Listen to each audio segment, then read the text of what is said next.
versus Team Europe versus Team International. Watch it live December 4th and 5th on ESPN and ESPN Plus, 12 to 4 p.m. The competition will be tense, but feet will be comfy. Tune in to Skechers World Champions Cup, final round of golf on Sunday, December 7th on ABC, 1 to 5 p.m. Walking into the building for the first time after the shooting, it was crippling, but it had to be preserved. In response to the Pulse nightclub shooting that affected the LGBTQ community, Barbara Poma, owner of Pulse, founded the One Pulse Foundation to honor Pulse victims and survivors. If you're an ally of this community, speak out. There are more of us together than apart. It is the power of love in its rawest form. Join the fight for LGBTQ acceptance. Learn how at lovehasnolabels.com. Brought to you by Love Has No Labels and the Ad Council.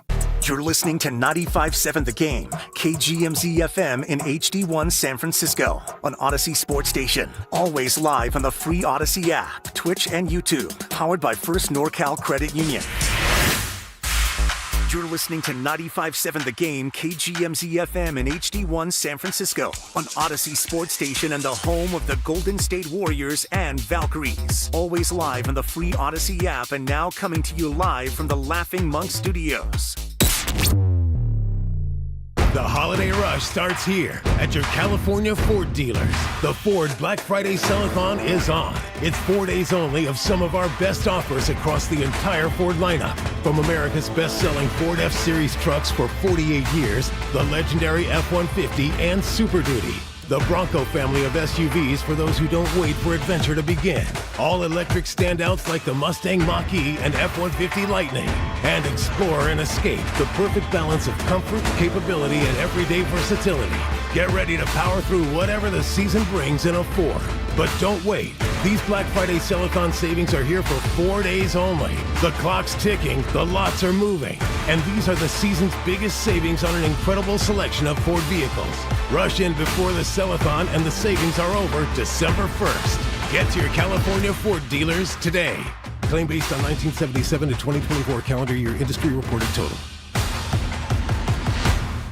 Mama Bear, I hear our old Fast Track tag won't be saving us money on bridge tolls anymore. That's because bridge carpool rules are changing on January 1st. But don't worry, Papa Bear. I got a new Fast Track Flex tag. Huh? See? Mama, what are the numbers for? Well, Baby Bear, that tells the system how many people are in the car, so we can get a discount when there are 3 or more of us. We are 3 bears, and we're setting our tag to 3+. So it's just right. So now we'll keep saving money on tolls? Mm-hmm. You bet your cushy driver's seat, Papa. That'll make up for this cold takeout porridge. Yeah. My breakfast burrito is just right. Starting January 1st, 3 or more people are required for carpool discounts on all bridges. A Fast Track Flex toll tag set to 3+ is required for discounts on all bridges except the Bay Bridge and the Golden Gate. Visit getfasttrack.org for details. All right, folks, this is it. The weekend many of you have been waiting for. Black Friday. The lowest prices of the year on the top-rated brands of TV. Samsung, LG, and Sony with deals up to $1,000 off. No need to buy a poorly rated unknown brand with prices like this. So what could be even better? How about video-only's better than Black Friday deals? That's right, better than Black Friday. Before you buy, check out video-only, or you'll be sorry. Running a business means wearing multiple hats. So if you're like me, you probably started out using your personal phone, taking client calls and texts nonstop. As my business grew, I needed something smarter. That's when I switched to Quo, the #1 business phone system. Quo works right on your phone or computer. No carrying 2 phones, no clunky landline, just one easy app you can try for free. Your team can share one number and handle calls and texts together like a shared inbox. Any teammate can jump into the conversation so customers get faster responses. And Quo's AI assistant summarizes your calls and responds to customers 24/7, so you never miss a lead or opportunity. All this starts at just $15 a month. That's basically 2 coffees. You can even keep your current business phone number. Find out why 90,000 businesses trust Quo. No missed calls, no missed customers. Try Quo for free at quo.com/sports. That's quo.com/sports to try Quo free. QUO.com/SPORTS. This is the story of the one. As the purchasing manager at a manufacturing plant, she knows the only thing more important than having the right safety gear is having it there when you need it. That's why she partners with Grainger for auto reordering, so her team members can count on her to have cut-resistant gloves on hand, and each shift can run safely and efficiently. Call 1-800-GRAINGER, click Grainger.com, or just stop by. Grainger, for the ones who get it done. Want your ad dollars to work harder? With Odyssey Digital Services, you get more than just reach. You get results you can measure.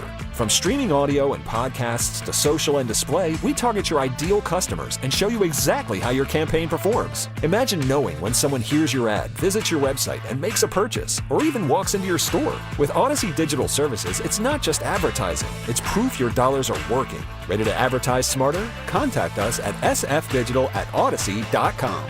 Your ads turn into action. Hey, nice job, Pete. I like those clean lines. Fellas, do we have anyone that can get to Greenport today? At Corey's Landscaping, the staffing plan is in the weeds. Anthony, we need that leaf blower over here.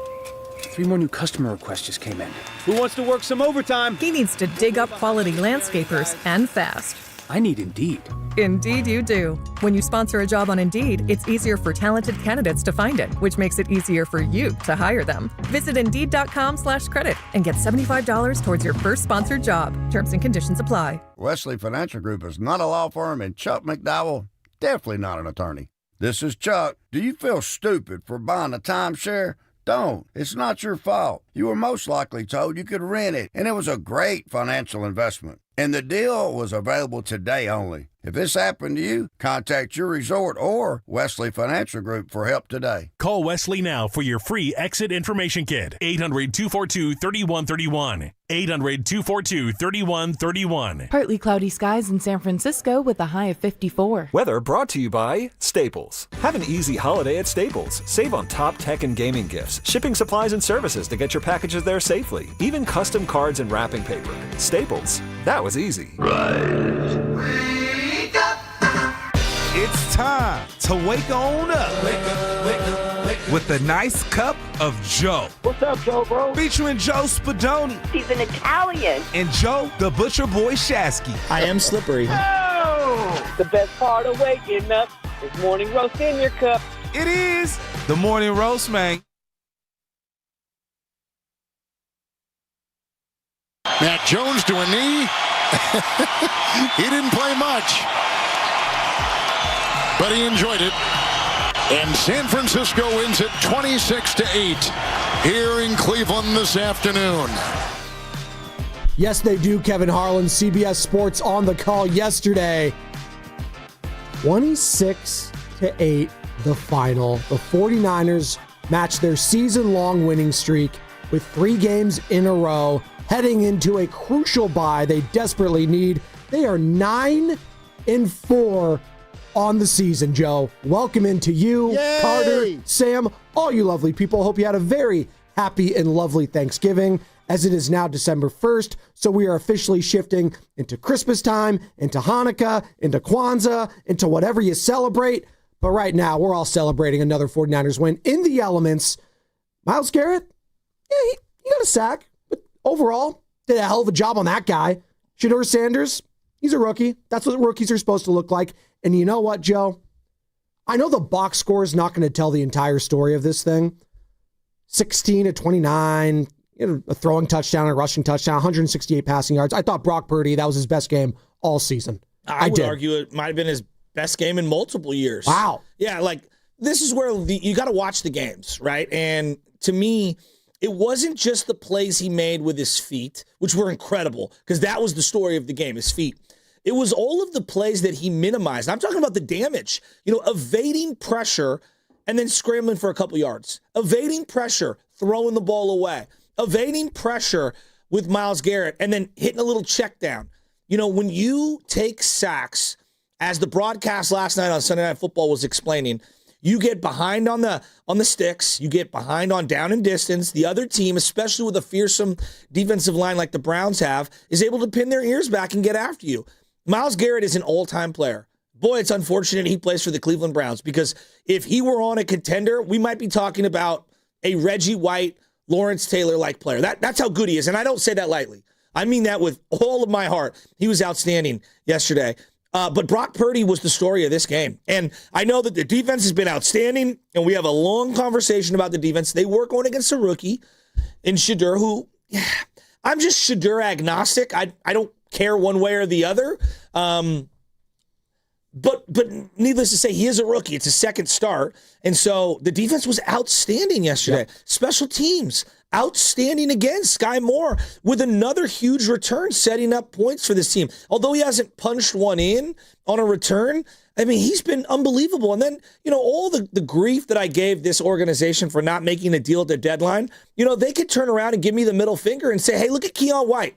Hey, look at Cleve Farrell. Cleve Farrell had 9 tackles yesterday, multiple sacks. He's had a sack basically in 4 straight games. I don't remember the last time Nick Bosa did that.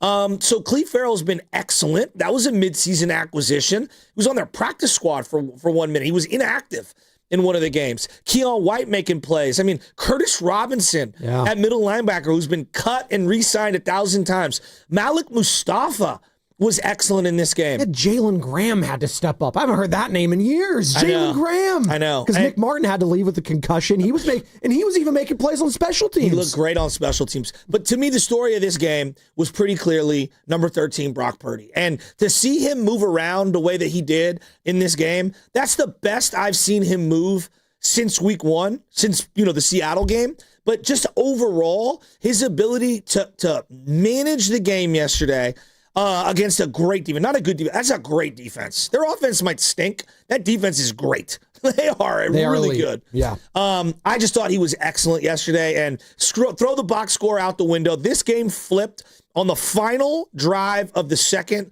quarter, where Brock Purdy on 3rd down hits Ricky Pearsall on a little out route. Little in-out route by Ricky Pearsall. Bang, he hits him. Then on a little power slant, bang, he hits Jawan Jennings between the numbers, who was excellent in this game. And I thought the best ball that he's thrown maybe all year was that throw to Kittle. Into the wind, downfield. Only Kittle can make a play. And Kittle, the clutch player on the team, comes down with it. They call timeout. They doink one in. They get 3 points before halftime. And really, that was it for Cleveland. They snagged all the momentum. So I thought Brock Purdy was excellent in this game. Kudos to him. It was a great bounce-back performance. It was 10-8 heading into the half, and it felt like, and I tweeted this out, if they can get up 2 scores, it'll feel like 3 scores. Given the conditions, given where the opposition's at offensively. Hell, they were, how desperate they were in Cleveland?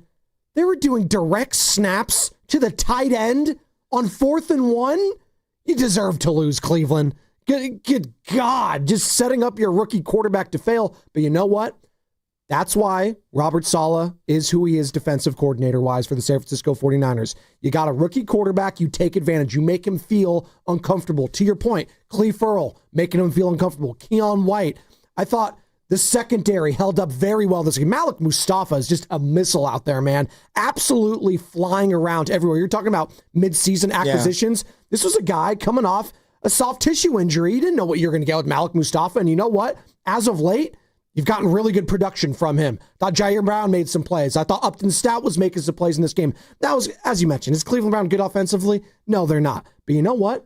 You're stacking wins when you need to stack wins. Because last week, everyone was telling me, and I was a part of it, Carolina's not very good. Carolina this or that. Then you see what they did against the Rams, winning that game in that fashion. And Bryce Young looking like a Heisman Trophy winner that he was out of Alabama, outdueling Matt Stafford of all people. So you never know what's going to happen in this league. And yesterday, the 49ers put themselves in great position. And you know what? They are not dead yet in the NFC West, Joey. And for them to win this many games going into basically the longest bye week, this is the longest into the season the bye week has ever come for the 49ers. That's incredible. It's pretty crazy. You got 4 games left to go after the bye week. Shanahan looked exhausted. And Shanahan is... to me, Purdy's the number one story. Because if Purdy plays like that with his legs and his movement, that's why he's special. When he's special, it's the leg movement. When he can't move, you take away some of his superpowers. Even if he's great at anticipation and checking at the line, what makes him him is the legs. So to me, him moving the way he did was just outstanding because we really haven't seen him move like that. Even in the Arizona game, I didn't think he moved the way he did yesterday. No, he had more hesitancy in the pocket, I felt like. Yes. And was less decisive. I remember they had a scramble to the left. ends up getting blown up. He didn't really know what he wanted to do there. So, yeah, I thought yesterday the box score would have indicated, I think you and I are in lockstep. Yeah. 16-29, No, it doesn't tell the whole story. But you're on the road. Yeah. Bad weather. And again, I'm going to keep coming back to that. Bad weather performance from Brock got the win, right? Are we gonna, like, and I know it wasn't raining, it wasn't snowing. I mean, it was really cold and really windy. 30-mile-an-hour winds. And you know what? You're going back to the special teams. Matt Gay, quite frankly, I know it. Hey, it doinked in. That's all I care about. It went through the uprights. 2 of 2 from field goals, 2 of 2 from extra points. You took care of business. And when's the last time you could talk about a 49ers team win, Joe, in all three phases? It was complimentary football on all 3 phases.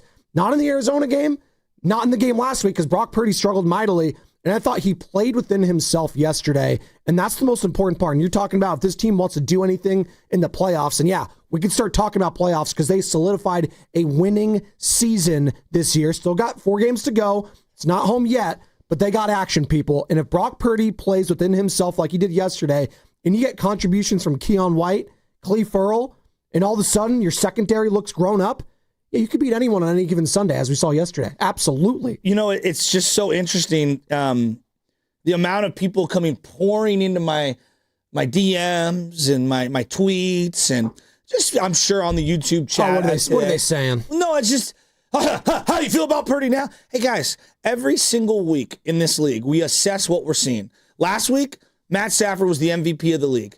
This week, what happened? He lost. Couple interceptions. Yeah. You know, he still got 30-4 or whatever. How dare he have 4 interceptions this year? You know, but we're assessing each game. And so, you know, I'm a big believer in, I got to be real with you and I got to tell you what I'm seeing. Last week, Brock looked terrible. And I was really worried about the foot. He's not moving real well. He's not stepping into his throws.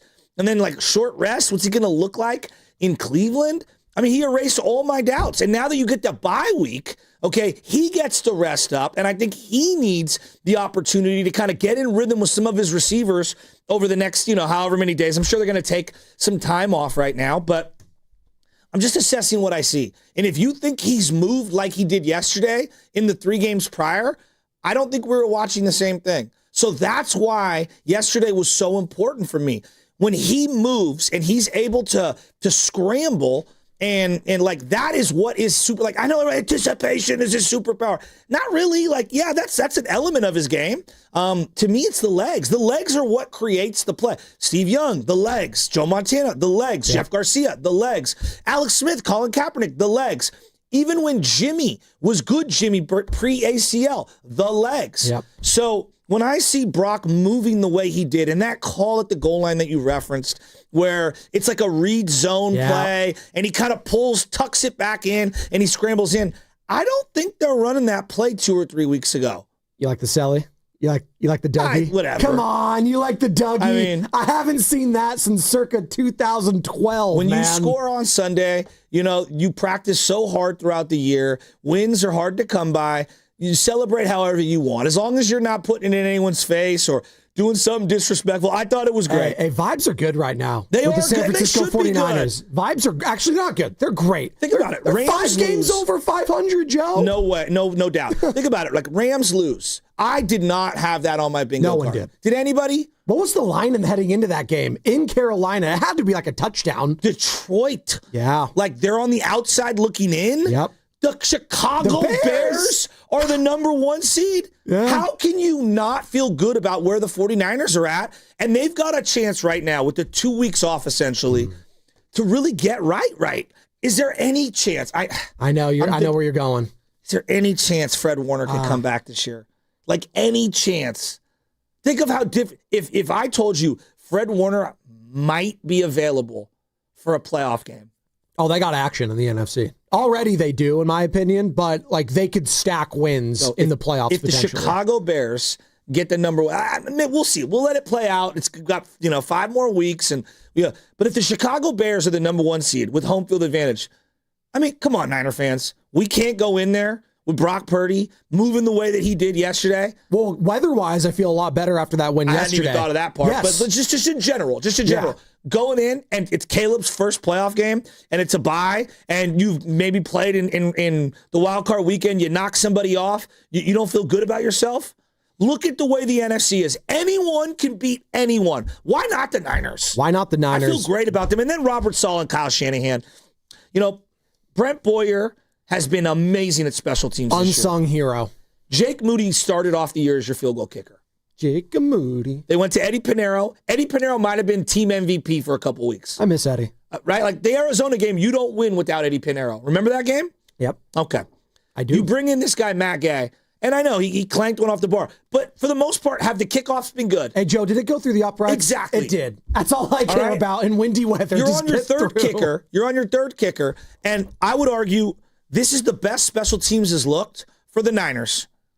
Going back to 2011, Blake Costanzo and the entire Tony Montana crew with Jim Harbaugh. Like, that's how good this special teams unit has been. Sky Moore has not been just good. He's been excellent. Was that the longest punt return since 2010? I think I heard on the broadcast. That was their longest punt return since 2010 yesterday, that Sky Moore one. I kid you not, Joe. That's 15 years ago. Wow. I was in high school last time they had a punt that good. Shout out to those watching on YouTube. I'm assessing what I see. And like earlier this year, Sky Moore had a couple of very questionable, like, why are you catching that ball inside the 5? Yeah. And since that moment, he's been outstanding. He has. Remember they had Brian Robinson returning some stuff at one point? Remember that? Yeah. Did not like that. He's been running like a man possessed. So he's been excellent. Shanahan and like Brent Boyer, just special teams, he deserves so much credit. Think of where this unit was last year. You're talking about most complete win. One of their best wins last year was the Tampa Bay game, and then special teams was a nightmare. It was a nightmare. It was an absolute nightmare in that game. So this year, it's been amazing. Robert Saleh doing it with Curtis Robinson, D. Winters, Keon White, Alfred Collins with a knee brace, Jordan Elliott, Cleve Farrell, who was taken, I believe, 4th or 5th overall in the same Bosa draft. Oh, yeah, he was top 5 pick. Okay. Out of Clemson. They're doing this with Malik Mustafa, who's in his second year. Jair Brown. Look, quietly, Jair Brown's had a couple of nice games back to back, right? Mustafa, I'm saying, man. Look, I know Cleveland sucks. I acknowledge that. You gave up 8 points. 8 points with a defense that most Niner fans, even as diehard as you might be, can barely name some of the guys that are out there playing.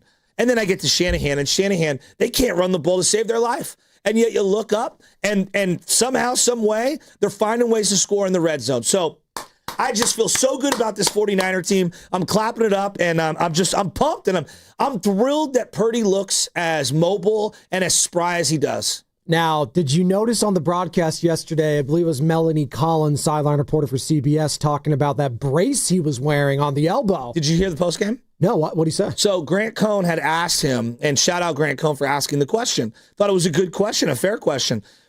They showed him wearing that same brace last year against Buffalo. Remember when they went to Buffalo? Correct. And it was super cold or whatever? And they were talking about how, like, hey, I need to warm up the elbow. That was last year's broadcast. And this year, the one you're referencing, same thing. It was battery operated, and it's like a heater. Something like that. Yeah. Now, I heard from people who have like bum knees or, different hardware in their knees. Same thing will happen. When it's really, really cold, their knees get really, I guess, messed up or whatever. Well, you can hear Tiger Woods will talk about all the time using a golf analogy. He likes golfing in warmer weather because it does get locked up and it gets stiff in colder weather. Yes, so that's why he's in Florida all the time. So, he goes, is that going to be something that you do for the rest of your career? I'm paraphrasing here.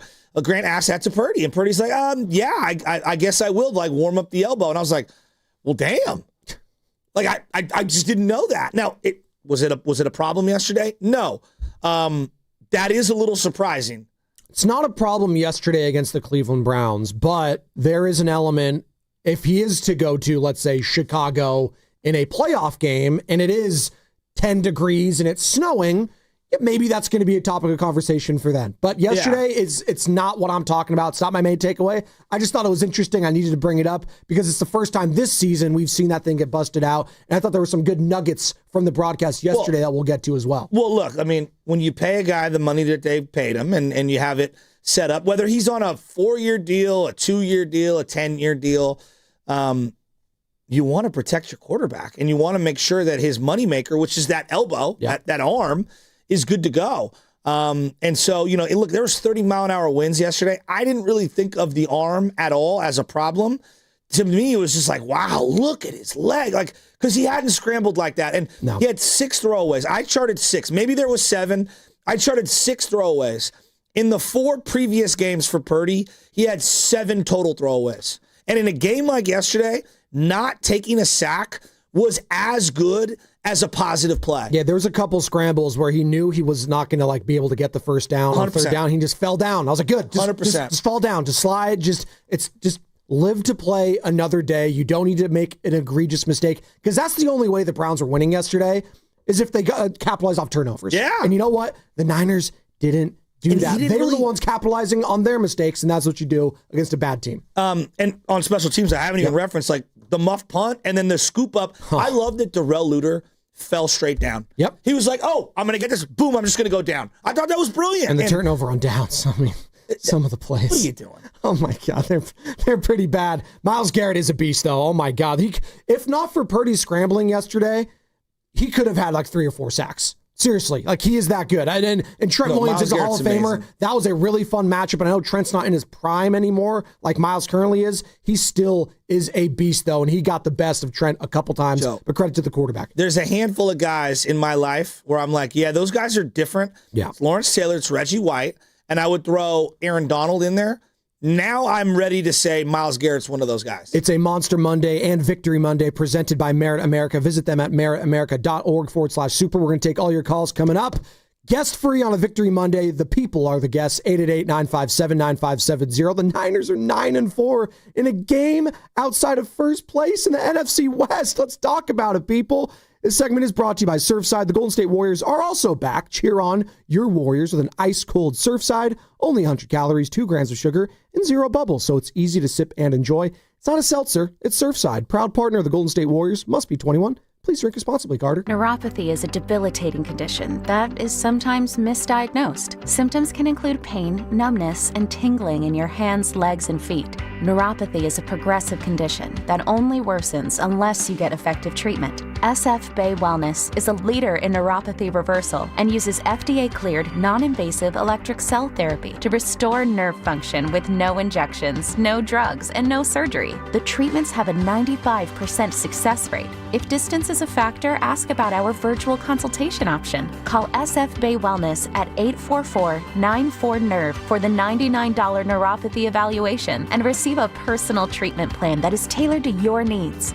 Don't wait another day. Call 844-94-NERVE. That's 844-94-NERVE. Why keep suffering with the painful symptoms of neuropathy? You deserve to live a pain-free life. Start getting the treatment you need for your neuropathy symptoms. Call today.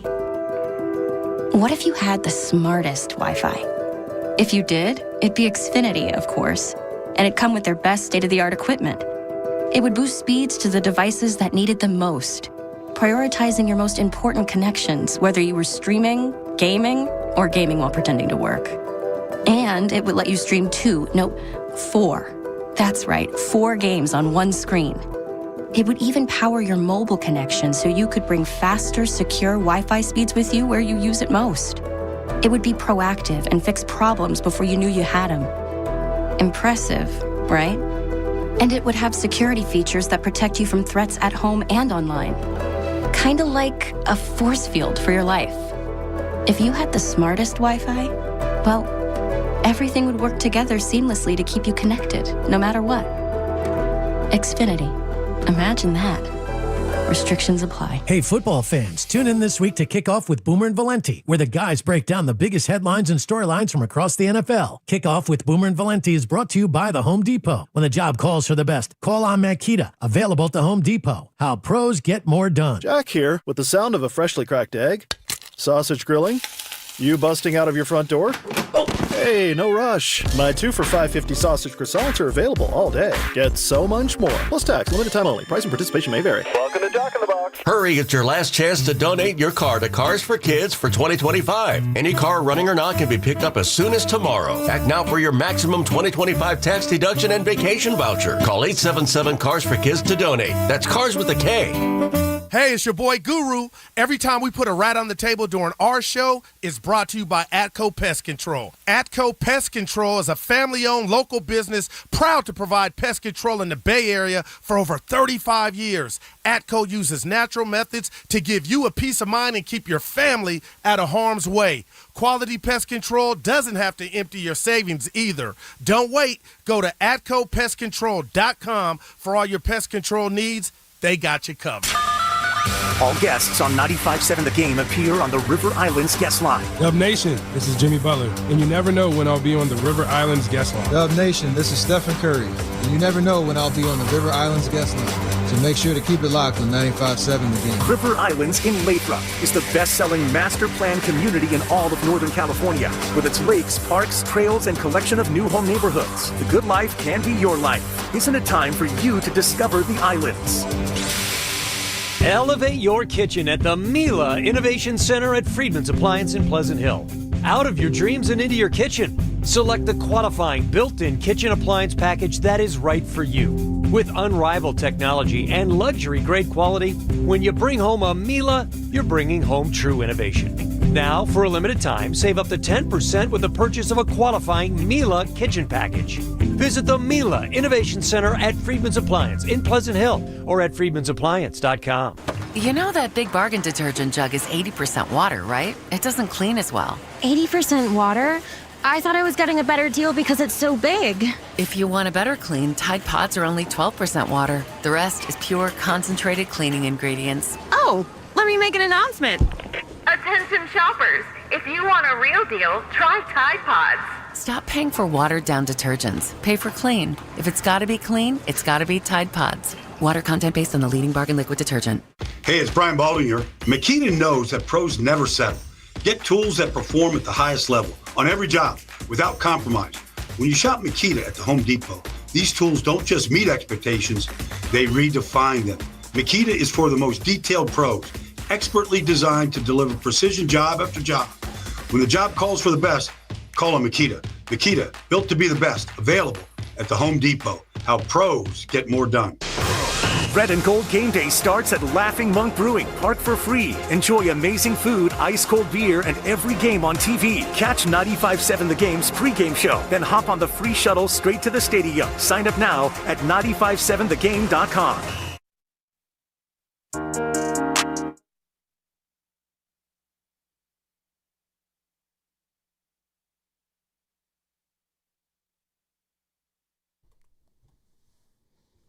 What's up, roasters? It's Sam from Laughing Monk Brewing, and you're listening to the Morning Roast with my guys, Spadoni and Shasky. Shasky, stop picking the lobster out of the linguine. Is this Shador Sanders' rap song?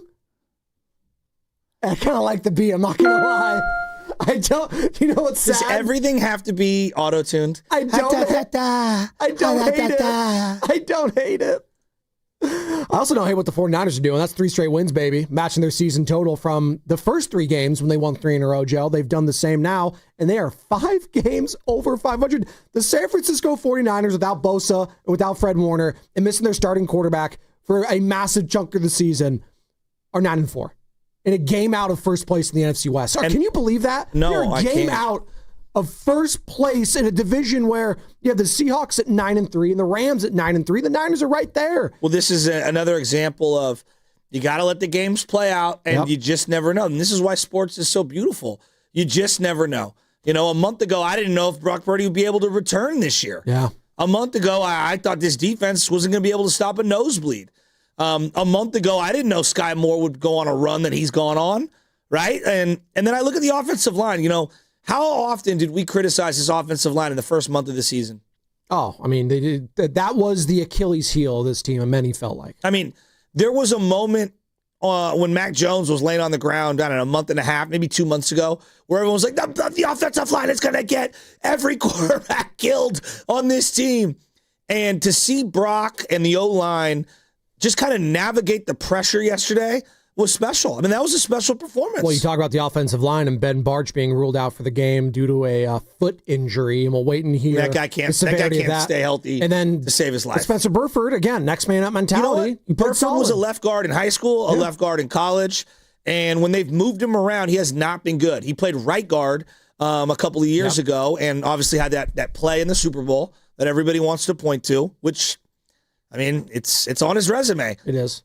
But he looks good at left guard. He does. Him next to Trent, like, he was really nasty in the run game, even though they just can't run the ball to save their life. You know, Joe, they tried. Bless their hearts, they tried. But of all the ways, like, to be 9-4, their defense having the specific injuries they've had, for their special teams to be this outstanding, and for their offense to not really be a good running team. Like, they're not. By the metric, they are not a good running team.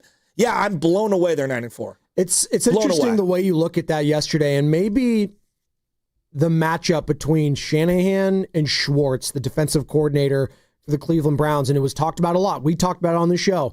Shanahan did not have a good record as an offensive play caller / coach whenever he plays a Jim Schwartz-led defense. He had 1 win in his career. Now he has 2 wins in his career going up against that defense. And you felt early on, both these squads too, like I kept watching Cleveland, I was like, just keep running the ball. They can't stop it defensively. They keep getting 4 or 5 yards a pop with Judkins. By the way, I really like him. That guy's nice. You want to talk about college football being a little out of whack? Judkins and Travion Henderson were on the same team. Oh, my God. With, like, every receiver that you look at in the league who's balling. JSN, right? Olave, all of them. All of them. Marvin Harrison. Oh, by the way, speaking of college football, I guess, can we put the Lane Kiffin stuff to bed now? Is it done? Is he LSU? Yeah? Great. That was really keeping me up at night, knowing where there's a little bit more than that. Lane freaking Kiffin, wherever he had to go. Oh, my God, Ole Miss. We'll get to that later. Guy hasn't won jack bleep. Miss me with Lane Kiffin. We'll get to him later. The Niners in week 1 held the Seattle offense, which has been pretty good this year overall, even though I know yesterday was a stinker from Darnold, to 13 points, okay? They held the Cardinals, a division opponent, to 15 points. That was when the Cardinals were fully healthy, all right? With Kyler. They held the Falcons to 10 points. They held the Arizona Cardinals essentially to 15 points. They scored a late touchdown in that game. I know it's 22 is the final score, but they held them to 15. Then 9 to Carolina, 8 to Cleveland. That's 5 games under 15. For a defense where you can't name but a handful of guys on it. That's pretty incredible. Robert Saleh has been amazing. He's been, like, amazing. The hero right now, or the best offseason acquisition. We talk about it all the time. Kittle said it last week. Our best free agent pickup was Robert Saleh. And I love what George Kittle had to say after the game yesterday, gassing up some of the young guys, Alfred Collins being one of them. Again, a guy that's actually stayed healthy for the most part this season and has been just getting better each and every week. As we talk about a draft class that has to learn on the fly and probably is doing a lot more than initially thought they would be asked to do because of all the injuries, Joe. Alfred Collins being that guy, and George Kittle just being so massive on the clutch downs and clutch situations. You talked about it before the show.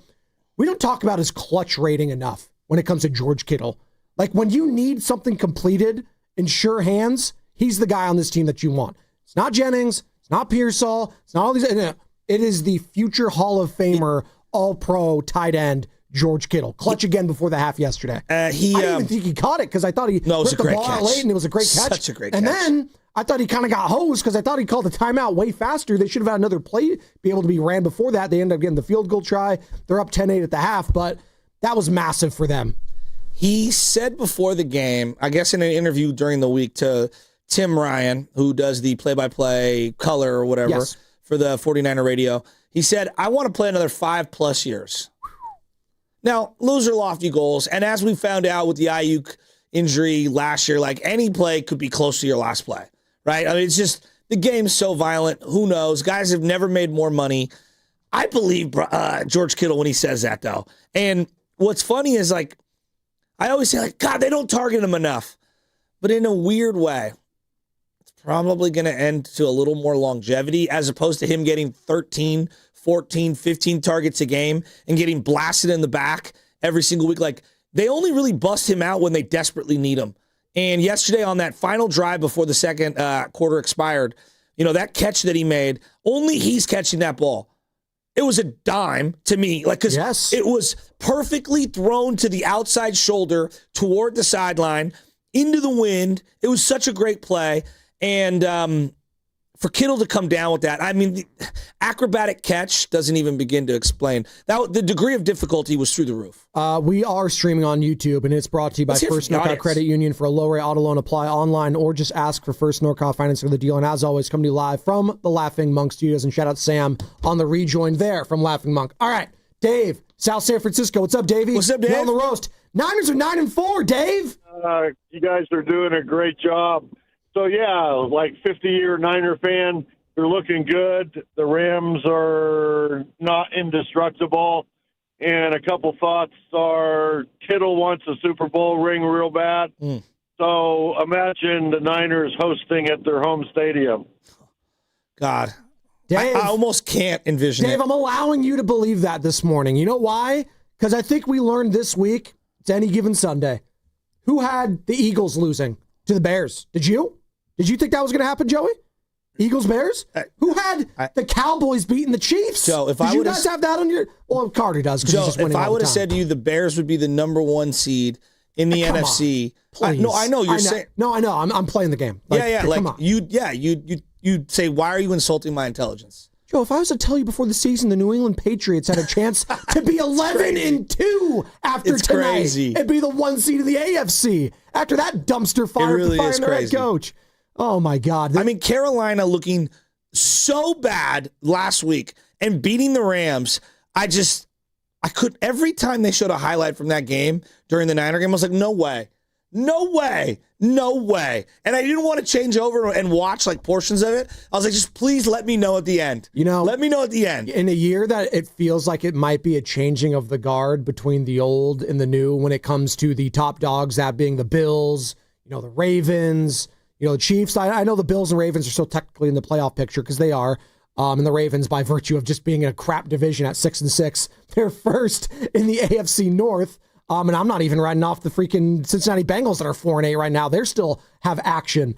So in a year where it feels like it's wide open, a team like the San Francisco 49ers getting in there, but absolutely they have a chance. And absolutely, I'm going to let Dave in South San Francisco and all the people in the Boxer and Gerson work injury text line believe that this team has a shot to get to Levi's. But Why Joe, not? I think this is important. Why not? This is important. That's why yesterday's game to me was eye-opening. Because if Purdy can move like he did yesterday, now we're back to old Purdy. When he's stuck in the pocket and he's not able to drive the ball down the field, and he struggles to throw from the pocket because he's smaller. That's a real thing. And then I was worried about him stepping up into his throws. He sailed everything the week before. I mean, he just did, and he had a bad game. He wiped it away. But to me, it was the movement. That's why it's different. That's why yesterday made me believe they could beat anybody in the playoffs. Are you starting to believe in the San Francisco 49ers again, folks? Last week on a Victory Tuesday, albeit it was a win, it didn't feel like it. And I was trying to understand why. It's feeling like a Victory Monday this week. And are you believing now, Niner fans? 888-957-9570 is the number, and it's brought to you by Fremont Bank, here for you, here for good. Boxer and Gerson, Northern California's premier workers' compensation law firm, helping injured workers get their lives back for over 40 years.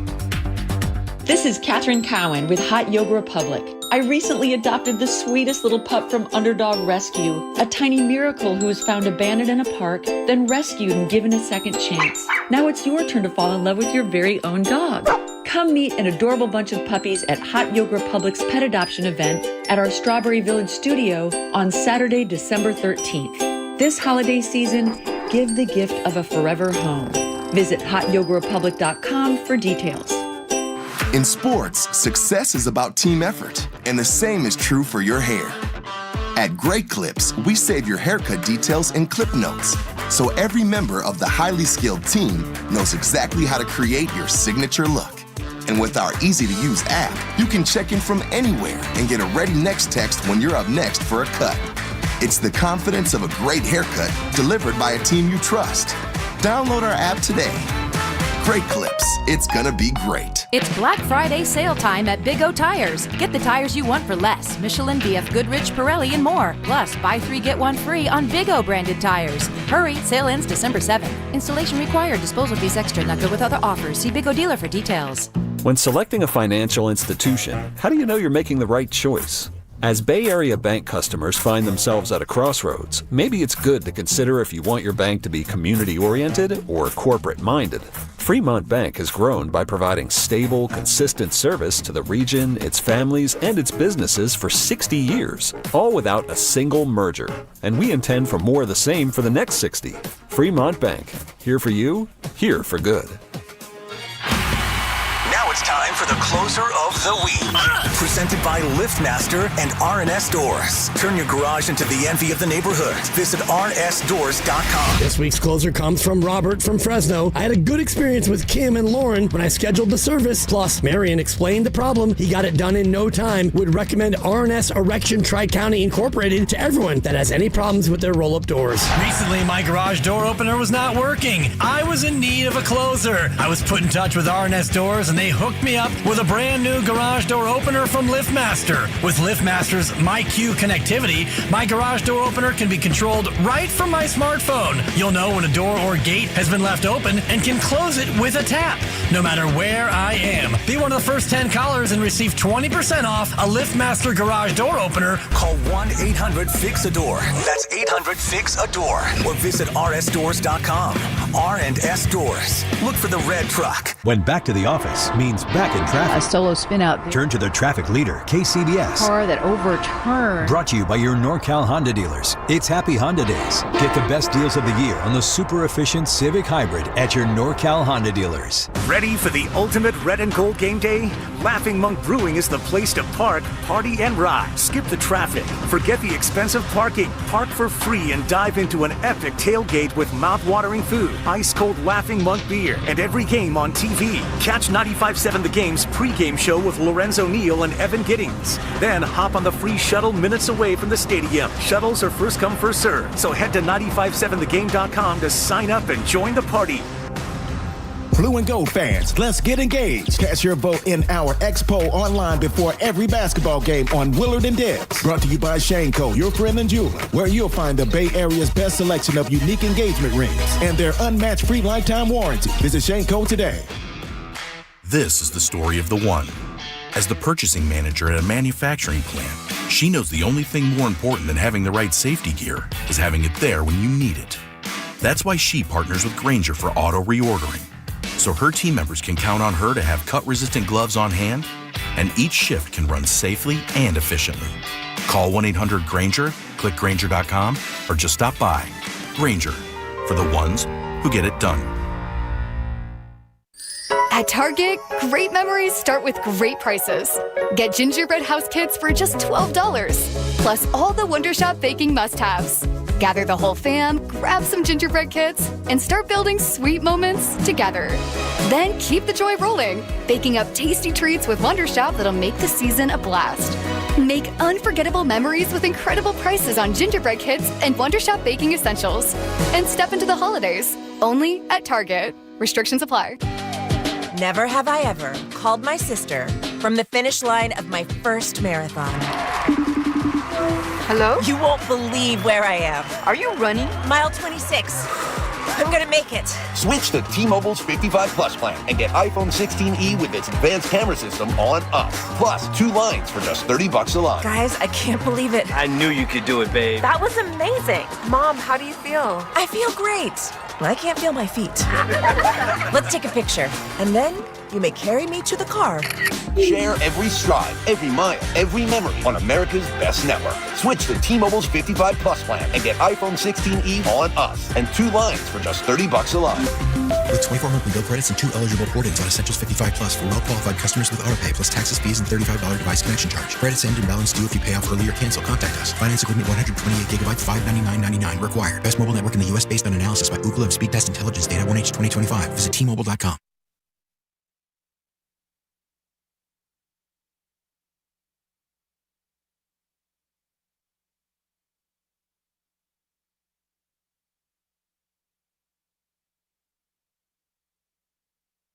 Mm. Mm. Mm.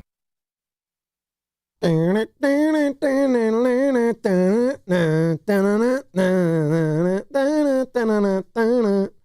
back, 3rd and 9, and caught inside the 5. on the play by Hickman. What a throw on 3rd and 9. Gain of 14. First and goal, Niners.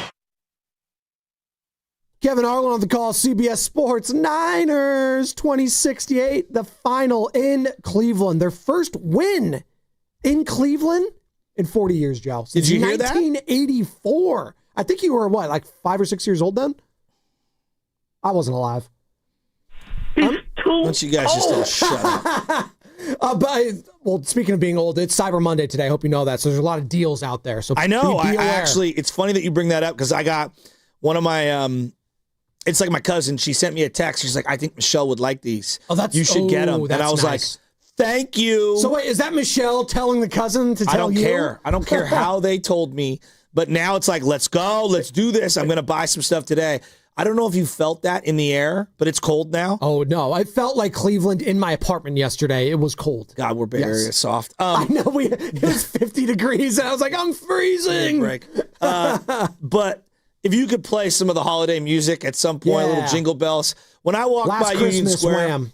Not only did I feel like I was ready for red painted end zones for the Niners to hopefully host a playoff game, when I saw all the Christmas lights up and all the Christmas trees, I was like, let's go. Now, your favorite Christmas movie right now, what is it? It's December 1st. Home we can talk Alone. about it. Okay, that's Come is on, in man. the Home Alone is an all-time classic. 1 or 2? Well, I like them all, but one is the original. Okay. The original. I mean, it's just... At one point, Aaron Rodgers, they said Aaron Rodgers with the bloody nose looked like he broke into Kevin McAllister's home. There you go. I hate whatever this one is. What? Carter, this is awful. This is the best I could do. What is this, St. Vincent de Paul, this is circa what you need to do, 1999? Come on. Carter, I literally have the Christmas fair at St. Vincent de Paul. Come on down. I literally have somewhere on my old track. You guys probably deleted all of it, but see, this is where it would have helped. So you want me to retry? No, go into the system, Wide Orbit, which is our catalog of all of our Christmas songs, and you'll find them because multiple years ago, I uploaded a bunch. Now, go to Last Christmas, and you'll find it there. So, I love Thanksgiving. It was a great week of football. It was. And there was so much football on television. I just loved every second You were of it. stuffed, if you will, to use a Thanksgiving analogy. It was a great distraction from the reality of the Warriors looking like LJ Stiper. I mean, my God, that team is so bad right now. It's so bad. I'm telling you. Not as bad as some of these songs that Carter's put playing. It to the side. Put it to the side. If the Warriors could get one thing for Christmas, Anthony Davis is at the top of my wish list. I don't need Anthony Davis for the next 10 years. Everyone's overthinking this one. I just need Anthony Davis for the next year and a half. That's it. That's it. I need you to play 80 games over the next year and a half, and most of them in the playoffs. If you can do that, I think we're good to go. No, you're good. You got Seth Curry, guys. You actually think you're going to get 80 games from Anthony Davis over the next year and a half? Dude, I just think everyone, whenever you say Anthony Davis, you don't want him for the next 10 years, he'll get hurt. I don't need him for 10 years. I literally need him for a year and a half. No, I hear what you're saying there. Just he's actually going to be on the court for that year and a half. That's the doubt that I have. Do you see what's on the court? I know it's a Niner Monday. But at least they're on the court is what I'm saying. Anthony Davis is hurt too much. My mom was at the game the other day. Anthony Davis played the other day against the Lakers. He played. My mom was at the game the other day, lost. and she was clamoring, what happened to Will Richard? I'm like, oh boy, we're down bad. We're worried about Will Richard. Well, Steph has. I love Will Richard, but come on. Steph is the guy. He's out right now with a quad injury. Yeah, I didn't know if you know that, but Stephen Curry has been out with a quad injury. The game where Reed Shepard had pods picking up his tongue? Well, they got a better three-point shooter than him career percentage-wise, so that's good. They added to the team. His brother, Seth Curry, which in this analogy, if we're talking Christmas, we'll get back to the 49ers in a second, he'd be the stocking stuffer to the Anthony Davis, which would be the PlayStation, the Xbox, the next great console. But unfortunately with Anthony Davis, he's like the red ring of death for the Xbox 360. You never know when it's going to pop up, and then he's out of commission for a while. But you know what's not out of commission? The 49ers, baby. They're 9-4. Are you believing it again in this San Francisco 49ers squad? I think we found also a quarterback who's more controversial than Purdy. The Shadur Sanders thing, I was going to say Caleb Williams. Because he's played 2 games. Here's what I don't understand about Shadur. He's played 2 games. I don't know. Do you know? Dude, he's a rookie. I don't know. How are we supposed to know? The amount of people that are like, they're sabotaging him. Well, Stefanski did not put him in a position to succeed. I think Stefanski's got to go. That 4th down call to go to Fanick under center and not call timeout at the 25-yard line for you, like, what are you doing? And I like Fannin, but come on, you can't. They draft well too. You can't be putting your tight end under the center, dude. You're like, what are you doing?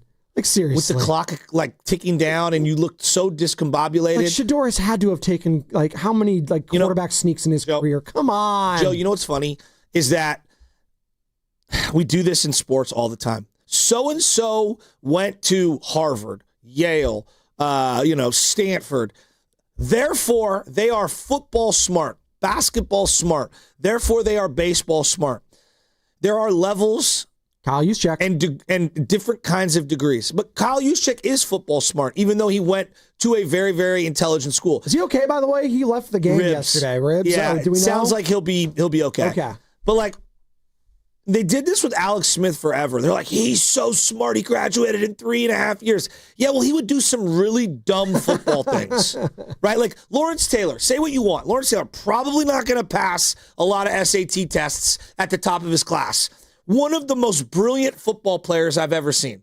Okay, he understood specific sequences and tendencies. I think Deion Sanders, one thing that is a big misnomer about Deion, any coach who's ever had him, they said that, like, not only was he one of the most gifted athletes physically, he's one of the smartest, intelligent athletes of all time. He would jump on routes. He would study film. He knew what you wanted to do before you would go out and do it. And so... he had the street smarts and the book smarts. Yeah, which is a rare combination. And the way he spoke to the media, too, and in interviews, he was clearly very bright when it came to social skills. So I get back to Stefanski, and they're like, he's so intelligent. He's an Ivy Leaguer. He had some things yesterday. When I'm watching, I'm like, you've said this probably 10 times this year. Boy, you should be happy with Shanahan. No, you really should. Yeah. Because you could hire Kevin Stefanski, and you could literally run your organization into the ground.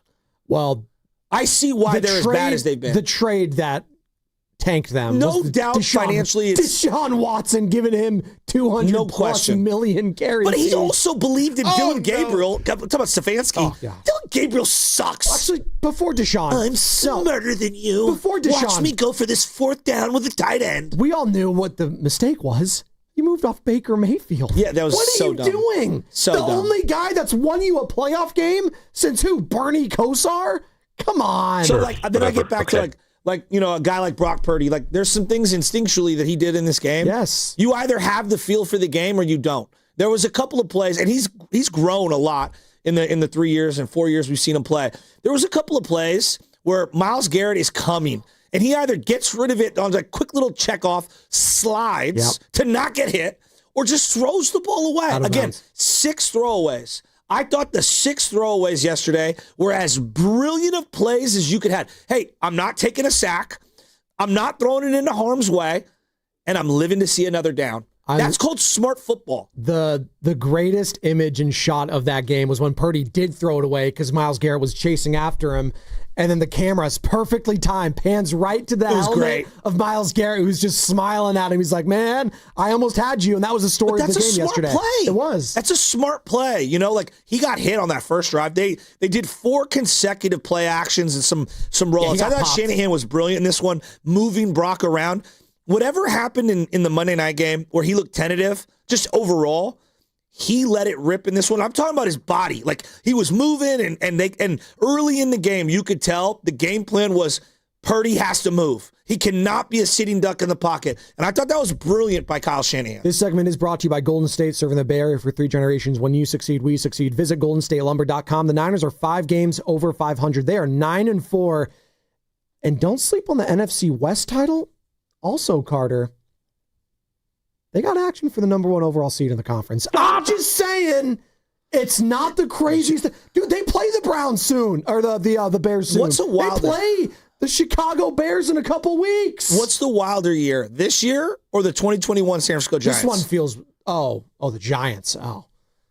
This is one of the most bizarre. Look, the 2011 team. This one feels like the 2011 team came out of nowhere. Yeah. Look at it. Like, they really didn't have, I think they lost Kendall Hunter at some point in that year. They really didn't have major injuries like they've had this year. You lost Bosa and Warner.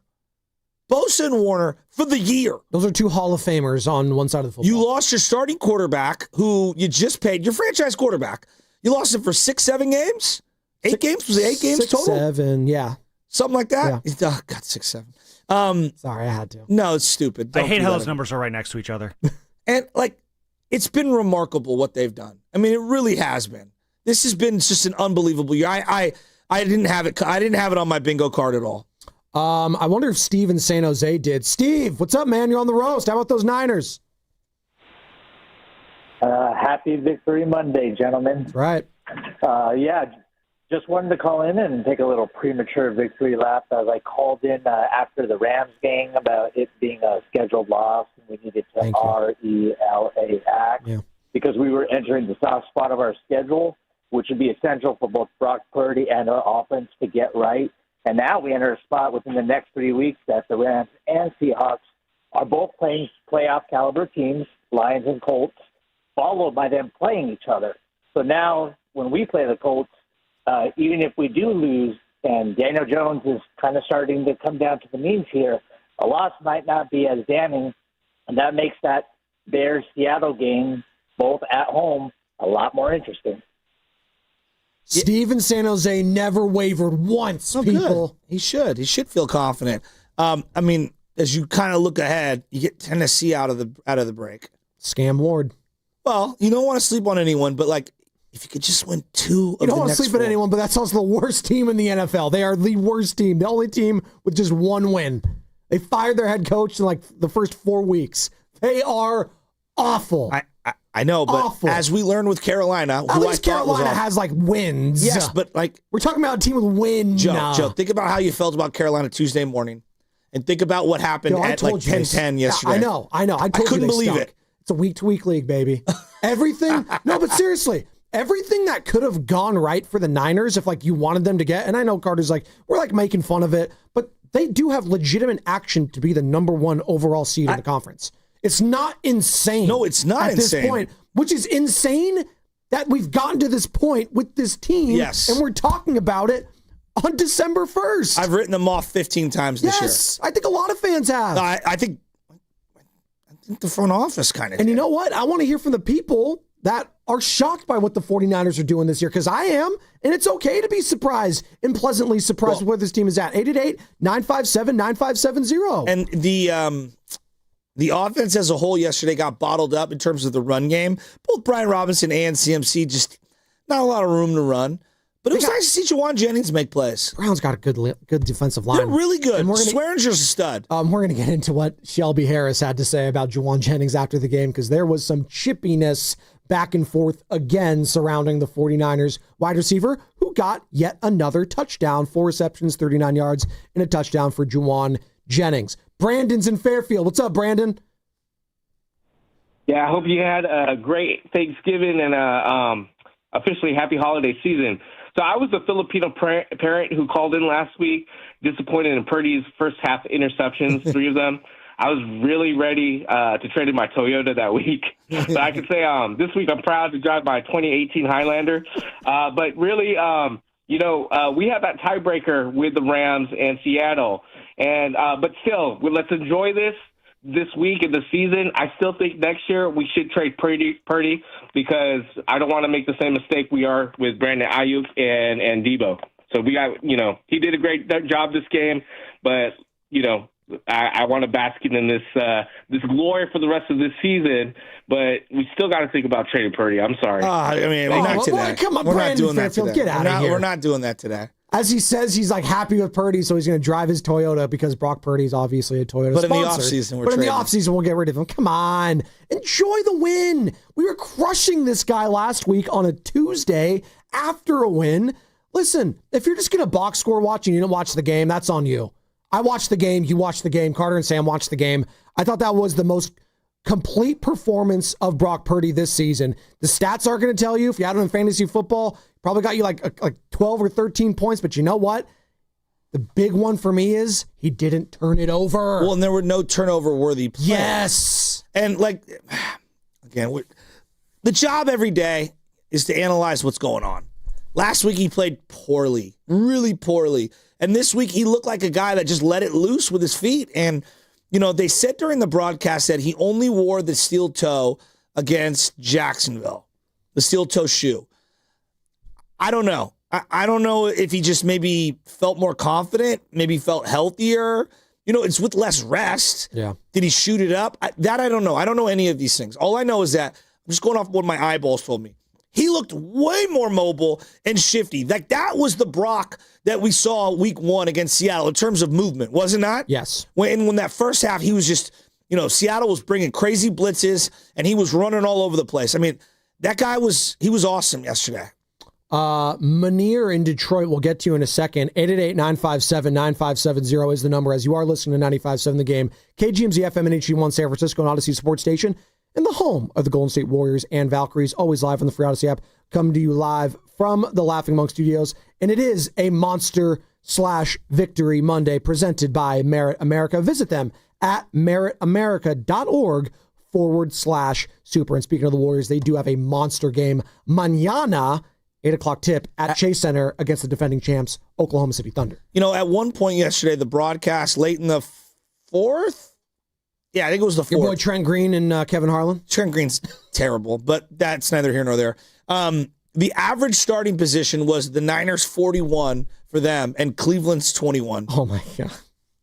But, again, we're talking about the special teams. That's and that's the defense, complementary football, the defense putting your special teams in positions to get 5, 6, 7, 8 yard, 10-yard chunks and put them, the offense, in a better position to succeed. It's a trickle-down effect, people. The defense to the special teams to the offense. That's what we talk about with complementary football. And I thought yesterday was the most complete Niner win if we're talking about all 3 phases of the season. Again, the box score is not going to tell you that. No. You have to watch the game, the elements, early start time in Cleveland against that defense and against that player. He is a player on defense. You don't say this often, that one guy could take over a game. He is that guy. And I thought the Niners, for the most part, McKivitz, Williams, Burford coming in. Everyone did their part in stopping that man, Myles Garrett. Because he is a game wrecker and breaker. So as we were discussing, he did it the week prior against the Raiders. You're watching Purdy and you're watching Shedeur in the second half yesterday. And I think one thing was pretty clear to me. The difference between mitigating a big loss, either throwing the ball away, sliding, just getting rid of it, hitting the check down, versus holding the ball for way too long. Now, Shedeur would look different with Kyle Shanahan. Sure. Come on. That's pretty obvious. But I'll he say has to learn to get rid of the ball. Stefanski was thought of one of the best offensive minds just a couple years ago. And now, again, this is why, I like to compare and contrast offensive coordinators, quarterback, head coach, all of that. And what Shanahan has done with not one, but 2 different quarterbacks this year, and Mac Jones, who didn't know this system, who came in, from the freaking Jacksonville Jaguars with Doug Peterson, the mess that was New England, and what he was able to look like, and then Purdy on top of him. Yeah, it matters, man. It matters with these young quarterbacks. That's why I know you talk about Sam Darnold, Daniel Jones, all these guys, and their resurgence this past year. Situations matter. And I do feel like Shedeur is just going to be dealt a bad hand there. And if they fire the head coach and they clean house and maybe he gets shipped elsewhere, who knows? But yesterday, coaching matters. And I think that was on the forefront, not only in that game, but around the NFL. Dave Canales, I thought, did a hell of a job with the Carolina Panthers after that tough loss in prime time, going back home to be that Rams team. Ben Johnson, just look what he's been able to do as the Bears are the number 1 seed in the NFC. You don't think that relationship matters in Chicago between Caleb Williams and Ben Johnson? That's the reason they're 9-3. They're one of the best offenses in football. When's the last time the Chicago Bears have ever been one of the best offenses in football? I'll tell you when. In my lifetime, never. That's why it matters. Manier's in Detroit. The Brandon Marshall, Jay Cutler offense. Stop. Right. Yeah. Manier in Detroit. What's up, Manier? What's up, Manier? Good morning. Good morning, Joe. Bay Area native living in Detroit. Nice. Big Detroit contingent. 49ers fans headed down there. Met up. My older brother lives in Cleveland, and we were deep in there last night yesterday. First time he's registered back-to-back sacks for the Niners, but the second time in his career. He did it as a commander way back when. And Keon White had 3 tackles and 1 sack of Sanders, giving him 1.5 sacks on the year. He's had probably 6, 7, 8 different quarterback hits in the 4 weeks that he's played. Keon White has been really good. Cleve Farrell has been really good. And look, I was losing my mind about them not making a deal at the deadline.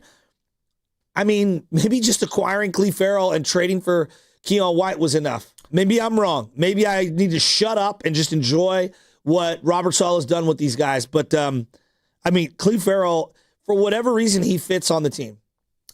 It's funny because this is another guy that started the season on another team. He started the season on the Chargers. The Chargers. Gets waived, gets cut, get whatever. Bring him on the practice squad.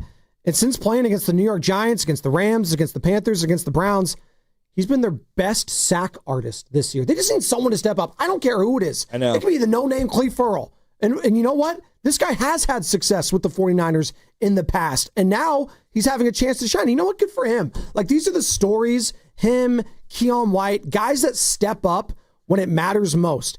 I don't know if Fred Warner's going to come back. Probably not. I don't think he's going to come back. Nick Bosa, probably not going to come back at any point this year. Now, it would be awesome. It would be a huge success. Somehow, some way, they get to the Super Bowl, storybook ending. That would be amazing. But Cleve Farrell, you know, we keep waiting like, oh, you know, this no-name defense. Guys, Cleve Farrell, Keon White. Well, if they keep making plays, we can't scoff at them, people. And Cleve Farrell, after the game, we're going to hear from after the game because I know we got to hit the break, but he spoke, Purdy, Kittle, the camaraderie with this team, the overall vibe of this team, they have belief. The Niners were 11 of 17 on third down. 11 of 17 on third down. Now, one of those third down conversions that they didn't get was at the end of the game. Yeah. You're in like the 65 to 75% range on conversions on third down, you're going to win. Conversely, 3 of 11 for the Browns, 0 for 4 on fourth. Yep. I'm going to say that again. 3 of 11 on third down and 0 for 4 on fourth for Cleveland. That was the first time since October 13th, 2019, against the Rams, where the 49ers held the opposition 0 for 4 on fourth down attempts. So the first time they've done that in over 6 years. We're going to continue this conversation on the other side. I want to hear from the people, baby. Niners are 9-4. They got action, not only in the division, but the number 1 overall seed in the conference. And do I have to remind Carter, Sam, and Joe where the Super Bowl is at this year? It's at Levi Stadium. No! Yeah, it is. I'm allowing you to believe, Niner fans. Are you allowing yourself to believe in this team again? They got action, 888-957-9570. And it's brought to you by Fremont Bank, here for you, here for good. What makes Crystal Geyser Alpine Spring Water different? We always bottle our Alpine Spring Water less than 1.5 miles from the spring source, and all our bottles are made with 50% recycled plastic from our own recycling plants. Crystal Geyser, bottled at the spring source. The holiday rush starts here at your California Ford dealers. The Ford Black Friday Sell-a-thon is on. It's 4 days only of some of our best offers across the entire Ford lineup. From America's best-selling Ford F-Series trucks for 48 years, the legendary F-150 and Super Duty. The Bronco family of SUVs for those who don't wait for adventure to begin. All-electric standouts like the Mustang Mach-E and F-150 Lightning. And explore and escape the perfect balance of comfort, capability, and everyday versatility. Get ready to power through whatever the season brings in a Ford. But don't wait. These Black Friday Sell-a-thon savings are here for 4 days only. The clock's ticking, the lots are moving. And these are the season's biggest savings on an incredible selection of Ford vehicles. Rush in before the Sell-a-thon and the savings are over December 1st. Get to your California Ford dealers today. Claim based on 1977 to 2024 calendar year industry reported total.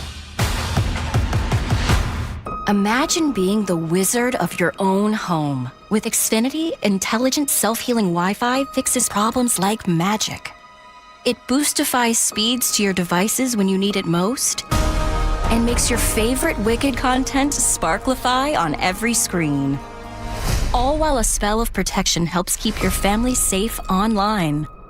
When you're out in Oz, Xfinity Mobile joins Wi-Fi and 5G to keep your phone connected from here to the Emerald City. If you had the most intelligent Wi-Fi from Xfinity, everything would work together for good. And now you can cast a spell to stop time and keep your internet bill steady for 5 whole years, with the Xfinity 5-year price guarantee. No contracts or commitments with amazifying equipment included. Xfinity, imagine that. And see Wicked for Good, only in theaters November 21st. Restrictions apply. Select plans only. Xfinity Mobile requires Xfinity Internet. When businesses thrive, communities score. That's why Bank of America is the official bank of FIFA World Cup here in the Bay Area. And our more than 110 local business specialists are ready to help your business win. What would you like the power to do? Learn more at bankofamerica.com/local business. Bank of America, official bank of FIFA World Cup 2026. Bank of America Corporation, all rights reserved. Joe Shasky here for Golden State Lumber and Showroom. Consider their Stockton yard as the go-to resource for building professionals in San Joaquin County, with over 40 acres of premium building materials available to the public. For bigger jobs, you can count on Golden State's large fleet of trucks for timely delivery. It's their goal to keep your project on time and on budget. Building a better Bay Area for over 70 years. Golden State Lumber and Showroom. When you succeed, we succeed. 1-877 Cars for Kids. KARS Cars for Kids. 1-877 Cars for Kids. Donate your car today. 1-877 Cars for Kids. Donate your car today. Ready to get rid of that old car? Donate it to Cars for Kids. Call 1-877-CARS-FOR-KIDS to reach a friendly live agent. Donation's super easy, and your car can be picked up as soon as tomorrow. Call us now, 1-877-CARS-FOR-KIDS. That's Cars with a K to donate your car today. 1-877 Cars for Kids. KARS Cars for Kids. KARS Cars for Kids. 1-877 Cars for Kids. Donate your car today. Hurry! It's our last chance to donate for 2025. Pros don't just show up. They prove how it's done, with precision and without shortcuts. Makita tools are built the same way, with a dedication to lasting quality, trusted performance, and results that reward your effort year after year. When the job calls for the best, call on Makita. Built to be the best. Available at the Home Depot. It's time for Cyber Monday, Dell Technologies' biggest sale of the year. Enjoy the lowest prices of the year on select PCs like the Dell 16 Plus featuring Intel Core Ultra processors. And with built-in advanced features, it's the PC that helps you do more faster. Plus, earn Dell rewards and enjoy many other benefits like free shipping, price match guarantee, and expert support. They also have huge deals on accessories that pair perfectly with your Dell PC and make perfect gifts for everyone on your list. Shop now at Dell.com/deals. 250 years ago, a promise was made to connect families and friends near and far. And during the holidays, that promise is more important than ever. That's why USPS is building a better network to meet your needs, with timely deliveries, easy and affordable ways to ship, and everything you need to make your season full of holiday cheer. Our purpose is delivering your peace of mind, knowing your love will arrive, bringing joy to all. The United States Postal Service. Learn more at USPS.com/holidays. Red and Gold Game Day starts at Laughing Monk Brewing. Park for free. Enjoy amazing food, ice-cold beer, and every game on TV. Catch 95.7 The Game's pregame show. Then hop on the free shuttle straight to the stadium. Sign up now at 957thegame.com.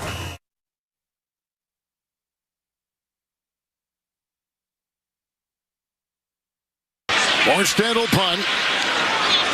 Larvidan is back with the wind and the hang, and now the fair catch. So he fumbled the ball, muffed it, and it's picked up right there.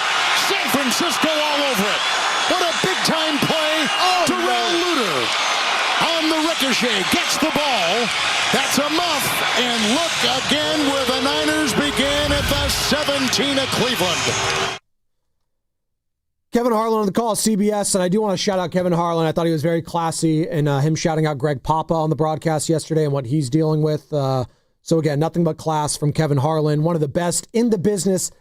Multiple sports, by the way. Multiple sports. As we're going, Amazon, because he's on that broadcast. CBS, he's been doing it for a very long time. And also, on the radio side. I do think Kevin gets in trouble, though, sometimes when he's doing these television games, Joe. And sometimes he thinks it's the radio broadcast where he has to describe everything. It's like, Kev, we can see it this time. It's okay. But I still love the energy. Oh, he muffed it. And then boink. That was a good one, There's too. an era of guys that need to move on. I know Al Michaels, Dan Dibley's going to Not Kevin. No, not Kevin. Okay. I'm talking about Trent Green and Chris Collinsworth because I was listening to Collinsworth last night. I'm done with him. I'm done with him. Tirico's still really good. No, Tirico's great. I love Tirico. But Trent Green's just terrible. My God.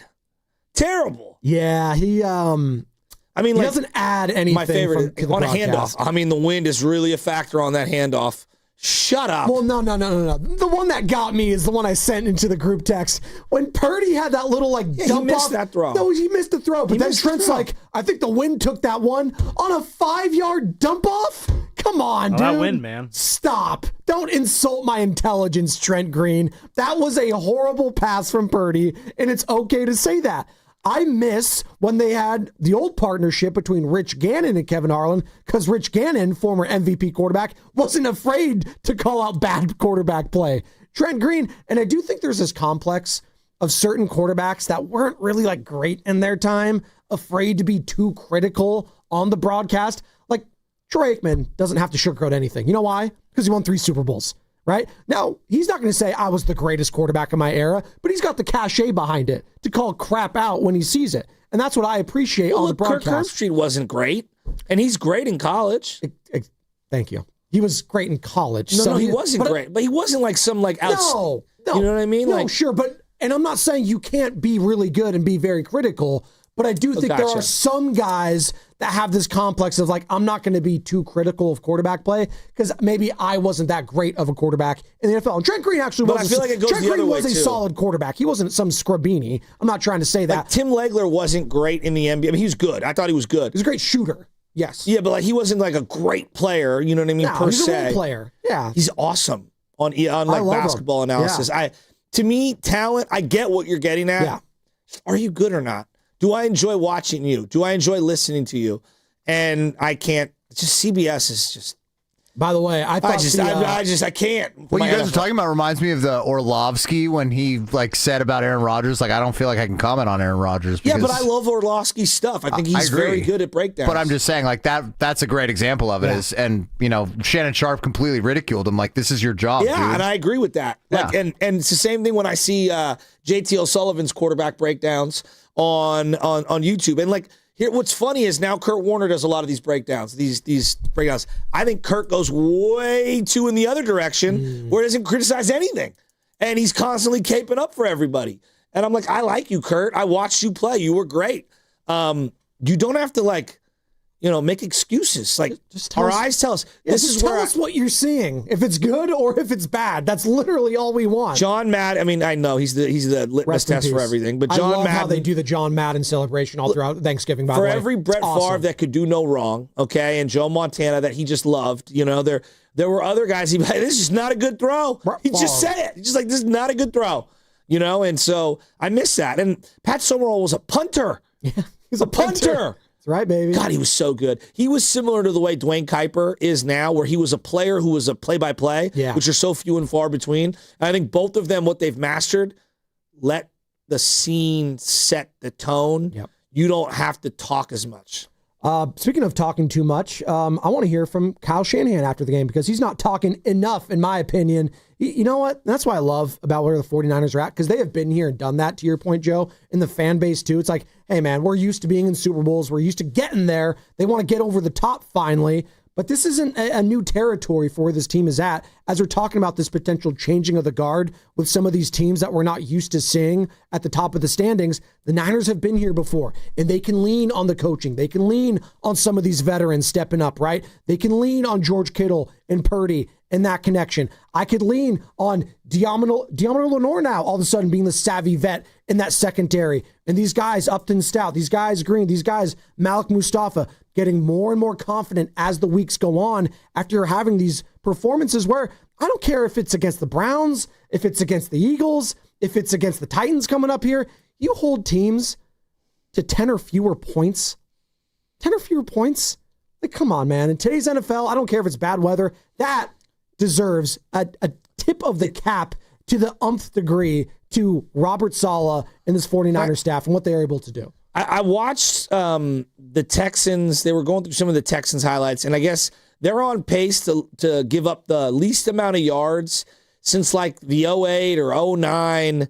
They're really good. Was the Bears? I forget what the defense was. That basically 20 years. They're giving up the least amount of yards in 20 years. And I guess my overall question is, how much of that has to do with the new kickoff rules, meaning you don't have to travel as far in a normal drive if the ball goes to the 35 or the 40, versus they are really that good? It's a good point. I haven't thought about it like that. Yeah, no, I know. Like, I'm looking at the Niners, defense, and like I always see people like poking holes. Well, they're giving up yards, and they're doing this. At the end of the day, they're getting not necessarily a lot of turnovers, but they're getting some turnovers, and they're causing victories, and they're not letting the other team into the end zone. Isn't that what it's all about? It's exactly what it's all about. And Kyle Shanahan, the head coach, talked about the defense setting the tone all day yesterday. I mean, I thought the D was setting the tone all day, really. I mean, they got that one score with the double move. I think they ran it, felt like 9 plays in a row, set it up and got that score. And every drive after that, man, I thought our D was real good. Made some adjustments at halftime. Did better in the run game, I thought, in the second half. But fourth down was the big, as good as turnovers when you stop them on fourth down. And the man, the myth, the legend, and talking about him stopping Myles Garrett, he thought the Niners handled it well. I mean, he's a challenge. I mean, it's someone you're thinking about every single play. You think about him throughout the week when you're trying to game plan. He moved around a lot more than usual today, which made it a little bit tougher. You know, we weren't perfect against him, but I was proud of the guys, how we handled him. I mean, I don't think you could have done a better job than what they did yesterday, Myles Garrett. You led him into, one sack? And I know he got close a couple times, but that's the difference. Getting close and actually finishing. And the week prior, I thought all that negative energy, and I get it. It's the quarterback. When the quarterback struggles, the lines light up. This isn't the guy. Even after a win, he throws 3 picks in the first half. People are freaking out. Do you feel better about Brock after a week, Niner fans? And what he showed yesterday? Are all those concerns answered for you? Or does he have to keep stacking the wins? I get it. You want to keep winning and winning. But I thought, given the circumstances, where the Browns were at defensively, where the Niners were at offensively, they're struggling at home, short week, bad weather on top of it. I don't think we're bringing that aspect enough up, Joe. The fact that all week everyone was scared about the weather. Now, I didn't see any rain. I didn't see any snow. I actually saw the sun creep up a couple times. But the wind was bad, and it was cold. And Brock Purdy delivered. Like, shouldn't that put that to bed, bad weather quarterback? Right? I mean, until the next game. Until it's not. When people bring it up, and then, come on. I don't know. We should just give him his flowers. It's okay to say he dramatically improved from his performance last week, right? Come on. Let's give him the credit. I mean, what did I come in here saying? I'm not saying you're not, but I'm just saying where are the fans at last week that wanted to crush him and move off of him? How are they feeling this week? Well, you know how it is. They're crickets. And conversely, people that didn't want to analyze the game that he had last week, or are jumping in your mentions like, how do you like him now? It's like, well, this is the job, is you analyze each game. And that's why yesterday I thought was a huge step in the right direction for the whole team. If he can move the way that he did yesterday, I mean, that's the kind of offense that can beat anyone. I know it doesn't display itself with proficient numbers yesterday and 40 points scored or any of that. That's a great defense. Not a good defense. That's a great defense. Yep. And we could talk about the lack of snow, the lack of rain. When there's 30 to 35 mile an hour winds, I don't think people understand how difficult it is to push the ball down the field. It's really difficult. Well, and it changes everything offensively, whether you go for it or not. Kyle Shanahan punting, right? And a lot of people were questioning that when he punted the ball away. Browns take it all the way for a touchdown. I still thought that was the right move in that situation. No, I'm not putting my backup kicker to attempt a field goal or even go for it there, because then you give them a team better field position. And I know they scored anyways, but I love that move because he was trusting his defense. I think that they won the toss, and then so they get to pick the direction in the second half. Correct, and they went with the wind for the fourth quarter so that they would have, had it been a game late, they would have been able to do it. And I just wonder how much of him being an offensive coordinator in Cleveland factored into him understanding, just the way the weather was for that particular game. I thought that was an interesting decision. When's the last time he did that? I feel like it's one of the few times, if ever, that Shanahan's received the ball. I think it was because of the weather. No, it absolutely was. Yeah, he just never does that. I just can't remember the last time he chose to receive the ball after getting the coin flip. Maybe in a meaningless game he's done that. No, but I thought that was a strategic, specific thing, and we're going to overlook. They won the game. I love that from Shanahan. And to me, what did they have? 37 seconds left in the half. How many times have we seen them? All right, let's just get to half. Let's just get to half. And it felt like the Browns 39. 39. The Browns had all the momentum, and it's third down and long. And he hits Ricky Pearsall, I'm talking about Brock Purdy, on a little like in and out route. It was a beautifully thrown ball. And then he hits Juwan Jennings. They call the timeout. Then they throw that deep ball to George Kittle, which was a perfect throw. Just an absolutely perfect throw and a great adjustment by George Kittle to make that play. They call the timeout. I thought they could get one more playoff. I thought the referees fumbled the time and didn't give them the appropriate timeout when Kittle was clearly calling for a timeout right there. I thought they had 8, maybe 9, maybe 7 seconds. Instead, they go down to 4. You kick the field goal and he dunks it in. That's a free 3 points and all the momentum. I think that should be reviewable, what you just said right there. They should be able to, inside 2 minutes, because I know it goes to the booth, they should be able to look at that. The exact moment he does the timeout signal, you look at the game clock and say, okay, give it to him right there. It shouldn't be that difficult. I think that should be universal for all teams. It's really not that hard. We have cameras everywhere. And don't you know it, by the way? Shout out Juwan Jennings last week with Trayvon Merrick. And we'll get to what Shelby Harris, the defensive lineman for the Cleveland Browns, had to say about Juwan Jennings. What's going on with him? It got chippy. You want to just play it now? I just don't understand. Like, with who? What's going on with who? Juwan? Yeah, it's just... It's one thing if you're going at it with guys, every now and then it gets a little physical. I mean, now guys are calling you, play the sound and let's just discuss it. So there's more to this story, and I don't know where I fall on it just yet. Here is Shelby Harris after the game yesterday. Cleveland Browns talking about Juwan Jennings being a certain tool in the garden. He's a and I want that known. Like, I see why he got punched in the nuts, because he said some things that you should not say to another man ever, but I don't respect it because you say that, then run behind your O-line. That's some real soft shit, and I want that known. I see exactly why they punched you in the nuts. I'm surprised nobody punched him in the jaw yet. Wow. What could you have said or done that causes that response? Myles Garrett even addressed it at the podium afterwards as well. Not as direct as that D lineman. He got thrown out of that game last year where he could have gone for 1,000. I believe it was the Arizona game, week 17, where they were fighting back and forth. And everyone was like, yeah, Juwan, yeah. And I was like, that's kind of dumb. I just thought he overdid it in that game. And I love when he finishes these blocks. He's had a couple of plays this year where he sideline blasted somebody. I thought it was borderline dirty. I don't know, man. Something's going on with Juwan. I love being aggressive. I love being physical. You're going to get into it with guys. It's a competition. I don't want to sound like I'm soft. I don't want to sound like I'm out of touch, like I ain't never played ball. Stuff happens. But what did he say that has clearly crossed the line to Cleveland? Garrett said after the game, Myles Garrett, quote, "I can't speak for how he was raised, but if you have nothing good to say, don't say something to somebody. So he had a lot to say that was demeaning and disparaging towards some of our players, and I was just trying to separate everybody. And I tried to go up and ask for what the problem was.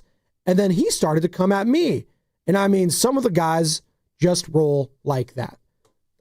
Talking about one guy I'm not going at, it's probably Myles. It's probably Myles Garrett. Hey, if we were talking about genetic freaks in the history of the NFL, God. I mean, he's on the short list, right? Well, dude, remember, because during like the NBA All-Star game, because the Browns are never making the playoffs, so Myles Garrett's always available. So like he's always at those like celebrity events. When he's on the court, I was like, I could see this guy playing NBA basketball. Facts. Oh my God. Facts. So yeah, we just had to play it because that was obviously a big part of but like, the game. What's going on? I don't know. And it happened. Him going at it. It was a bad look. I see why he got hit in the groin. Well, it was during a break and play because a former Niner was hurt and had to get carted off. Malik Collins. Like that's another. And they thing were all dapping him up. A lot of Niners were dapping him up. So I felt really bad for him. Like what was going on there? That sucked. So yeah, that is what it is. I've seen a lot of football games. I can't remember too many times where a guy, play the set one more time, stood in the podium, was like, yeah, I see why he got hit in the groin last week. Shelby Harris has been playing a long time. He's been in the league for like 13 or 12 years. He's a and I want that known. Like, I see why he got punched in the nuts, because that's some, like, he says some things that you should not say to another man ever, but like, I don't respect it because you say that, then run behind your O-line. That's some real soft shit, and I want that known. I see exactly why they punched the nuts. I'm surprised nobody punched him in the jaw yet. 650 on the Boxer and Gerson work injury attorney's text on. We can't love Dre Greenlaw for his borderline plays, but then flip on Juwan. Come on, Shasky. Well, no, there's a difference. Where I draw the line is how many different opponents called out Dre Greenlaw like that? Well, Dre Greenlaw like saying things though? Like he would hit you on the sideline where it would be borderline. He would hit you. And by the way, it's clearly what he said, which was the problem. And what would I say the next? Like, love you, Dre. Can't have that play at that spot right there. Yeah, and listen, the physical nature of how Dre Greenlaw plays and what his physical nature meant to the defense. I want that known. I'm not sure it translates to what Juwan Jennings is doing offensively. Now, Juwan has been playing better because he has his guy at quarterback. No, he's been playing way better. He's got his guy at quarterback. He looks healthier too, though. He does. He does, and he made a couple of really nice catches in traffic. Again, I'm just asking the question, what is he saying? I don't know. And I don't think we're going to find out unless the NFL leaks what he's saying, and usually that's not going to be the case. If it was like not two separate opponents coming out after the fact and saying that you're going beyond. Again, this is the NFL. A lot of these guys are talking smack on every single play. But clearly, 2 weeks in a row, the other team is saying that you're crossing the line. I want to know what is being said that crosses the line. Well, and then I'll have a better feel for whether he's right or wrong. I'm looking up, and if they asked any of the other players after the game, I'm not seeing any cuts, so maybe they weren't asked about what Juwan Jennings and the chippiness after that. So, yeah. There's a lot of people, though, that share the same 650 sentiment saying, hey, we can't love this and flip on that. This is our guy. And I was like, that's fine. I don't know what was said. The fact is, Niners won the game, 20-68. That was the final. Juwan had a touchdown. Move on. That's it. If it keeps happening, though, and it happens against the Tennessee Titans, then we'll start talking about a trend, Joe. But I hear you. Spitting. We have all these spitting incidences in the league. No, that's the most, like, in ball defense, that's the most disrespectful thing you could do to a person. And now you have this whole hit him in the groin. Hit him in the nuts. Yeah, that's. I mean, wow, we're just all over the place. He's a and I want that known. Like, I see why he got punched in the nuts, because that's some, like, he says some things that you should not say to another man ever, but like, I don't respect it because you say that, then run behind your O-line. That's some real soft shit, and I want that known. I see exactly why they punched the nuts. I'm surprised nobody punched him in the jaw yet. It is what it is. 424 on the Boxer and Gerson work injury attorney's text line. Spadoni sounds a lot like Jennings when talking reckless on IG. What am I saying on Instagram? I posted a picture of a creek over the weekend. That was the only picture I posted. Oh, I didn't even see it. Because I was at a park with my kids, and I put the Shire music in the background. Wait, what did you send to the chat? He doesn't have the balls. What did I say? What reckless thing have I ever said? You sent a video to all of us in the chat, and it looked like two dorks in the park. Oh, LARPing. They were LARPing. And I saw it in the wild, Diamond Park in Oakland. LARPers in the wild. They were. And Benny was like, what are they doing? I was like, I think they're playing with like swords and shields. Looks like they're getting ready for the Battle of Middle Earth, Sammy. And Benny's like, man, that's so cool. Dad, let's go do that together. Well, no, I was doing play-by-play because I was like zooming in because I didn't want to like make fun of them or anything. But I was doing commentary. I was like, wow, look, they're really getting into it, Benny. You want to go play with them? He's like, I was like, I'm good. They're like 30 and 40. Put it on the poll. What am I saying that's reckless on Instagram? Do you guys follow me? What am I doing? You post the same Raider meme every week. Well, it's Ben Affleck. I think I have all of you guys muted on Instagram. No. Let me ask you guys. Put this on the poll, and then we'll get back into the Niners here. Yeah, me muted. What's more disrespectful, getting spit on or getting deliberately hit in the groin? Oh, Baldy last week with Sam and I, because you were out, he said getting spit on is the most disrespectful thing you do with a human. And I actually agree with him there. Yeah, I'd agree with that. Punch to the nuts is Can we put it on the poll, though? I just want to I want to make sure we're all in agreement. It's disrespectful. Spitting on someone, though, is the most vile, one of the most vile acts you can do. Because it's like layers of disrespect. You don't see me as another human when you spit on me. That's a good that point. is the difference in that. Although testing your manhood. No, that's part of it. That's dirty. That is. But you know what? You always talk about, you never know what's going on in those scrums at the bottom of those piles. People are punching and hitting. That's Christian Wilkins on the lurk. Well, he's checking the oil. Checking the oil. See, you can't be doing that. Oh, my God. Well, he's still out there. You want to add him to the team? He's available. Yeah, I'm good off that. You good off that one? Jake, that sounds, Juwan Jennings and Christian Wilkins being on the same team, that sounds like a tag team made for Royal Rumble. 619, I agree with Shasky. Seems like Jennings takes things too far. That's from Burke. That's all. I'm not even mad at him. I'm just asking, like, what's going on here? Boxer and Gerson work injury and text line. We're just trying to figure out. I don't know. One thing that I have seen. He's clearly getting in the dome of the other players, though, and there is something to be said about that. Getting into getting those other guys to crater a little bit, playing mind games. Look, it cost him a game last year, and then he didn't get the 1,000 yards. Listen, if it costs him a game this season in a game that actually matters, that's my point. Then yes. And then it cost him whatever, 13 or 14 or 15 grand, which to me, like that's a lot of money. We have seen, though, talking about the on the field product, I think it changed. Like, it's pretty evident now. Juwan Jennings is Brock Purdy's favorite target. Kendrick Bourne ain't even gonna look. He got a look yesterday, and it was out of bounds. It was out of bounds. Did you see he's 17 or 18 yards short of hitting a $500,000 bonus? Kendrick Bourne? Yeah. Oh, he'll get it. Like, you got to, you'll set him up for that. I think one of those week 18 kind of like forced to happen. Like, hey, Kyle, can't put out. You cannot put Kendrick Bourne in the game. We cannot let him hit this $500,000 bonus. That's so messed Leeds United needs that money. I don't think that's accurate. Leeds United. We need the transfer portal. We need to hit this. I mean, the $500,000. If that were the case, pay him out now because the Ram win alone, he was worth the $500,000 bonus. Wouldn't you agree? Yes. There was a player over the weekend that got suspended, or not suspended, got fined or something. He's like, I can't buy my kids Christmas presents. He was being tongue-in-cheek. I forget who it was. He's like, how could the NFL do this to me in the season of giving? You're taking away my money. Season of giving. You're taking away my money with a fine. We're laughing about it because it's a win. Had it been a loss, maybe we view this differently. Juwan Jennings. That was a great win. But it's definitely something to monitor going forward. I think we could all agree on that. This was one of those games. Yeah. No matter how you saw the season playing out before the season started, you were like, ugh, Cleveland, late November. Ugh, where will they be? Where will you be? Are they looking ahead because you got the bye week? Are you trying to feel like right? Yeah, what's the weather looking like? Yeah. And for this to not really be a tight, tense game in the fourth quarter, how refreshing was that? Very refreshing. And you know what? I keep talking about whether or not this team has action in the number one seed in the NFC, and people are kind of scoffing at Alex Spadoni. They got no chance. Hey, maybe the division, but we're not getting the number one overall seed. I was like, well, the Bears are there right now. And it's actually not that inconceivable. If I just tell you the remaining schedule, Joe, as the Niners are heading on their bye week, you want to go through what the schedule for those other teams that are in the top of the standings? You want to do that? All right. Because we can get rid of one of those teams right now that are technically above you because they're first in their division. The Bucs and the Panthers, they're not in the action for the number one overall seed. I like the music, Sammy. Thank you. So Baker came back yesterday. Yes. And played. He did play. That is shocking. He's such a gamer, dude. I love Baker Mayfield. He is I would love rooting for a guy like that. I'll just say that. All right.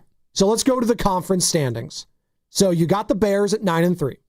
You got that's maybe the biggest upset of the week against the Eagles besides on Black Friday. Panthers Rams. Yep.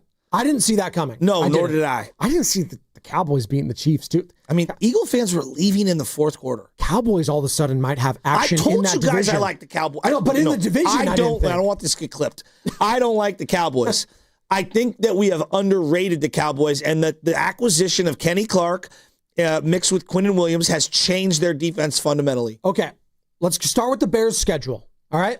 They're the number one overall seed currently. They got 5 games remaining, and obviously we know one against the Niners. This Sunday, taking on the Packers in Lambeau Field. That's going to be a juicy one. I'm assuming that's going to be America's game of the week, whatever. Burkhardt, Tom Brady will be there. Brady will be there. Then with his weird glasses that he doesn't need. Get in the front office, fix the Raiders, Tom. What are you doing in the broadcast booth? You have bigger problems. All right. Sunday, December 14th, a week later. Back at home, they're taking on the Browns. Browns defense got action, all right? Like that's it. That's not going to be a walk in the park, all right? Then they got the Packers again. And that's going to be back at home. So 2 out of the 3, they got Green Bay, divisional rivalry. Is that the oldest rivalry in the NFL, right? Yeah, it's Packers, Browns. That's, at worst, you're looking at split right there. I'm having a hard time seeing them go 2-0 there. I mean, gosh, if you're an NFL scheduler, you've been waiting for the Bears to be good so they could face the Packers in late December because both are outside. That's and get this. What a chef's kiss. What an NFC. Yeah. Look at these last 3 NFC games for the Browns. So they got that Packers game December 20th. We need the Browns to play well. Yeah. We do. You do? Yes. There's like no other way around it. You actually need a couple teams that you hate to play well. I'll explain later on. So you got the Bears-Packers there. Then they go to Levi Stadium. Monday Night Football. Niners, Bears. And what day is that? December what? How massive is that? That's December a Sunday 28th. night game, I believe. Sunday night?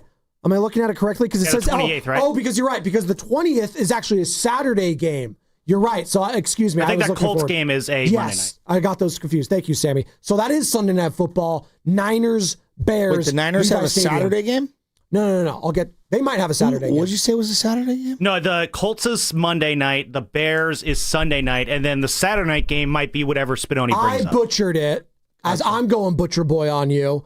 That Packers-Bears game in Chicago, December 20th, is a Saturday game. So they actually have a short week after that Browns game back at home against the Packers. Then they have 8 days, Sunday Night Football the following week against the Niners. Again, we're going through the number 1 seeded Chicago Bears schedule because the Niners have action potentially for the number 1 overall seed, and I'm telling you why. And then they finish up their season, the Chicago Bears, against the Lions, and that's TBD. And wouldn't you know it, when's the last time a Bears-Lions game felt that big at the end of the season? I mean, the Lions might legitimately be mathematically eliminated. Yeah, by that point. They might be. I mean, they might. But they'll be playing spoiler. Oh, there's no question. And they question. would love to do that because remember, once upon a time, that's what started them. The Lions played spoiler against who? Yeah. And it mattered for the Niners. Aaron Rodgers and the Packers once upon a time.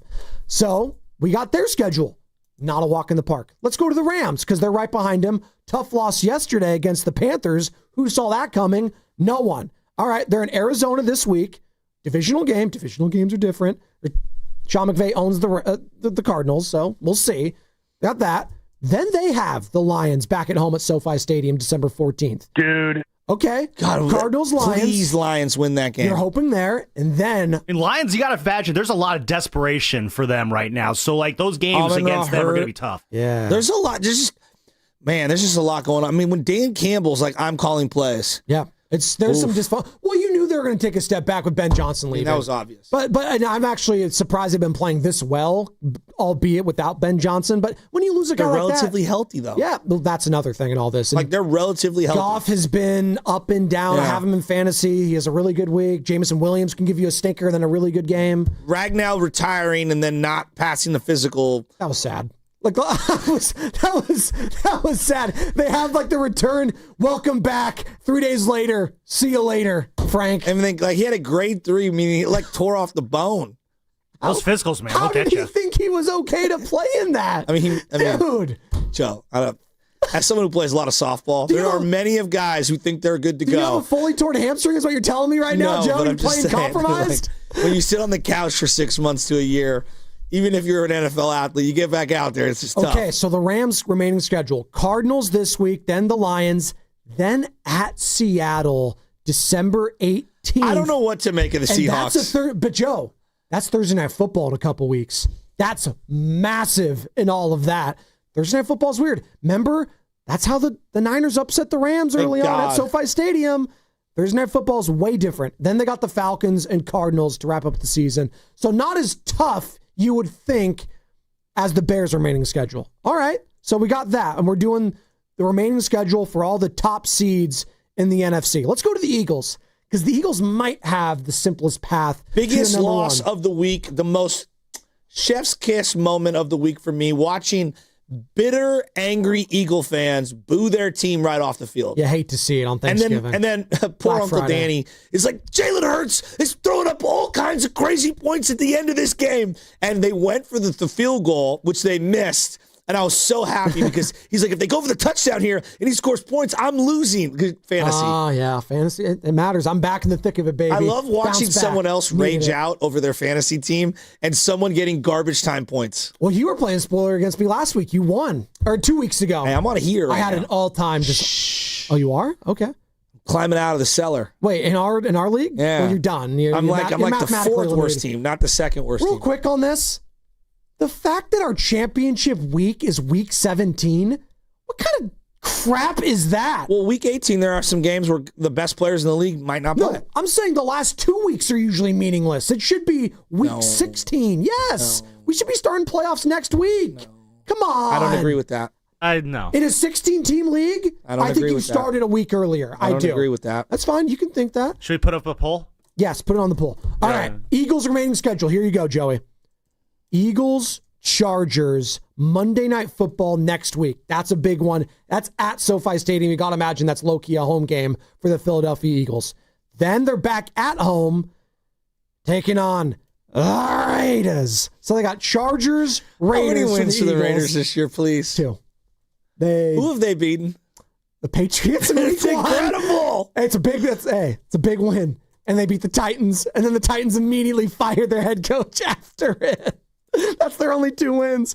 So this is the Eagles' schedule remaining. Chargers, Raiders, Commanders, Bills, Commanders. So you need the Commanders to play spoiler here towards the end because they're cooked. They got Marcus Mariota out there. Well, Jaden Daniels is like, you know what? I want to come back and play.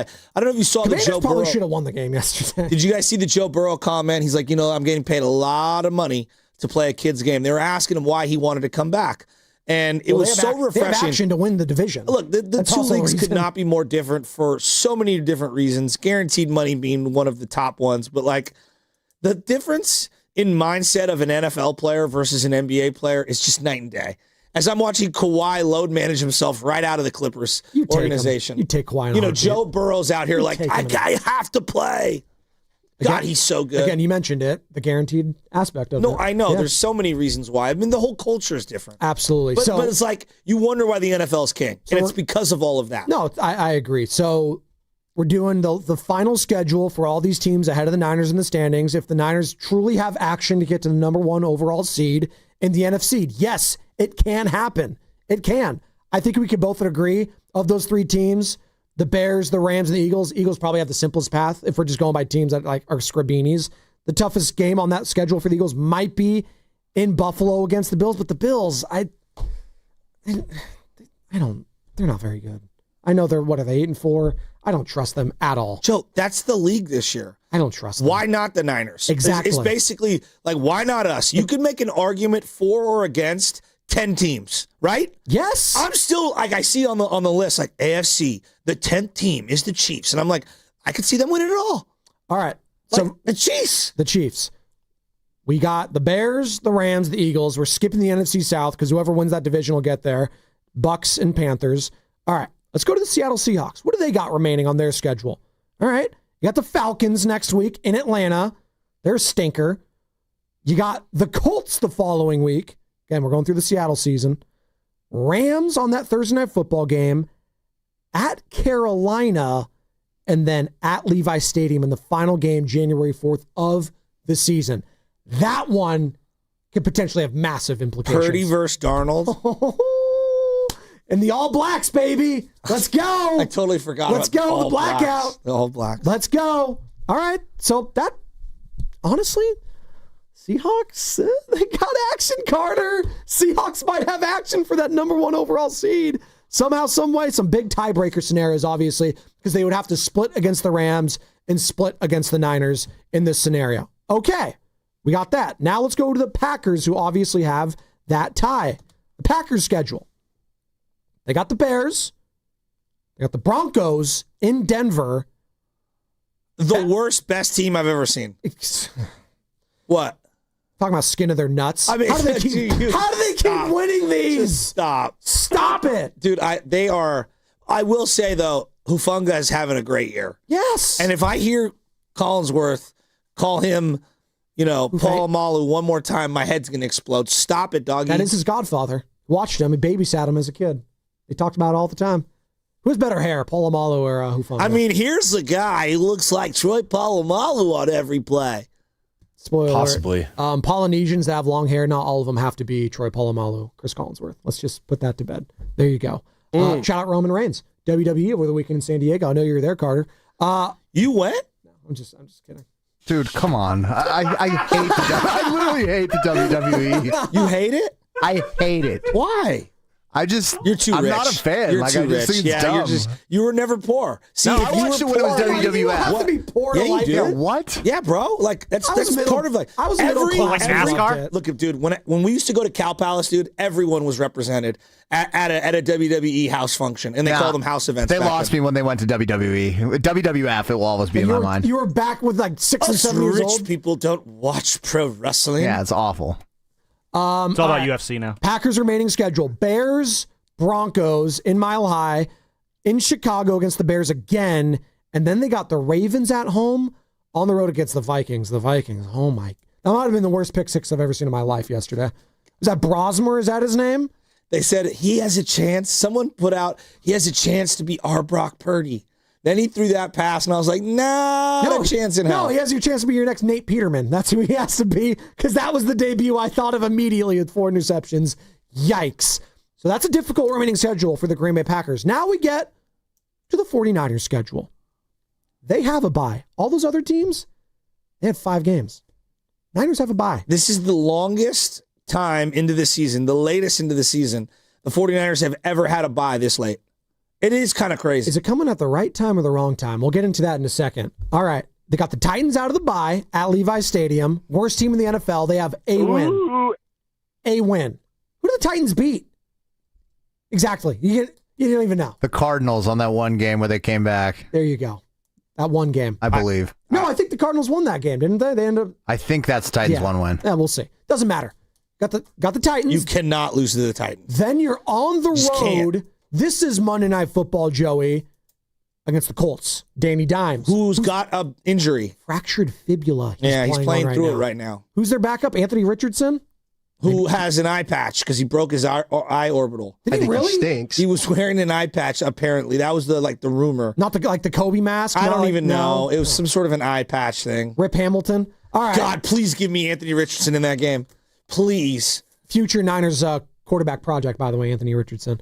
So you got the like Titans, when they punch the Colts? greens at a golf course? Yeah. That's literally what Anthony Richardson does when he's throwing footballs on the field. Oh, my God. Punching the greens. And then it sends like sand all over it. It's awful. I hate that. But we'll charge you the same amount. I like sand. Titans, Colts. That's a 4 for your Anakin. Titans, Colts, Bears, Seahawks. I can hear Sam laughing through the cement. Dude, Niners have the easiest remaining path. Yeah. They do.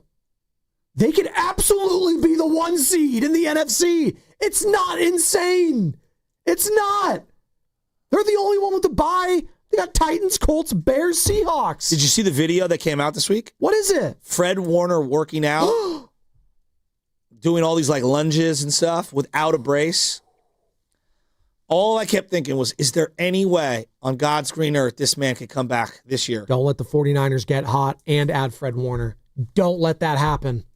I'm telling you right now. He needs to call Ray Lewis and get the deer antler spray. Hey, Joe, what if I told you the last 2 teams that hosted a Super Bowl and played in it won? Just saying. It's science. Bucks and Rams? That's right. Back-to-back years? That's right. Wow. It's science. Science. I mean, it is what it is. Before we hit the injury report, let's go to Dave in Fresno. What's up, Dave? You're on the Morning Roast. Niners #1 seed, baby. Let's make it happen.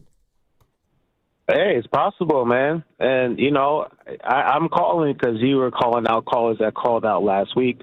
I was critical, rightfully so, but yesterday was a good win, and that, at the end of the day, you got to, they're taking care of business. We all knew they had a soft schedule going into the season. And I think yesterday was a good, solid win. And like you guys said, the bye's coming. I think it's coming at a good time. I think guys are coming back healthy.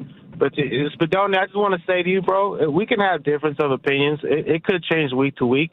I think you was kind of mad what I said last week. But at the end of the day, I think we all want the same thing. I think my expectation seems a little higher than maybe yours. I just said but right now, #1 seed in the conference. What are you talking about? No, I'm just saying. Last week you didn't like my comment and you hung up on me, which is fine. I didn't do that. I don't saying. control that. I don't hang up on people. Hey, Dave, I love you. It's not me. Are you okay? You okay? Are we gonna be good? Yeah, I'm good. I'm good. We won, and we're about to have a bye. We're about to play the Titans. That's another bye. So yeah, no, I'm good. hey, they showed me a lot yesterday, man. That was solid. How did Brock? Dave, how'd Brock look to you? Yeah. How'd Brock look? He looks solid, bro. Whenever I just call it like I see. I have no skin in this team. I don't know these guys personally. I root for this team, obviously. If you have a bad game, I'm going to call it, man. You have a good game, I'm going to call it. We got to be fair here, bro. And he played really solid yesterday, and hopefully we can keep this going. Hey, Dave, I think we've got mutual homies. My boy Cream, a.k.a. Chris the Barber. Oh, he gone. I didn't hang up on you, Dave. I didn't hang up on you there. I didn't do that. I did. My bad. It's okay, because we have the injury report now, Carter. I think that's what it led to.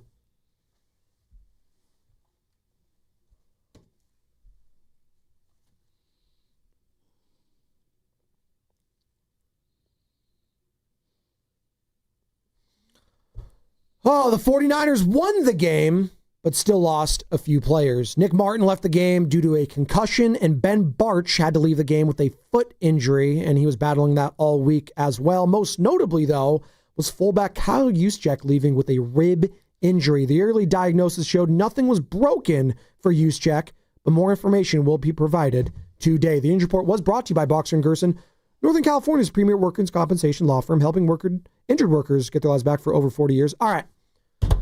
8 o'clock. So you're listening to 95.7 The Game, Joey. KGMZ FM and HD1 San Francisco. An Odyssey Sports Station in the home of the Golden State Warriors and Valkyries. Always live in the free Odyssey app. Come to you live from the Laughing Monk Studios. It's a Monster Monday / Victory Monday presented by Merit America. Visit them at meritamerica.org/super. Niner fans, where you at? 26-8, the final. This team is 9-4. Not only on the precipice of potentially getting back in the NFC West playoff picture, because there's just a game back there, but in the number 1 overall seed picture. Somehow, some way, that is a possibility. December 1st, 2025, the year of our Lord, baby.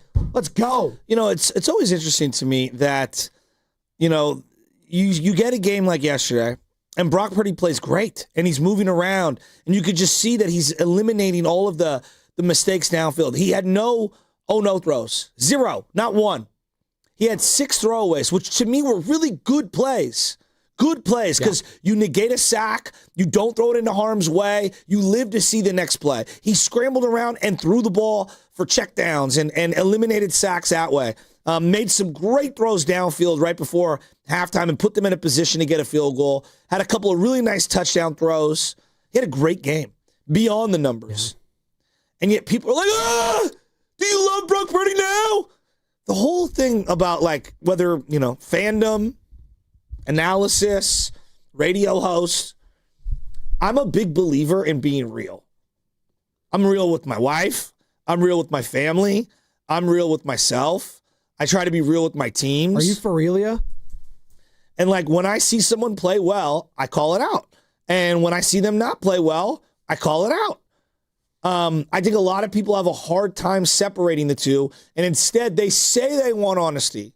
They do. They say they want honesty, but the reality is they don't. People don't like negativity. They don't like when you're real.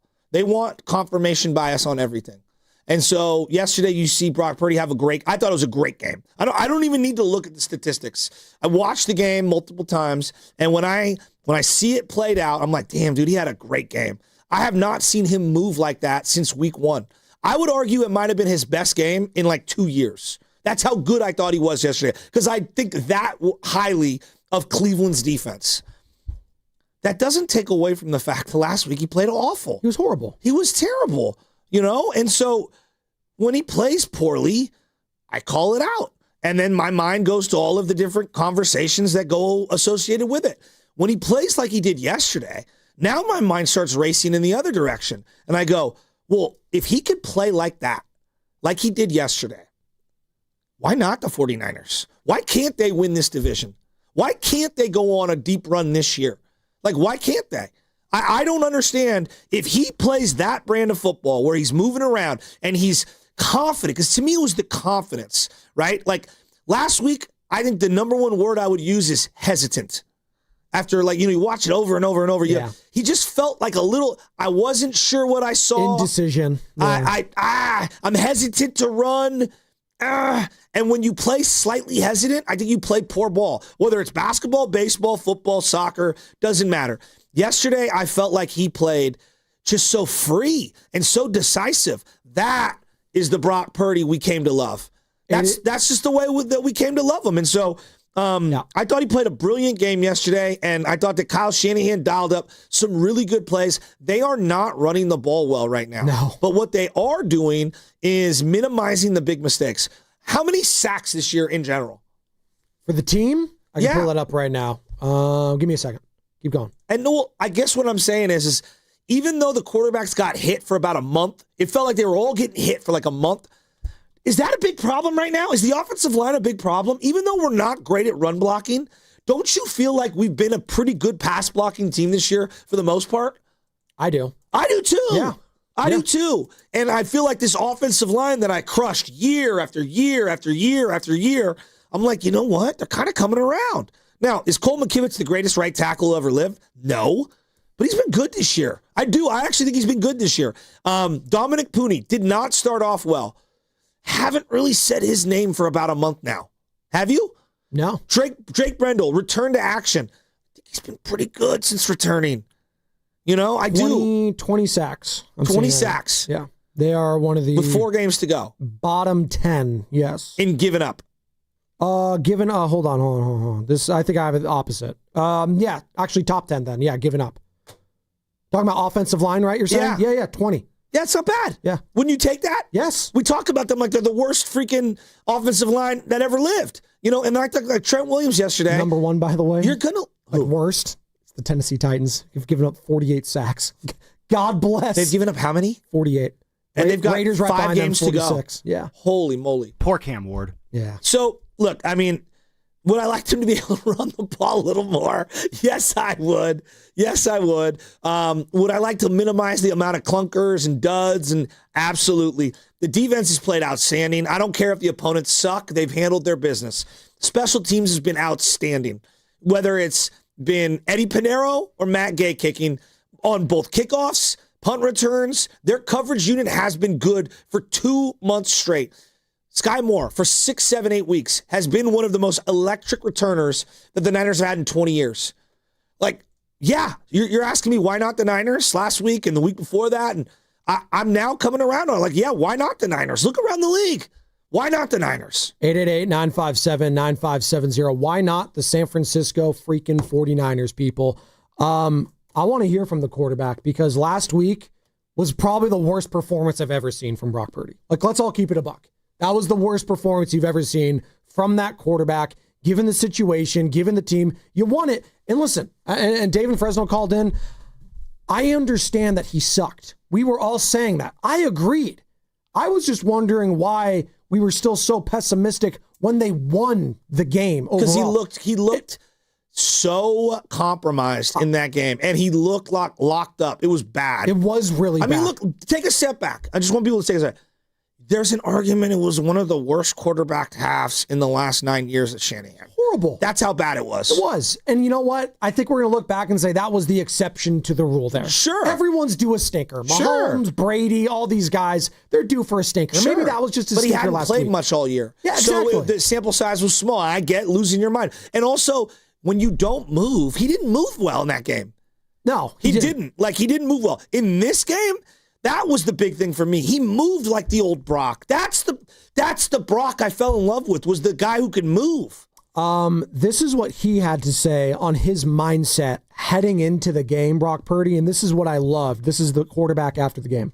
Coming here against a great defense like that and just the conditions that we were playing in, I think it comes down to protecting the ball and letting the defense do their thing, and then when we have the opportunities to strike on offense, we got to capitalize on it. So that was really the mindset, last night when all the quarterbacks are going over the game, and right when we got out to the field to warm up, like you could tell it was going to be that kind of game. So that was really our mindset. Knowing the situation and knowing what the elements were going to be, I thought Shanahan called a brilliant game, and I thought Purdy playing within himself, given the bad weather, is so important coming off the performance he had last week. He didn't hold the ball. Watch Shedeur. He's holding the ball. He's a young player. He's a rookie. Yeah. Second start, like he's holding the ball.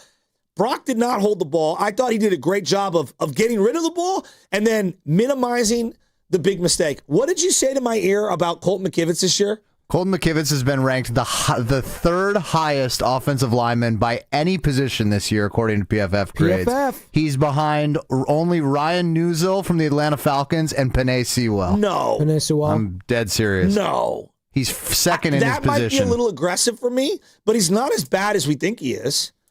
And just in general. You know, that's just what the stats say, but yeah, I'm with you. Wow. The Browns had 1 sack yesterday. 1 sack. Miles Garrett went right around. Trent had no chance. That's not even Trent's an all-timer. He had no chance on that play. And you know what? That's okay. You know, just win the battles you're supposed to more often than not. Colton McKivitz is the third highest ranked offensive lineman. I was just as shocked as you. Yeah, just offensive lineman. He's third at the position. Even if that's a little aggressive, doesn't that go to tell you he's had a great year? Sorry, second at the position. And Joe, check this out. You know, Sewell's a right tackle. You know where the Browns rank in total sacks this season? Second. How many do they have as a team? 43. Wow. The only team above them is the best defense in football you saw last night, the Denver Broncos, at 51. The Niners came into the Carolina game. They held them game to 1 sack. 1. The Niners came into the Carolina game with 12 sacks as a team. What? It's true. And yesterday, they walked away with at least 3. I don't know. Do they have more? Can you guess how many sacks they have on the year? They're the last in the NFL. 17. 16. 16. I knew it was close. Panthers have 18. The Bengals have 18. Those are the closest teams to you. I mean, where would they be without Cleve Farrell? No, seriously. Where would they be? The guy's had 4 sacks in 4 games. It's been incredible. I love this resurgence as a guy that's, quite frankly, going to be labeled as a bust in his career because of where he was drafted. He's been a good player for the Niners. He got drafted to a bad organization. Like, again, we talk about this with quarterbacks all the time. Same with any position. You get drafted to a bad organization, more often than not, you're going to struggle. Yes, there are some exceptions, Myles Garrett being one of them. He's a Hall of Famer. He's one of the greatest defensive ends in the history of the sport. Sometimes there are exceptions to the rule. More often than not, you get drafted to the bad organization, you're going to look bad. Did you see the stat that came out about Micah Parsons? No. Oh, yeah. I saw it.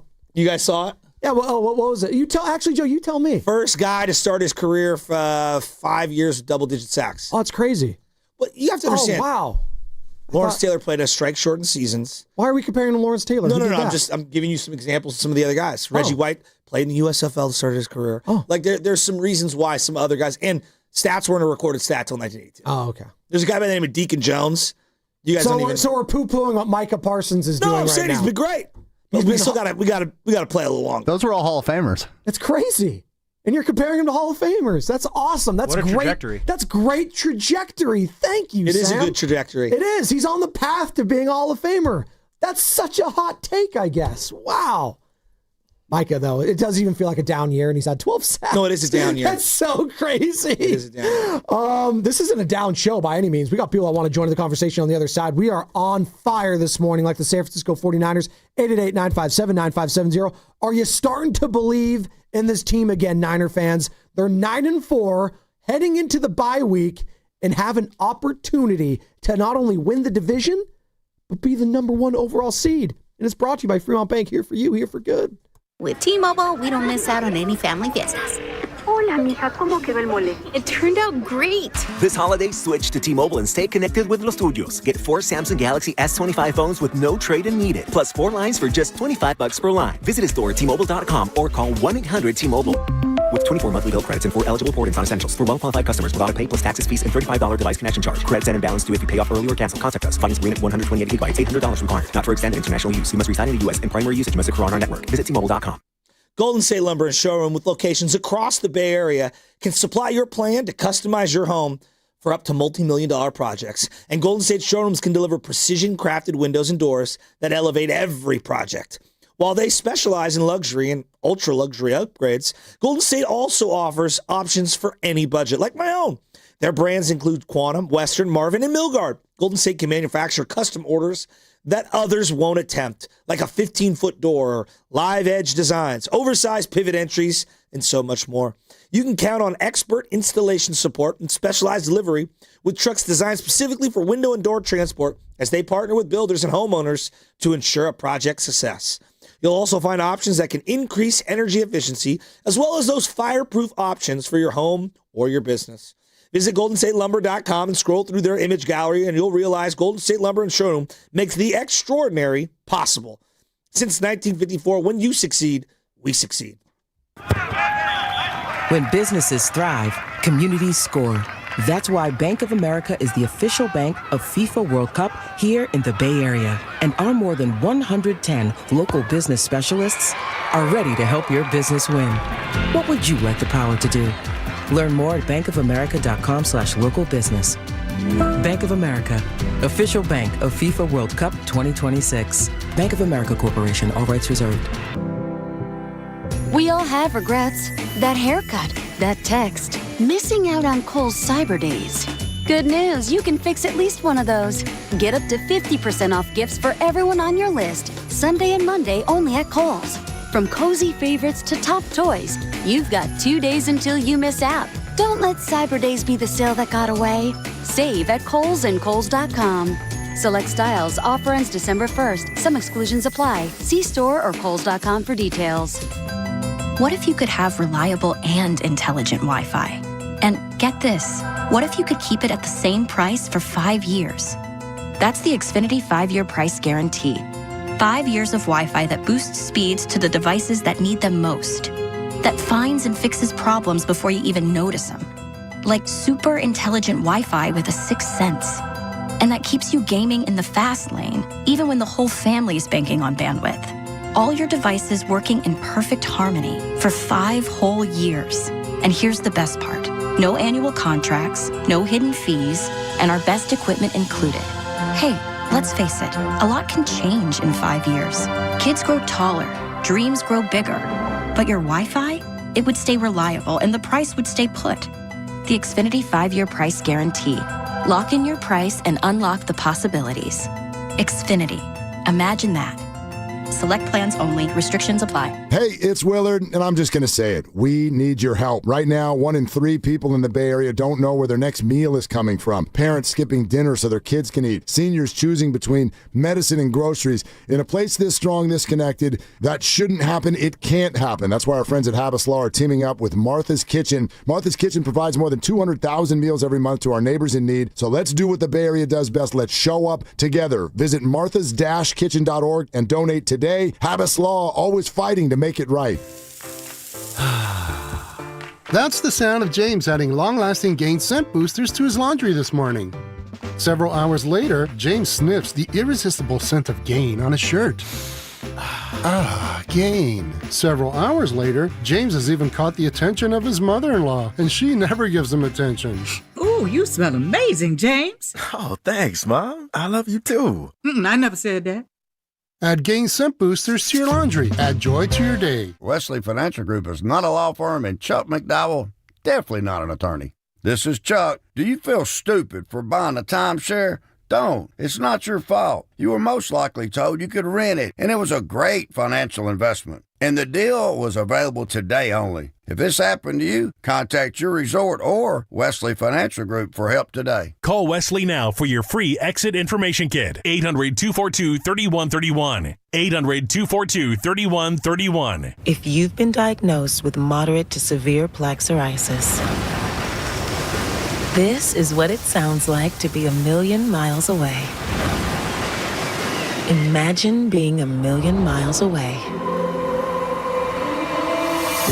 Tremfya guselkumab, taken by injection, is a prescription medicine for adults with moderate to severe plaque psoriasis who may benefit from taking injections or pills or phototherapy. With Tremfya, clearer skin is possible. In clinical trials, at least 70% of patients saw at least 90% clearer skin at 16 weeks. Results may vary. Tremfya is also indicated for adults with active psoriatic arthritis. Serious allergic reactions and increased risk of infections and liver problems may occur. Before treatment, your your doctor should check you for infections and tuberculosis. Tell your doctor if you have an infection, flu-like symptoms, or if you need a vaccine. Ask your doctor about Tremfya. Call 1-800-526-7736 or visit Tremfya.com.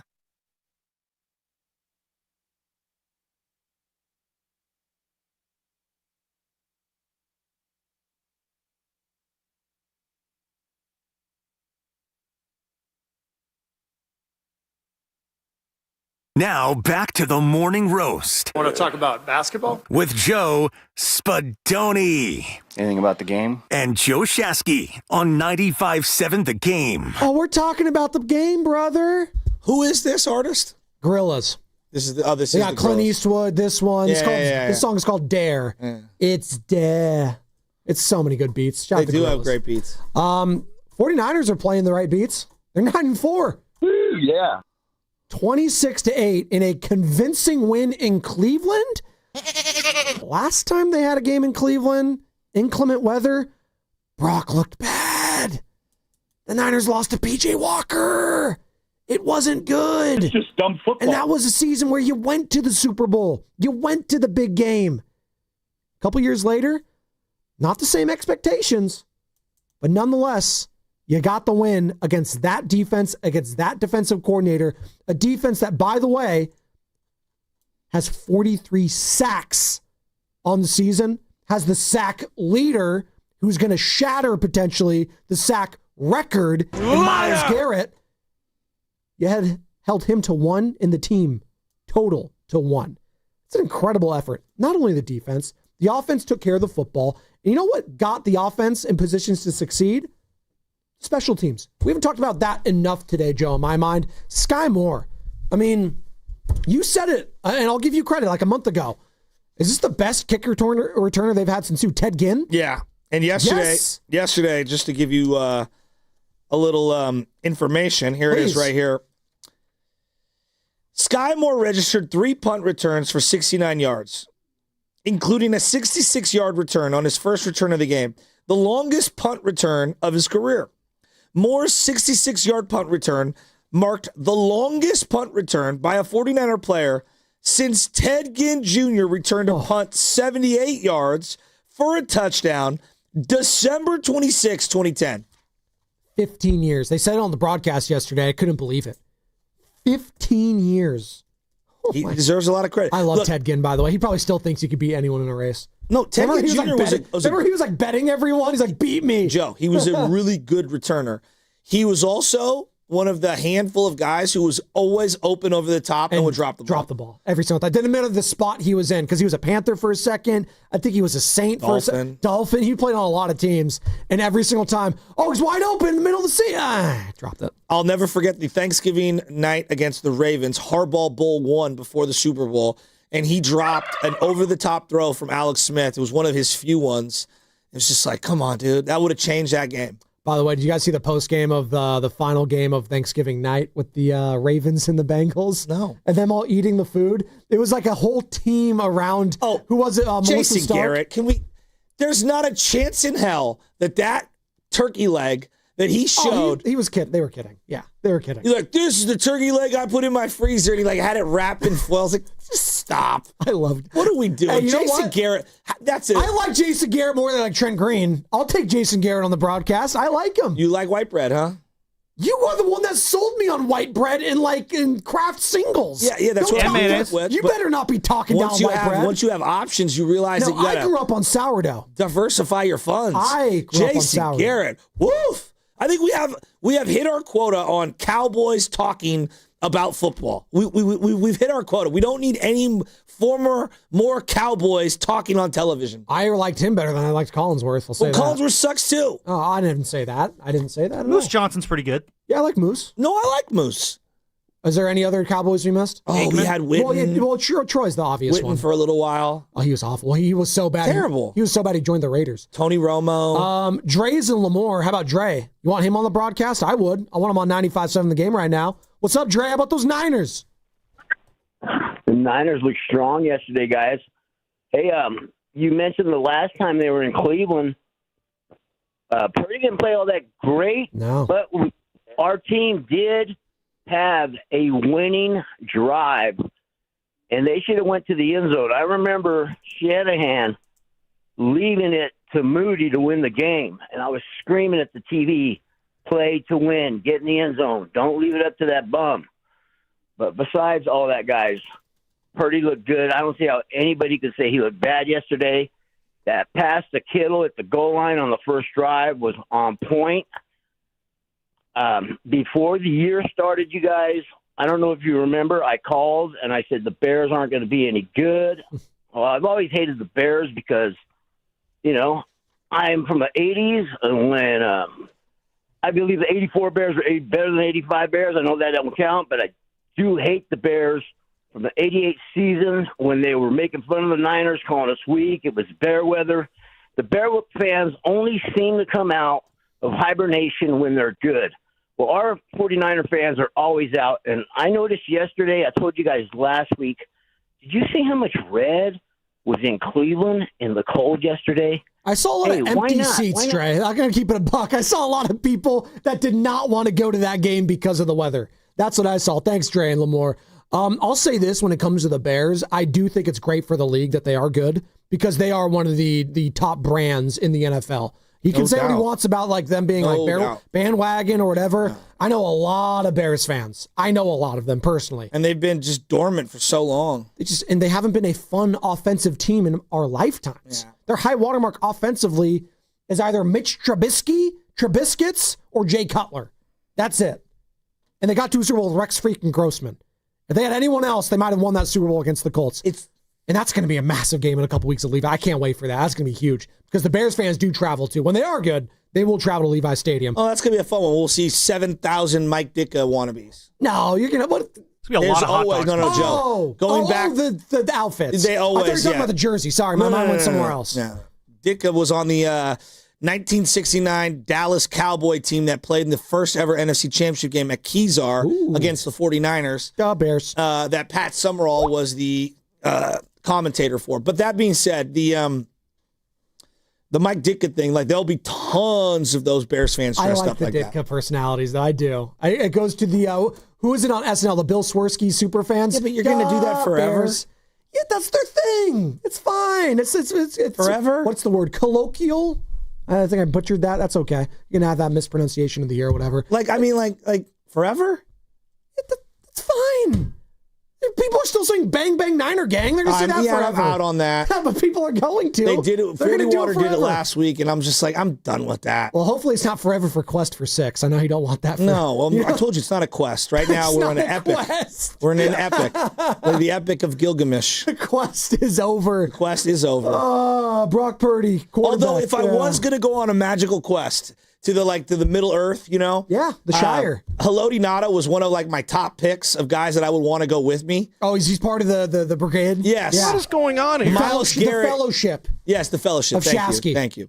Miles Garrett is on a very short list of guys that I would also accept into my epic to the center of the earth. What about Juwan Jennings? You need a guy that is pushes people's buttons. This is not Christmas. This is not the Nutcracker. That's Trayvon Merrick. What are you talking about? Trayvon Merrick was that guy. That was a 3. Come on. Miles Garrett, though. I mean, he built in a lab. Yeah, please. Only 1 sack. I mean, how good is he really? Just 1 yesterday? Come on. Yeah, only 19 for the season. On a team that's down multiple scores, this guy's going to have like 25 sacks. It's called... The guy's unreal. Remember, if you're just joining us, don't ask Shelby Harris his feelings on Juwan Jennings. He's a and I want that known. Like, I see why he got punched in the nuts, because that's he says some things that you should not say to another man ever, but I don't respect it because you say that, then run behind your O-line. That's some real soft shit, and I want that known. I see exactly why they punched the nuts. I'm surprised nobody punched him in the jaw yet. 888-957-9570 on the Boxer and Gerson work injury attorneys text line. Wrong answers only. What did Juwan Jennings say to Shelby Harris? 888-957-9570. We'll keep it at that. Steve in San Francisco. What's up, Stevie? You're on the roast. Hey, what's going on, fellas? Awesome win. I don't know if it was the cynic in me or not, but I did not. I prepared for the worst when it came to yesterday, and I was pleasantly surprised, and I thought if they were sneaking away with the win, it wasn't going to come in that fashion. You guys already touched on it. I think O-line, special teams, and pass rush, those are the three keys that, to me, make the stark difference in how they're performing right now. That said, too, I mean, they're in this tight race, right? Like, they've got to, if not win out, I mean, at least get maybe 2 or 3 out of the next and then hope for some things to fall their way. Room for improvement, because it can't all be roses. I would say they've got to do a better job managing CMC. I don't know why they're not working Robinson in more. He's actually a better runner this year than CMC is. CMC is like averaging, I don't know what it is, 3 yards a carry. Of course, he's fantastic just being on the field, but they got to get him out in garbage time. They can't keep running him into a wall, or they're going to, they just run a huge risk doing that. The other one, wide receivers, I thought O-line did such a fantastic job yesterday, but you could see separation clearly still a big problem. There was a lot of coverage, throwaways, and sacks from Purdy. Maybe he wasn't seeing the field, but Pearsall, Jennings have to step up. They gotta do a better job on that. But I mean, yeah, this team has no business having more than 3 wins. I can't believe they're 9-4. Thanks, Steve in San Francisco. I gotta be honest, Steve. I don't know when it happened. Maybe it was halfway through. Like, I just stopped worrying about CMC and the load managing stuff. That's out the window for me. I haven't thought about it once, Joe. I don't know about you. Like, do you even think about it anymore? For me, I don't even think about it at all. I mean, not really. I mean, like yesterday, I was like, all right, get everyone out of the game. And I'm glad they did that. Yeah. They had Mac Jones coming at the end. Like, that's smart. Get those guys out of the game. I think Shanahan also sensed how chippy it was getting. He's like, all right, let's not do anything. Yeah, exactly, which is smart. Because if you lose a guy for a game, that could be the difference between home game and being on the road. A chance at the division and no chance at the division at the end of the year. So the Brian Robinson thing is interesting. Like, yesterday, I just thought that nobody had it in the run game. They did. I said it to you guys in the pregame. Like, if they do some jet sweeps and some tosses and some outside zone, that's not going to work against this team. They did a couple of them, and they got nowhere with it. Nope. Their best runs were between the tackles. And even then, I think, what did CMC go, 20 for 54? Yeah, I have it right here. He was 20 for 53. 20 for 53. That's not proficient. What was B-Rob? 4 for 12? 8 carries, actually. Had more than you thought. 26. Neither's great. No. So you're just not going to run on this team. They did it to stay somewhat balanced. You're just not going to do it. Well, now, and I think Kyle Shanahan kind of showed you that early in the game, right? By passing it as much as he did. He clearly felt that wasn't his strength for them heading into this matchup. Here's the bigger thing with the run game, and I think this kind of goes hand in hand, and no one ever brings this up. They have no smokescreen action. And what they used to do to kind of help the run game was you'd have Debo and that smokescreen, that slip screen, whatever you want to call it, where they would throw those short behind the line of scrimmage type passes that effectively acted like runs. Yes. And you would force teams to cover the outside part of the field. They call it the bubble screen. Yes. Right? Yeah. They just don't have that in their back pocket this year. Ricky Pearsall cannot run any of that stuff. He is not good on those things. And what they do need is they need a gadget player, whether it's a wide receiver or a running back, who can provide that missing Debo element. Right now, they don't have it. No. And I don't think they're going to be able to find it for this year. And that's a big part, to me, of why their run game has been so impacted. They really don't have a guy on the exterior of the when they're at the line of scrimmage, nobody on the perimeter that forces safety coverage. No one. Jawan included. Yeah, well, it becomes more apparent when you watch the other teams within the division, too, because they do that against your defense all the time, those bubble screens. Whether that be Jackson Smith and Jigba, who, again, it's an unfair comparison. He's the best in the NFL. He's really good. He's amazing. But the fact of the matter is he's in your division, so you're going to see him. And you know, it just draws on the fact that this receiving core right now has one guy that is a mismatch, and that's your tight end, George Kittle.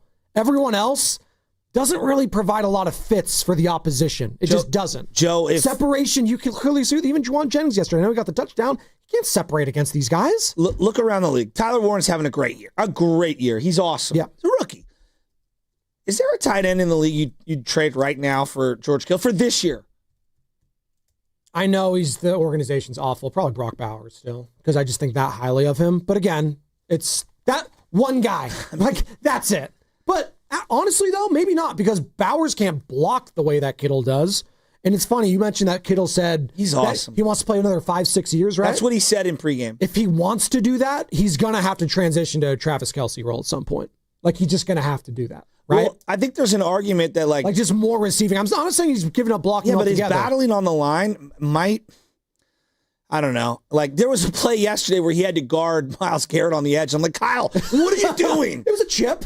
What? No, and then they had Purdy come swing over. They loved that play where Purdy, the guard, comes swinging over on the You're end. freaking out there like, oh my God. Hate that play.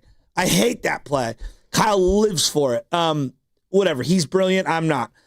But like George Kittle, there is an element like some of those linemen do end up like Trent Williams is 37 years old, still moving pretty good. Some of those guys can do it. Like Jason Peters, there's a reason he played Andre Whitworth. Yeah, Whitworth. They can play into their 40s. Yes. Some of these guys. So I don't know. I'm not gonna diminish Kittle. I will say this: Tony Gonzalez and Antonio Gates are the guys I think of that can do it for so long. But even their blocking roles like shifted, right? They ended up being kind of like specific. Like, would you rather him blocking on the line a little, or getting blasted in the back by safeties and linebackers?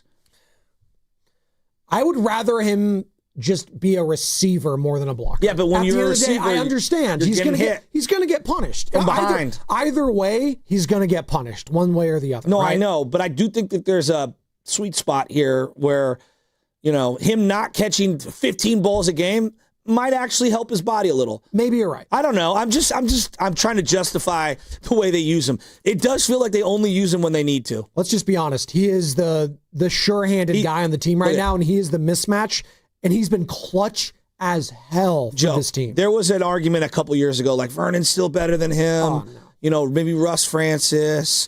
He's the GOAT tight end.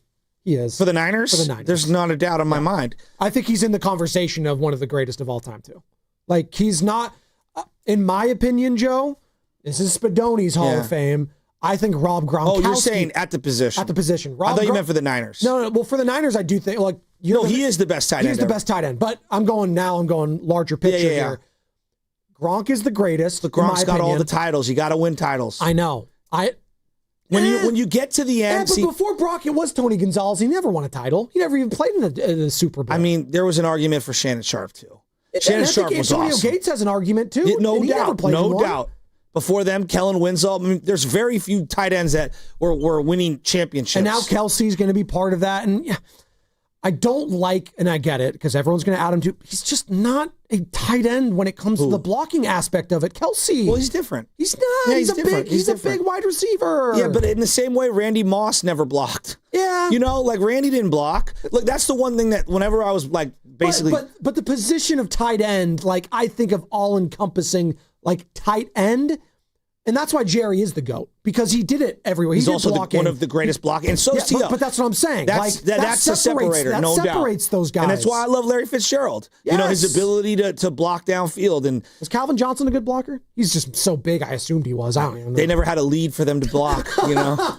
Joik Bell running between the tackles. Put some respect on Joik Bell. I had Joik Bell in waivers every year, week 4. Now that's the name that I And then heard. who was the tight end? Pellegrew? Yeah. Pettigrew? Pettigrew. Yeah, there you go. Pettigrew. We all had those Lions players back in the day. As I see Jim Schwartz look like an old man on the sidelines. He is an old guy. No, but like there's not a doubt in my mind. Kittle is the best tight end of all time in 49er history. I don't know where he's going to stack up. To me, Joe, I get the Gronk argument, and part of what's going to give Gronk the edge. When you win hardware, that separates you from the other contemporaries. It's like, for me, for quarterback, like, I love John Elway. I can't put John Elway with Montana and with Brady because he only got to 2. Now he went to 5. Yeah, that's what I'm saying. He went to 5. And he wasn't the reason they lost in those. No doubt. They got blown out. Like the way we view LeBron losing in finals today, had John Elway played in today's era, I think we'd view him similarly. It's like, wow, this guy might have been the Peyton lost a couple of Super Bowls, Peyton really looked bad in the play. He looked awful in some of those playoff ones, though. Like, it clearly looked like he was a different player. Dominic Rhodes or whoever, Joseph Adai, one of those guys was the MVP of one of those Super Bowls in the ring. Too. So, I love Edgar and James. But like John Elway was amazing. You don't really ever hear him being thrown in the middle. Why? Because when you start getting to the very, very, very top of the whole entire league and the history of the league, you got to kind of have the championships. The only guy that does seem to get a pass to what you're saying in my ear too, Carter, Dan Marino. Like universally, he's just, everyone puts him, he can be top 5, even though he didn't win. People put him there. Marino was great. I mean, he was awesome. He was freaking and speaking great. of those 85 Bears teams, or that 85 Bears team, he was the only one to solve them. And there was an opportunity potentially, had the Dolphins beaten the Patriots, they would have played the Bears in that Super Bowl. And I do think that was the only team that was the kryptonite that year. And Clayton. Just think about what that Super Bowl would have done to his legacy, having beat what was then dubbed the greatest defense ever. The quick passing game just dominated him, man. What Joe did against him, well, even though they're not on the field at the same time, but the January 85 Super Bowl in Palo Alto. I mean, it cemented Joe's legacy, and Roger Craig was just the bust-out star of that game. Joe was amazing, and that was the year of Dan Marino. And we're talking about a Super Bowl in the Bay Area. We got another Super Bowl in the Bay in a couple months. Could the 49ers be in it and hosting it? I look at Kittle, though, Joe, and it's like very few guys have had the opportunity to stay and remain a Niner their entire career. That matters in this discussion, too. Yes. Like, very few. I mean, it still feels so bummy that Jerry had to go. It just sucks. I mean, it really does. Helped his legacy that he still looked as good as he did, too. He played in another Super Bowl. He was amazing still. He was amazing. They were in dead cap hell. They could justify it any way they want. It sucks, like, looking back on it. Like, the Joe one makes a little more sense. Joe wanted to play. Steve was still the good. heir apparent. Ronnie Lott was basically left on this new free agency list. It was like Transaction 2 or something, whatever they called it. And he went to the Raiders, too. Right? Option B, whatever they called it. They called it, but basically anyone could swoop you up if you were on this list if they wanted to match the money. And so, like, there's different reasons on why they moved off of certain guys. But, like, Kittle, as of right now, God, I just hope he can stay a Niner the rest of his career. If I had to bet on anyone to do it, it'd be either him or Fred Warner right now to be Niners for their entire career. Like, part of what makes Willis so great. I don't know if Bosa's going to be. I don't think so. Yeah, if I had to guess today, I don't think so. But, like, Frank Gore, they had to let him go. Like, they did. They had to let him go. They couldn't move on. You know what? It's a credit to Frank that even he played on all those different teams. He's a Niner. He was still. He'll always be a Niner. He'll always be a Niner. But I do think it helped his career and how we view him because he was still pretty good. Buffalo loved him. Indy loved him. The Jets loved him. Yeah, I think he was a Colt for a second. The Colts loved him. Yeah. Who doesn't love Frank, baby? No doubt. But, like, part of what makes Willis's career so special is he only played for the Niners. Yeah. Now, it was short. It was 7-8 years, 8 years, I believe. I hope Kittle can stay a Niner his whole career. You know who's going to be a 95-7 the game Hall of Famer for his career because he's as a caller? It's Antonio in Oakland, and he's calling right now. Antonio, how about these Niners, man? You never gave up. You always believed in this team, right? Oh, no, I never gave up. Not at all whatsoever, man. Hey, that was the freaking first time we won at Cleveland since the GOAT, Jerry Rice, was at Mississippi Valley State. Like, that's crazy work right there, man. But like I said, we're going to get the number 1 seed. We're going to win these 2 home playoff games, and then we're going to win the Super Bowl. That's what I could see, man. I mean, we got a chance at least, man. We throw our name in the hat. And, I remember Ted Ginn Jr., his first game with us, I think 2 touchdowns. I was at that game. And then a lot of people, they blame Kyle Williams, and that they have a right to. But, Ted Ginn was injured. That was supposed to be him right there. I don't think he would have fumbled a punt. He did drop passes as a receiver, but fumble punts and kicks, I don't think he ever did that with us. So I think we would have won that Super Bowl had that not happened. But at the end of the day, man, I believe in us. And Matt Stafford, pick 6 and fumble. Mr. Phony, Hall of Famer himself, because I don't think he should be a Hall of Famer. But he never did. This is the first season he was a top 5 quarterback in a season. But anyway, y'all, hey, much love. Now the Rams lost, and we on the mission. Got to close it out, and I believe in us all the way. I think you're Antonio in Oakland. I think you're misremembering some of the Ted Ginn Jr. That was not his first game. The one that we referenced the last time the Niners had a punt return touchdown was Ted Ginn Jr. And it was 78 yarders against St. Louis. He's talking about the game where he had the 2 against the Rams on opening day. That was a different year. By the way, it was 1984, correct? Against the Seahawks. 1984. Maybe we'll do a trip down memory lane in 1984. The last time the San Francisco 49ers beat the Browns in Cleveland. I don't know if we have a Morning Roast episode from that game. We don't, but we might have 1988. We might have a little Back to the Future 1984. music in the background for that one. We'll see. We'll take more of your calls on the other side. Alex, Nick, Richie, and Queens, all of you on the other side. Niners are 9-4. We're feeling good about them. How are you feeling about them, Niner fans? Are you believing in this team that they got a shot now in the NFC? 888-957-9570. And it's brought to you by Bay Area Fast Track. On January 1st, tolls will go up on all bridges except the Golden Gate. These funds will be used to maintain and rehabilitate the Bay Area's 7 state-owned bridges. Learn more at bayareafasttrack.org. The holiday rush starts here at your California Ford dealers. The Ford Black Friday Sell-a-thon is on. It's 4 days only of some of our best offers across the entire Ford lineup. From America's best-selling Ford F-Series trucks for 48 years, the legendary F-150 and Super Duty. The Bronco family of SUVs for those who don't wait for adventure to begin. All-electric standouts like the Mustang Mach-E and F-150 Lightning. And explore and escape the perfect balance of comfort, capability, and everyday versatility. Get ready to power through whatever the season brings in a Ford. But don't wait. These Black Friday Sell-a-thon savings are here for 4 days only. The clock's ticking, the lots are moving. And these are the season's biggest savings on an incredible selection of Ford vehicles. Rush in before the Sell-a-thon and the savings are over December 1st. Get to your California Ford dealers today. Claim based on 1977 to 2024 calendar year industry reported total.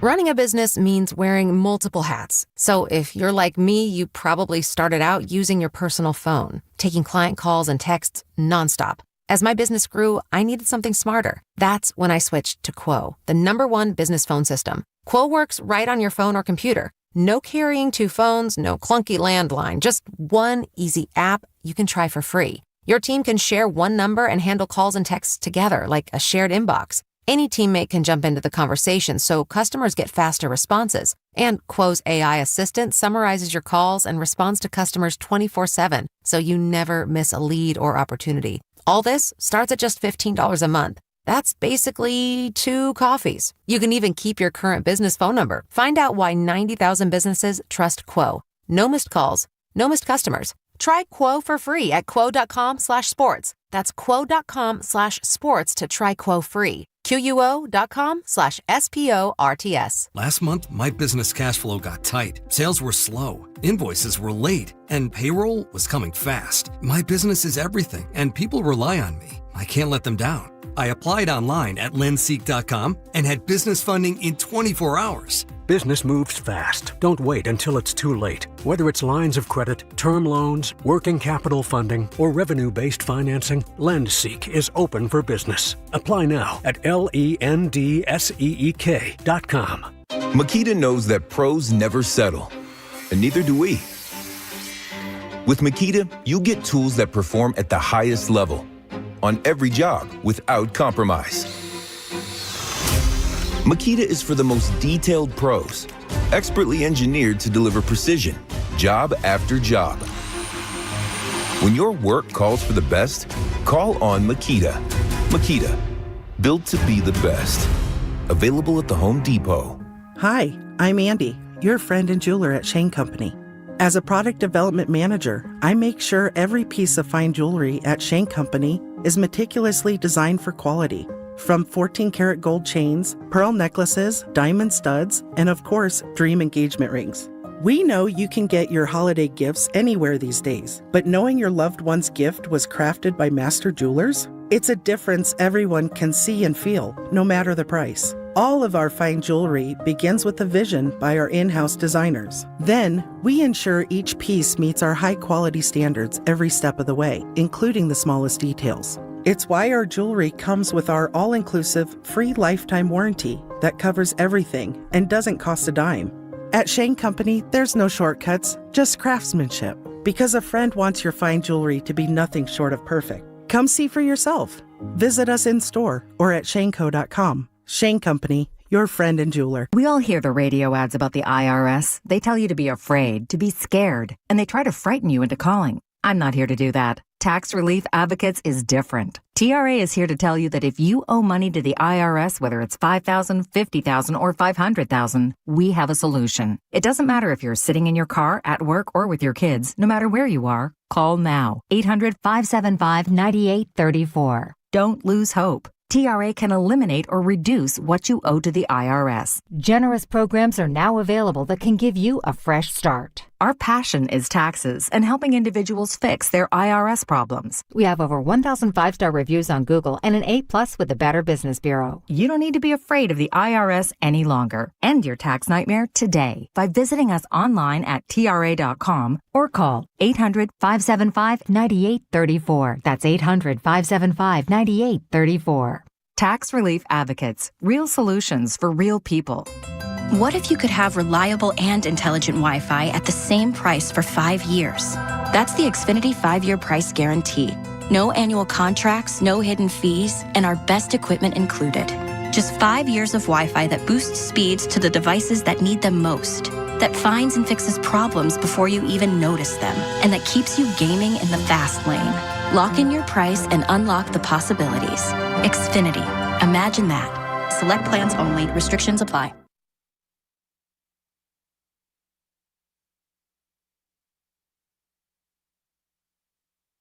Third down and goal. The fake. Purdy. Touchdown, San Francisco. What deception. 2-yard touchdown run. Brock Purdy. First touchdown run of the season. And they cash in on the fumble recovery deep in Cleveland territory. Yo, what do you do? It's your boy P-Lo, and this is the Morning Roast with Joe Spadoshi and the Butcher Boy. Let's go. Let's go. I'm Joe Spadoshi. That's the Butcher Boy. I love that he made I always say he made an Italian last name Japanese. I don't know how you could, but he did it. And I appreciate him. Because you know what? I love Japanese food. But you know what I love more than that? It's a Victory Monday. That's what we're doing right now. Talking about the 9-4 San Francisco bleeping 49ers. Somehow, some way. And you heard it from Kevin Harlan on the call, CBS Sports, right? That was December 1st. And Brock Purdy had his first rushing touchdown yesterday. His first rushing touchdown. Come on. You love the Sally, too. Come on, guys. Teach me how to Dougie. He was working on that all week long. When did that become a thing? Like 15 years ago. I was still in high school, I think, when the Dougie was still a thing. They actually had a version of it when Jimmer Fredette, this is how old it is, because Jimmer Fredette drafted ahead of Clay. He was doing his thing with BYU, and they had a Mormon version of Teach Me How to Jimmer, and it was awful. No caffeine, no sugar. Was that how it... Where's the cut? He's talking about that? Yeah, come on. Like, where's my guy right here? Where is it? It's number... You play it. Yeah, I mean, I've always been able to Dougie, but I haven't really just done it, publicly. And so, my wife, she could tell you actually, like, I annoy her in the kitchen and all that kind of thing. So that's where I got my practice. But I told the team, said if we're scoring, we're gonna have some fun, and I'm gonna hit the Dougie. So I got an op to do it, so I did it.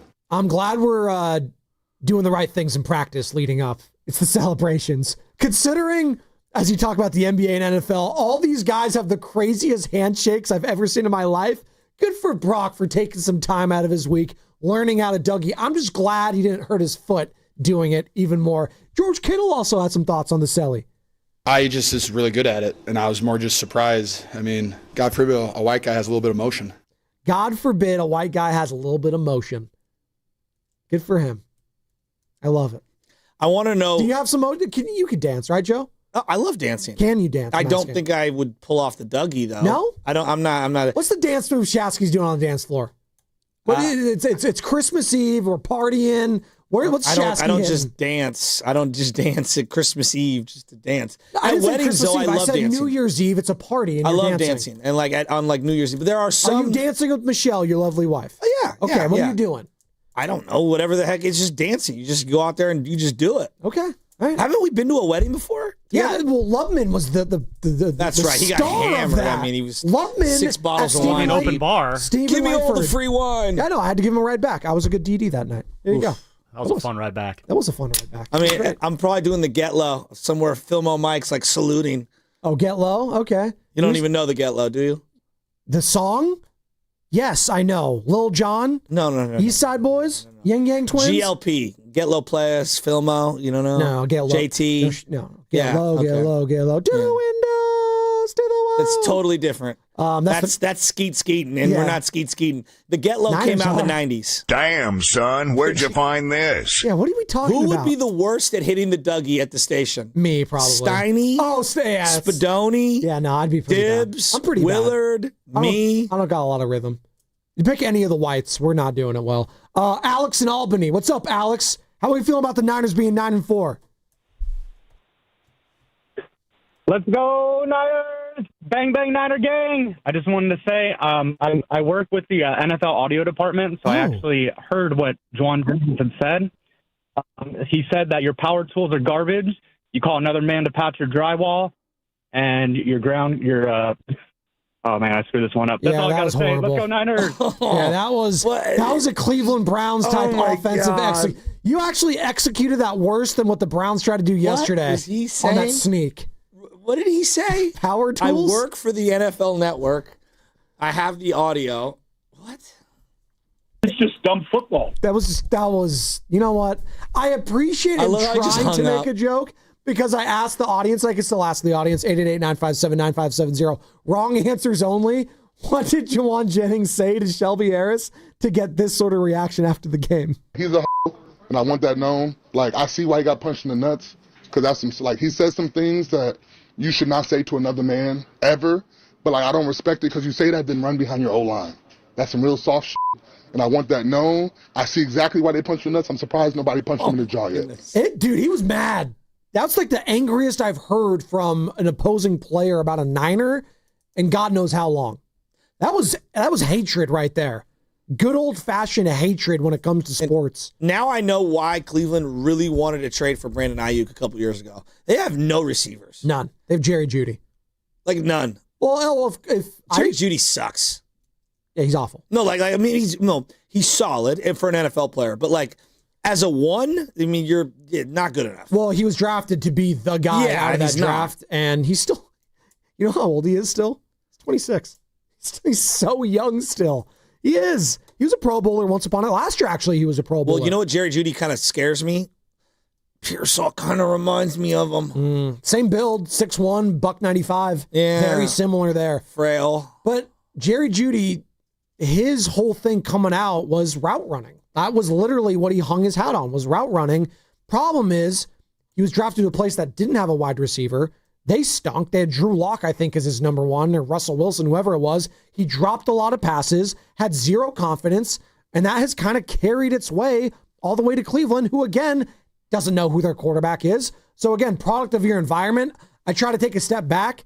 He also hasn't helped himself. Remember he got into it with Steve Smith Sr., NFL Network at the time. They were going back and forth. I was like, dude, just take a playoff. Just don't say anything. That's it. It's kind of crazy how that draft has kind of turned out. It was Ruggs, then Lamb, then Jeudy, right? Or was it Ruggs, then Jeudy? No. Those two guys, yikes. I mean, one of them's in prison. And then Jalen Rager.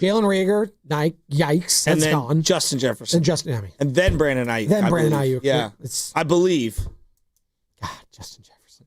Poor guy. Talking about quarterback hell, that's one of them right there. And we're talking about Juwan Jennings and that connection that he has with Brock Purdy. Let's be honest, he didn't have it with Mac Jones. And Mac Jones had that connection with Kendrick Bourne, and we're seeing the lack of production with one of those guys, albeit Kendrick Bourne now, compared to Juwan Jennings. And there's just a familiarity there, and that's okay. They're winning games. Hey, if it gets called upon, I hope it doesn't, that Mac Jones has to come in again, you'll see Kendrick Bourne. I appreciate Kendrick staying ready, though. And yeah, you said he's like 18 yards away from a $500,000 bonus. I think he'll get that at some point, somehow, some way. He will get that. Just the depth of this team right now, it is thin, but the guys are playing well, and they're stacking W's. And I think George Kittle's been a huge part of that. He's been a huge mentor in the receiving game for some of these players, just like we're talking about in the secondary with Yamano Lenore. And I love what Kittle also had to say after the game on the current spot the 49ers are in.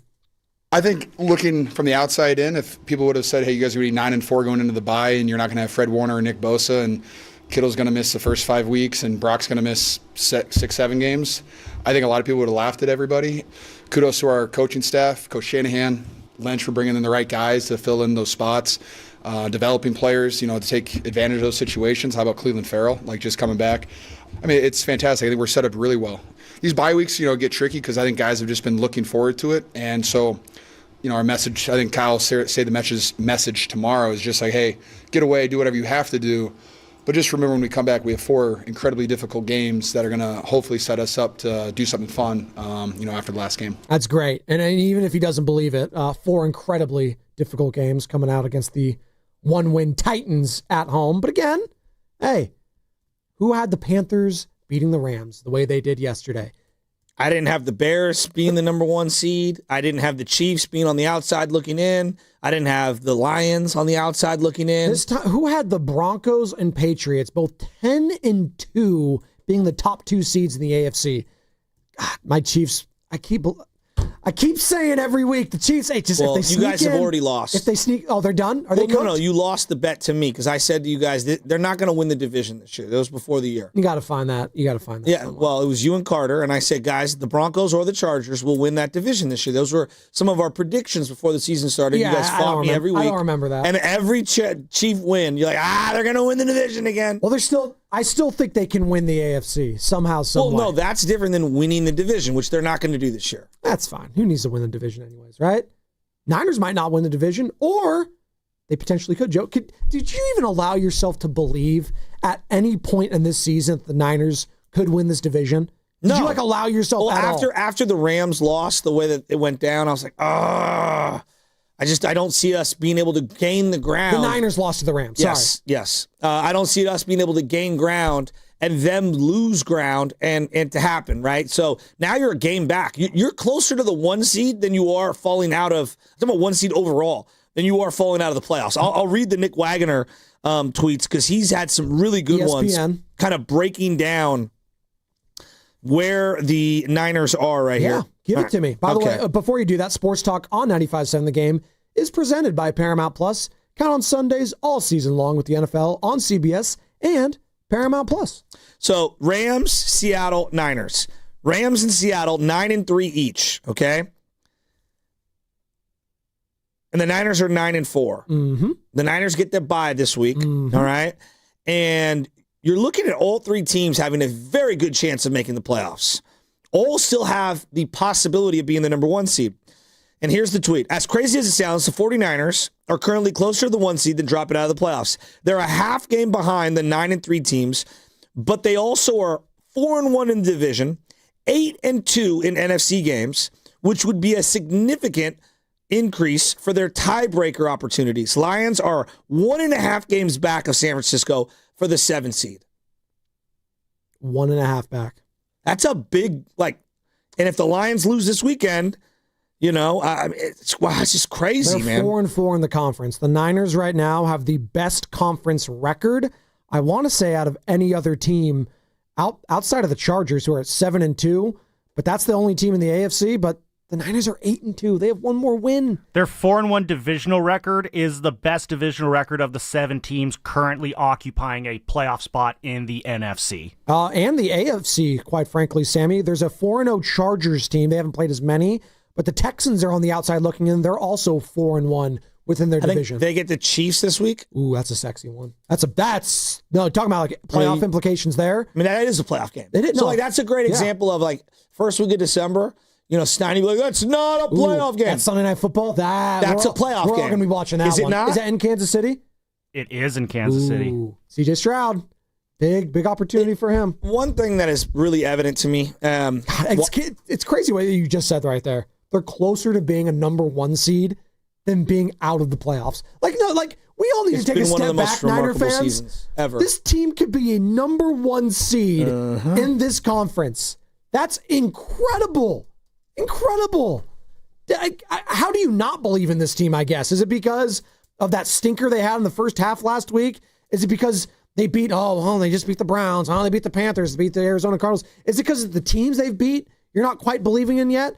And they did beat the Seahawks. They did beat the Rams. They will get a chance against the Bears. They will get a chance. They will play some contenders coming up here after the Titans. They're going to be playing the Colts, the Bears, and the Seahawks. Those are all legit playoff teams. Even if the bottom falls out for the Bears, What do you think? They got a 75% chance of just being in the playoffs? Yes. Maybe 80? Yes.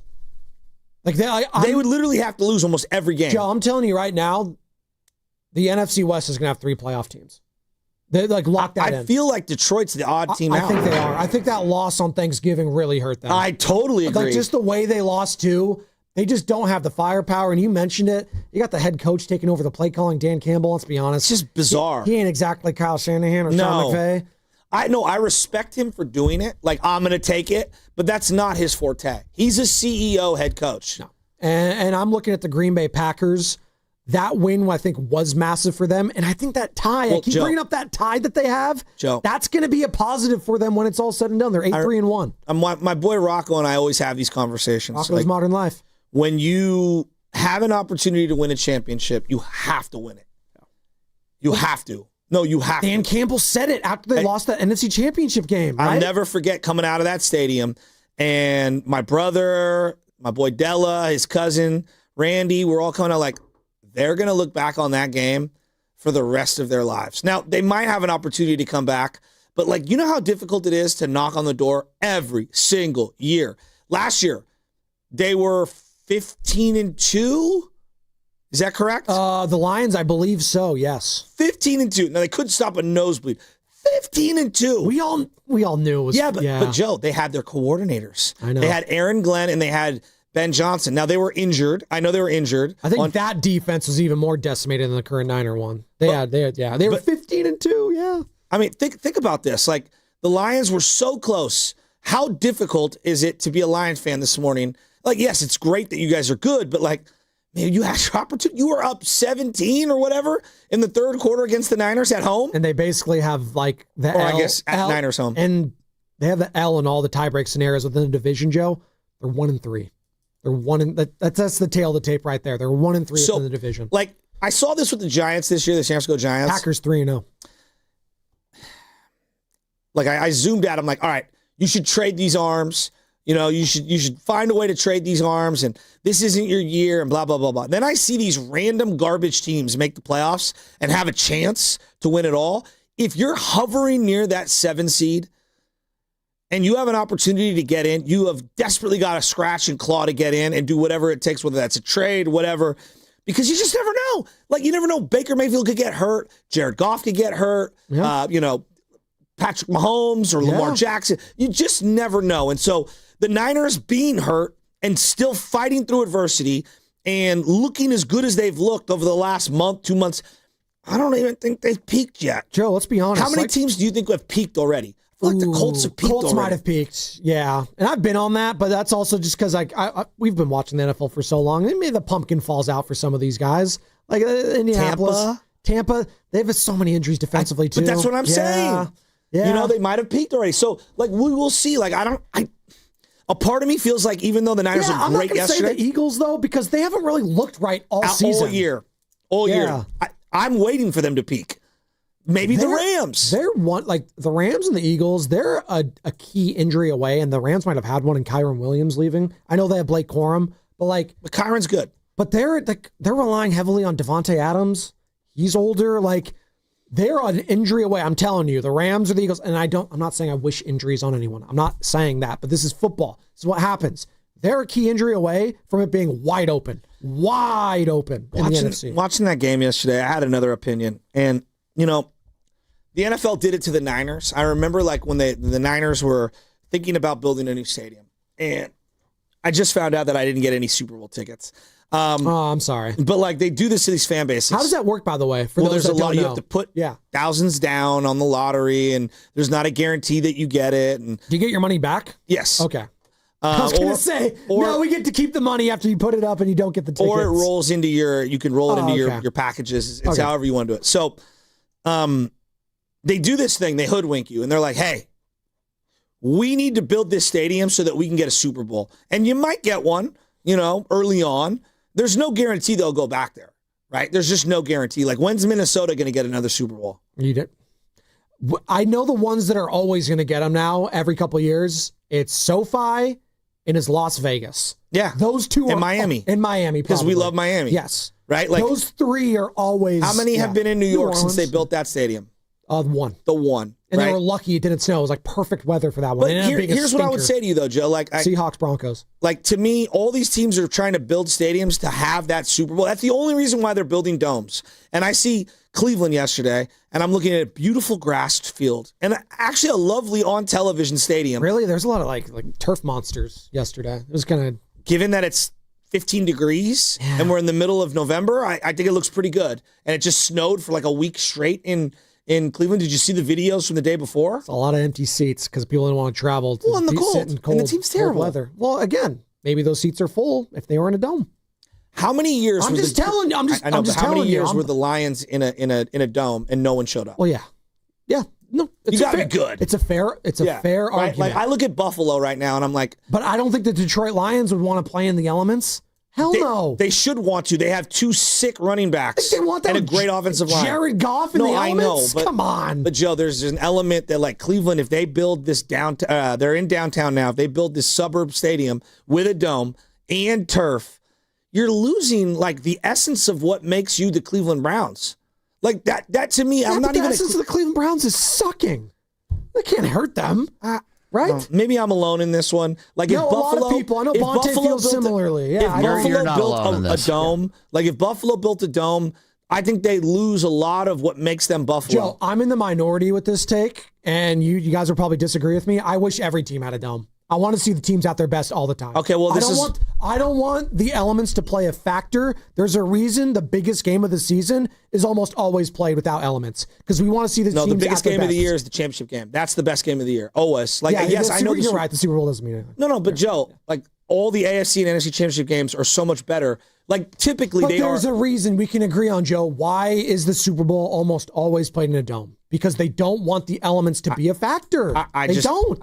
I hear you. I watch New England host. The Niners, I don't want Brock Purdy playing in the snow. Do you find it? Don't you find it a little ironic that the teams that have been to multiple Super Bowls in the last 2 decades are all cold weather stadiums that are outdoors? Think about it: Patriots, Eagles, the Kansas City Chiefs. Like, the Niners are really one of the few that have been to And the so many Rams. championship Rams games. have been to a couple of these things. And I would too. argue early on in the Candlestick era, like, the weather was a big factor in how the team played football. Sure. It was a big factor in it. So maybe I'm the one in the minority here. I think domes are terrible, and I think the essence of what makes Buffalo is outdoors in the elements. I think the essence of what makes the Cleveland Browns, I know they suck. I get it. I do. But Joe, if they go to a dome and they cover that thing up, like that game last year against the Steelers where Jameis Winston's throwing in the snow was awesome. It was awesome. It's special. The Bears being outdoors is special. They're going to lose that if they build a dome. When the Niners left Candlestick, I know they needed a new stadium, but just meet me here, Niner fans. Don't you miss the fog rolling in on a Sunday night, Monday night game? Don't you miss the water being an element on your stadium? Like, it was fun. We had a home field advantage. I mean, I feel like we're missing these things. I feel the exact opposite because I don't want the elements to play any factor. What's the best stadium in NFL? Joe, what's the best stadium? What's the best stadium in the What is NFL? I haven't gone to a lot of the stadiums. What do you think it is? What's the most iconic or what's the best? I don't know. Lambeau Field. Okay, where's Lambeau? Everyone's going to go to Lambeau. I'm not saying it's Lambeau because I don't want to sit on those cold bleachers. No, Lambeau's awesome. I'm traveling to sit on that. What are you talking crap? about? Please. It's outdoors. It's iconic. It looks special. Give me SoFi Stadium, baby. Really? Yes. Yes. Look, SoFi's amazing. Comfy, cozy. I disagree. I grew up in NorCal, baby. You want a Come butler on. for your games too? Yes, I would love that, Sammy. No, I just hang out in the suites. But like right, Cleveland, Carter? like the Cleveland, sweet life. What's the Come argument on. for Cleveland to build the dome so that they can get a Super Bowl? Which I get it. You'll get maybe one every 10 years, and you're going to lose the essence of what makes you the Cleveland Browns. So I don't know. It's just my little soapbox thing today. I think we're missing the mark on these new stadiums, these new venues. No one's going to want to go to Cleveland for a Super Bowl. It's like having the Super Bowl in Minnesota. Whether they're in the dome or not. Yeah, no Exactly. one enjoyed that Super Bowl in Minnesota, so it's never going to go back there. 100%. So you built a dome for literally no reason. When at that I point. watched the old 70s Vikings before the Metrodome was built, like, those teams were awesome. They went to like 4 straight Super Bowls or whatever it was. I don't know, man. I just think we're missing the mark on these domes. Not everything needs to be built. If you're in the Arizona, I get it. Build a dome. It's too hot. We need some AC. You're in Vegas, for 3 months out of the year, it is too hot. Build a dome. I get it. All I'm saying is these teams that are cold weather teams, would the Eagles game against the Rams been half as iconic if it was in a dome last year? Yeah. That game was awesome. Joe, let me tell you, though, if it's the Niners and it was MetLife Stadium again, you wouldn't be having the same take. And if it was going to be... Say that again? If the Niners were in the Super Bowl at MetLife Stadium, let's just say hypothetically, and it was 25 degrees and snowing... You'd be like, why? Two of the greatest. Screwed. No. We get screwed. No, I push back against that. We were really excited for that Bills game last year. 100%. And the two greatest. I was. Two of the greatest playoff wins in 49er franchise history. At the Bears, 89. Okay, on the road. The finesse-ass 49ers go into Chicago and shut them out. And the game against the Green Bay Packers on that Saturday night where they had the blocked blocked punt. Hufanga. Those are two of the greatest 49er playoff wins in my lifetime. Two of them. Those are amazing. The elements were a huge factor in those games. 888 and it was awesome. 888-957-9570 is the number. Cleveland Browns are reportedly, or I guess, going to build a dome. Do you want weather to play a factor in your NFL games? Would you like that? 888-957-9570. I just think that's what makes it special. It's a Monster Monday presented by Merit America. Visit them at meritamerica.org/super. And this segment was brought to you by Bay Area Fast Track. Starting January 1st, carpools must have 3 or more people and a Fast Track Flex toll tag set to 3+ to get the 50% carpool discount on all bridges except the Bay Bridge and the Golden Gate. Visit getfasttrack.org for details. Elevate your kitchen at the Mila Innovation Center at Friedman's Appliance in Pleasant Hill. Out of your dreams and into your kitchen. Select the qualifying built-in kitchen appliance package that is right for you. With unrivaled technology and luxury-grade quality, when you bring home a Mila, you're bringing home true innovation. Now, for a limited time, save up to 10% with the purchase of a qualifying Mila kitchen package. Visit the Mila Innovation Center at Friedman's Appliance in Pleasant Hill or at friedmansappliance.com. Comcast Business is celebrating the holidays by giving your business the $1,000 holiday bonus when you switch to a gig speed internet package. Just imagine the thousands of possibilities of a $1,000 prepaid card. Like possibility number 12, a new laptop for the office holiday hero. Or possibility number 108, smart speakers to deck those hallways. Or possibility number 192, new equipment for the new year. Or possibility number 555, Bluetooth holiday lights for office decor. Switch to Comcast Business, designed for 100% reliability with business internet and wireless connect, plus advanced cybersecurity, and now get the $1,000 holiday bonus. Comcast Business, powering possibilities. Ends 12/14/25. New customers only with 2-year agreement. Requires qualifying gig package. Other restrictions apply. Hey, Dan Dibley here for Golden State Lumber and Showroom. Consider their Stockton Yard as the go-to resource for building professionals in San Joaquin County. With over 40 acres of premium building materials available to the public. For bigger jobs, you can count on Golden State's large fleet of trucks for timely delivery. It's their goal to keep your project on time and on budget. Building a better Bay Area for over 70 years. Golden State Lumber and Showroom. When you succeed, we succeed. Looking for lifelong financial guidance? Look no further than Pettinelli Financial Partners, your dedicated financial coaches for every stage of life's journey. Whether you're planning for retirement, starting a family, or buying a home, we're here for you every step of the way. Visit PettinelliFP.com. The financial consultants at Pettinelli Financial Partners are registered representatives with and securities offered through LPL Financial, member FINRA SIPC. Investment advice offered through Stratos Wealth Partners, a registered investment advisor. Stratos and Pettinelli are separate entities from LPL Financial. 250 years ago, a promise was made to connect families and friends near and far. And during the holidays, that promise is more important than ever. That's why USPS is building a better network to meet your needs with timely deliveries, easy and affordable ways to ship, and everything you need to make your season full of holiday cheer. Our purpose is delivering your peace of mind, knowing your love will arrive, bringing joy to all. The United States Postal Service. Learn more at USPS.com/holidays. With T-Mobile, we don't miss out on any family business. Hola, mija, ¿cómo quedó el mole? It turned out great. This holiday, switch to T-Mobile and stay connected with los tuyos. Get 4 Samsung Galaxy S25 phones with no trade-in needed, plus 4 lines for just $25 per line. Visit a store at T-Mobile.com or call 1-800-T-Mobile. with 24 monthly bill credits and 4 eligible port-ins on essentials. For well-qualified customers with auto pay plus taxes, fees, and $35 device connection charge. Credits and balance due if you pay off early or cancel. Contact us. Finance agreement 128 gigabytes, $800 required. Not for extended international use. You must reside in the U.S. and primary usage must occur on our network. Visit T-Mobile.com. Black Friday weekend is here. Once a year, you get the lowest prices on the top-rated brands of TV. Samsung, LG, and Sony TVs at stupid prices. You don't have to buy a no-name doorbuster TV with poor picture when you can get a good one for a few dollars more. Where's the best place to shop for these top brands? At Video Only, the only place where you can get better than Black Friday deals on Samsung, LG, and Sony. Better than clubs, better than online. Before you buy, check out the deals at Video Only, because if you don't, you'll be sorry. What makes Crystal Geyser Alpine Spring Water different? We always bottle our Alpine Spring Water less than 1.5 miles from the spring source, and all our bottles are made with 50% recycled plastic from our own recycling plants. Crystal Geyser, bottled at the spring source. This is the story of the one. As an HVAC technician, he and his digital multimeter are in high demand. So when a noisy office HVAC turns out to be a failing blower motor, he doesn't break a sweat. With Grainger's easy-to-use website and product information, he selects the product he needs to keep everything humming right along.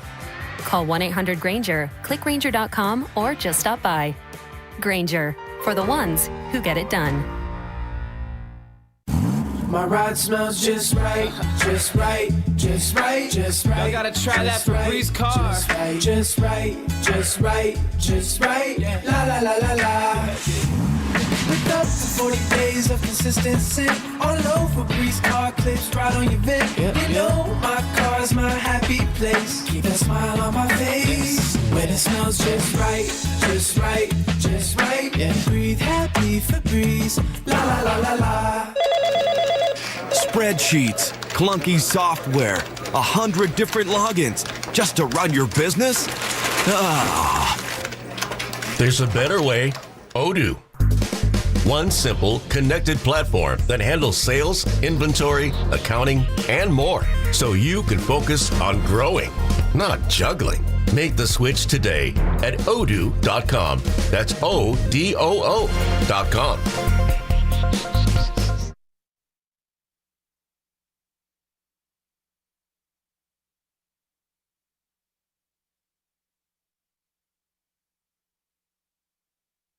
Good morning, Rose. This is the Morning Rose with Joe Saboni and Joe Strasky. We'll be right back after the break. Why they pick him? You know, Joe, the greatest Christmas song of all time is right here. George Michael, rest in peace. It's a good one. It I is. mean, Last Jingle Christmas. Bells. Nat King Cole has got a whole album. Oh, Nat King Cole. Yeah, that guy. Yeah. The real king. Yeah, give me a song. Don't just say the artist. Nat King Cole did all the classics on a tape. It was say one of the them. sickest. Which one? You're just like, yeah, Nat King Cole. Just don't give me the artist. Give me which one you like. Everybody knows what his legends are. Frank Sinatra, Nat King Cole. Yeah, but I can say names too. They have Christmas Taylor albums. Swift, Justin Bieber. Well, Mariah Carey might have the number one, song of all time. But Joe, it's neither here nor there. You saying that you want the I know we're talking about the Niners Get the today. elements out of here. I don't want that crap. Do you remember Snow? Did you watch the Niner Cowboy doc? Have you been to the snow, Joe? Yeah. How many times in your life? I don't know, 5. Thank you. Because you don't want to go back. But when I go to Tahoe in January, I want the elements. That's what I know I'm going for. But you know why people live where we live, Joe? Because they don't have to deal with that crap. That's why you live. Ask Steiny about the elements and ask him if he misses them. I'll tell you this. He does not. Did you watch the Cowboy doc? Yes, I watched the whole thing. Okay. It was very good. Do you remember what happened in 1992? The Niners had home field advantage. It rained for like 10, 15 days straight. And Jimmy Johnson and his team went out and tested the entire field. They walked every inch of the field. They knew exactly where they could and couldn't throw the football in that game. What did George Seifert do? With home field advantage, mind you. What did he do? Didn't do that. And the Cowboys went out and ran specific plays at specific parts on that field, knowing where they could exploit it. Now, they were probably the better team regardless, but that strategy was awesome. Absolutely awesome. And the elements of that game and the mud and John Madden and everybody going to the sidelines and talking about what size cleat they're, it is etched in my brain as one of the seminal moments of my fandom and heartbreak also simultaneously. And the elements made that game. And it didn't even rain, quote unquote, during the game. cold weather and being outdoors. So, Turkey Bowl, how many Turkey Bowl games were played by a bunch of dudes or a bunch of family members out on a random patch of grass in the elements? Great. That's the essence of football. No, that's fine. Did you watch Michigan, Ohio State over the weekend? Yeah. The snow coming down didn't make it awesome? Great.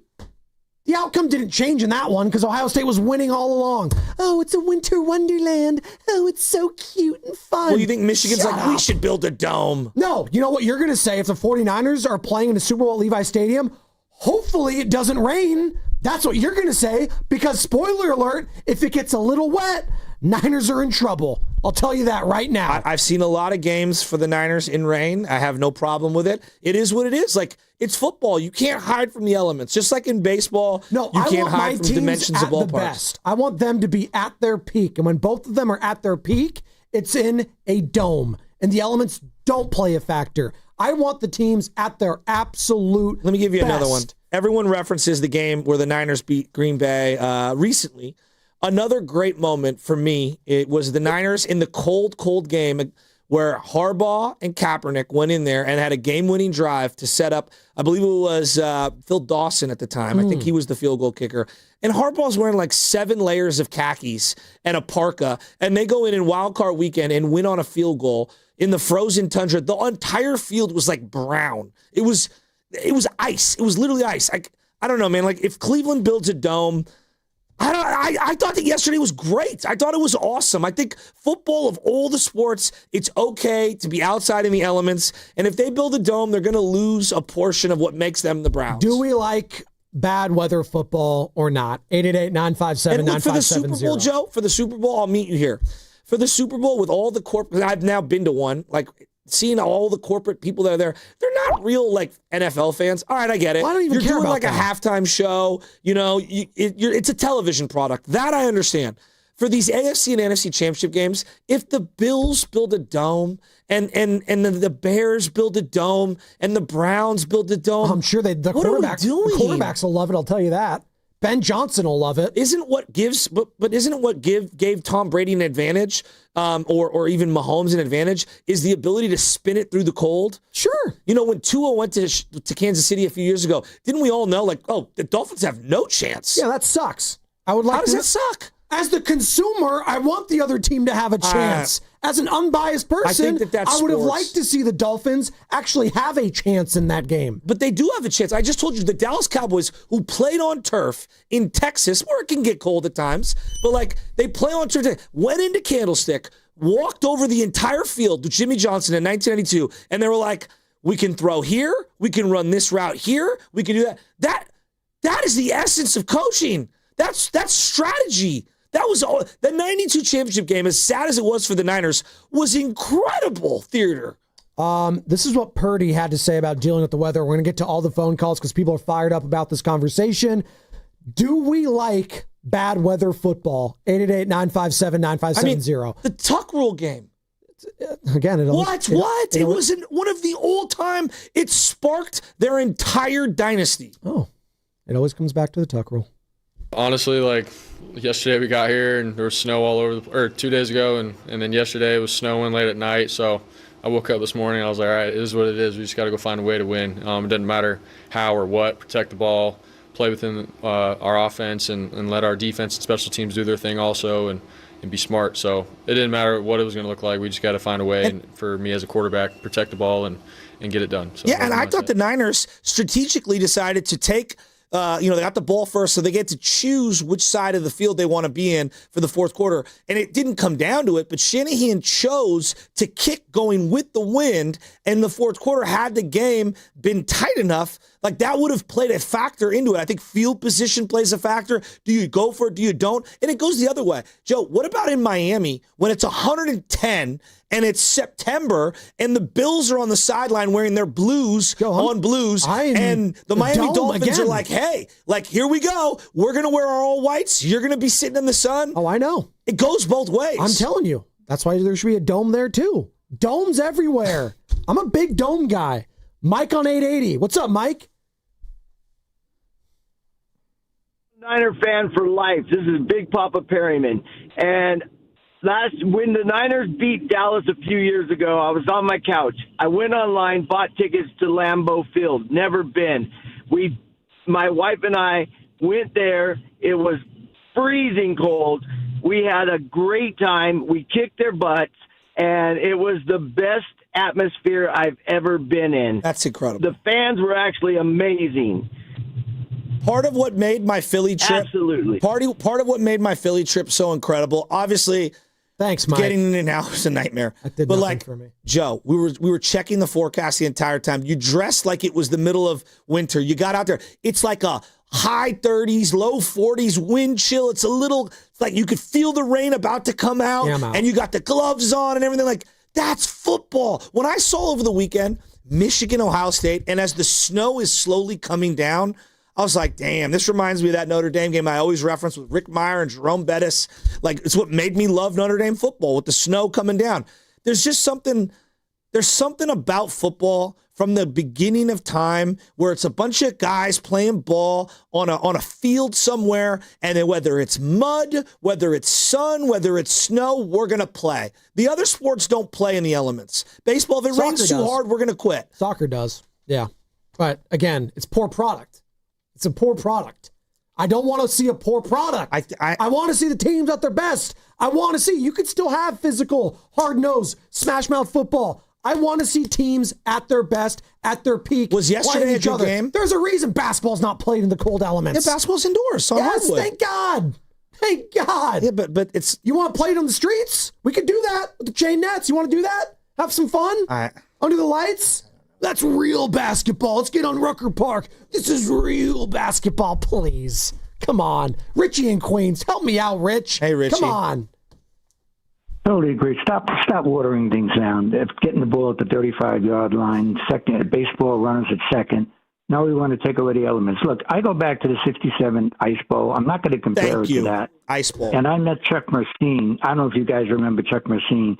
He caught a lot of passes. He was a second-rate player who had a great series, and they won that, obviously, when Kramer with that block at the end, and they went for it on fourth down, one of the greatest games ever. And he said he looked at the players on the other side, and they knew that the cold had a factor, and it was taken away from their ability to win that game. So, look, they do the Super Bowl because they want people there. They want people to shop. They don't want people to be suffering. But, yeah, I do not want to see the cold weather stuff go. I just think totally you got to abide by it. You've got to learn how to play in it, and can it be a factor? But there could be so many factors, whether it's a ref, a fumble, or whatever. So I mean, no, what's I don't want to see that, Richie? One of the last great wins for Bill Belichick was a game where they threw 3 times, and we were all like, "My God, he is one of the football geniuses." Was it not? And it was literally in the middle of one of the worst storms ever in the Northeast. Yeah, and I think that happens, and that is a factor. But I think percentage-wise, most games that are played in the cold are playable. Yeah, you're I gonna agree. have the real extreme weather. I agree. But so what? And listen, with your Niners guys, 82% to make the playoffs. Rams got the Falcons and the Cardinals to end it. They could have the tiebreaker over the Seahawks. I think. Look, like I said a while ago, I think he could be up for Coach of the Year for what he's done. So Purdy looked better yesterday, only an 82 rating, didn't give the ball away. So they're playing well, and they got to beat the Titans this week. And look, the big thing is Dallas is playing Detroit. So one of those teams got to lose. Yeah. So as far as the Panthers, you got the tiebreaker with the Panthers. Also tight ends, guys, real quick. Can I touch that for a minute? Look, I went back when I was growing up. It was Ditka. It was John Mackey. They caught 38 passes a game. It was a blocking game there, running, more so than the passing today. But one of the best ever that doesn't get a lot of play, and I know Gonzalez is great, and I love George, but Jason Witten. Witten was tremendous. He was a great blocker, and he had 1,300 receptions. So good call. Thanks, Richie. No, we got to squeeze. People are fired up about this conversation. Richie's all about the elements, and this is the question: 888-957-9570. Are we in or out on bad weather games in football? I'm out. YouTube poll right now is 79-21 in favor of outdoor games. Well, look, that's fine. Again, Isaac Newton wasn't appreciated in his time either, like this take. All right? This is gravity. Wow, you actually said that. Yes, I did. Thanks, Ike. Domes. We need more domes. No, we don't. Like, yes! The only dome team, think about it, the only dome team. The greatest show on turf, baby. It's fun. Explosive. They won 1 Super Bowl. They did. They went to 2, though. Oh, who cares? I did. I was fun. Think That of the was teams awesome. that have won. I just want you to think about it. Outside of the Indianapolis Colts during Manning's time, okay, who won multiple championships in the last 50 years? They've all been outside teams. The New York Giants, both versions, the 80s and the 00s. The 49ers were obviously an outdoors team. We know that the Philadelphia Eagles, who I referenced earlier, they've been to 3 Super Bowls lately. Sure. Big time outside team. 4 in a row for the Bills. Obviously, they're an outside team. The Denver Broncos, they went to 5 over a small period of time with John Elway. I mean, his greatest moment is like the drive in Cleveland. Sure. Okay? Like in the elements. Kansas City, outdoor team. New England, outdoor team. Like, I think there's They also have the best quarterbacks no matter what. I'll give you Dallas Cowboys. The Yes. Dallas Cowboys. Yeah. Now, they've got the hole in the roof, but like one of their all-time games is the time it actually snowed in Dallas, and they were playing in the snow, and Leon Letts doing the snow angel. So, I don't know. I think the elements are what makes the game special. And for like the Bills, the Bears, the Browns, part of what makes them is the stadium being outdoors, the fans weathering the elements. And I shouldn't have to suffer to watch my team. But that's why are we suffering to watch football? But that's what makes them. Have the Yankees lost a little bit of their home field advantage having a brand new stadium that's not the old Yankee Stadium? Yeah, but that has nothing to do with the elements. It's No, outside. I'm just asking. Like, the essence of what made the Yankees the Yankees. This is the house that Root But I'm built. assuming that stadium was falling apart, so they had to do it. I understand that, Yeah. but like there are certain times in sports where new doesn't always mean better. And I think in this one thing, like Lambeau is iconic for a reason. And I know it's had retrofits and they've upgraded it, but it's still at its core, it's outdoors. It's the best sport venue in all of the NFL right now. Hands down. And I went to SoFi, And by Joe. the way, I love SoFi. People are going to go on my argument and say, hey, artificial turf, it's bad. You can have natural grass and domes, people. Vegas does. Vegas does. Arizona does. Yeah. You can do it. No, it's absurd we don't. They should be doing it. Every Yes. field should be grass. Like Yes. that. Seeing Cleveland after a week of snow have a grass field, how can we not have grass come fields? on. I mean, the Denver Broncos, like when those games are in the snow, they're amazing. Yeah. I'm sure if you asked Sean Payton deep down, would he rather be in the New Orleans Dome or at Mile High? Probably take New Orleans. Well, think about the Seahawks. Joe, were the Seahawks good in the Kingdom? No. Have they been not better in the outside elements with that whole rain? Now, the Do you stadium think the Legion acoustics, of Boom would have been just as good in a dome? I think what makes them better is the fact that they were outdoors on that water, because I've been to that stadium now. It's freaking awesome. And the way it's swirling and you get the rain and it gets slick, like that whole element of what makes Seattle. I'm talking about the topography, the climate, everything. You could feel it in that stadium. I don't think they had that when they had the Kingdom. Let's go to Nick in Berkeley. He's been hanging on for a minute. We appreciate your patience, Nick. What's up, Nicky? Hey, first of all, man, we don't care who the Niners are playing because we're about to win the whole thing because we have to. And that's all it is right there. And I told y'all last week when I used, I cursed, so you guys cut me off, and then, I'll change the way I pronounce C-Rap because that's what the Rams are, straight up. Their quarterback goes down. He gets hit hard early. They're going to fold up 10. Minnesota had wide receivers open all day on Seattle. Their quarterback is garbage. Okay? I don't know what he was doing. I don't even know why he's in the NFL. It's a circus act up there in Minnesota. So, quite frankly, I'm not concerned about the Seahawks. They got to play the Rams. So they got to play the Falcons, and they got to play the Colts. And the Colts are going to soften them up. And then they're going to beat the Rams because they're going to be pissed off after they lose to the Falcons. That's what's going to happen. And we're going to come in and beat the Rams, and we're going to take the West. That's what's going to happen, and that's the way it's going down. Because guess what? The best football games, and if I was an owner and I had a team back east, I'd build a retractable dome, and I'd let it snow in there all night because there's nothing more ridiculous than a closed dome with a bunch of sweaty-ass fans in there, breathing all day, and, after 10 years, it's going to fall apart anyways. The outdoor stadiums with the snow and the elements, teams use that to their advantage. Owners and players use that to their advantage. There's nothing more fun than running a wishbone offense in the snow against your cousins and smashing them and letting them know how we do it in Cali. You feel Nick, me? I love you, Nick. Wishbone Thank offense. you for the call. What is that, circa 1975? Joe, there's an argument to be made. If I were to say, we've grown as a society, people. A lot of these are NorCal guys talking about this, by the way, and California natives not living in Shasta or Lake Tahoe. You're full of crap. There's a reason we love this area, because it doesn't snow, and the coldest it gets is the mid to low 40s overnight.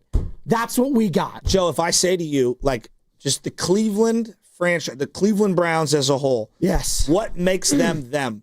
One argument you're going to say right away is ineptitude, which is obvious. They've been synonymous with being awful. What's the my entire second life. thing? Weather, right? The stadium, outdoors, weather. That's got to be a part of it, right? No? I mean, I guess. Their lowest points in the playoffs are losing. They're a team I always pick in Madden just because of the weather. Yeah, and their highest point is losing in bad weather games and situations to the Denver Broncos and Raiders. Well, they did beat the Pittsburgh. I mean, Pittsburgh's another team I didn't reference. They're outdoors. In Pittsburgh, yes. I mean, but they're it's just, I don't know, man. If you imagine the Pittsburgh Steelers in a dome, that would be crazy. I'm sure Aaron Rodgers, who's 50 years old, would love that. Okay, but you're not building a stadium just for Aaron Rodgers. You're building a stadium because you have a whole, literally the Steelers are not like, guys, we need to build this dome. Aaron Rodgers, for his 1 year here, wants to play in a dome. You don't think that's a part of all of this? You don't think that Ben Johnson would love him and his quarterback to be in a dome? No, I think he loves elements? that Caleb has a cannon and can whip it through the elements. That's part of what made Brady. But what about the receivers? No who doubt. are catching bricks out there. But and the running backs. It's almost like they're you have to catching adapt. bricks. Like Flacco. I shouldn't have to adapt. Why was That's called Flacco life. better in the playoffs? They are adapting, by the way. Because he had a great arm. You guys are all wrong in this. I just hope you know, because they are building domes, because they're siding with me in all these conversations. I think it's no, it does. And I think it's foolish. I think they're going to miss the element of what makes them them. That's kind of my point. Loser franchises. They're going to continue to be loser franchises. Yes, the Bills are also synonymous with choking. But what makes them them is those games, like Bills Mafia, outdoors. That's amazing. They asked all of these quarterbacks deep down, do they want to play in the elements or in a dome? They're all saying, give me the dome. You think 10 Brady, times out of 10. Would Brady Kyle have... Shanahan's telling you that 10 days out of the 10 days. Speaks for all the quarterbacks? You think the Pats would have had the home field advantage they had without the elements being a factor? I mean, yeah, because Tom Brady's still winning on the road, whether it's a dome or not. Man, doesn't matter. I think we underrate his arm. Peyton Manning's biggest win in his career was in a dome against Tom Brady. No, I know. But when I think of Manning versus Brady and I close my eyes, I think of the snow flurries as they're going at it. coming up short in the elements. Like, that's what I think of. Like, that's football. Maybe it's different if they're always playing in a dome. Maybe it is. People are fired up about this. Let's go to Burnsy in Fremont. What's up, Burnsy?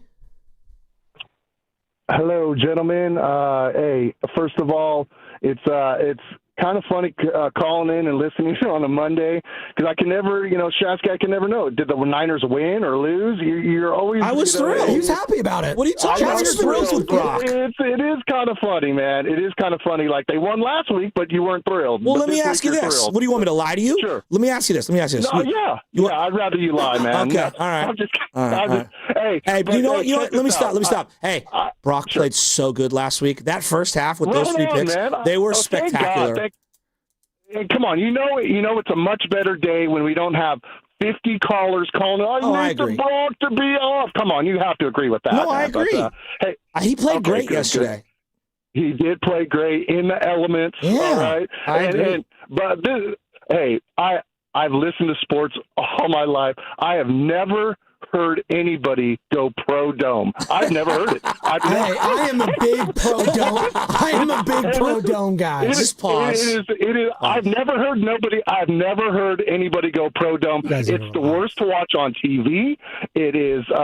It's terrible on the players. Hey, Burnsy, real quick. Who's your favorite team? Just you don't have to say if it's the Niners or not.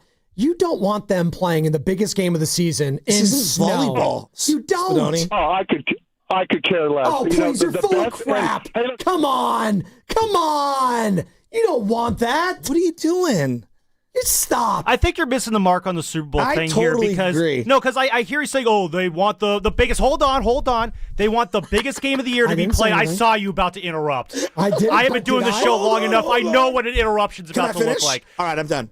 Anyway, but no, the reason they want the Super Bowl in good weather is not just for the game. It's kind of, as Richie and Queen said, it's about other things beyond the game. They want people at the biggest game of the year to be sitting comfortably because those are all your rich, bougie it's people. It's a television product. We want to see the greatest product. Well, they want to see But that's not about the product. game. Yes, it is. It's about everything around it, too. They want a fun little place so you can go and do your shopping and have your Radio Rows. It's beyond so much more than just the game. When you boil it down to just the games, which is regular season and playoffs leading up to the Super Bowl, yeah, it's better to have elements. It adds a spice to the game that you do not normally get in a dome, and that is part of why people like watching sports, because there are interesting elements and variables there that can change things in any sort of way, and no one knows how it's going to happen. Part of what makes Eli Manning's entire career, he went in to Lambeau and beat Brett Favre when no one had won in Lambeau forever, and then he went later on to Candlestick in the rain, as the rain is coming down, and knocked off that Niner team. And that game, if the rain is not involved, I mean, does Kyle Williams get anywhere near those balls? Does he catch them outright? Exactly. Do they not pooch them? Yeah, but at what point? You've heard me talk about that game 1,000 times. At what point have I ever said, man, if that game was in a dome? I was like, no, that's one of the greatest games of all time. It sucks we lost. Here's why we lost. I wish that it was still played in the same exact elements, one of the great Niner games of all time, and we should have won. And yeah, it sucks, but would I trade it for a dome? No, not a freaking chance in hell. Not a chance. Even if they said, hey, you can win the game if it's in a dome. No, I still want. No, we earned the right to have that game at home, and we lost fair and square. It happens. So that's sports. I have on a silver platter, you could win the Super Bowl at SoFi Stadium because there's zero elements, or you could come up short because of the elements at Levi Stadium. You're misinterpreting. No, you're misinterpreting. On. I'm here to tell you that when you win or lose one of those games, yes, the elements play a factor, but you win and lose straight up, period. And I don't complain about the 92 loss because it was in the mud. I don't complain about the 2011 loss because it was in the rain. We lost because we weren't the better team. We lost because we didn't win that game, because we didn't execute. And yes, part of the Alex throwing lob balls to Brett Swain on third down, it sucks, but it also elevated those other teams that won those games, and I appreciate them more. Let's rat-a-tat-tat these calls before we get to Fast Five. San Francisco Kid is on the air. What's up, San Francisco Kid? How you guys doing? I love your show, man. I'm a convert from the other station. Oh, thank you. So, yeah. So anyway, I was at Dallas Stadium a couple months ago to see the Giants game, the Cowboys versus the Giants, New York Giants, and then also I was in Vegas a couple weeks ago to see the Cowboys play the Raiders, and I must say it was a incredibly enjoyable experience. Paying $400 for a ticket to see the Raiders in Las Vegas. I mean, I hate the cold. I want to be enjoy myself in decent weather where I can, socialize. I can walk around, see the museum and the stadium and the concessions and the cheerleaders. Cold weather, the cheerleaders aren't showing much. Oh, come on, dog. Come on, dog. What are we doing? I thought he was going to help me. Look, he actually made it I'm going worse. to give you a game. I'm going to give you a game that no one ever references. 2018. The Niners had not beaten Seattle in forever. And Russell Wilson was going up against either Nick Mullins, I think it was Nick Mullins, in a blizzard. And I'm talking about San Francisco blizzard, okay? And down in Santa Clara. It was raining so hard. I took my nephew Aiden to that game. I will never forget sitting there in my parka the entire time throughout the entire rain. It was pouring rain.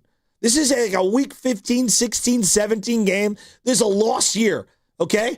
People were mad we won the game because they thought we were going to miss out on the number one pick, which was going to be Bosa, we thought, at the time. We got the 2 pick. We still won the game, all right? It's one of the great games I've ever been to. It was a meaningless game at the end of the year where we snapped the streak against Pete Carroll in pouring rain. Wind gusts that were out of this world, like crazy. And I'll never forget walking out of that stadium, everyone yelling Niners. It was incredible. I'm going to tie this back to this current Niners team because that same week, the Raiders beat the Steelers, and that's why the Niners got to stay at that second pick, and who the Raiders end up drafting with their pick, which I believe was 3 or 4, was Cleve Farrell, who had 2 sacks yesterday for the San Francisco 49ers. It all comes back to Cleve Farrell. It all comes back to Cleve freaking Farrell. But that's like the beauty of going to the games. Like the game where Brock Purdy, it rained in the first half, and then it like opened up in the second half was the Seattle playoff game, right? Like that's part of it, like part of the Green Bay win. Remember when they won in the rain? Purdy was terrible in the first 2.5, 3 quarters. Higher quality football for my quarterback. Wasn't that awesome, though, how they executed down the stretch and won that game? Well, they probably would have handled them if they were in a dome. They probably would have blown them out. Would have been better. And by the way, we're talking about player safety here, and we're talking about domes with grass. The cold stiffens the muscles, increases to strains and tears. You're playing in cold weather right now. Too bad they don't have anything on the sideline to combat that. Wet or icy surfaces, Sam, on the ground, also bad for your feet and ankles. If only there were special shoes for that. So you're you're right. Cold weather is actually good for you. It actually helps the bones. It actually helps the That's ligaments. not at all I'm saying. I'm saying they have stuff to combat that. No, it's not what I'm insinuating. Basically. I mean, you sound like a guy who's never been cold before. Well, and here's the thing. Like, it's not good for your muscles. We're talking about it right now. Yeah, but Brock Purdy has to wear a freaking elbow brace because he's in the cold. Even if there's only 60,000 people in the stadium, right? Even sometimes the majority of people are watching at home. Like a small drop in the bucket are the people. That's why it matters. No, but it makes the viewing better. My son was not old enough to be able to go in the rain. Green Bay. It's the only playoff game in my life that I've missed for the Niners at home. It's the only one. And in my adult life. And I say to myself, like, all right, I wanted to take my son. I can't bring him to a rain game. I sat at home and I watched it. I thoroughly enjoyed that game. And I'll never forget, I got the text from Bonte Hill. Kirk Cousins is back in play after the second quarter of Brock Purdy's play. Kirk Clutchins. I had to throw Bonte under the bus there. I love you, Bonte. Hey, he's going to be joining us tomorrow in studio from 8 to 10. He's texting me. Oh, he probably thinks my take is soft and that's fine. That's fine. Again, the legends weren't truly appreciated in their time for their takes. Like Steiny always has these things. That's why I appreciate him. He goes against the grain when it matters most. And you know what? He's probably going to have my back on this one. Isaac Newton. Sir Isaac Newton. Sir Joe Spadoni. Sir Fast Five.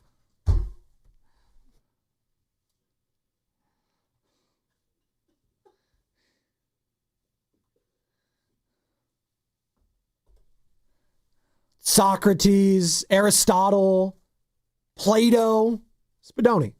There you go. What is that? You just threw a fish in my lap. Fast Five, dude. What? Hey, it's whatever you want it to be. What's your final thought? How about Lane Kiffin? What do you think he wants? So I just want... when Bonte comes in tomorrow, are we going to start this like 888-957-9570? Should the Olympics starting in February all be in a dome? Well, if it's track and field. No, we have the Winter Olympics coming up here in like 6 weeks. Well, that's the Winter Olympics. What do you think football is? It's not spring football. I can't snowboard without snow. That's why. Like, what kind of comparison? The stupidest comparison I've ever heard in my life. Bro, I've seen it in Superman movie. I've seen it at Vallejo, at Marine World USA. You want water skiing? I would not have let off with Superman as your defense there. They have fake snow. They do have fake snow. I just would not have let off with Superman as defense. In Superman number 3 with Richard Pryor, when they build the evil machine, he builds Pryor. What? No, he builds the rich villain builds this ski slope at the top of a skyscraper. You had to see it. Superman 3, Richard Pryor. Was the new one any good? I still haven't seen it. It's on HBO, I think. Right. Which? The newest Superman is a solid? What? They haven't... The newest Superman. Oh, yeah, it's okay. It's okay. It had a beginning, middle, and end. That's your favorite. That's your favorite. Too much of the dog. Oh, crypto? Yeah. I like the dog. Crypto.com arena. What you got, Sammy? Miami? Are they going to make it? Well, I don't know. If you listen to my final thought. Not ahead of Notre Dame. They should be. No, my final thought is the only thing stupider than the college football playoff might be the ACC. Get this. So Virginia getting into the ACC title game with a 7-1 conference record, fine, whatever. Ignoring the fact that for some reason losing to NC State wasn't a conference game. Wolfpack. We can get past that. You have 5 teams that have a 6-2 conference record. 4 of those 6-2 conference record teams are ranked, and yet for whatever stupid reason, Duke is going to be in the ACC title game over a ranked SMU, a ranked Miami, a ranked Georgia Tech, or a ranked Pitt team. Like, the ACC is just so beyond freaking stupid. It's just, It drives me freaking crazy. And yeah, Miami, even though their win over Notre Dame apparently is meaningless because Notre Dame beat Syracuse by more than Miami beat Syracuse, and that's going to be the reason why Notre Dame gets in. There's no logic in the college football playoff. It's all stupid. It's just a big ploy to put money in the pockets of the SEC and Big Ten. No one else matters. It's all stupid. I hate it. Unless we get in, then it's fine. What about domes? No, do what Miami does. Just have a hole in the roof. What do you got, Carter? Yeah, I'm going to shout out another college football team, the Cal Bears. Let's go, baby. Just ruin the ACC. Huge win this weekend, spoiling SMU's chances to get into the college football playoff. You love to see it. Now they have another problem to tackle. I think they have one more game, but they have a problem to tackle, which is how are you going to keep JKS in Berkeley? Future Kane. Hopefully not. Well, who's going to be the next head coach? Who do you guys want to be? You guys are both Cal fans in the back. Who do you guys want to be? Tosh Lupoy, the DC out of Oregon. Tosh Lupoy, not Daniel Tosh, who I saw on Saturday. okay. He was great. Tosh Lupoy, the the DC at Oregon, former D-line coach at Cal way back when. I think he's the early favorite. I'm going to be honest. I looked up this guy, Tosh Lupoy. That'll keep your quarterback. Yeah, I want them to hire whoever JKS wants. Oh, the history around Tosh Lupoy and Cal is wild. I'm listening to the name Tosh Lupoy. I looked up a picture of this guy. Not at all what I thought he was going to look like. Shout out. Shame on me. Shame on me. Shout out the McGuires. Excuse me, the McGuires. The McKeons. Game-winning walk-off, kickoff field goal in the SISH Division II championship over the weekend. Reardon ended up winning. Against Los Gatos? Yeah, Nice. and so now I think his name's Mikey Mitchell. If I mispronounced it, I apologize. The quarterback. He was going to go to Vanderbilt. He decommitted. Committed to Stanford over the weekend. Wow. So he'll be the quarterback at Stanford at some point. Oh, so he's like smart too. Hey, those smart Vanderbilt, quarterbacks. you got to be a genius as well, my friend. There you go. Festus. That was it. What a show. I didn't think we were going to end up talking about one last domes. PSA. What are you okay? This thing that happened in Stockton at this kid's party. I mean, we have to demand better from everyone, in society. It's really, really sad. My heart goes out to everyone that's been injured or passed on. A child's birthday party, and we're having gun violence. It's not good. It's worse than disgusting. Yeah. It's so sad, and I'm sick and tired of all this gun violence stuff. We've got to get a handle on it in America. That was Fast Five, brought to you by Xfinity, introducing the 5-year price guarantee. One consistent internet price for the next 5 years, guaranteed. And I guarantee you, Steiny's going to love my dome take with Guru coming up next. Brought to you by Fremont Bank. Here for you. Here for good. I love dancing. Ready for the ultimate red and gold game day? Laughing Monk Brewing is the place to park, party, and ride. Skip the traffic. Forget the expensive parking. Park for free and dive into an epic tailgate with mouth-watering food, ice-cold Laughing Monk beer, and every game on TV. Catch 95.7 The Game's pregame show with Lorenzo Neal and Evan Giddings. Then hop on the free shuttle minutes away from the stadium. Shuttles are first come, first served. So head to 957thegame.com to sign up and join the party. The holiday rush starts here at your California Ford dealers. The Ford Black Friday Sell-a-thon is on. It's 4 days only of some of our best offers across the entire Ford lineup. From America's best-selling Ford F-Series trucks for 48 years, the legendary F-150 and Super Duty. The Bronco family of SUVs for those who don't wait for adventure to begin. All-electric standouts like the Mustang Mach-E and F-150 Lightning. And explore and escape the perfect balance of comfort, capability, and everyday versatility. Get ready to power through whatever the season brings in a Ford.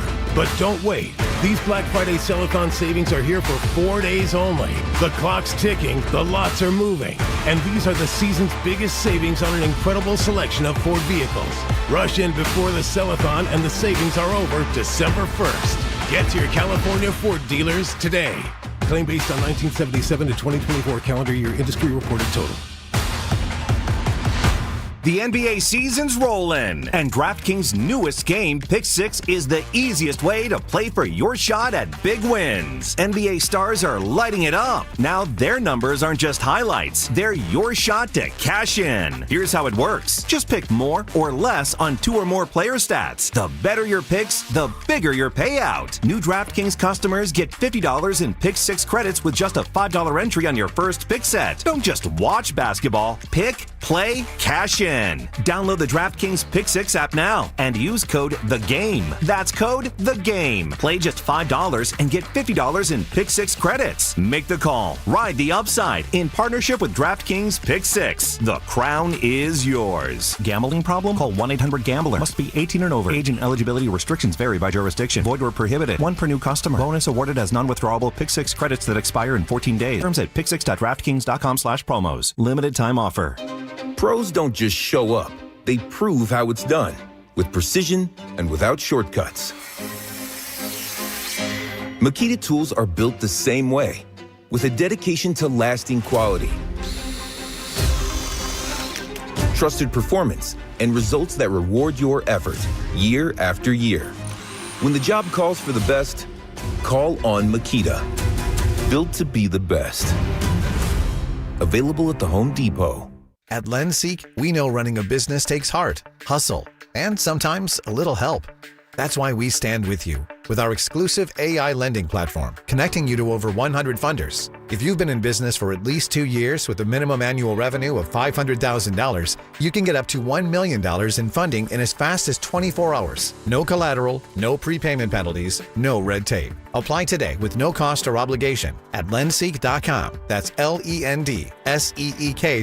Neuropathy is a debilitating condition that is sometimes misdiagnosed. Symptoms can include pain, numbness, and tingling in your hands, legs, and feet. Neuropathy is a progressive condition that only worsens unless you get effective treatment. SF Bay Wellness is a leader in neuropathy reversal and uses FDA-cleared, non-invasive electric cell therapy to restore nerve function with no injections, no drugs, and no surgery. The treatments have a 95% success rate. If distance is a factor, ask about our virtual consultation option. Call SF Bay Wellness at 844-94-NERVE for the $99 neuropathy evaluation and receive a personal treatment plan that is tailored to your needs. Don't wait another day. Call 844-94-NERVE. That's 844-94-NERVE. Why keep suffering with the painful symptoms of neuropathy? You deserve to live a pain-free life. Start getting the treatment you need for your neuropathy symptoms. Call today. What's up? It's Draymond Green. I'm back for my 14th NBA season, and my podcast, The Draymond Green Show, is back too. This season, I'm breaking down games, reacting to the biggest NBA stories, and sitting down with teammates, rivals, and culture shapers. And trust me, I'm not holding back, on the court or on the mic. 2 new episodes every week. New segments, big conversations, real basketball talk for the real hoop heads. Listen to and follow The Draymond Green Show wherever you get your podcast. We're back, we're better, let's get it. Jingle bells, jingle all the way. Nick, what are you doing? Well, Adam, Thanksgiving is over, so it's officially time for the holidays. And it's time for our Legacy Box Cyber Monday sale. Legacy Box is the most meaningful gift you can give this holiday season. It's simple, safe, and has been trusted by millions. That's right. It's our best sale of the year. Right now, when you go to LegacyBox.com, you can save an unreal 65% on your Legacy Box. And for a limited time, you can preserve your tapes, film reels, and photos for as low as $27, saving you hundreds. Hurry, our best sale of the year won't last long. Visit LegacyBox.com for an unreal 65% off during our Cyber Week sale. With limited quantities ready to ship, this deal will go fast. Shop our Cyber Week sale now at LegacyBox.com/value to take 65% off. Buy your Legacy Box today and send in when you're ready. LegacyBox.com/value. You're listening to 95.7 The Game, KGMZ FM and HD1 San Francisco on Odyssey Sports Station and the home of the Golden State Warriors and Valkyries. Always live on the free Odyssey app and now coming to you live from the Laughing Monk Studios. He brings the passion. For what? I want to know now. I'm mentally invested. Don't tell me to pray and you don't say what for. He brings the perspective. Yeah, I think they both have great points. Get off me, text line. He's truly one of a kind. That is wow. Oh, my God. And he's doing a great job. I need you to man up and say what you really want to say. Simon, you're doing a great job. And together, they're Steiny and Guru. Yeah. On 95.7 The Game. 3rd down and goal. The fake. Purdy. Touchdown, San Francisco. What deception. 2-yard touchdown run. Brock Purdy. First touchdown run of the season. And they cash in on the fumble recovery deep in Cleveland territory. All right, that was Kevin Harlan on the call, CBS. And the 49ers, Goo, they go to 9-4, 26-8 win over the Cleveland Browns. Who were not impressive at all, but the Niners had a lot to do with that. No snow, no rain. Happy Thanksgiving. Hope you had a good time, Stoney, with the fam. But I'll say this. This is not we believe, but the Goo is starting to believe that the Niners can get to their goal, and that's the playoffs, Stoney. That was their 9th win, and my math on the Guru computer is you go 2-2, that puts you at 11, but that's neither here nor there. Yesterday, went into that game, honestly, with Brock Purdy coming off his worst game, and I thought because of the weather that was supposed to happen, the winds, they were there running rampant. Schwartz, the defensive coordinator, success against Kyle, and just the fact that Myles Garrett was going to wreck the game, Steiny, none of that happened. And the Niners come away with the win and 26-8, and this is what I'm starting to believe in, the defense. I told you all, and I'll stand on it, you could call me out, this was going to be the death of the Niners, the defense. But, Steiny, they keep losing dudes, but they keep making plays. Keon White, Farrell, and I'm just telling you, watching the league, the slate, even from Thursday, why not the Niners at this juncture who sit 9-4 and do I dare say one game out of the division lead? But, man, just to qualify for the playoffs, Stoney going into the bye, they're sitting pretty. I can't ignore it. No, they're 9-4. And they're a playoff team if the playoffs started today. There you go. And, look, I've said it before. There's no excuse for this team not making the playoffs right now, I don't think. You've been consistent with that. I mean, they've been playing from ahead the whole year. Would they start out 3-0? They went to 5-3. Now they're 9-4. So they've been ahead of the, they've been on the plus side of the of 500 all year long. And look, they're taking advantage of teams that aren't as good as them. It's really that simple. And you get that game yesterday, and Cleveland makes, 6 bonehead plays that end up getting them beat, and they go for it, and they're their own 30, and they don't get it. What a stupid play. The ball game's over when you get down 2 scores in a situation like that. But no, the defense was good. The offense played mistake-free. The special teams were pretty good, and now they get 2 weeks to enjoy it. Yeah, and I'll say this to what you had just mentioned in regard to the defense playing well, Stoney. It's almost like they have an attitude of, we don't care who we're without, we're going to be in the right place, and we're going to just cause havoc. And that's what I'm seeing. And, I poo-pooed the win over Carolina. How's that looking? Look what they did to the Rams. They were able to score Carolina and get a win, but the Niners snuffed that Carolina offense out, so that was surprising, and that makes you feel better as a Niner fan. It has to, about what you got going moving forward. But also, too, Stoney, it wasn't McCaffrey-centric yesterday. It wasn't him left, right. I mean, dude's a banger. He's an MVP candidate, but Brock Purdy took care of the ball, 16-29. There were no throws. And Myles Garrett was relatively quiet. I know he got a sack, Stoney. I'm giving the win to that offensive line who, when you look at the numbers in the running game, McCaffrey averaged 2.7 yards. He only got 53 on the ground. They averaged collectively 2.8, but it's bigger than that. They kept Purdy upright, and I thought Trent Williams had one of his best games of the season, Stoney, keeping Myles Garrett, DPOY, in waiting kind of quiet. Yeah, 888-957-9570 is the number. Niners push their record to 9-4. They handle the Cleveland Browns in Cleveland on Sunday, and now they've got a bye, so they don't play for 2 more weeks. Wow. And then the Tennessee Titans are the opponent. And another very winnable game, and I got to believe that most 49er fans would expect them to win that game. I'm excited just about the season coming to a head, Stoney, as a collective.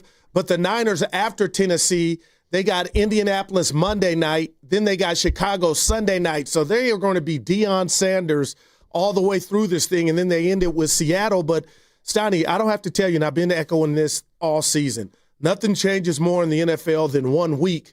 And again, I'm just sitting here like, I can't believe this was the first game that they won in Cleveland since 1984. So there were a lot of things that I thought were going against San Francisco, and they come out and they handle business. And that, my friend, is what you call a professional ass win.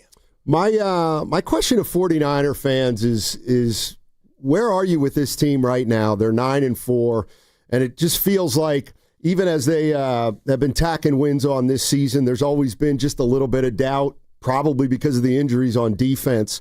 But are people actually starting to believe that this team could not only make the playoffs, but maybe make something happen in the playoffs? Or are we putting too much emphasis on a couple nice wins against teams that are a long, long, long way away from the playoffs?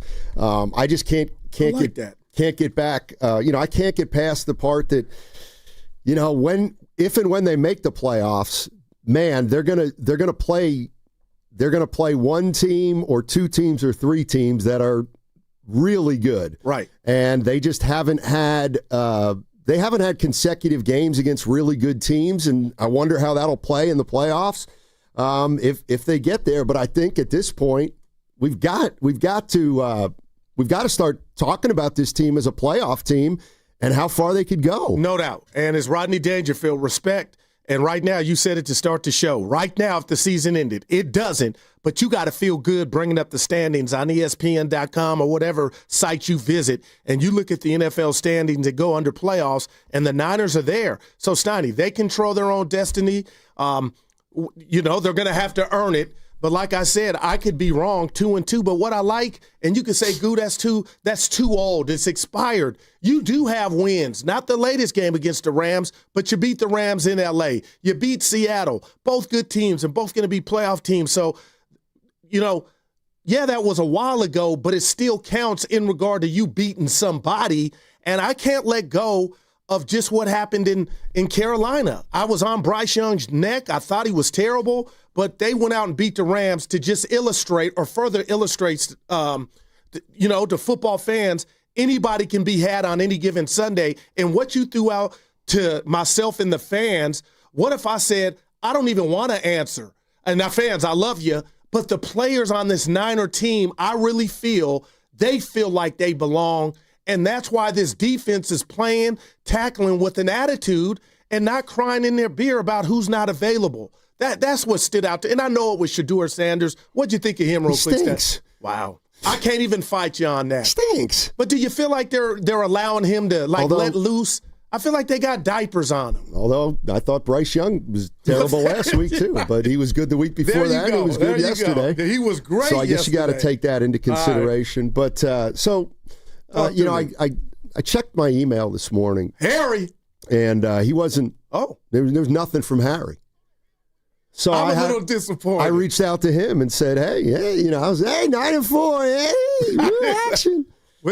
Anyway, he was like, hit the pike, and then I said, "This is what I said." I said, "Why can't you just enjoy the ride?" You learn it from me every day. Why can't you just enjoy the ride, Harry? And look, they're 9-4. They've beaten teams they should beat. Yeah. They should have beaten.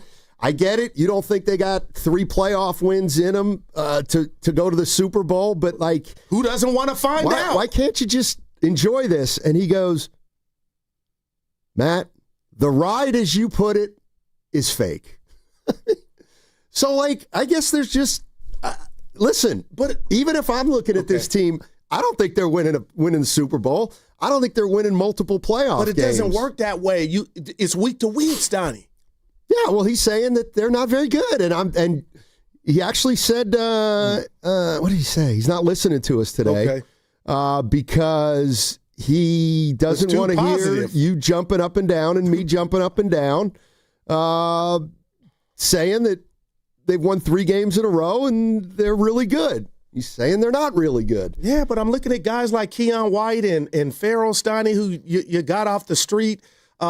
And I know the Shaskys, the Joe Shaskys, shout out Butcher of the World, wanted Lynch to do more in regard to to giving this defense something to stand on or become better, but guys are stepping up, and you're right. It was Cleveland, but it's the whole, for me, Stoney, it's the whole portfolio of 13 games. Right now, you've won 9, and do I dare, Niner fans may come for me, Stoney, think about what would we be thinking about this team had they had Warner or Bosa? All right, forget Dream World. That they're not here, but damn, I would tell the Harrys of the world, enjoy this and drink it and taste it until it's over. And now, we don't know where it's going. And again, they still got to do some winning. But, man, I didn't have them 9-4 after Warner and Bosa went down. I just didn't, partner. All right, it's a Monster Monday presented by Merit America. Visit them at meritamerica.org/super. 888-957-9570 is the number. You enjoying the ride, 49er fans at 9-4? Segment was also brought to you by Bay Area Fast Track. Starting January 1st, carpools must have 3 or more people and a Fast Track Flex toll tag set to 3+ to get the 50% carpool discount on all bridges except the Bay Bridge and the Golden Gate. Visit getfasttrack.org for details. When businesses thrive, communities score. That's why Bank of America is the official bank of FIFA World Cup here in the Bay Area. And our more than 110 local business specialists are ready to help your business win. What would you like the power to do? Learn more at bankofamerica.com/local business. Bank of America, official bank of FIFA World Cup 2026. Bank of America Corporation, all rights reserved. Running a business means wearing multiple hats. So if you're like me, you probably started out using your personal phone, taking client calls and texts nonstop. As my business grew, I needed something smarter. That's when I switched to Quo, the #1 business phone system. Quo works right on your phone or computer. No carrying 2 phones, no clunky landline, just one easy app you can try for free. Your team can share one number and handle calls and texts together like a shared inbox. Any teammate can jump into the conversation, so customers get faster responses. And Quo's AI assistant summarizes your calls and responds to customers 24/7, so you never miss a lead or opportunity. All this starts at just $15 a month. That's basically 2 coffees. You can even keep your current business phone number. Find out why 90,000 businesses trust Quo. No missed calls, no missed customers. Try Quo for free at quo.com/sports. That's quo.com/sports to try Quo free. QUO.com/SPORTS. Elevate your kitchen at the Mila Innovation Center at Friedman's Appliance in Pleasant Hill. Out of your dreams and into your kitchen. Select the qualifying built-in kitchen appliance package that is right for you. With unrivaled technology and luxury-grade quality, when you bring home a Mila, you're bringing home true innovation. Now, for a limited time, save up to 10% with the purchase of a qualifying Mila kitchen package. Visit the Mila Innovation Center at Friedman's Appliance in Pleasant Hill or at friedmansappliance.com. Step into the warmth and elegance of the season at History Park's Heritage Holiday Tea on December 6th. This members-only celebration is filled with holiday treats and the timeless charm. It's the perfect way to gather, relax, and enjoy the spirit of the holidays with friends and family. Not a member yet? Join today and be part of this special event and so much more. Visit historysanjose.org for tickets or to become a member. Jack here with the sound of a freshly cracked egg, sausage grilling, you busting out of your front door. Hey, no rush. My 2 for $5.50 sausage croissants are available all day. Get so much more. Plus tax, limited time only. Price and participation may vary. Welcome to Jack in the Box. Decisions determine results. So which path do I want to take? Help people in need or stand on the sidelines watching? Worry about how to pay for school or have my education paid for? Push myself and learn new skills or stay the same? My decision is to serve part-time with the Army National Guard, and my results will be life-changing. What will you decide? Go to NationalGuard.com to learn more about part-time service. Sponsored by the California Army National Guard. Aired by the California Broadcasters. 95.7 The Game and Great Clips have teamed up for the new basketball season. We want our listeners to look fresh with a great haircut from Great Clips. Each week, we'll pick a lucky winner to score a gift card. For a chance to win, courtesy of Great Clips, enter online at 957thegame.com. This is the story of the one. As the purchasing manager at a manufacturing plant, she knows the only thing more important than having the right safety gear is having it there when you need it. That's why she partners with Grainger for auto reordering. so her team members can count on her to have cut-resistant gloves on hand, and each shift can run safely and efficiently. Call 1-800-GRANGER, click Grainger.com, or just stop by. Grainger, for the ones who get it done. As a mom, comforting my family is what I do best. Vicks Vapor Stick provides soothing, non-medicated Vicks vapors in an easy-to-apply stick, and it dries fast, so there's no mess. I use it to comfort myself and my family. Thanks, Mom. Vicks Vapo Stick, soothing comfort for the whole family. And try Vicks Vapo Shower Max for steamy Vicks vapors when you need more comfort for yourself. Use as directed. Oh, hey, welcome to gift wrapping. Whoa, Zoe Saldana. Hey, can you wrap these, please? Wow, iPhone 17s. You splurged. At T-Mobile, you can get 4 iPhone 17s on them. The new center stage front camera is amazing for group selfies. It's the perfect gift for everyone. I'm the worst. I only got my mom a robe. Well, it's better than socks. So I have to trade in my old phone, right? No, at T-Mobile, there's no trade-ins needed when you switch. Keep your old phone or give it as a gift. Incredible. In fact, wrap up my old phone too. For my Aunt Rosa. Forget that. Aunt Liz will be jealous. Sounds like my family drama. Oh, I got it. I'll give it to my abuela. I'll take reindeer paper with, hey, where are you going? To T-Mobile. The holidays are better at T-Mobile. Get 4 iPhone 17s on us. No trade-in needed when you switch. Plus 4 lines for just $25 a line. 24 monthly bill credits and 4 eligible board-ins on essentials. For well-qualified customers, auto pay plus taxes, fees, and $35 device connection charge. Credits ended, balance due if you pay off early or cancel. Contact us. Finance agreement, 256 gigabytes, $830 required. Visit T-Mobile.com. Red and Gold Game Day starts at Laughing Monk Brewing. Park for free. Enjoy amazing food, ice-cold beer, and every game on TV. Catch 95.7 The Game's pregame show. Then hop on the free shuttle straight to the stadium. Sign up now at 957thegame.com. You're watching him trying to catch these punts in pregame, and it was an adventure. From the 18, here comes Moore.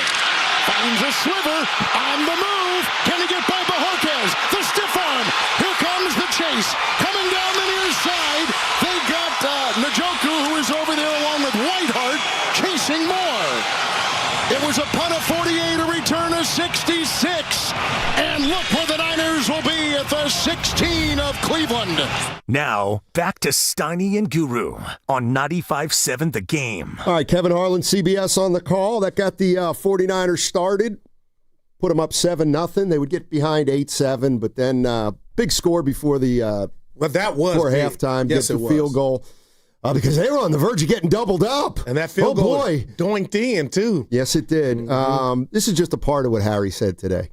And just know that he's coming down my road, too, Goo. 510 was like, it's Steiny's burner account. No, it's verified. It's not. Yeah. I won't be listening to your broadcast today because I know Guru and you will be so giddy about the Niners beating a team who has won 3 games, a team that has won 2 games, and the next team up that has won 1 game. Then there will be 3 losses, and I will be asking if you understand now. Why can't you just be happy? Bobby McFerrin. I mean, I shouldn't be the one asking. I know why you can't. I mean, they can't control who they play, Harry. And right now, they have solidified the spot in the playoffs. If it isn't today, you got to just ride the wave. Isn't that what the kids say? And the 510 coming at me, Goo, they don't have Warner, having Warner, or possibly having Warner and Bosa mean nothing because they don't have them. But I got to tell you, the special teams for Cleveland were horrible, horrific, Steiny. I saw a guy on Cleveland, the ball was going out of bounds. They would have got it into 40. He fielded the ball. Yeah, he made a nice play on that. No, he did. Like, you should be relieved of your duties, man. If it would have been a reception, doing all week? He got both feet in and then went out of bounds. I mean, just look. Dumb, man. You know what play stuck out to me? Give it to me. First series of the game, Sanders has Judy open, and he overthrows him. Now. And it's just like. He was open, but it was windy, Stoddy. 4th and 1, 2 4th and 1s. They don't get it, and then they fumble. Well, and then Shador didn't fumble. Why are they going for it at their own 30? Stefanski's on borrowed time, man. Like, how many? Okay, so Sky Moore returns the kick to the 16. Yeah. So 1 score they get at the 16. Then they get another score in the second half when they go for it at their own 30, which sets up a short field and a touchdown. It's like That was a field possession game yesterday, and the Browns didn't play like it. And that's why their record is what it is, Steiny. But I got to give Brock Purdy some love. I thought the ingredients were there for not his coach, but for the masses of Niner fans after Monday night where the world saw it. Troy, Joe Buck, everybody saw it. And I really thought, Steiny, were we going to get a bunch of oh-no throws? I mean, this is setting up for him. I mean, Schwartz on the other side, and that didn't happen. Brock was throwing the ball. I'm not saying he was Y.A. Tittle. He got it done. Then went and did the Dougie in the end zone on the touchdown, which was a great call. I thought McCaffrey had it. When he ran it in, Steiny solidified the win. But, Brock bounced back. I can't ignore that. No, he did what he needed to do and didn't make any mistakes, and the other team made a bunch of mistakes, and the 49ers took advantage. Exactly, and that's what they've been doing this season. They've been beating the teams that they should beat, and then they beat a couple that maybe they shouldn't have beaten, but that's why they're 9-4. This is Brock Purdy on his mindset entering the game. Coming here against a great defense like that, and just the conditions that we were playing in, I think it comes down to protecting the ball and letting the defense do their thing, and then when we have the opportunities to strike on offense, we got to capitalize on it. So that was really the mindset, last night when all the quarterbacks are going over the game, and right when we got out to the field to warm up, you could tell it was going to be that kind of game. So that was really our mindset. All right, that was Brock Purdy talking about his mindset yesterday going into that game with cold weather and wind. And they were 11 of 17 on the money downs. Third downs, Donnie. That's pretty damn good, So I saw what I thought was going to happen did not transpire at all. So this is from the 925 on the Boxer and Gerson Work Injury Attorneys text line. I think there's a difference between being happy about how good their record is and then what your realistic expectations are for them and how good they are compared to other teams. All right. You can be hyped about the record while also acknowledging that they are probably on the lower end of teams going into the playoffs. And that to me is fair. It's fair. We're not going to really this is what kind of bothers me about Harry. Yeah. He says, they're this year's Vikings. Take it to the bank. They're this year's Vikings. Well, how many games did the Vikings win last year? 12? I want to say 13. 13. Yeah. So they were 13-4, and then they lose in the playoffs. But they won 13 of 17 regular season games. I'll take that. I'll give my right arm for that. They were 14-3. Help me. Okay, wow. They were 14-3. That's my point. I mean, okay. Look at them this year. What if they are the Vikings?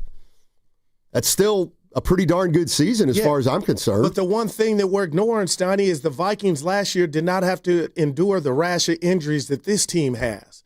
And that's what has me just looking at Kyle and Robert Saleh, who was fired up like always on the sideline. And you're looking at Upton Stout come of age, Mustafa trying to hit anything in front of him, and Farrell and the rest of the gang just getting it done. Like they just got an attitude of, hey, Steiny, the Ram game might happen to them when they face the top-tier competition, but it might not. But the beautiful thing about sports is you want to get that opportunity to see what's going to pop off. And I really came in here on Tuesday morning after the win over Carolina thinking, okay, I was tapping into my inner Harry. It was the Panthers, but then the Panthers go look and do what they did yesterday against arguably the best team in the league. So all you want is to get to that Sunday or Monday with a chance. And right now with 4 left, and I know the Niners are going to enjoy this bye week, but Steiny, I didn't have them at 9-4, and I don't think anybody had them at 9-4. So that's special in itself, Harry. Well, I mean, they still, what do they have, 9-4? The division's not off the table, but all kind of stuff would have to pop off. But damn, Steiny, you're one. Come on now. I mean, they have Tennessee left. They got the Colts left. The Bears. They got Sunday the Bears. Night, and you in with Seattle. Imagine if that's to get in. I don't think it's going to be to get in. You don't think so? No, I think they're going to. Well, at Indy's, I mean, they're not losing to Tennessee. Oh, okay. So they're 10-4 at that point. Right, but if you look, you got some teams that might be trying to get that last spot, with 10 or 11 wins. I just 10 wins still may get them in. They may just need one more win. I mean, yeah, obviously, what are the Cowboys, 6-5-1? Yeah. They play Detroit, who's right on the Niners bumper, both of them. Exactly. So who do you root for if you're the Niners in that game? The Lions or the Cowboys? That's interesting. This is more Brock Purdy on the score right before halftime where they got a field goal to make it 10-8. I mean, we needed it. We needed some momentum, and obviously we're trying to be smart, but within that, there's the game of, all right, I got to be aggressive and go for our matchup when we get it, and our opportunity to push the chains and move the ball down the field. Ricky won on a one-on-one matchup, so even though it's like windy and stuff, it's like you gotta make it happen at some point, and so I feel like that drive really got us going, got our confidence going, and it bled into the second half for sure. Yeah, and Kyle Shanahan said after the game that they considered not even trying to push the ball up the field at that point because of the weather. And I didn't understand why Cleveland went for the 2. I know there was a penalty and it got close, but I'm like, what's wrong with being 7-7? You don't want to go in the half, down one digit. But the bottom line is, I mean, I couldn't believe they got in field goal range. And what did he hit? Pearsall, Juwan, and then Kittle? Like, that was a big 3, Stein. It felt like a touchdown to me. Yeah, 888-957-9570 is the number. 49ers beat the Cleveland Browns in Cleveland 26-8. First time since 84. Well, that's a long time. How many times have they played? Well, see, I don't have They probably played once every 8 years in Cleveland. So they probably lost like their last 3 or 4 there. But they did lose to who's the quarterback they lost to that P.J. Walker. Yeah. He's a nobody. Shout out P.J. Yeah, he's more of a somebody than Shador. They were babying Shador. They didn't let him throw it. But he did miss Judy. I was like, damn, what if you would have hit him? That might have went for a tug. Anyway. Yeah. Let's go to Philmo Mike. Mike. What's up, Philmo? How you doing, man? Oh, man, I'm great, man. Man, who the hell is Harry, man? Yeah, talk to him, Mike. Harry is a 49er fan from way back who doesn't sugarcoat things. Well, send Harry this recording or something, man. Okay. Pipe down. But you know what I love, though? You guys are like our government because in a weird way, Guru be telling you, and shout out to Guru. Guru got the Biggie Smalls Cosby Huxtable sweater on. I love it. You feel me? Thank you, Mike. Guru will be telling you, man, you need to smile a little and be happy. And you just told Harry, hey, Harry, you need to smile a little, be happy. And my perspective is, see, we some real Niner fans. When you a real Niner fan, you realize, like, you look at it and you're happy because you say, you know what, if this year go the way we want it to go, I already said it was a fun year. And I also said earlier in the year, run the tape, I said the Niners are going to improve throughout the season because they have a young team. And if they be good at a certain point, who knows what'll happen? And we're at that point right now. Who knows that'll happen? I mean, yeah, you may be playing lesser competition, but you're getting repetition. You're getting better. You may play the Titans. Don't try to jinx this time and knock on wood. You feel me? I heard it. You may not. You feel me? Anything can happen. So don't jinx us on that.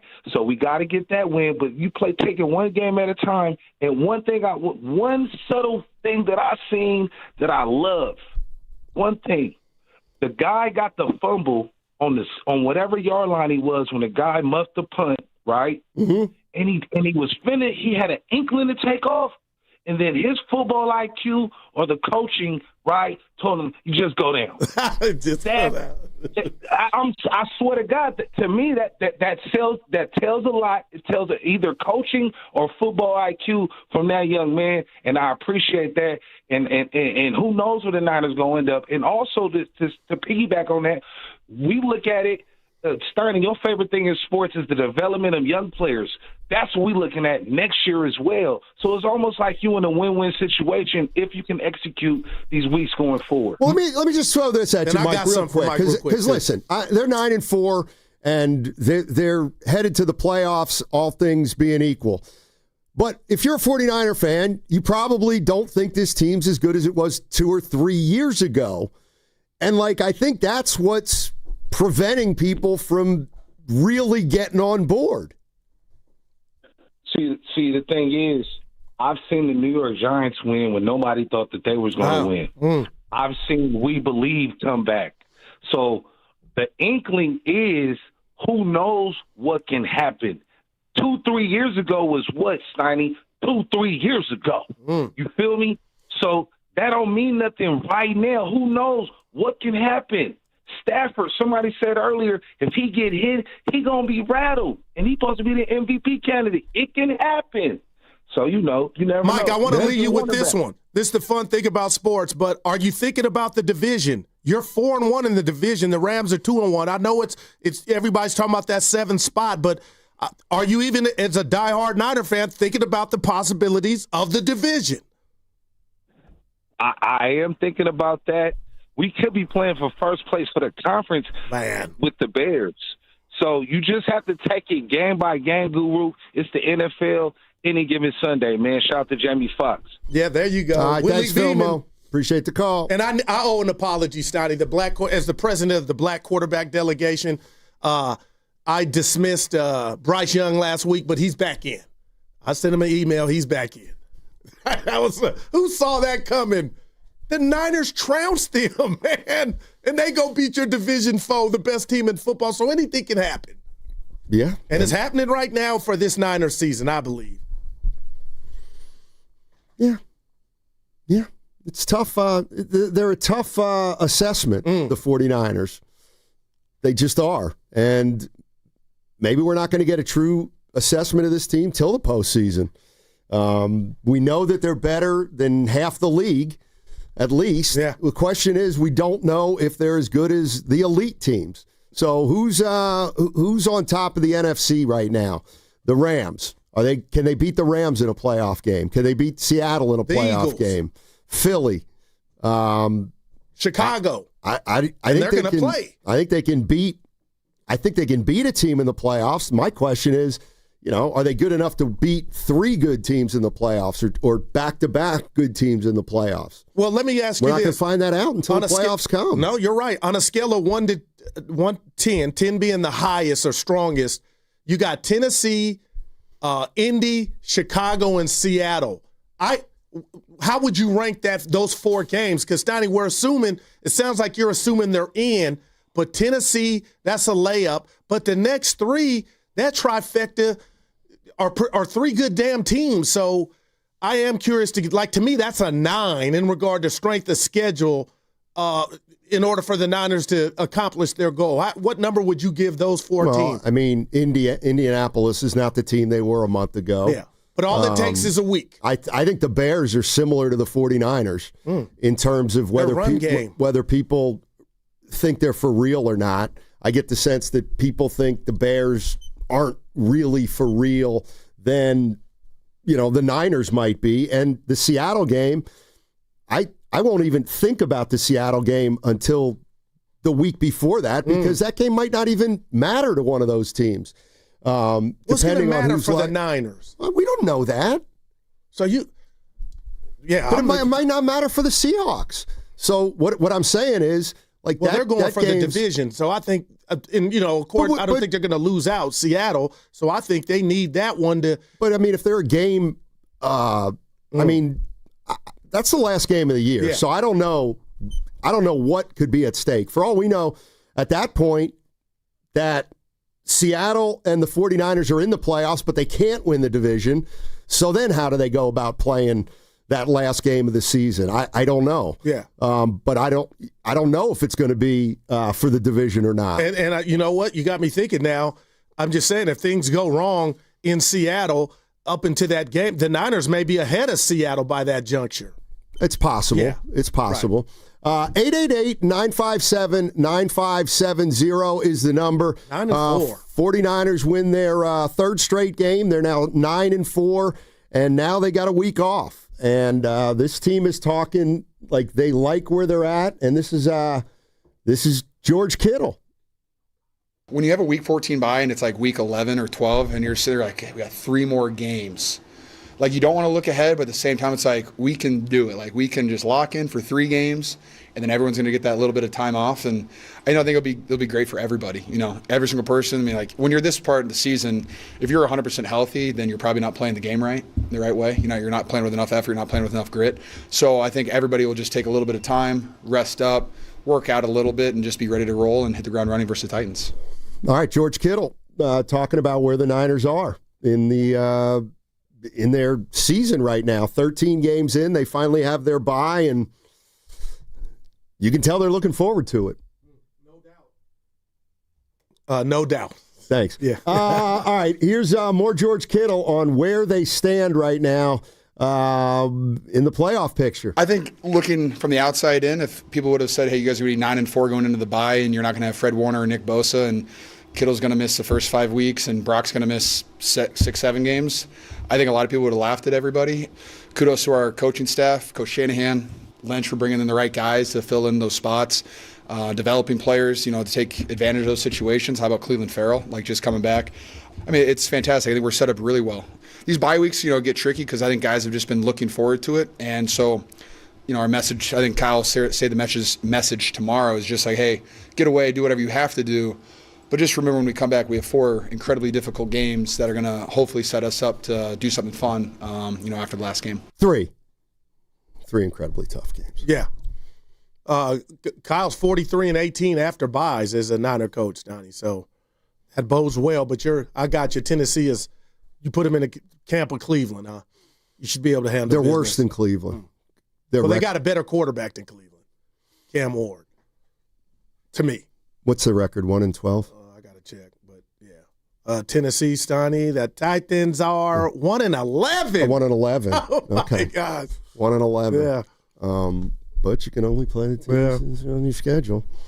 And they've had some fun teams on their schedule. The question is can this team do anything in the regular season in the next 4 games that will make you think that they can go into the postseason and win a couple games? Put it that way. You know what? Before 2-3 weeks ago, Stoney, I told you all that I thought, just hang your hat on making the playoffs because I didn't give this leaky defense or injured defense a chance.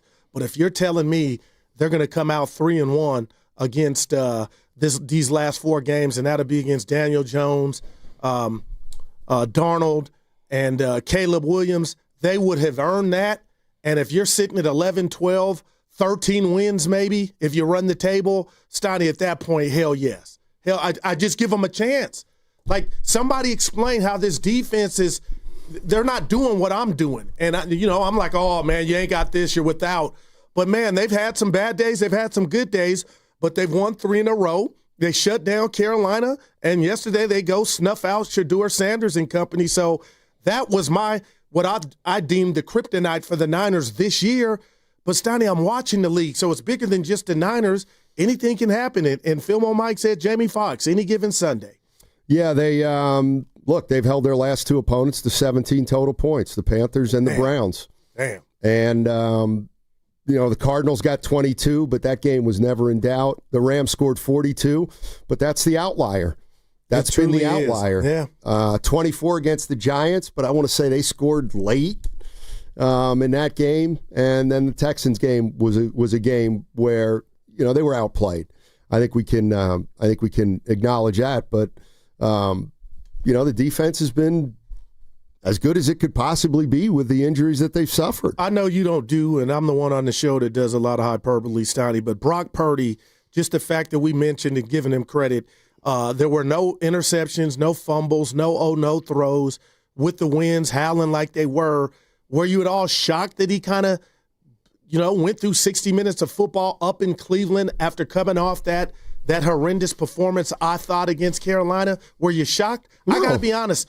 Not at all. I thought it was not a trap, but from a personal standpoint, to feed all the put in Mac Jones people, I just thought Myles Garrett over there in that defense, I gave him an A. I really did. And this is what I do know, and I didn't text him or call him. I don't have his number. Stoney, that toe was healthy. He was moving and running yesterday.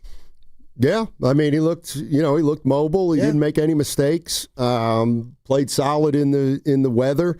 Although I think they dodged a little bit of a bullet with the weather, but hey, they played clean football, and the Browns didn't, not even close.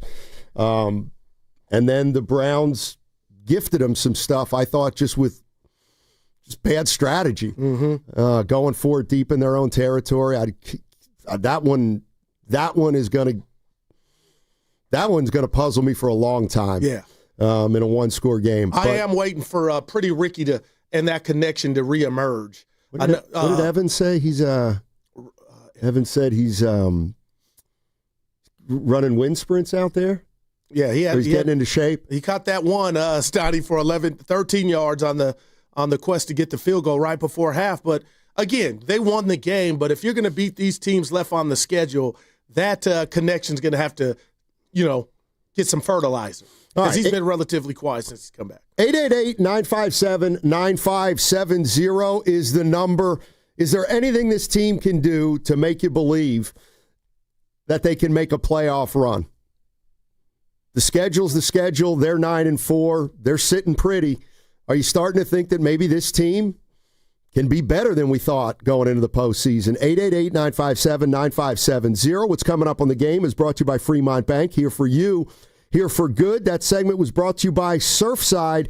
The Golden State Warriors are back. Cheer on your Warriors with an ice-cold Surfside. Only 100 calories, 2 grams of sugar, and 0 bubbles, so it's easy to sip and enjoy. It's not a seltzer. It's Surfside, proud partner of the Golden State Warriors. Must be 21. Please drink responsibly. All right, folks, this is it. The weekend many of you have been waiting for. Black Friday. The lowest prices of the year on the top-rated brands of TV. Samsung, LG, and Sony with deals up to $1,000 off. No need to buy a poorly rated unknown brand with prices like this. So what could be even better? How about video-only's better than Black Friday deals? That's right, better than Black Friday. Before you buy, check out video-only, or you'll be sorry. The holiday rush starts here at your California Ford dealers. The Ford Black Friday Sell-a-thon is on. It's 4 days only of some of our best offers across the entire Ford lineup. From America's best-selling Ford F-Series trucks for 48 years, the legendary F-150 and Super Duty. The Bronco family of SUVs for those who don't wait for adventure to begin. All-electric standouts like the Mustang Mach-E and F-150 Lightning. And explore and escape the perfect balance of comfort, capability, and everyday versatility. Get ready to power through whatever the season brings in a Ford. But don't wait. These Black Friday Sell-a-thon savings are here for 4 days only. The clock's ticking, the lots are moving. And these are the season's biggest savings on an incredible selection of Ford vehicles. Rush in before the Sell-a-thon and the savings are over December 1st. Get to your California Ford dealers today. Claim based on 1977 to 2024 calendar year industry reported total. Imagine being the wizard of your own home. With Xfinity, intelligent self-healing Wi-Fi fixes problems like magic. It boostifies speeds to your devices when you need it most and makes your favorite Wicked content sparklify on every screen. All while a spell of protection helps keep your family safe online. When you're out in Oz, Xfinity Mobile joins Wi-Fi and 5G to keep your phone connected from here to the Emerald City. If you had the most intelligent Wi-Fi from Xfinity, everything would work together for good. And now you can cast a spell to stop time and keep your internet bill steady for 5 whole years with the Xfinity 5-year price guarantee. No contracts or commitments with amazifying equipment included. Xfinity, imagine that. And see Wicked for good, only in theaters November 21st. Restrictions apply. Select plans only. Xfinity Mobile requires Xfinity Internet. The NBA season's rollin', and DraftKings' newest game, Pick 6, is the easiest way to play for your shot at big wins. NBA stars are lighting it up. Now their numbers aren't just highlights, they're your shot to cash in. Here's how it works. Just pick more or less on 2 or more player stats. The better your picks, the bigger your payout. New DraftKings customers get $50 in Pick 6 credits with just a $5 entry on your first pick set. Don't just watch basketball. Pick, play, cash in. Download the DraftKings Pick 6 app now and use code THEGAME. That's code THEGAME. Play just $5 and get $50 in Pick 6 credits. Make the call. Ride the upside in partnership with DraftKings Pick 6. The crown is yours. Gambling problem? Call 1-800-GAMBLER. Must be 18 and over. Age and eligibility restrictions vary by jurisdiction. Void where prohibited. 1 per new customer. Bonus awarded as non-withdrawable Pick 6 credits that expire in 14 days. Terms at pick6.draftkings.com/promos. Limited time offer. To 15-year-old Harper, buying an $80 vintage rock t-shirt is a great investment. To Harper's mom, this logic has a few holes in it. So she helped Harper open a Wells Fargo Clear Access banking account. With no overdraft fees and tools to track spending, Harper's learning, one heavy metal tea at a time. However you make money work, Wells Fargo can work with that. Terms apply. Visit wellsfargo.com/deposit disclosures for fees and details. What's good, y'all? It's Von Miller, Super Bowl MVP, Sagmaster, and now your host of Free Range. This is where NFL meets real talk. Every week, I'm bringing you inside the game, from locker room stories to league-wide headlines. You want football IQ, locker room insight, and real conversations with the people shaping the league? Welcome to Free Range with Von Miller, where nothing is off limits and every down counts. New episodes every Wednesday. Listen and follow Free Range with me, Von Miller, wherever you get your podcasts. Ready to shop? Target's Cyber Monday deals are loading now and moving fast. Score 25% off beauty kits for every look and style. Up to 50% off clothing and shoes for the whole fam, and 50% off top holiday gifts. Plus, brand new surprise deals you haven't seen all year. Shop on Target.com or in the Target app for free delivery. But don't wait. These deals are 2 days only. Save more on Cyber Monday with Target. Free shipping applies to orders over $35. Get in the zone, AutoZone. Charlie's battery is struggling to start. Not ideal before the tailgate, so he goes to AutoZone. Welcome to AutoZone, where a friendly AutoZoner tests his battery for free. Looks like he needs a new one, so he gets the Duralast battery. have fun and stay warm. And he makes it to the tailgate early enough to get his favorite spot. Free battery testing and charging. No hassles, just help. Get in the zone, AutoZone. Restrictions apply. One timeout, 1st and 10, going deep into the wind and looking for Kittle. Broken up on the play. Hickman. Oh, they're calling catch. They're going to call the catch. And then ripped out at the end. They're winding it so that here they get a timeout. All things inside 2 minutes reviewed. There's Kittle, got the ball, knee down. He's down, yeah, that's a catch. Now, back to Steiny and Guru on 95.7 The Game. Big play there. Got the 49ers in field goal range right at the end of the first half to go up 10-8, a doinker. Yeah, I didn't even know if they were just going to run it to take it to half, Steiny, and three passes by Purdy, bang, bang, bang, and then it hits the upright and falls through. One of the things I'm feeling about this team is, so let's throw last year out, their 6-11 year. The 2 years before that, I feel like when we were going through the regular season, it was always about, we know we're good, and the regular season is just something we have to take care of, right, and no judgment will be made on this team until the postseason. And they got to the Super Bowl and they got to the NFC Championship. This year, I feel like it's the same,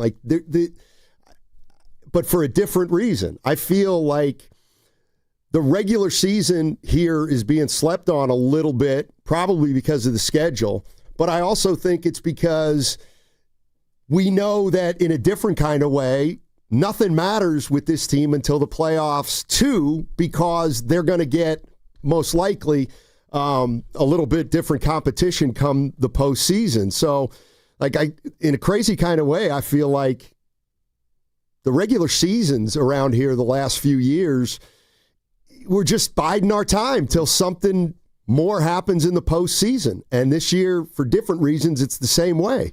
Yeah, but to me, it's different only because I thought the injuries took them out. I thought the injuries robbed of some of their best players, if not their best players. So, Steiny, when you looked at it in totality, it was like, man, the injuries are going to catch up with them, and it's going to rob them of a chance to even make the playoffs. That's what I thought we were headed towards. And I will say this, when you were Billy Badass, the Niners in years past in the 1 seed, it didn't culminate in the Super Bowl ring. And the reason I bring that up is Fillmore Mike mentioned Eli Manning when the Giants did it. And I'm not saying the Niners are going to do it, but Steiny, if they make the postseason at the 7th spot, they got a chance, because those will be 3 games they got to be played. Eli Manning ran the table, and then they upset Tom Brady. So, to me, Niner fans should be excited just on the Jim Carrey of all of this. You're saying there's a chance. 888-957-9570 is the number. Have your expectations for this team changed over the course of this season? I feel like early in the year when they were healthy, they were a work in progress. We were trying to figure out who they were. They lost Warner and Bosa, and I think people felt like, boy, that's going to be really hard to overcome, and it has been, but they've managed to do it. And now they're sitting at 9-4. We know they're going to be playing the rest of the year without Warner and Bosa, but I mean, is it fair to say stranger things have happened? Like, even though we'll probably acknowledge this defense isn't as good as the defense of a couple or 3 years ago, but that those teams didn't get it done. So who's to say this team can't do something that those teams didn't? Yeah, and that's where I'm at. And I know you said a couple weeks ago, Steiny, you would be disappointed as a Niner fan if they don't make the playoffs. And I guess now with what I'm watching and the growth, particularly with the defense, and at this point, if somehow they didn't qualify, I could understand that sentiment now, where Niner fan would be disappointed. But you go into that game yesterday, no Okunwanu, no Bethune, and it's like no Panero, Stoney, and they just go out and they just continue to make plays. And what did you say the stat was? The last 2 games they've held the teams to how many points? 9 and 8. Yeah. 888-957-9570. Let's go out to Raul in Hayward. Hey, Raul, how you doing? Hey, what's up, guys? Good morning. Yeah, good morning. I just called in to say that we can still win the division. You guys are talking wild card. We're 1 game behind the Rams. The Rams have a. Yeah, I brought that up. If Seattle can knock them off, guys, we're there. Oh, we can get that seed. We can get it. Yeah, I mean it's not out of the realm of possibility, but in fairness, I've talked a lot about how the schedule's been favorable, but the last 4 games aren't going to be easy after the Tennessee game. Running the table with 4 straight wins to end the year, which would make it 7 overall. I mean, that would be pretty impressive. Yeah. But those last 3 games aren't going to be easy. No doubt. And then I'm looking at the Rams schedules, Donnie, because I feel that's the fun part of this Monday morning, Victory Monday. You look at the Rams schedule, they got the Cardinals coming up. You think that's a layup? The Lions, Seattle, Atlanta, and then Arizona to end it out. So you would think they got some layups, but things like yesterday in Carolina can happen any Sunday to any team. Right, including the Niners. No doubt about it. In the next 4 weeks. No doubt about it. Hey, Sports Talk on 95.7. The Game is presented by Paramount Plus. You can't count on much these days, but you can always count on Sundays with the NFL on CBS and Paramount Plus. Watch your local NFL game every Sunday on CBS and Paramount Plus all season long. Visit ParamountPlus.com/NFL to get started today. From the 510 on the Boxer and Gerson Work Injury Attorneys text line, they have a legit shot at the number 1 seed. They have the same number of wins as the Bears, who they play in 3 weeks. And now that would give you, regardless if they can get it or not, Steiny, I thought it was Operation 7 seed or bust. But now, we started the show just saying now you got 2 avenues. The 1 seed or winning the division might be a stretch, but you're 1 game behind the Rams. Here's Brock Purdy on the rest of the schedule and where the Niners are. Yeah, I mean, every game is so huge. You got to find momentum throughout every game, and it doesn't matter what you've done in the past, good or bad. It's about the next game. And we're obviously 9-4. We got a bye, which is great for us to be able to heal up and feel good. But we got to have the same mindset, come the end of next week when we get back ready to game plan for our next game. And so that mindset, we can't lose it. Every game matters. It's huge. This is the most important time of the year for sure. But we just got to take it 1 day at a time, 1 game at a time, and keep building our momentum. So, yeah, I said a game, Steiny, is a half game. But, yeah, they'll be sitting around watching, and we'll come up before the week's out with a San Francisco 49er fan viewing guide on who they need to lose. But, man, they got as many wins, 9, as Seattle and the division-leading Rams, and you're 1 behind them. And the crazy thing, Steiny, is you beat both of them in your first matchup with both. Yeah, here's more Brock Purdy on quarterbacking in low temperatures and high winds. Honestly, like yesterday we got here and there was snow all over, or 2 days ago, and then yesterday it was snowing late at night. So I woke up this morning, I was like, all right, it is what it is. We just got to go find a way to win. It doesn't matter how or what, protect the ball, play within our offense, and let our defense and special teams do their thing also. And be smart. So it didn't matter what it was going to look like. We just got to find a way, and for me as a quarterback, protect the ball and get it done. So that was the mindset.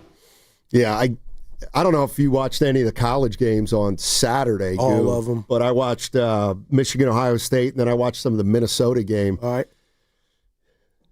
Weather was really bad in those cities on Saturday, and does it affect your viewing pleasure? No, I love it. You like it? I love it. I love playing. I love when teams play in the snow. I just hate when it negates one team's advantage. Like if you got half. Well, then they're they're not all. Yeah, but, no, I want to. Well, you got to be able to win in all conditions. That's part of football. So you want every team to have a dome? No, I was just like thinking. Spadoni? No, he was catching heat on that. I was just looking at the Niners' outlook. They don't have any weather issues with the next 4 that they play. No, Indianapolis in the dome. Okay. You got Seattle. That's here. Could rain in Tennessee. Well, is that game here? That's here. Oh, yeah. And then you got Chicago here Sunday night. Yeah, I feel like the weather on in the Midwest on Saturday was really bad, and then yesterday it was not quite as bad. But Purdy didn't make any mistakes, which is what he would have had to do regardless. Well, it was still extremely windy. Yeah, you know. Every time they went down to the ref, you could hear it whistling. Yeah, that's why Shador missed that pass. They have those. One of the things that they have those boom mics, and they tend to exaggerate. The sounds. No, they were howlings, Donnie. Guys couldn't even field the punt. Let me tell you something. I saw it got to. It never hit 44 mile per hour. Come on, 28. You saw how Purdy.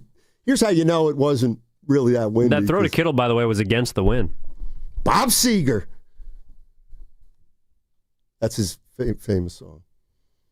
I like this. Back to the Niners. It was a great throw. And great catch. I'll tell you what, Kittle's having a great year. Man. He's pretty good. He's your MVP. Well, McCaffrey's your MVP because Kittle missed time. But, yeah, Stoney, I mean, where would they be without him, right? And Who? You got Kittle or McCaffrey? Kittle. Well, but we know where they'd be without McCaffrey, but Kittle. Yeah. I mean, man. I mean, he's made every catch this year. And, all right, do we have to get into this touchdown celebration? Yeah, we had to. All right. I just is really good at it, and I was more just surprised. I mean, God forbid a white guy has a little bit of motion. Wow, Kittle. Don't say it with so much what was it? He just meant rhythm. That's what he meant. But he said, God forbid a white guy have rhythm. But your boy had rhythm on that. I got to give him a 10 on the Dougie. Purdy was showing the swag, Stoney. Here we go. Yeah, I mean, I've always been able to Dougie, but I haven't really just done it, publicly. And so, my wife, she could tell you actually, like, I annoy her in the kitchen and all that kind of thing. So that's where I got my practice. But yeah, I told the team, said if we're scoring, we're gonna have some fun, and I'm gonna hit the Dougie. So I got an op to do it, so I did it. Brock and Stoney, I don't know what you thought. Who had the ball? I thought McCaffrey had it, and he kept it. I was fooled.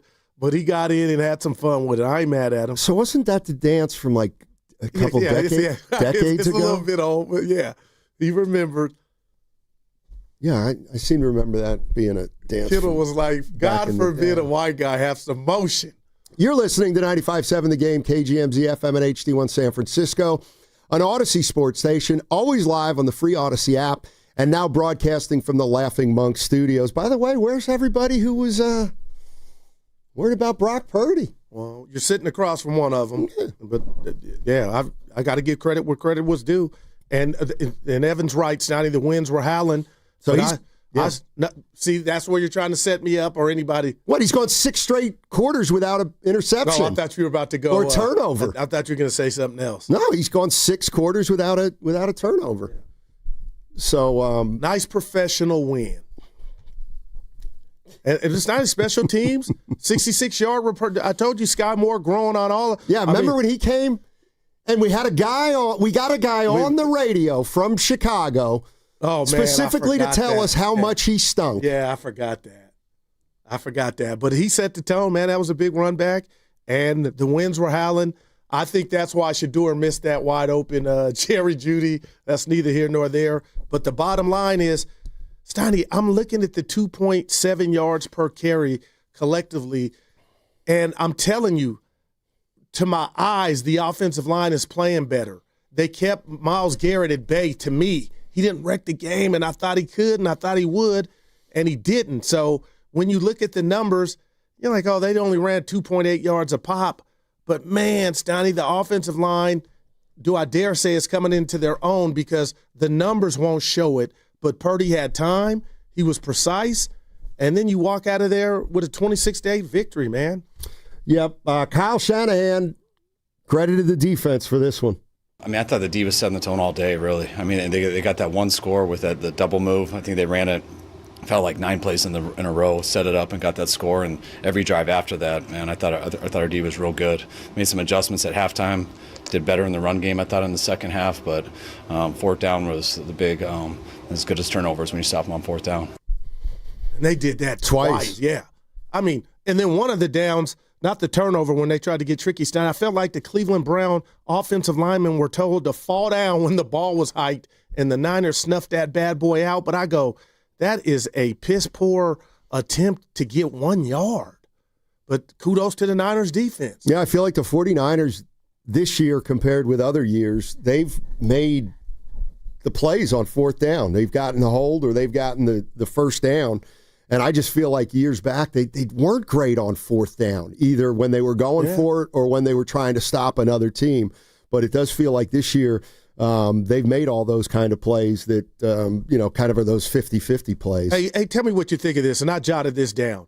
I felt like the Browns were running the ball until they needed to run the ball, and the Niners weren't running the ball until they needed to run the ball, and they got all the short yardage plays, kept the chains moving.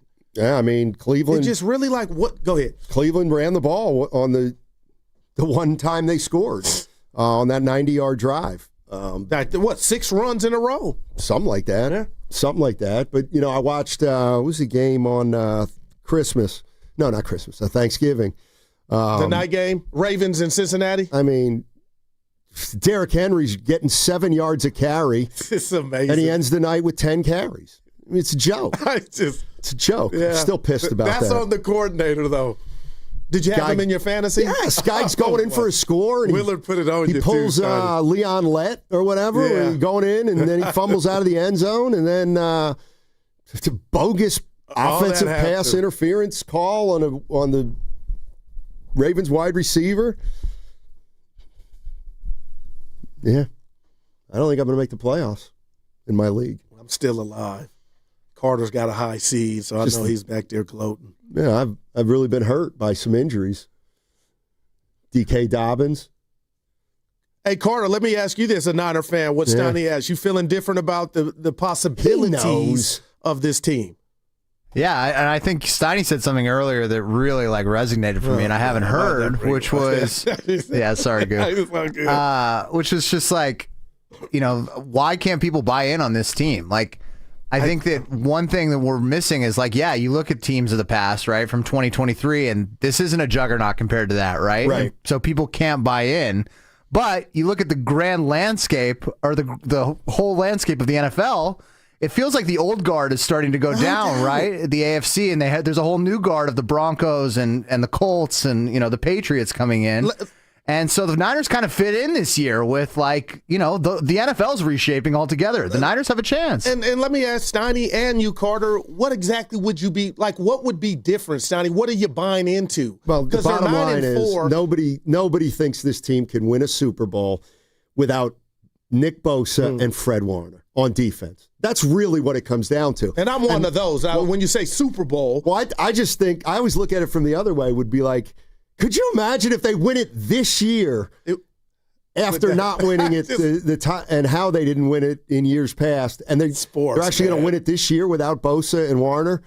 Wow. That's the part that I'm having trouble getting over too. After paying Purdy. Yeah, no doubt. Yeah, exactly. And here I go. You asked, what's your barometer, Goo? It was Operation Just Make the Playoffs, but this defense, the way that they're playing now, and I'm being sometimey, but you react to new information. Now I feel like they could win a game if they got in.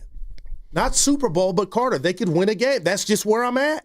Yeah, I mean, they could certainly win a game. Okay. The question's going to be, can they win 2 or 3 weeks worth of wins against good teams? But the fun part is thinking about that. This conversation's fun to diehards, or do you think some are just so out they're not going to win? I wouldn't want to live my life like that. I mean, they got wins over Seattle, L.A. I was going to go the other way. They got wins over Shedeur Sanders, Bryce Young.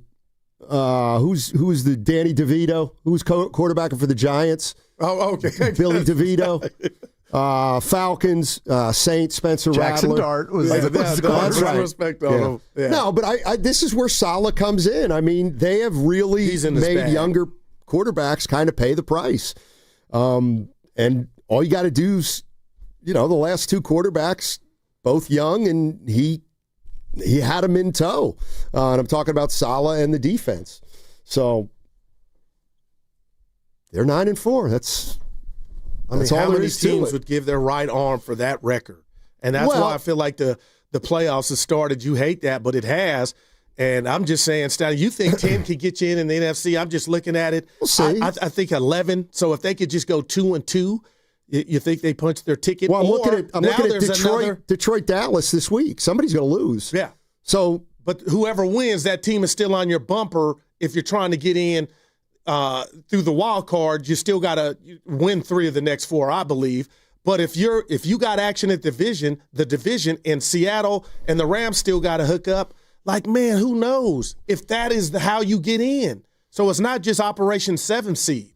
And that's the beauty of it. All 3 have 9 wins now. The Niners have their bye. They could be sitting up, eating breakfast and waffles, hash browns and bacon and Jimmy Dean sausage. I'm hungry. Jimmy Dean sausage watching, hoping that the Rams in Seattle slip up. That's a beautiful Sunday. Yeah, I'm looking at, let me look at these standings. Yeah. Because somebody, they're closer to the first seed right now than dropping out of the playoffs completely. Is wow. Who had that on the bingo card? Come on, Goo. Yeah. But the Cardinals play the Rams this week. Who Seattle got? You got it up? Who Seattle got this week? I don't know. I only take it one week at a time. I'll look for you. All right. Thanks, Carter. Appreciate it. But look, they got 2 avenues, man. They got the Falcons. The Seahawks have the Falcons. I want to say layup, but who knows? Kirk Cousins, who knows? The schedule to really look at is the Eagles' schedule because they, it looks like, have kind of the biggest layup for the rest of the games. But they got at Chargers, Philly. The way they're playing, who knows? Yeah, it's the Chargers and the Bills, but the rest are, they have the Commanders twice. Yeah. Well, Commanders, hey, they took the best team in the AFC to overtime, right? Yeah, but look at the Packers' remaining schedule. I mean, the Packers are basically out of it if you look at their remaining schedule. Could you imagine? They have the Bears twice. They have the Ravens and the Vikings and one more. That's really 2 hard wins. One. They'll split against the Bears, and then they win. They'll lose to the Ravens, but then they'll beat that team. They have the Broncos in Denver, and then they have the Ravens at home. Broncos in Denver, then the Ravens at home. A hungry Ravens Broncos, team. Bears, then Ravens. Yeah. All right. Could you imagine the Niners win this division? Who do the Rams have? Their schedule's not easy, I don't think. I just told you. They got the Cardinals home against they have Detroit. 2 Cardinals games, I think. They do. Look at Steiny. And the Falcons mixed in there. So they end the season, last 2 weeks, the Rams are at Atlanta and home against the Cardinals. And you got Seattle and Detroit mixed in there after you play Cardinals. So they would really have to slip and fall, the Rams. All right, what are your expectations for this team right now, 49er fans? And try to compare them to what they might have been before the season. Because when they dropped when they lost Bosa and Warner, I don't think anybody expected this team to be 9-4 at that point. Yeah. Is there any Niner fan, including Carter, Steiny, the day Bosa went down before Warner goes down, is there any guy or gal in Niner Empire that can call 888-957-9570 and tell us honestly that they had this team at 9-4 through 13 after they suffered those injuries? Is there a soul, Carter? If we're being honest. Well, I have them at 10 wins, and after Warner got hurt and Bosa got hurt, I'm not changing. I think I went down to 9 or 8. Yeah. I mean, look, I went down to 9 or 8. And they've taken advantage of it, but it looks like they can win more than 10 games right now.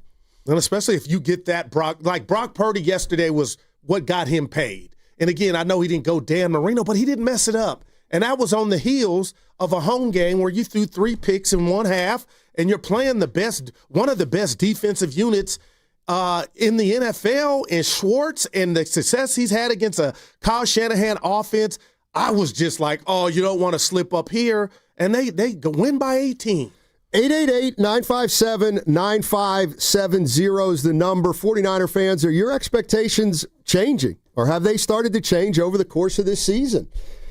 Do you feel like this team, when you look at the landscape, you see the Rams and Seahawks, 2 teams you've beaten. The Rams lose yesterday to the Panthers. The Packers don't look great. The Lions don't look great. The Eagles, everybody says, has issues. I mean, could this turn into just an unexpected year where this team goes further than anybody rightfully gave it a shot to? 888-957-9570. It's a Monster Monday presented by Merit America. Visit them at meritamerica.org/super. That segment was also brought to you by Bay Area Fast Track. On January 1st, tolls will go up on all bridges except the Golden Gate. These funds will be used to maintain and rehabilitate the Bay Area's 7 state-owned bridges. Learn more at bayareafasttrack.org. Comcast Business is celebrating the holidays by giving your business the $1,000 holiday bonus when you switch to a gig speed internet package. Just imagine the thousands of possibilities of a $1,000 prepaid card. Like possibility number 12, a new laptop for the office holiday hero. Or possibility number 108, smart speakers to deck those hallways. Or possibility number 192, new equipment for the new year. Or possibility number 555, Bluetooth holiday lights for office decor. Switch to Comcast Business, designed for 100% reliability with business internet and wireless connect, plus advanced cybersecurity, and now get the $1,000 holiday bonus. Comcast Business, powering possibilities. Ends 12/14/25. New customers only with 2-year agreement. Requires qualifying gig package. Other restrictions apply. From Carriage House to glass aluminum doors, R&S Doors has a full line of commercial and residential garage doors and gates to suit anyone's taste and budget. Visit rsdoors.com. R&S Doors. Look for the red truck. He's the best interview in the Bay Area. He looked like Steph Curry always has, so he still got it. I mean, I think the biggest thing when you're 37 is maintaining the level over the course of 82 games. And he joins Willard and Dibbs every week during the NBA season. We have a blueprint that everybody's feeling confident with. Steve Kerr is presented by Great Clips. In sports, success is about team effort, and the same is true for your hair. Great Clips. It's gonna be great. It's Black Friday sale time at Big O Tires. Get the tires you want for less. Michelin, BF Goodrich, Pirelli, and more. Plus, buy 3, get 1 free on Big O branded tires. Hurry, sale ends December 7th. Installation required. Disposal fees extra. Not good with other offers. See Big O dealer for details. What's your financial future look like? At Pettinelli Financial Partners, we help you shape it. Whether you're planning for retirement, buying a home, or saving for something special, our professionals are here to provide clear guidance and smart strategies. Visit PettinelliFP.com today and take the first step toward a more secure financial future. The financial consultants at Pettinelli Financial Partners are registered representatives with and securities offered through LPL Financial, member FINRA SIPC. Investment advice offered through Stratos Wealth Partners, a registered investment advisor. Stratos and Pettinelli are separate entities from LPL Financial. This is the story of the one. As the purchasing manager at a manufacturing plant, she knows the only thing more important than having the right safety gear is having it there when you need it. That's why she partners with Grainger for auto reordering, so her team members can count on her to have cut-resistant gloves on hand, and each shift can run safely and efficiently. Call 1-800-GRAINGER, click Grainger.com, or just stop by. Grainger, for the ones who get it done. 1-877 Cars for Kids. KARS Cars for Kids. 1-877 Cars for Kids. Donate your car today. 1-877 Cars for Kids. Donate your car today. Ready Ready to get rid of that old car? Donate it to Cars for Kids. Call 1-877-CARS-FOR-KIDS to reach a friendly live agent. Donation's super easy, and your car can be picked up as soon as tomorrow. Call us now, 1-877-CARS-FOR-KIDS. That's Cars with a K to donate your car today. 1-877-CARS-FOR-KIDS. K-A-R-S, Cars for Kids. 1-877-CARS-FOR-KIDS. Donate your car today. Hurry! It's your last chance to donate for 2025. Last chance! Donate now for a 2025 tax deduction. We are Mercy on a mission. Together we bring hope and healing. Millions live with treatable conditions, but no access to surgery. Mercy Ships changes that. For 50 years, our hospital ships have brought free, life-changing surgeries, restoring health, dignity, and hope. Learn more at mercyships.org. This is the story of the one. As an HVAC technician, he and his digital multimeter are in high demand.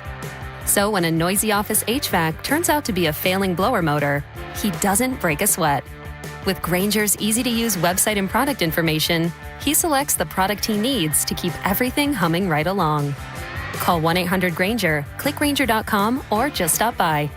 Grainger, for the ones who get it done. Honey, that flu keeping you up? Did you take NyQuil Intense Flu? Nah, I got this. Okay, I don't got this. Yeah, you need NyQuil Intense Flu. Undo your flu with NyQuil Intense Flu. NyQuil Intense Flu provides powerful relief of your flu symptoms so you can sleep. You do got this. NyQuil Intense Flu. The nighttime sniffling, aching fever, best sleep with the flu, medicine. Use as directed, keep out of reach of children. Hey, I'm Mike Slater. My dad passed away at the age of 63. It's out of nowhere. Had a stroke. Super hard, obviously, for the whole family, but my dad had life insurance. This is why I have life insurance for my family, for my wife and 4 kids. And the best place to get life insurance is ethos.com, because you can do it in 10 minutes. And there's no medical exam and no blood test, just a few health questions. Get life insurance in 10 minutes so your family is protected. Ethos, E-T-H-O-S, ethos.com/life.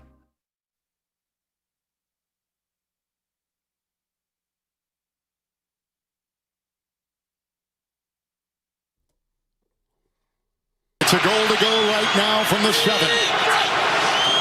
Purdy to the end zone. Caught for the touchdown. Grabbed by Jawan Jennings. Great throw. Working on Campbell, among others. Purdy has thrown a touchdown pass for the first time today. And the muff costs the Browns. 4 times in the red zone and 3 49er touchdowns. Now, back to Steiny and Guru on 95.7 The Game. All right, Kevin Harlan on the call, CBS. The great Kevin Harlan. Who was I hearing? Oh, I was listening to Shasky this morning. Joe. Boy, he's got, there's some announcers he just doesn't like. I mean, he doesn't like anybody. If Shasky likes I didn't say that. Dude, he's got a list. How about that? Who was it? Who'd he come for? Carter probably knows. Collinsworth. Everybody. Please say not Collinsworth last night. No, I'm totally blanking on the dude's name. Green? Oh, Trent Green? Trent Green, yeah. Trent Green. I can stand him. right now. You gotta love Shasky, Stoney. Real quick, Stein, before we get back to it, the streets were talking. Our last show before Thanksgiving. I can't remember. Did you have any sweet potato pie? No. Okay. I'm gonna have Mia make you one next year. Okay. Seriously. No, I had a good Thanksgiving. How was yours? We had a house full. Oh. Nothing like little kids running around the house. After yours are grown, you kind of have flaps. Wait, did I just say Get him! Watching the game! By the way, Spadoni stiffed me. Oh, he didn't show. Nope. He had the kids. It was after 3. He went and see a movie. Yeah. But no, it was good. Just, it was Do tough. people go to the movies on Thanksgiving? He has kids. I think it was like a kids movie. Oh, okay. No, good father, Spadoni. Tough weekend for me, though. What, Tulane? Yeah. You lost a coach, not a quarterback. Who cares? He's more important than any quarterback. Speaking of which, Lane Kiffin, you're not as important. He tried to sabotage NFL stuff. Just tell us if you're going. We know you're leaving. Dude, that dude's so smug. I like him, though. He can coach. He knows offense, Donnie. Yeah, he's not going to coach anymore at Mississippi. Well, where would you rather be? You hear Pitino on these guys? It is a joke. It's a freaking joke. What did the pot Lane call Kiffin's got Mississippi, 7th in the country, and now he's leaving, and he's not coaching them anymore this season. But if we're being honest, and my mama's from Mississippi, Stoney, he's going to a better spot for him. Right, but he's leaving them high and dry. They're going to win a national championship, and now they got to go play for another coach. To be honest, and put the right on the table, brought to you by Atco Pest Control. Isn't that what coaches do? Because the players are in the portal. They got to figure out a way. They got to figure out a way to at least let these guys finish the season. So the calendar year needs to be fixed, rectified. I think every game this year, the weekend. Every weekend, he's dominated the last month. I'm talking about Lane Kiffin. Yeah. But let's get back to the Niners. Right. Here it is. From the 262 on the Boxer and Gershon Work Injury Attorneys text line.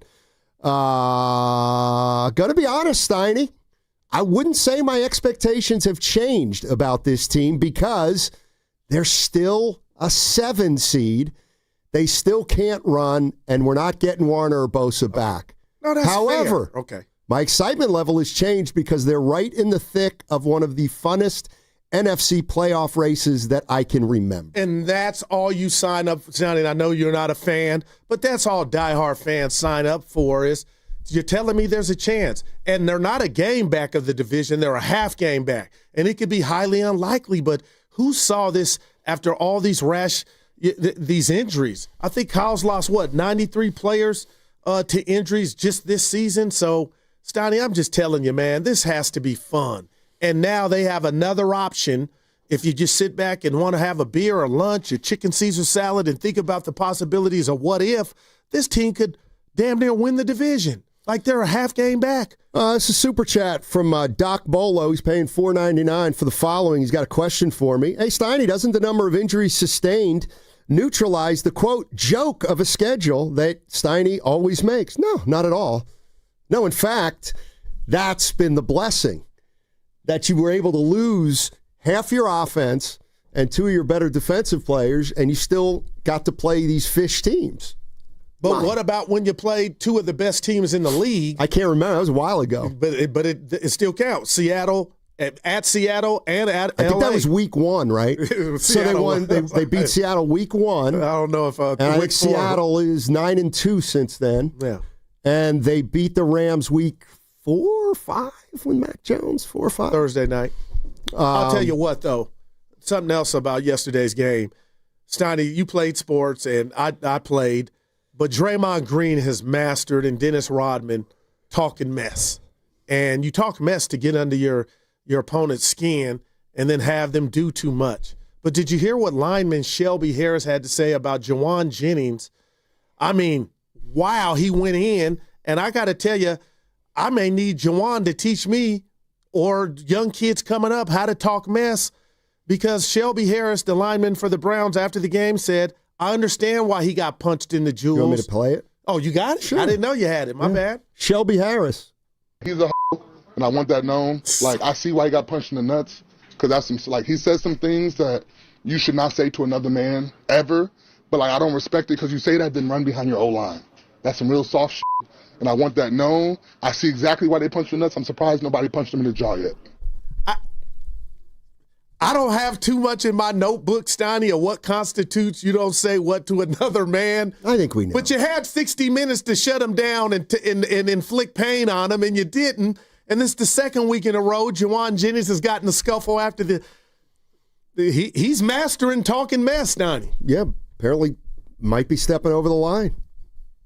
Well, but they actually. Is there a line to step over on the field? He's a 49er, so he was in the right. Oh, I'm just saying. Well, he was. There's no, the police aren't said looking it. He's for, mastered the trash police talking. aren't looking for Jawan. My point is, whatever he's saying is working.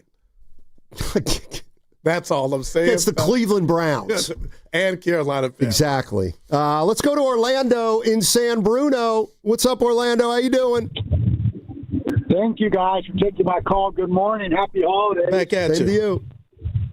Can't believe it's a CMC jersey number away from Christmas Eve. That's crazy.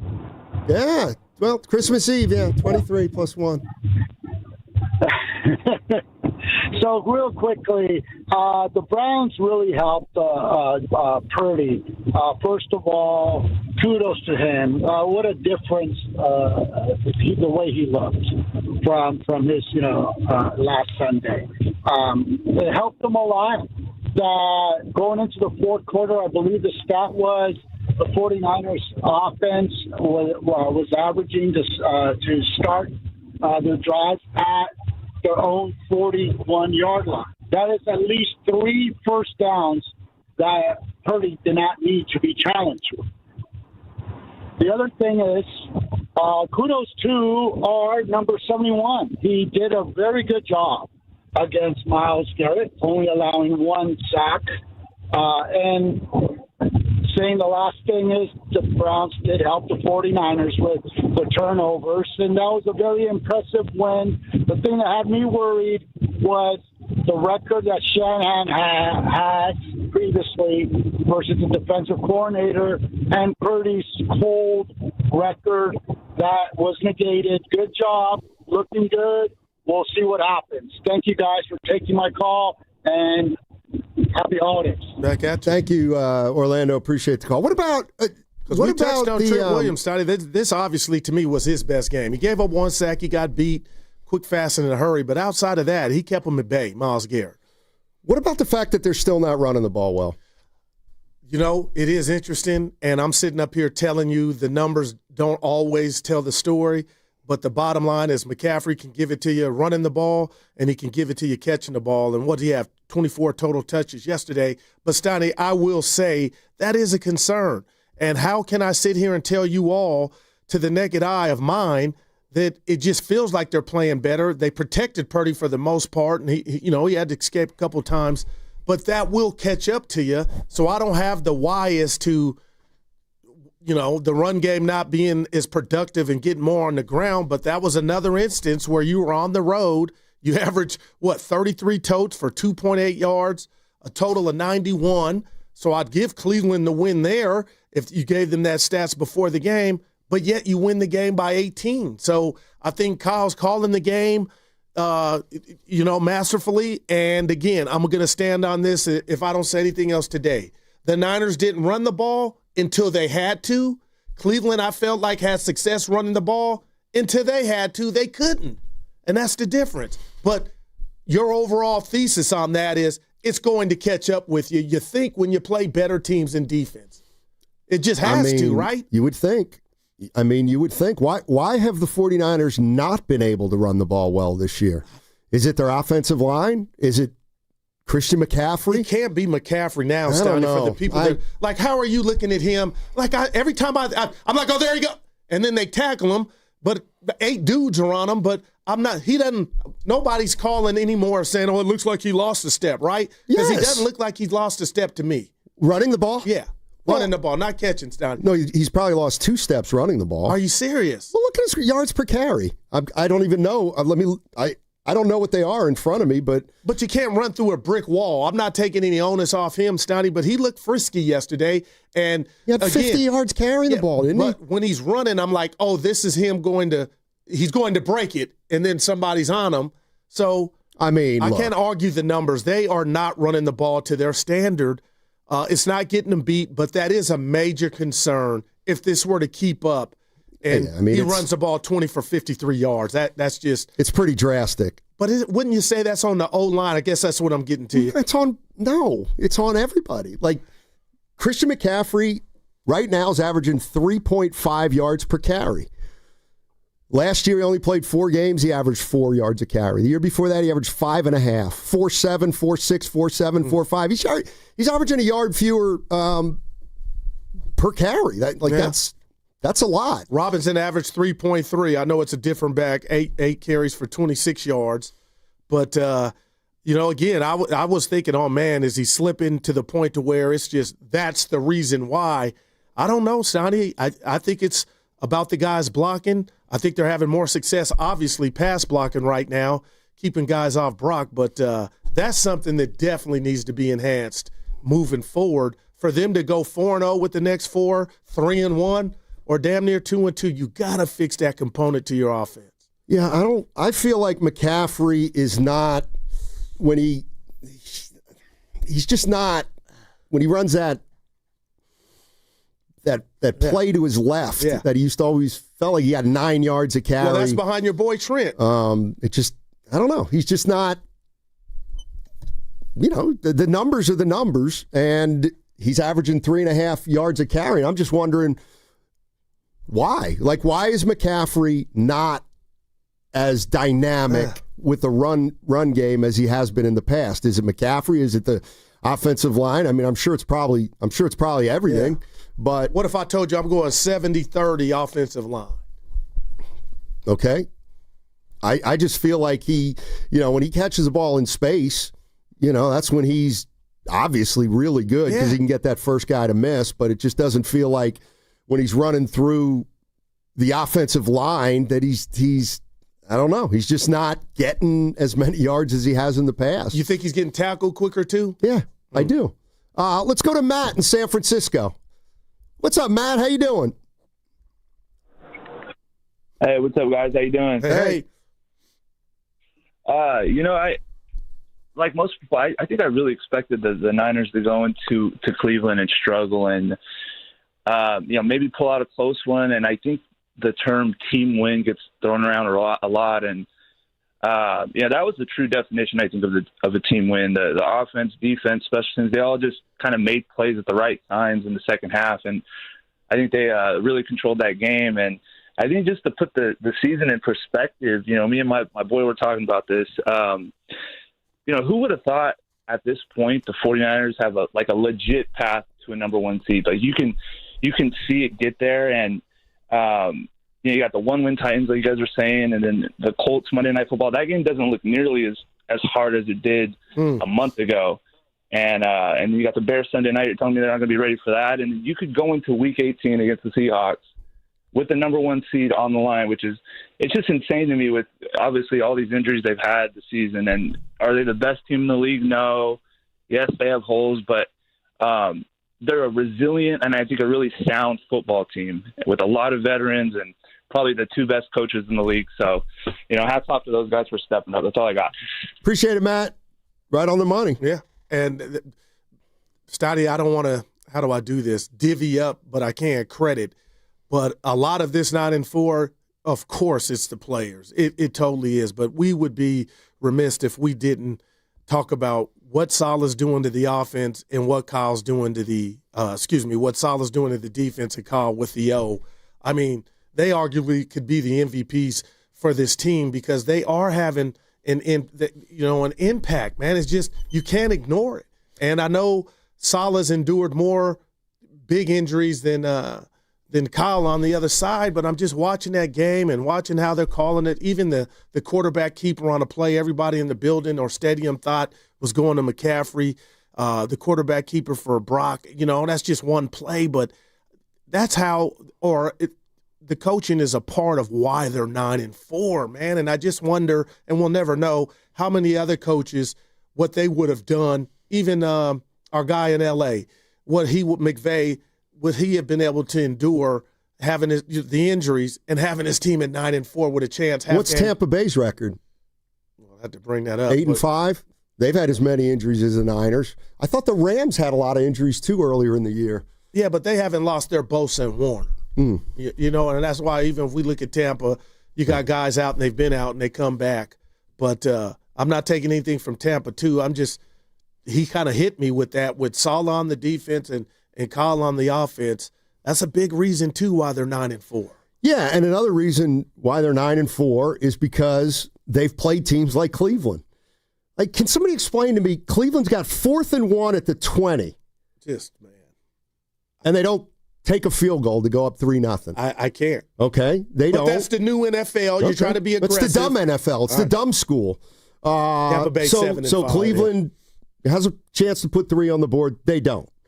All right, then Cleveland has another 4th and 1 at their own 35 in the third quarter of a one-score game. And they fumble the snap. Wow. They fumble the snap and give the ball to the Niners at the 30. They score. It's like, But it's why they were 3-8 coming into that game. That's right. And like that's what I mean. I mean, when yes, they win the game, they get credit, they've gotten a win in the standings, but there are like 5 plays in that game where you're saying, what are the Browns like? What are they even thinking?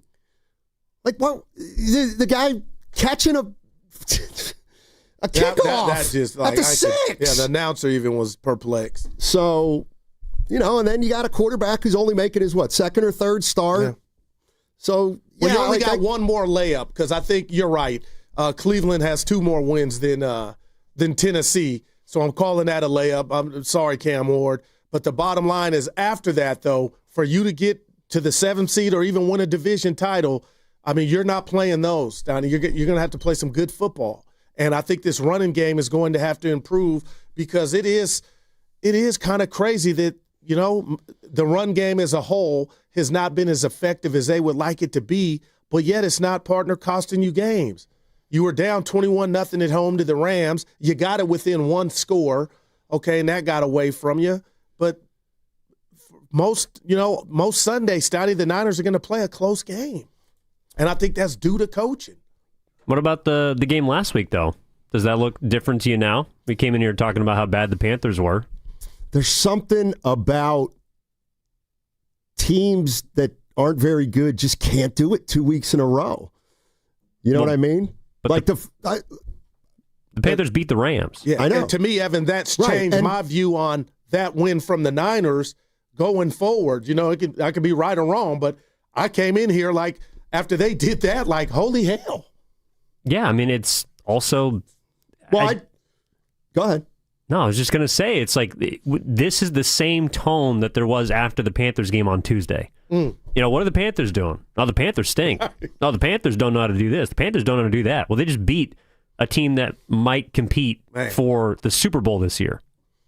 Yeah, and that's what I think everybody's talking about in the NFL this year, where even if you go to the better, the best teams, like everybody's got 2 or 3 clunkers, even the really good teams. And clearly, even if the bad teams can beat the good teams on a given week, and that's one of the reasons that the Niners have gotten to 9-4, and because they have taken care of a lot of the games they should have. Have the Niners lost to a bad team though? I was going to say Jacksonville, but I can't. Jacksonville's leading their division at 8-4. Tampa, I thought it was a bad game. Houston, and the Rams. And the only one that fits that is almost losing to Arizona here, but you didn't. Well, so that doesn't count. Like, keep in mind when I just remember when the Niners when the Houston beat the Niners, like they weren't playing well. They at had the a time. horrible offensive showing against Seattle Monday night. The game before that, the Texans, and I was like, they have no chance. And then they play keep away. All right, 888-957-9570 is the number. How we feeling about our 49ers right now? They're 9-4. They're on a 3-game winning streak. Guru, you were talking about the remaining 4 games. So it's Tennessee, Indianapolis, Chicago, and Seattle. Yeah, 2 primetime games, and that last game might be flexed if it means something. That's not an easy last 4. I mean, Tennessee stinks. They're the worst team in the league. All right. But then the next 3 games, I don't know how many you can win out of those games. Monday night at Indy. So they're going the wrong way, but you got time to get back on your feet by the time that game takes place. But it's going to mean something for both teams. And then you got Chicago on Sunday night. Whoa. What happened? Who won the coin toss yesterday? Oh, God. The Niners. What'd they do? Evan and I tried to jump you. I think they punted.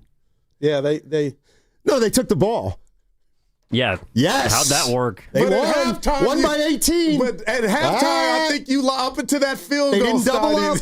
They couldn't get Evan, the double up. I love you for texting them yesterday. I was love like, it. Thank you. Would have been real nice to have the ball coming out of half in that game. They didn't need it. Dude. Yeah, because the Browns are busy jumping around the field. Call them the doo-doo Browns. That's what they were yesterday. Steiny, so you're going to disregard wins against the Rams? Yeah, I will. You can't. Of course I can. That's why they're 4-1 in the division. You just look around the best NFC teams. All of them have a stinker, No doubt. except for the Niners. And what about this, Evan and Steiny? All of them. Maybe this is the year where there's no clear-cut favorite in the league. Okay, you could say Rams, but this might be the year you want to be the 7th seed if you don't get the division. Like anything's on the table. Evan, you know why? That's how I feel. You were just saying, Evan, about they don't have a stinker loss.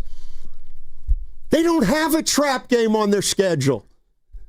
The Niners. Well, yesterday was one. Here's why you lose. What are you talking about? Here's how you lose to bad teams. You ready? You play a good team, you win, and then you have a letdown. But they don't play any good teams, so they can't have a letdown. Didn't they beat the Rams? Oh, that's a long time ago. Still counts. Who'd they play after the Rams that game? When they beat the Rams, then they came. Was Houston after that? No, I want to say Arizona. I think you're right. Tampa. Yeah. Lost that game. But Tampa's in first place. That's not a stinky loss. Tampa's leading their division. No, it was. Well, they were really banged up that day. I thought you said they can't have a trap game because they're not that good. Yeah, that's. Did I sound like that? This might be the year you want to get in. Just get in. Oh, they'll get in. On Mike said the Giants, Eli Manning, wild card. Take it all the way. All right, 888-957-9570 is the number. What's coming up in the game is brought to you by Fremont Bank. Here for you, here for good. That segment also brought to you by Crystal Geyser Alpine Spring Water. What makes Crystal Geyser Alpine Spring Water different? We always bottle our Alpine Spring Water less than 1.5 miles from the spring source, and all our bottles are made with 50% recycled plastic from our own recycling plants. Crystal Geyser, bottled at the spring source. Black Friday weekend is here. Once a year, you get the lowest prices on the top-rated brands of TV, Samsung, LG, and Sony TVs at stupid prices. You don't have to buy a no-name doorbuster TV with poor picture when you can get a good one for a few dollars more. Where's the best place to shop for these top brands? At Video Only, the only place where you can get better than Black Friday deals on Samsung, LG, and Sony. Better than clubs, better than online. Before you buy, check out the deals at Video Only, because if you don't, you'll be sorry. Running a business means wearing multiple hats. So if you're like me, you probably started out using your personal phone, taking client calls and texts nonstop.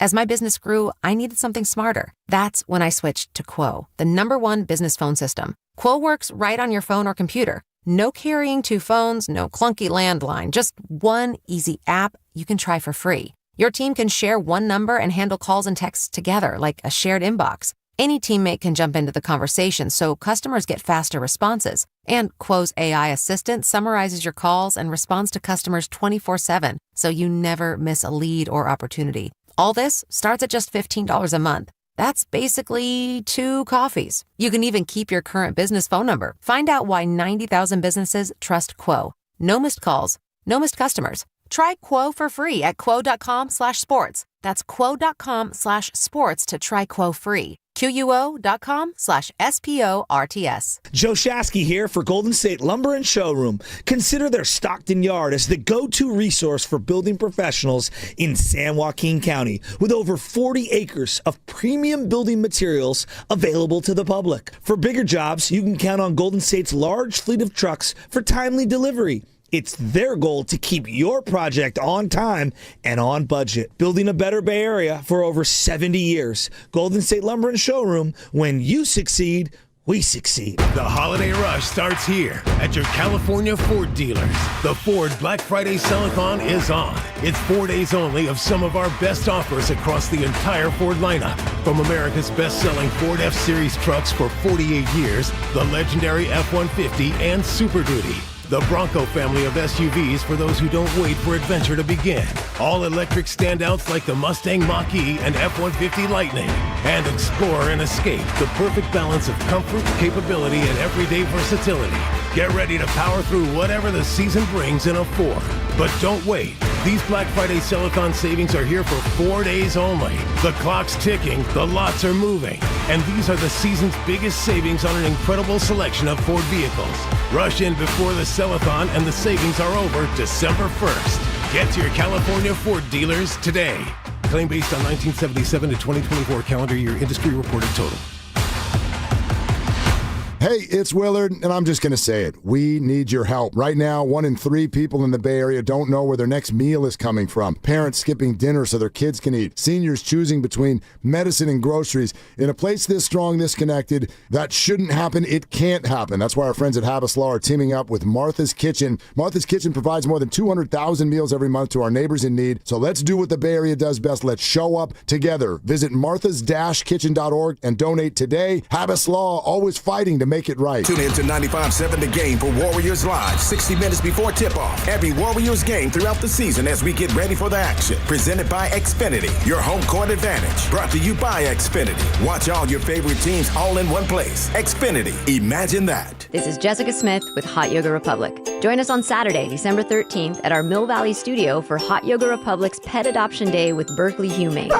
Berkeley Humane works every day to save kittens, cats, puppies, and dogs, giving each one the chance at a healthy, love-filled future. Not ready to adopt? You can still make a huge impact. Foster families are at the heart of their life-saving mission.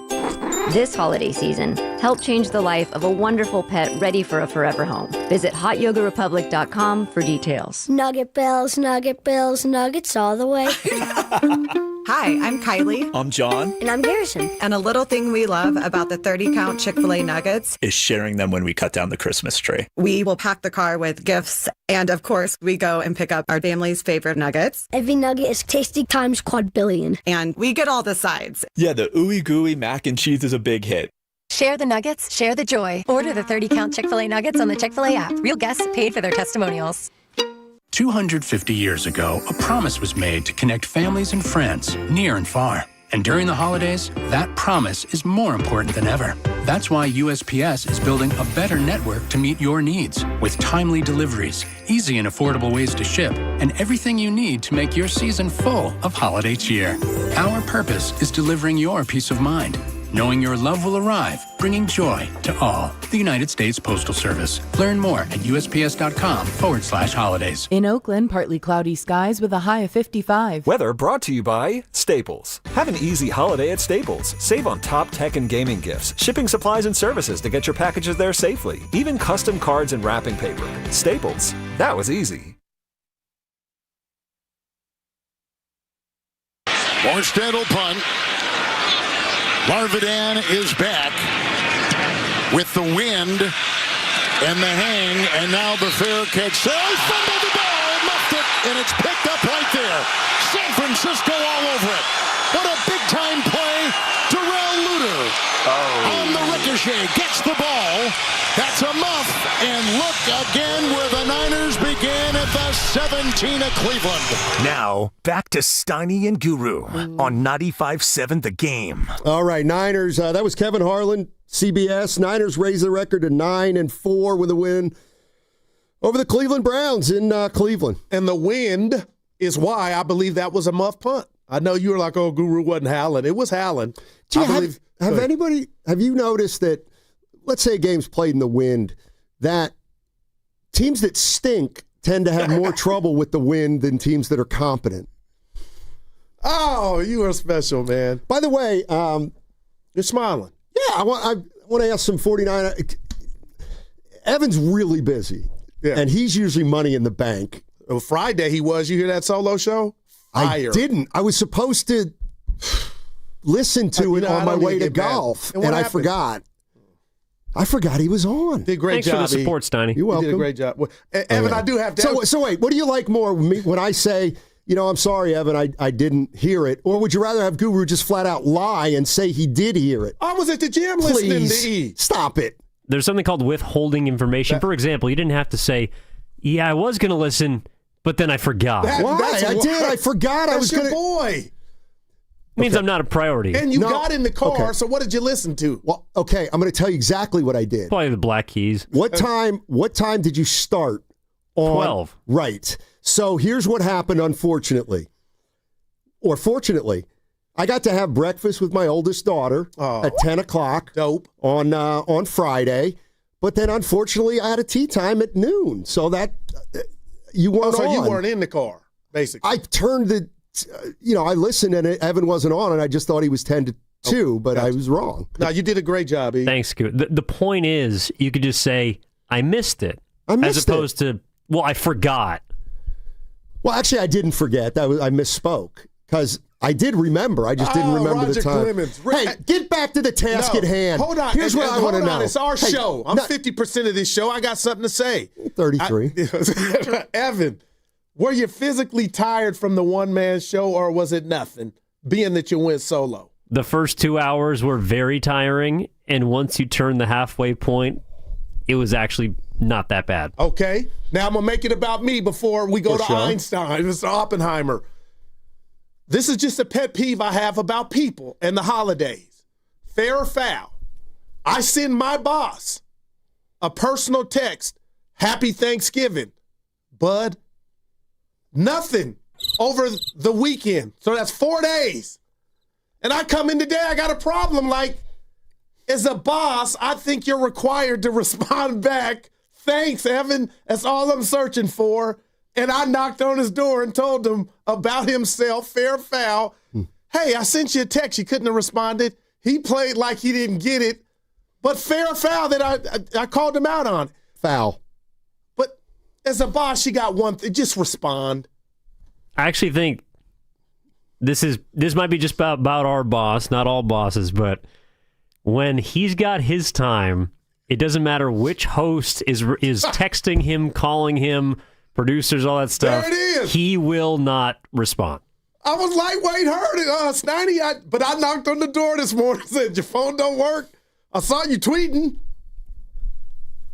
I feel better. I confronted him. He said he didn't see it. I didn't. I'll check. I don't know if I got it. No, I sent it to him. Personal. Oh. No response. Crickets. Okay.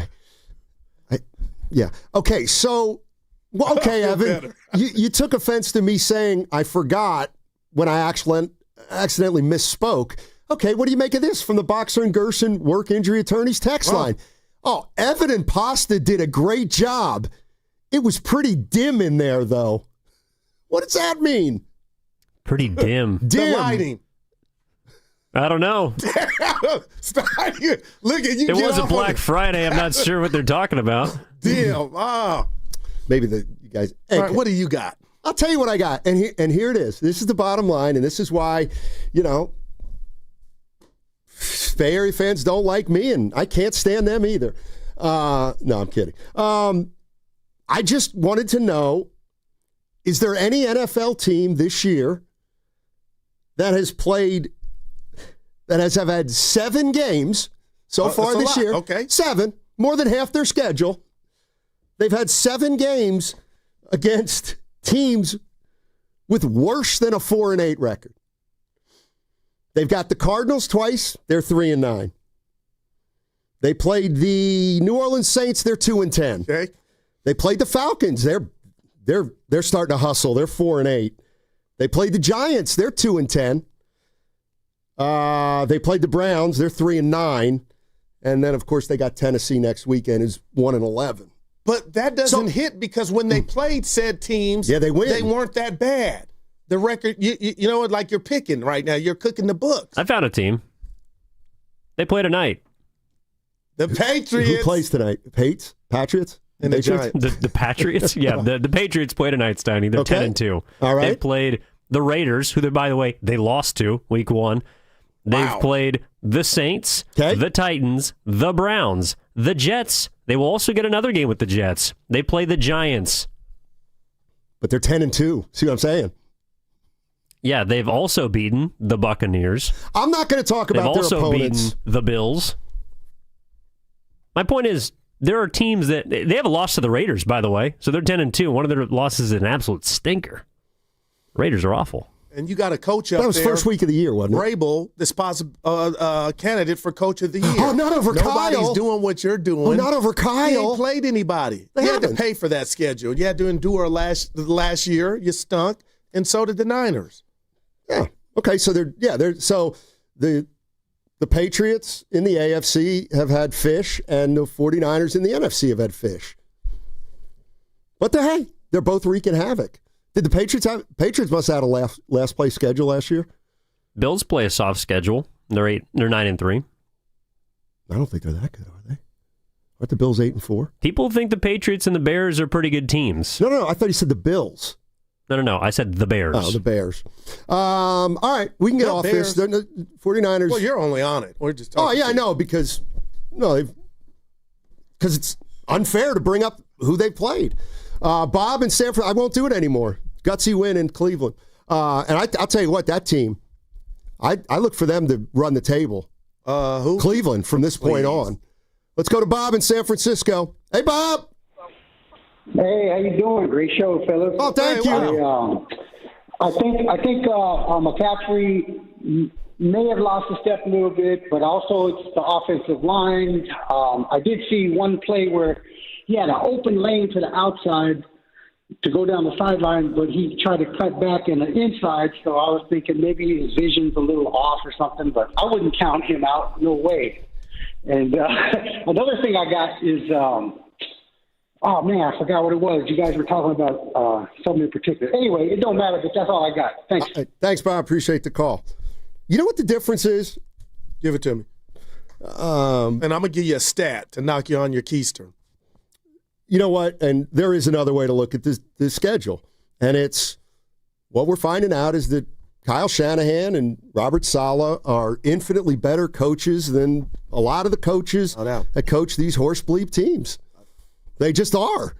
They have an advantage at coaching when they play these teams. Stoney, I'm buying that. If you mean that, I am buying that. I'm dead serious. With all my little money Eddie I have. Stefanski. He won Coach of the Year last year, didn't he? Mike Brown did a couple years ago in the NBA, but I'm with you. Stefanski's not even a football guy. He's got basketball ties. His dad. And look at what your boy Sirianni's. What's going on with that offense since Kellen Moore left? Like, I'm just saying, they got a new coordinator. OC is not working, but you are right, man. People saying that my boss bit was embarrassing if I did that, but yes, Donnie, I'm with you. They got two stellar coaches. And what if I laid this on you, Brian Dable. I mean, come on. Of course the Niners are going to win that game. You could keep going. There's some bad ones out there. But. All right. Raheem Morris. They got a great coaching staff. What would you say to this about slippage from McCaffrey to anybody out there? Most yards from scrimmage this season, Jonathan Taylor. Number 2 with 1,465 yards, MVP candidate. At number 1, Stoney, Christian McCaffrey leading all the NFL, 1,581. So that tells me if there were slippage, it would be apparent in all of his game. I'm not saying maybe there's a half or a millimeter, but I just think there's more dudes and more tackles to break. The dudes getting, I mean, that says it all. There's some bad dudes. Bijan Robinson, Jackson Smith, and Jim Stoney. There's some stellar dudes on this list, and McCaffrey's number 1. Mm-hmm. So wouldn't that dispel any not running the ball. Sniff of? That's why I'm saying it's by committee. The blocking ain't what it was 2-3 years ago. Just throwing that out there. If it were with slippage, I don't think he would be this effective and leading the NFL with yards from scrimmage. You say what? I would say, so in other words, he's averaging a yard less per carry against the Cardinals twice, New Orleans, Atlanta, the Giants, Cleveland, and But wouldn't the byproduct be, and I'm not saying he's not to blame, that the line is not blocking as well as it did in years past. You asked me if I thought McCaffrey had something to do. I do not think McCaffrey is running the ball as well as he has in the past. No, but you're right. Okay, I know I am. Because the numbers are the numbers. But what about his impact and him catching the ball? Like, why wouldn't the slippage catch up with him in because he another catches it area? In space. And what does he do with it when he catches it? He's a loser. Right, he's great in space, and he's not as good between the tackles as he used to be. But I think that's a byproduct of them not blocking between the tackles like they used to. Okay, then he's not. He's in his prime. I'm not telling you he's you're in 100%. his prime. No, I'm not saying No, he's not. No, then he hasn't declined. But you got to meet me halfway when he's on that list of All ballers. I know is running backs get graded by how many yards they get, and he's gotten fewer yards per carry this year than probably any other time in his career. Go ahead. Frank's in Atlanta. You're listening to 95.7 The Game, KGMZ FM and HD1 San Francisco, an Odyssey sports station, always live on the free Odyssey app and now broadcasting from the Laughing Monk Studios. Hey, Frank. Frank. Hey, guys. Hope everybody had a good holiday. You too. Ev, you did it. Tell Ev he did a great job Friday. I was with him the whole morning. Yeah, he did great. He's smart. He had a ball. All right. First things first, the 49ers, the difference between what's making the 49ers a great team this year, and I have to give it to them, they're great, is two things: scoring defense and red zone offense. Saleh has done a magnificent job keeping other teams out of the end zone. We don't give up 3 touchdowns every game. We give up 1 or 2 touchdowns and a couple of field goals every game. Our red zone offense is 17 times better than it was last year because we don't lose games 24-23 this year. We don't score 1 touchdown and 4 field goals and have 19 points. And that's the crux of what we have become this year. Now, to your point about McCaffrey, McCaffrey had to become check down Charlie. That's his nickname now, because 8 men in the box with a single high and no speed receiver equals no offense. So we have to throw the ball, but we have to throw the ball wide and short and pray that the back can slip 1 tackle. And then that's an 8-9 yard gain. And that's what McCaffrey has done. So because he's only averaging 2.5, 3 yards per carry is okay, because we're in second. We're not in second and long now. We're in second and medium, second and short. So that's the difference now, is because Kyle has done a better job of getting us out of predictability, especially in the red zone. We were horrible in the red zone last year, but this year we scored 2, maybe 3 touchdowns a game. A lot of games we're scoring 3 touchdowns, and that's the difference. And Frank, who missed the majority of last year? Appreciate McCaffrey. It, you know what I mean? So there's a correlation there, Stoddy, in regard to the improvement in the red zone. Yeah. But, hey, I'm with you on, forget whose fault it is. They got to run the ball better if they're going to qualify for the offs and then maybe win a game or 2 or get to the NFC Championship. That's a fact. And that remains to be seen. So Niner fans should be excited, Steiny, elated that these injuries didn't knock them out the box, because I believe teams with lesser coaching, this record could be 4-9 instead of 9-4. Everything's right in front of them, even the division. If they were 4-9, that would be a problem with this schedule. Ooh, you've been consistent all year with that, but what if I tell you this? Would you, real quick, do you get insulted, or Frank in Atlanta's out there, Frank's in SF, 49er Frankie, would Niner fan get mad at Goo if I say, not even knowing if they're going to make it or not, I feel like this Niner team's playing with house money? Well, let's put it this way, and I know that's what you're getting at. If they don't make the playoffs, it'll be a big collapse. It'll be a collapse. They're 9-4. Yeah. They're 9-4. They're a game and a half up on the Lions, who aren't in the playoffs right now. But let's say they lost to Seattle. Would you be shocked? But what if they lost to the Colts? Would you be shocked? No, but they can't go 1-3. Right. But that'll be a collapse. If they go 1-3, if they beat Tennessee and lose the last 3 games of the year to Indianapolis, Chicago, and Seattle, well then you don't deserve to be in. Then I'm taking victory laps about the schedule, because they got to be able to win a game, and they got to be able to go 2-2 here. I think that gets them in. That's 11 wins. Yeah. That's definitely going to get them in. So the only way they don't get in is if they go 1-3, which is 10 wins, and that's still, depending on how other stuff shakes out, might give them a crack at it. Now, I asked you, Mr. Mathematician, I thought I was, shout out James Logan. Let's just look at Detroit and Dallas. If Dallas were to win out their next 5 games, they'd be 11-5-1. If the Niners went 2-2, they'd be 11-6. 11-5-1 would get in, right? That's a higher percentage than 11-6. Yep. So the Niners might have to go 3-1 of their next 4. Well, if Dallas couldn't get in through the division, if you get my drift. Yeah, but then you got to. Hopefully the 49ers win next week. They go to 10-4. Okay. They could eat. Then that would leapfrog them over the Packers. Yeah. So that's why I feel like the playoffs have started already. Well, they wish they would get Tennessee or Tennessee in the playoffs. But I mean, they're there. They're there. It would be a big disappointment if they didn't make the playoffs at this point. I mean, I think we can all agree on that. And I do. 888-957-9570 is the number. Christian McCaffrey, how was getting that win going into the bye week? Feels great, yeah. I mean, anytime you get a win going into a bye, it's a big deal. So, get some time to freshen up, get some rest, and come back ready for a stretch. Yeah, I think, for us, it's just about one day at a time right now. Just rest up, recover, come back. When we come back for this next game, just taking it one day at a time like we have. But I love our character. I love our urgency, and I like where we're at. All right. Everybody likes where the Niners are at right now on that team, it seems like. Yeah, how can you not?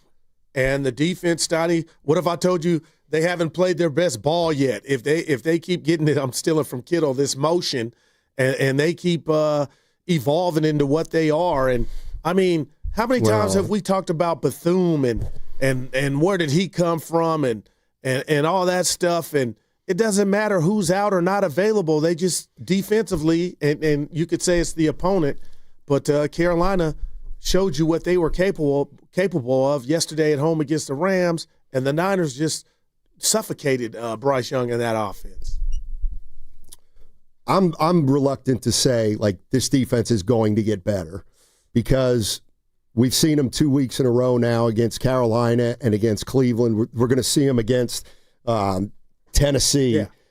I got to wait till the last 3 games of the year when they get 3 pretty good teams back to back to back. Not an easy slate at all, the last 3, Stoney. Seriously. Well, you can't have 17 easy games. You got to have a couple tough ones. Well, the tough ones, they've already knocked 2 off, and that was early. Who cares when they came? Rams and Seattle. Okay.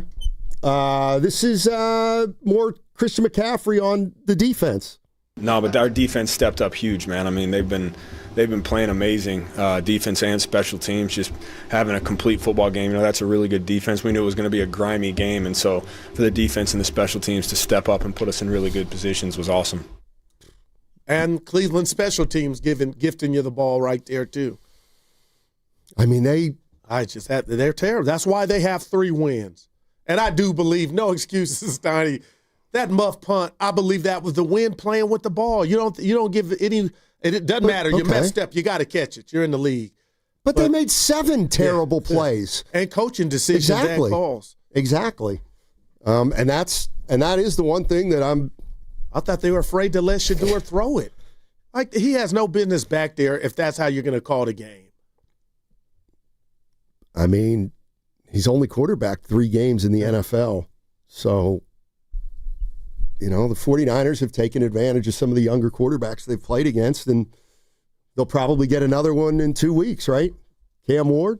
Yeah. That'll be coming off a bye, so you are right. Exactly. 888-957-9570 is the number. How are we feeling about our 9-4 San Francisco 49ers after a solid win against the Cleveland Browns yesterday, 26-8? You got to play the schedule that you have, and the 49ers are taking advantage of it in a big way. And right now, if the playoffs were to end today, they're in. And next week is a bye week, so they're sitting pretty right now, relatively speaking, Goo. Yeah, and I'm looking at the slate that the Niners won't be a part of, but Seattle's at Atlanta. Niners want Atlanta to win that game, obviously. Rams are at Arizona. Highly unlikely. The Niners need Arizona to win that game. And then, help me here, Chicago's at Green Bay. Do you just kind of write Chicago off because they're the 1 seed so they can take care of Green Bay? I think that's one of the. I look at that game and say one of those teams is losing. Well, so if it's the Bears, they go to 9-4, and then you beat the Bears, they're done. When I say they're done, it means you're going to be better than the Bears. And Dallas and Detroit, I've yet to figure. Detroit's ahead of Dallas. This is a Thursday game. Do the Niners want Detroit to win that game or Dallas? Again, somebody's going to get a loss. Yeah. Like if the Cowboys lose that game, then they lose a lot of momentum that they've gained in the last 3 weeks. And if the Lions lose the game, they're in trouble at that point. So if you're a 49er fan, 4 or 5 games that interest you. You take those losses by either team, and as long as you keep winning, you're going to end up leapfrogging the losing team. 888-957-9570 is the number. 49ers, 26. Cleveland Browns, 8. They are now 9-4 on the season, and they've got a 3-game winning streak. But that will be put on pause because next week the 49ers have their bye, and then they come back against the Tennessee Titans in a couple weeks, try to get their 10th win of the year. I wonder, Dibbs will probably know when he comes in here with Grandy in for Willard today, but I do wonder, what's the bye? When do you – I've been saying it to you all off break. I said, Miss Willard, do you know how long they get to stay away from the facility for the bye week? I want to say 4 days. Okay. I think they have – today off. Or they got to come in one day, and then they – I don't know. Yeah. They seem to be very excited about the bye, though, for sure. And I think this is the last bye week. Like, they have the last possible date of a bye in the schedule. I don't think there's byes 2 weeks from now. All right, 888-957-9570 is the number. It's a Monster Monday presented by Merit America. Visit them at meritamerica.org/super. With T-Mobile, we don't miss out on any family fiestas. Hola, mija, ¿cómo quedó el mole? It turned out great. This holiday, switch to T-Mobile and stay connected with los tuyos. Get 4 Samsung Galaxy S25 phones with no trade-in needed, plus 4 lines for just $25 per line. Visit a store at T-Mobile.com or call 1-800-T-Mobile. With 24 monthly bill credits and 4 eligible port-ins on essentials. For well-qualified customers with auto-pay plus taxes, fees, and $35 device connection charge. Credits and imbalance due if you pay off early or cancel. Contact us. Finance agreement 128 gigabytes, $800 required. Not for extended international use. You must reside in the U.S. and primary usage must occur on our network. Visit T-Mobile.com. Elevate your kitchen at the Mila Innovation Center at Friedman's Appliance in Pleasant Hill. Out of your dreams and into your kitchen. Select the qualifying built-in kitchen appliance package that is right for you. With unrivaled technology and luxury-grade quality, when you bring home a Mila, you're bringing home true innovation. Now, for a limited time, save up to 10% with the purchase of a qualifying Mila kitchen package. Visit the Mila Innovation Center at Friedman's Appliance in Pleasant Hill or at friedmansappliance.com. A lot of Bay Area banking customers are faced with a choice. Which financial institution best fits what they're looking for? It might make sense to consider a bank's history. Take Fremont Bank. For 60 years, we've provided stability and consistency with an emphasis on relationships. We've grown one customer at a time, not through mergers or acquisitions, because that's how you can do business when you're independently owned and community-focused. Fremont Bank. Here for you, here for good. Jack here with the sound of a freshly cracked egg, sausage grilling, you busting out of your front door?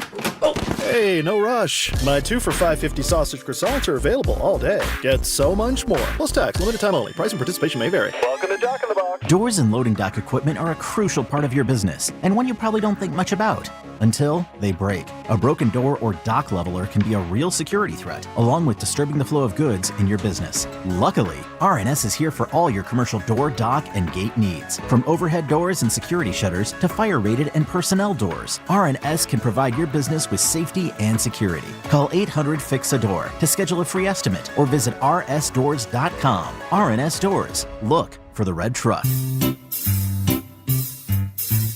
1877 Cards for Kids. KARS Cards for Kids. 1877 Cards for Kids. Donate your card today. 1877 Cars for Kids. KARS Cars for Kids. 1877 Cars for Kids. Donate your car today. Ready to get rid of that old car? Donate it to Cars for Kids. Call 1-877-CARS-FOR-KIDS to reach a friendly live agent. Donation's super easy, and your car can be picked up as soon as tomorrow. Call us now, 1-877-CARS-FOR-KIDS. That's Cars with a K to donate your car today. 1877 Cars for Kids. Donate your car today. Hurry! It's your last chance to donate for 2025. Last chance! Donate now for a 2025 tax deduction. We all hear the radio ads about the IRS. They tell you to be afraid, to be scared, and they try to frighten you into calling. I'm not here to do that. Tax Relief Advocates is different. TRA is here to tell you that if you owe money to the IRS, whether it's $5,000, $50,000, or $500,000, we have a solution. It doesn't matter if you're sitting in your car, at work, or with your kids. No matter where you are, call now. 800-575-9834. Don't lose hope. TRA can eliminate or reduce what you owe to the IRS. Generous programs are now available that can give you a fresh start. Our passion is taxes and helping individuals fix their IRS problems. We have over 1,000 5-star reviews on Google and an A+ with the Better Business Bureau. You don't need to be afraid of the IRS any longer. End your tax nightmare today by visiting us online at TRA.com or call 800-575-9834. That's 800-575-9834. Tax Relief Advocates. Real solutions for real people. Oh, hey, welcome to gift wrapping. Whoa, Zoe Saldana. Hey, can you wrap these, please? Wow, iPhone 17s. You splurged. At T-Mobile, you can get 4 iPhone 17s on them. The new center stage front camera is amazing for group selfies. It's the perfect gift for everyone. I'm the worst. I only got my mom a robe. Well, it's better than socks. So I have to trade in my old phone, right? No, at T-Mobile, there's no trade-ins needed when you switch. Keep your old phone or give it as a gift. Incredible. In fact, wrap up my old phone too for my Aunt Rosa. Forget that. Aunt Liz will be jealous. Sounds like my family drama. Oh, I got it. I'll give it to my abuela. I'll take reindeer paper with, hey, where are you going? To T-Mobile! The holidays are better at T-Mobile. Get 4 iPhone 17s on us, no trade-in needed when you switch. Plus 4 lines for just $25 a line. 24 monthly bill credits and 4 eligible port-ins on essentials for well-qualified customers. Auto-pay plus taxes, fees, and $35 device connection charge. Credits ended. Balance due if you pay off early or cancel. Contact us. Finance agreement 256 gigabytes, $830 required. Visit T-Mobile.com.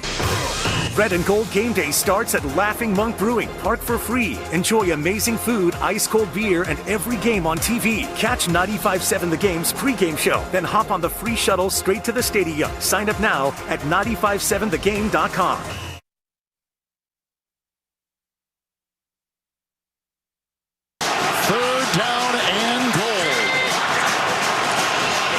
Fake. Purdy. Touchdown, San Francisco. What deception. 2-yard touchdown run brought Purdy. First touchdown run of the season. And they cash in on the fumble recovery deep in Cleveland territory. Now, back to Steiny and Guru on 95.7 The Game. All right, Kevin Harlan on the call. 49ers win 20. You didn't like that call? Oh, no, I love everything about him. Oh. I'm just happy to see you guys, man. You want to do something, I think, now, right? No, No, we were coming back, and I said, I want to shout out. Yeah, no doubt. Okay. And I think you can relate to this, and I just want to take a second because I feel like he's a part of the show. But my guy Squirts down, he lost his father over the holiday. So thoughts and prayers to the Stark family and his brother Phil and everybody else. So shout out to Squirts. Now he lost his pops, and I know you know how that feels. Yes. Thoughts and prayers. Sorry to lay that on you. Yeah. All right. We're talking about the Niners. We're going to get to some Niners talk. Faux show. There it is. We're trying to figure out how good the 49ers are, and I just realized it's futile to try to figure it out. Well, they're 9-4. Yeah, that's what they are. They're 9-4. Let it breathe. Yeah, are they good? I don't know. Are they lousy? Yeah, they're better than lousy, for sure. Are they Super Bowl contender? I don't know, but they are 9-4. Man, who the hell is Harry, man? But we could do that with every team if we go through that exercise. That's the beauty of the season. All that is going to reveal itself. The part is you want to be in the tournament, and right now they are. Now, woulda, coulda, shoulda, how you feel, I get it, it's fun, but it's not reality because the players on the field are going to control that. The bottom line, Stoney, is if the Niners at least go 2-2, they're going to play a playoff game, and to me, at that point, anything can happen. Yep, this is Kyle Shanahan, and a lot of people in that locker room are very excited about where the Niners are right now. I love where we're at right now. I believe we'd be in the playoffs today if it started, and we got 4 more games left to make sure we continue that. It's been a long wait for a bye week. I've never had one this late. I don't know anyone on our team who has. It's finally here, mentally and physically. It'll be awesome to rest and then be able to come back from that with 4 games to play for a chance to get in the playoffs is everything we could ask for. Let me guess.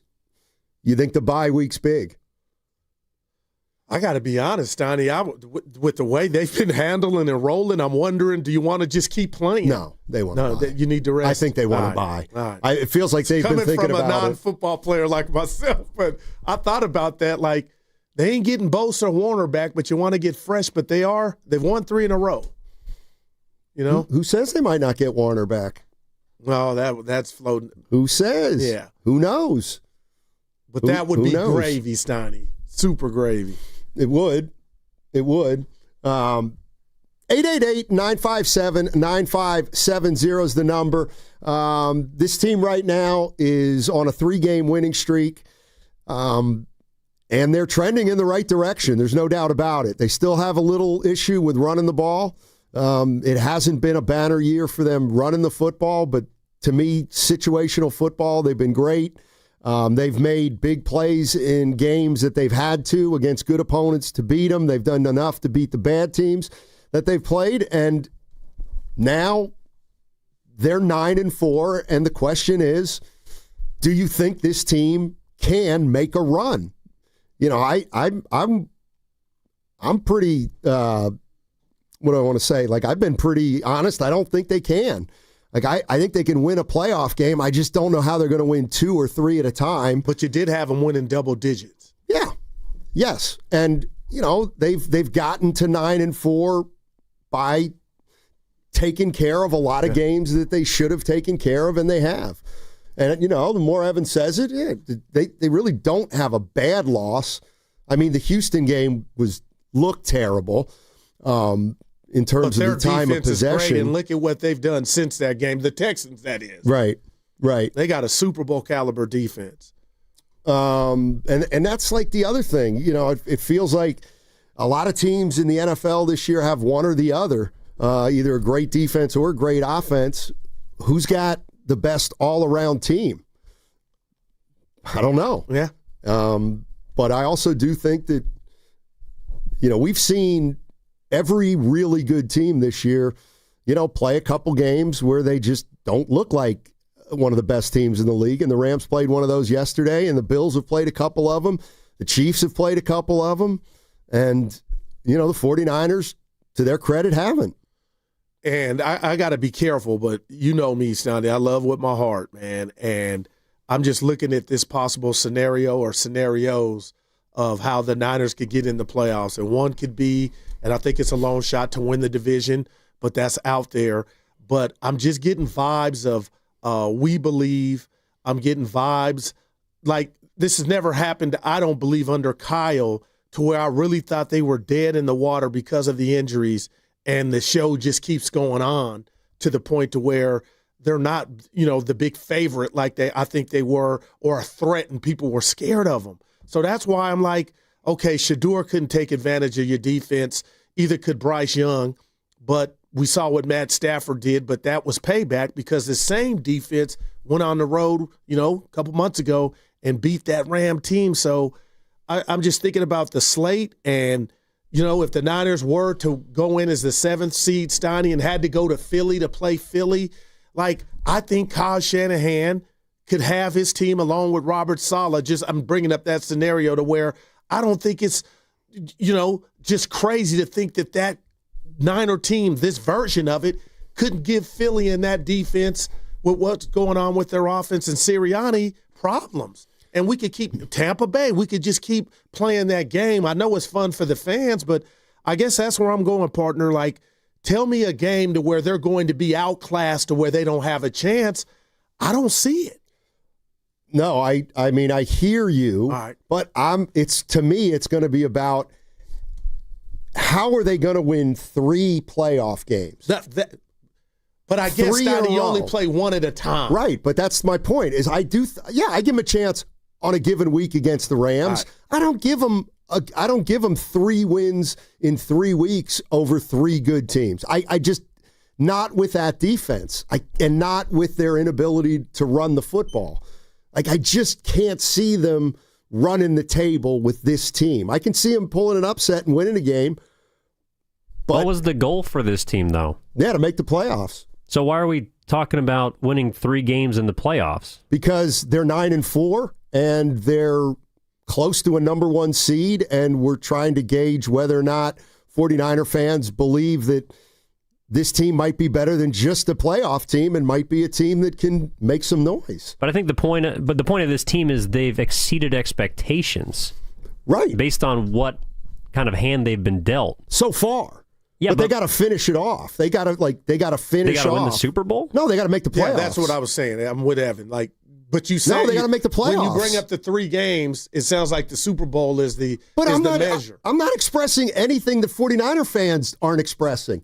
Like, a lot of 49er fans believe they're playing great football right now, but in the end, the defense is probably going to catch up to them, and they're probably, not going to be a juggernaut going into the playoffs. And we don't have to talk about it until they make the playoffs, but I'm telling you, they're 9-4, and they're probably going to be 10-4 with a solid game in 2 weeks.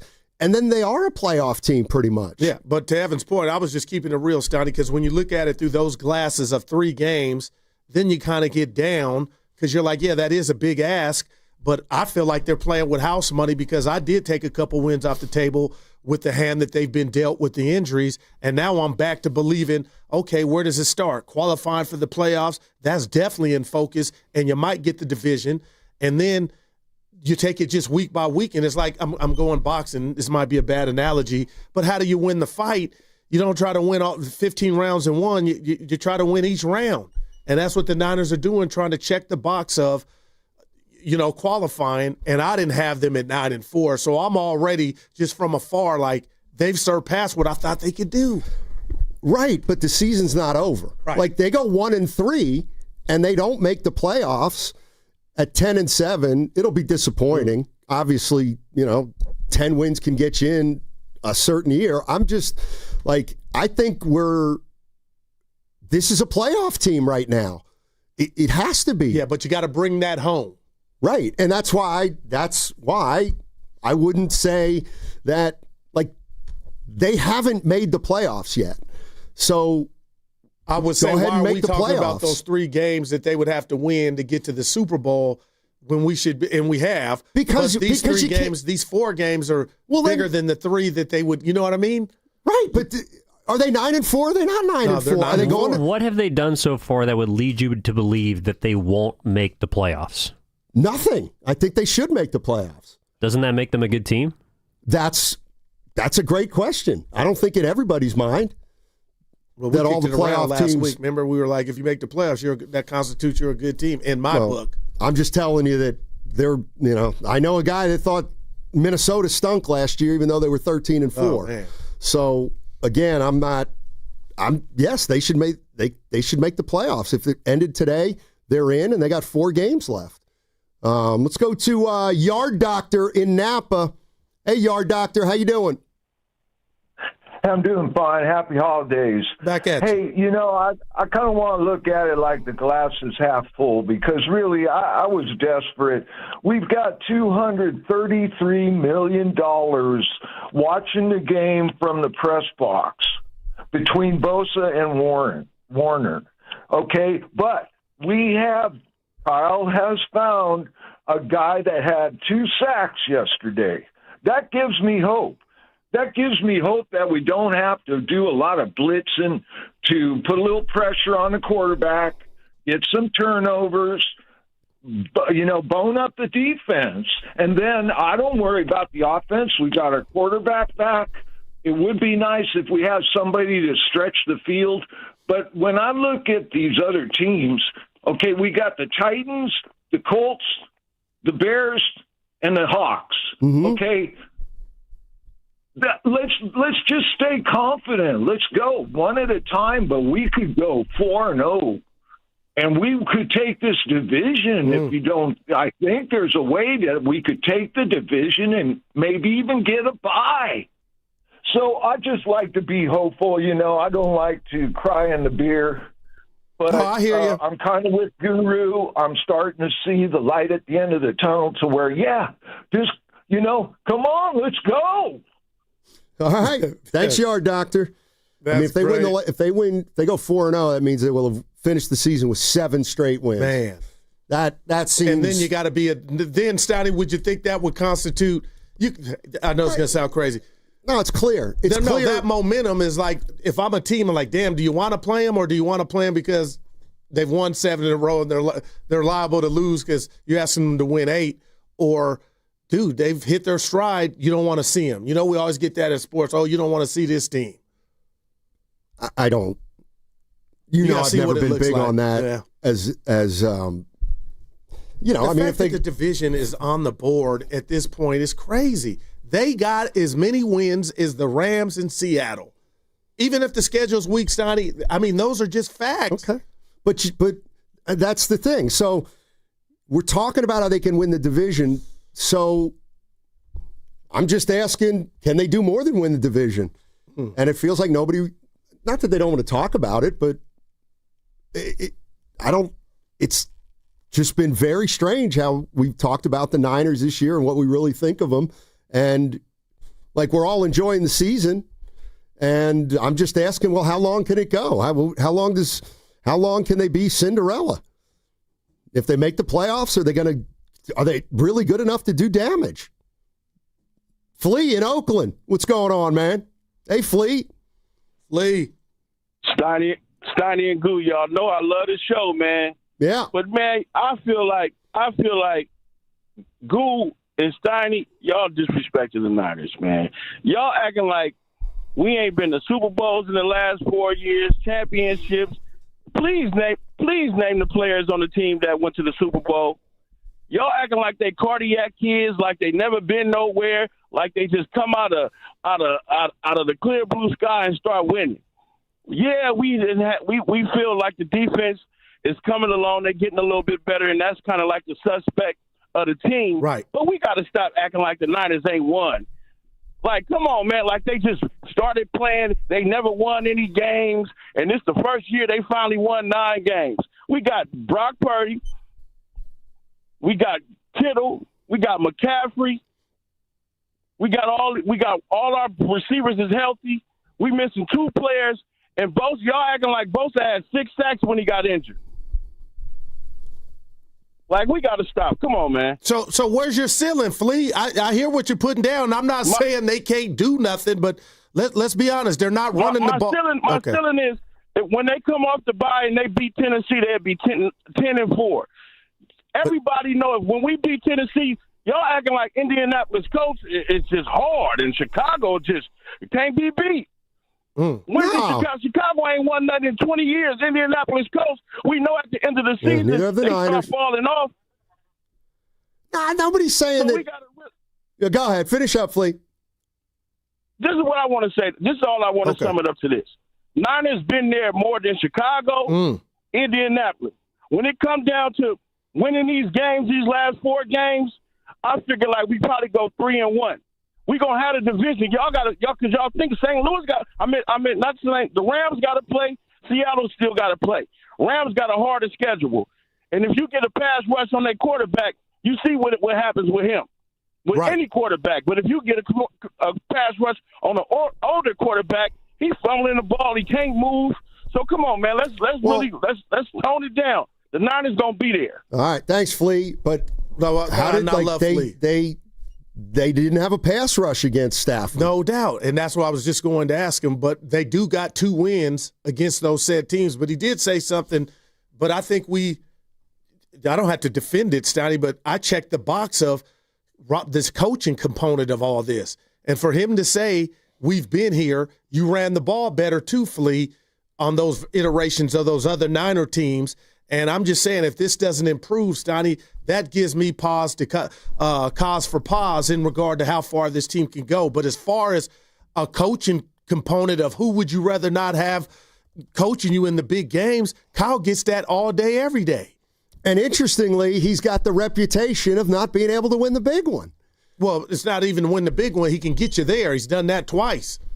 Right, but and 4 times because when he's got there, he's won the championship. That's what I'm saying. I'm saying, think about it. We talk about Kyle Shanahan like if they get to the playoffs, they have Kyle Shanahan and Saleh, and I believe great that's a coaching. plus. Yeah. Well, but he's the same guy who we say has blown 3 Super Bowls. Like, that's all I'm saying. Which guy is he? He's both. He wins playoff games and he hasn't won the Super Bowl. But I'd give him I would want him to be my coach in the postseason. And I'm saying that's why they're 9-4. We've said it. That's why they're 9-4 now. But I hear Flea with the what has Chicago ever won? I get that, but each year is its own entity. Well, also like defensively, who played in the Super Bowl for the Niners? Bryce Huff.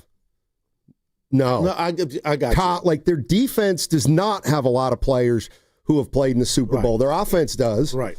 So that's another thing we haven't talked about, like the pass rush for the 49ers. And we did talk about what about their ability to stop the run? Yeah, but we got to correct Flea, or I do, in the sense that we have talked all show about they have an avenue with the division. I mean, they do, but half game back. I mean, they're not in control of it. It's still the Rams and still the Seahawks. But they are in control of holding on to this 7th seed. Sure. Yeah. But, you go in as a 7th seed or a 6th seed, then you're going to play 3 really hard games and they'll all be on the road, right? Like, do you take offense if I say outside of or any Niner fan, I want to hear from you, the Tennessee game, I feel like this is a gauntlet. These last 3 games, because each team, along with you, need the game too. So now you could be. I really believe that week 18 game is going to be flexed, Donnie. Like Seattle and the Niners are both going to need that game.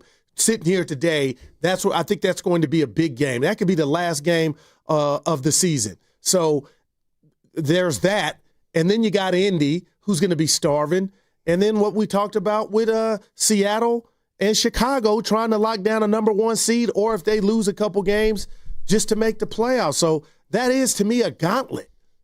Yeah, you would like to have your layups be in these next to finish it out, but that's not how it is. So you're going to have to earn it, man. You can't call it a gauntlet unless you skip Tennessee. Well, that's what I did. I said the last 3. Okay, and Indianapolis has lost 3 of 4. Yeah. That's Monday night at home. Now, is that a good thing for the Niners? The Chicago Bears. They can run it with the best of them, Stoney. Right. That O-line is for real. Sure, and the Chicago Bears, let me see if this is right. This is incredible. Give it to me. The Chicago Bears teams, I don't know if I believe in them, but they are who they are. The Chicago Bears are 9-3, and they have a net point differential of 6. That's incredible. That's a team that's won a lot of close games. And I look at the Niners, and remember, they weren't even doing great in that category. Where are they now? They're plus 38 now at 9-4.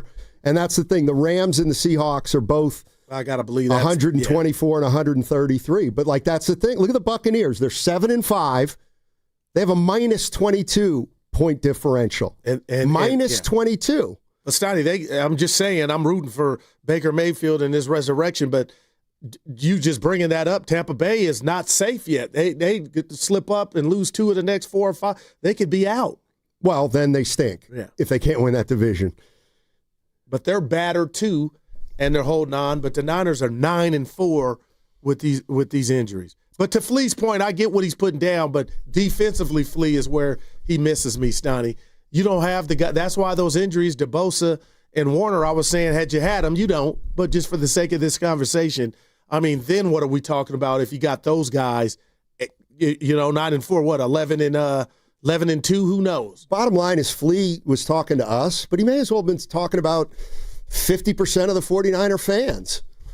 That's the issue with this team. There are a lot of fans that are like where this team's at. They say, why not us? Who knows? Anything can happen. But I think there are a lot of 49er fans out there that are going to wait until they make the playoffs and maybe, make some hay first. Do you think Philly can run the table? I don't know. I mean, I don't know. Who do you think can run the table? The Rams, I think, can run the table. So one team. I think Philly Generally, could probably a table run has the multiple seats. Philly, I think, probably could. Okay, so they get it together. Well, Philly has a worse. I agree with you, by the way, but Philly has a worse scoring differential than the Niners. No, I know. That's my point. Is that there's nobody really other than the two division leaders in the West that have been dominant, really, other than the Rams and the Seahawks. And I think Philly started. I could be wrong, Evan. I think Packers this is right. 2023 all over. Remember, they were 10-1. And they lost out, but they lost to Tampa on the road, having to play wild card weekend. I could totally be wrong, Stoney, but I feel like that's where they're headed. But they might shut me up and get back to the ball. But I'm looking at Denver, New England, the 2 seed, Jacksonville. I'm not poo-pooing that. Like, it's wide open. I believe it's been in a while. What about the NFC, though? Chicago doesn't scare me, and that's why I can't wait for that game. The Rams, yeah. Which one is it going to be? The one here that just happened where they were up 21-0 or Thursday night. And Philly, Tampa Bay, Seattle, like the Niners to me are in that class, man. And it's just about taking care of your business, qualifying, and then, Stoney, all bets are off once we get to said game in the playoffs. Yeah, and NFC's also been better than the AFC. Like the NFC's been much stronger so far this year. Yeah, I'm looking at that AFC, man. Like all the teams with the quote-unquote best quarterbacks, they're not the teams at the top of the table. 888-957-9570 is the number. Trying to figure out how good this Niners team is. We know they're 9-4, but how good are they? 888-957-9570 is the number. What's coming up on the game is brought to you by Fremont Bank. Here for you, here for good. That segment also brought to you by the Los Altos Village Association. Experience a European-style holiday market in downtown Los Altos. Find unique gifts, holiday decor, and special treats. Thursday, December 4th and 11th, 4 to 8 p.m. Presented by State Street Market and Los Altos Village Association. Find more info at downtownlosaltos.org. Hey, covering Bay Area sports for years, I've been seeing athletes go through it all. The highs, the lows, and the pain that comes with getting knocked down. But when it's not just a game, and when you're the one injured or when tragedy strikes someone you love, that's where Beam Law comes in. Beam Law is the Bay Area's go-to personal injury law firm. Whether it's a car accident, a serious injury, or a wrongful death, they're here to shoulder the legal burden so that you can focus on rebuilding, recovery, and taking care of your family. Beam Law is local, and they win with millions recovered for clients across the region. That's why SF Weekly voted them Best of the Bay 4 times. If you've been hurt or lost someone because of someone else's negligence, call Beam Law at 415-523-5555. That's 415-523-5555. Or visit hurtinthebay.com. That's hurtinthebay.com. And the number, once again, 415-523-5555. Because it's not whether you get knocked down, it's whether you get back up. Beam Law, they've got your back, Bay Area. All right, folks, this is it. The weekend many of you have been waiting for. Black Friday. The lowest prices of the year on the top-rated brands of TV. Samsung, LG, and Sony with deals up to $1,000 off. No need to buy a poorly rated unknown brand with prices like this. So what could be even better? How about video-only's better than Black Friday deals? That's right, better than Black Friday. Before you buy, check out video-only, or you'll be sorry. Running a business means wearing multiple hats. So if you're like me, you probably started out using your personal phone, taking client calls and texts nonstop. As my business grew, I needed something smarter. That's when I switched to Quo, the #1 business phone system. Quo works right on your phone or computer. No carrying 2 phones, no clunky landline, just one easy app you can try for free. Your team can share one number and handle calls and texts together like a shared inbox. Any teammate can jump into the conversation so customers get faster responses. And Quo's AI assistant summarizes your calls and responds to customers 24/7, so you never miss a lead or opportunity. All this starts at just $15 a month. That's basically 2 coffees. You can even keep your current business phone number. Find out why 90,000 businesses trust Quo. No missed calls, no missed customers. Try Quo for free at quo.com/sports. That's quo.com/sports to try Quo free. QUO.com/SPORTS. I know that hiring can be challenging. You sort through tons of resumes and you get too many so-so applicants. You're just waiting for someone to match your role perfectly. Well, now, there's a place where you can meet them fast. ZipRecruiter. Need to hire right away. Start your search for strong candidates. The right fit awaits. Build your team. Build it sooner. Meet your match on ZipRecruiter. Just head to ZipRecruiter.com/free right now to try it for free. And you're on your way to meeting your match. 4 out of 5 employers who post on ZipRecruiter get a quality candidate within the first day. So try it now. Go to ZipRecruiter.com/free. Once again, that's ZipRecruiter.com/free. Meet your match on ZipRecruiter. Try it free. Looking for lifelong financial guidance? Look no further than Pettinelli Financial Partners, your dedicated financial coaches for every stage of life's journey. Whether you're planning for retirement, starting a family, or buying a home, we're here for you every step of the way. Visit PettinelliFP.com. The financial consultants at Pettinelli Financial Partners are registered representatives with and securities offered through LPL Financial. Member FINRA SIPC. Investment advice offered through Stratos Wealth Partners, a registered investment advisor. Stratos and Pettinelli are separate entities from LPL Financial. Neuropathy is a debilitating condition that is sometimes misdiagnosed. Symptoms can include pain, numbness, and tingling in your hands, legs, and feet.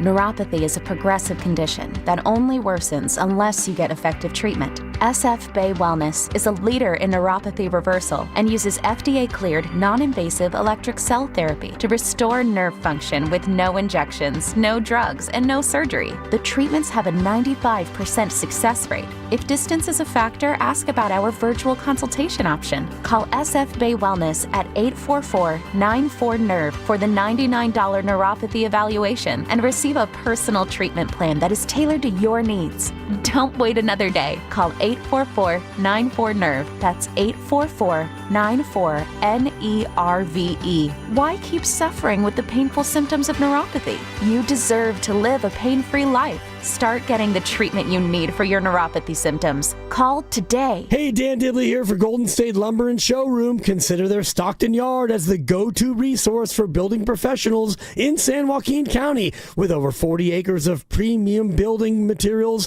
available to the public. For bigger jobs, you can count on Golden State's large fleet of trucks for timely delivery. It's their goal to keep your project on time and on budget. Building a better Bay Area for over 70 years, Golden State Lumber and Showroom. When you succeed, we succeed. Oh, hey, welcome to gift wrapping. Whoa, Zoe Saldana. Hey, can you wrap these, please? Wow, iPhone 17s. You splurged. At T-Mobile, you can get 4 iPhone 17s on them. The new center stage front camera is amazing for group selfies. It's the perfect gift for everyone. I'm the worst. I only got my mom a robe. Well, it's better than socks. So I have to trade in my old phone, right? No, at T-Mobile, there's no trade-ins needed when you switch. Keep your old phone or give it as a gift. Incredible. In fact, wrap up my old phone too for my Aunt Rosa. Forget that. Aunt Liz will be jealous. Sounds like my family drama. Oh, I got it. I'll give it to my abuela. I'll take reindeer paper with. Hey, where are you going? To T-Mobile. The holidays are better at T-Mobile. Get 4 iPhone 17s on us, no trade-in needed when you switch. Plus 4 lines for just $25 a line. With 24 monthly bill credits and 4 eligible port-ins on essentials for well-qualified customers. Auto-pay plus taxes, fees, and $35 device connection charge. Credits end in balance due if you pay off early or cancel. Contact us. Finance agreement 256 gigabytes, $830 required. Visit T-Mobile.com. Here they only have one tight end in. 3rd and goal. McCaffrey. Touchdown. Got in there. All set up on a 66-yard punt return by Sky Moore. A 1-yard touchdown run for Christian McCaffrey. And they cash in on what was a terrific return by Moore. This is life and death. Now, back to Steiny and Guru on 95.7 The Game. I'll tell you what. You want to talk about a dramatic turnaround. How about the special teams this year for the Niners? Yeah. Good call. So, the 49ers have attempted 29 field goals this year. How many do you think they've made? 26. 27. Damn, Goo, okay. And who do you damn think good. has the 2 misses? Moody. Yep. Oh, that's incredible. Pinero's not Made missed a one kick, last night, and yeah. Gay's not missed a field Damn, goal. wow. Pinero is 14 for 14 outside 40 yards. And included there is a 5 for 5 of 50 or more. Man. And you're getting the returns from Sky Morris, Dottie. I mean, he's frisky. Give them an extra win, maybe 2 because of their special teams. And how they've been perfect, at least in the field goal kicking department after Moody. Pretty incredible. Let's go to Depeche in Danville. What's up, Depeche? How you doing? Doing well, guys. Thanks for taking my call. Always enjoy a conversation with the two of you. I have a little take on this playoff picture, and I'll take your comments on the other side. So here's my deal. Do I believe the Niners are going to go to the playoffs? Hell yeah. It'll be a hot take to say they're not going to go to the playoffs. Right. Once they are in the playoffs, it's not like the NBA, best of 5 or best of 7, whatever the hell that math is. This is sudden death. And I personally believe any given Sunday in the playoffs, any team can beat any team. It's part psychological, part physical. I think psychologically this team is ready. They're playing complementary football. You just talked about the special teams. I think they can cause significant damage in the playoffs. Do I think there's a portion of me that believes they can make it to the Super Bowl? Yes. It's a very thin sliver, but they can. But the playoffs in the NFL are different than playoffs in the NBA. If playoffs in the NFL were best of 5, I would say they wouldn't make it through the playoffs because they just don't have it, talent-wise, because they're hurt and all that. But sudden death, anything can happen. And I am very optimistic that Niners are psychologically ready. And they've gone through their turbulence. They're coming together as a team. I think they will surprise many of us. And even if they don't make it deep into the playoffs or don't make it to the Super Bowl, I think we need to enjoy. But I think they will do damage in the playoffs. I'd love to get your comments on the other side, and thanks for your conversation, gentlemen. Back at you, Depeche. Appreciate it. No, I agree. It's any given Sunday, a team can win. But keep in mind, too, that if they make it as a wild card team, they're going to have to win three road games. Yeah. Right? If they're a 7 seed, they're going to have to win 3 road games. Boy, I mean, so they're going to have to, play 3 pretty good teams all on the road. That seems pretty daunting to me. Yeah, but first you got to, and again, it's not out that we keep playing ping pong and it's all good, but first you got to qualify. So it looks like they're in, Depeche. I get your confidence and I understand it, but that's why being a fan is short for fun, right? Like you can talk about the 3 games on the road now. What about the year they had Garoppolo? They went and beat Dallas. And Jimmy tried to give Dallas the game. Then they went and beat Green Bay, came back home. But, I mean, my point is, and Flea got me thinking, Stoney, and I hadn't took this off the table, if you qualify, now you're talking about Robert Saleh, the great Kyle Shanahan. Now you're in his dojo. I mean, this is what he does. Doesn't win every playoff game, but this will be different. And it'll be different for Brock that they're not, now I'm saying they're getting in at the 7th seed for the sake of this. But if they are to get in the wild card, Depeche, you're right. Anything could pop off. It's not best of 5 or best of 7. I mean, here's the other thing. Kyle's had so has Brock, major success in the playoff games. Beating Dallas a couple years ago. Beating Seattle.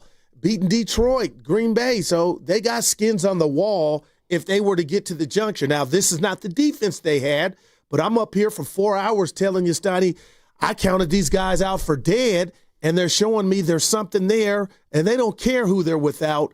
They're just trying to make a play, and Roberts got them in the right position.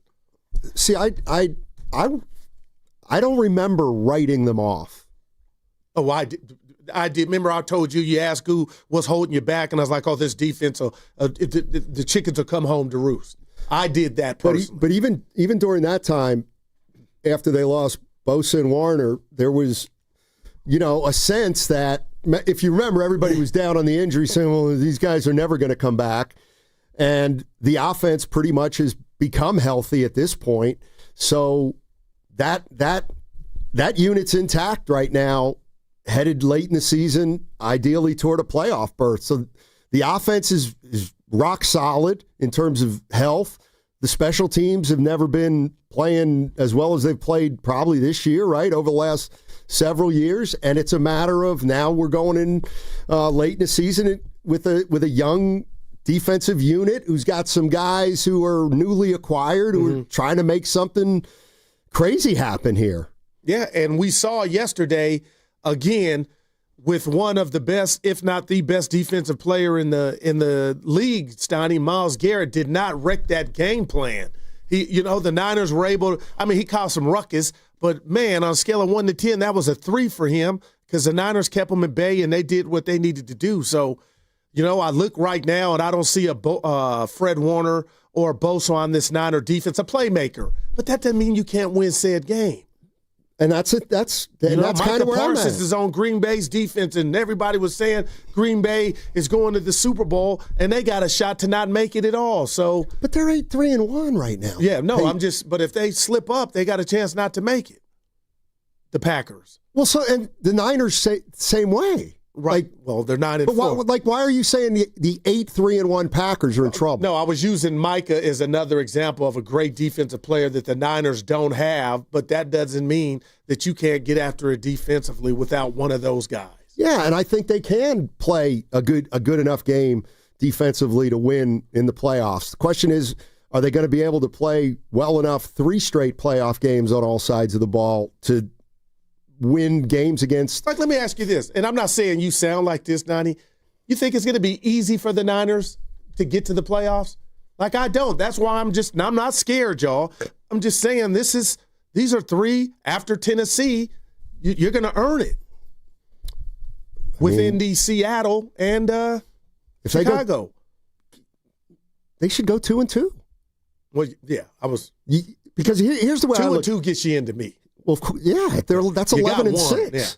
Yeah. Here's the other thing. So you got Tennessee in 2 weeks. All right, you beat them. You're 10-4. But this is kind of what I mean. Then Monday night, you're going to have Indianapolis, Monday night, the Bears, and the Seahawks. So those will be 3 teams. Those will be the best 3 teams you've played consecutively over the course of the season. With all something, I believe, I know you said, sorry, the Seattle, I believe that game is going to be, put that in the cap. But that's going to be flex. But you're right. And it takes 2 to tango. But I think the other teams are going to need that game just as much as the Niners are. So that's why it constitutes, for me, that's the playoff game. Games. They have to go 2-2 to make the playoffs. They've got some margin for error. So you're saying 1-2 in the 3 games against the good teams? Yeah, that gets them 11-6, and that'll get in. And then it's well, what if the Cowboys run the table? Okay, the Cowboys run the table. Then who did they beat on the way to running the table? Well, the Lions were clearly a team they beat if they run the table. Do they have I don't think they have the Eagles again. No, they're done with the But these teams that get hot are going to beat teams that are already entrenched, but they're going to fall out. So the Niners, I think, are in great shape. And Seattle and the Rams got another date, too. Waterman and Corte Madera. Hey, Waterman, how you doing? Gentlemen, thank you so much for taking the call. Always nice to talk to you. Sure. I'm sitting here watching the game, and I honestly, the only word that comes to my mind is improbable. This has been the most improbable season, the Niners, that I remember them having in a long time. And it's based off, obviously, the amount of key injuries to big name players on this team. But I'm super excited. Don't get me wrong that they are 9-4, and it's a shock that they are 9-4. But they do have a light schedule, and there's nothing wrong with saying that. That's just reality. Now, the thing I worry about with them potentially getting into the playoffs, and it sure looks like they are, is let's just throw out 3 teams right now that potentially they would have to play one of: the Rams, Tampa Bay, and the Eagles, who are all, I'm assuming, are going to make the playoffs. All right. I don't believe the Niners are going to have a home field advantage in any one of these games. They're going to be a wild card team most likely. It would be absolutely insane if they won the division. I mean, that would be the most out of control, out of pocket thing I ever see at this point. I mean, in reality, honestly, anything can happen. We all know that any given Sunday, like everybody loves to say. But I don't see them being able to go into 3 different environments and beat these teams on their home field. And the reason is this. I watched this Cleveland game, and yes, Cleveland looked like a bad offensive team, except for their running game.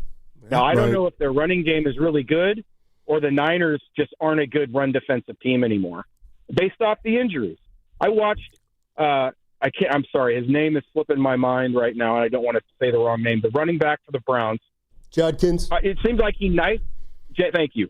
He knifed through our front 4 like they weren't even there. 4 yards a pop. I was getting so front. Yeah, 4 to 5 yards a pop, it seemed, every time.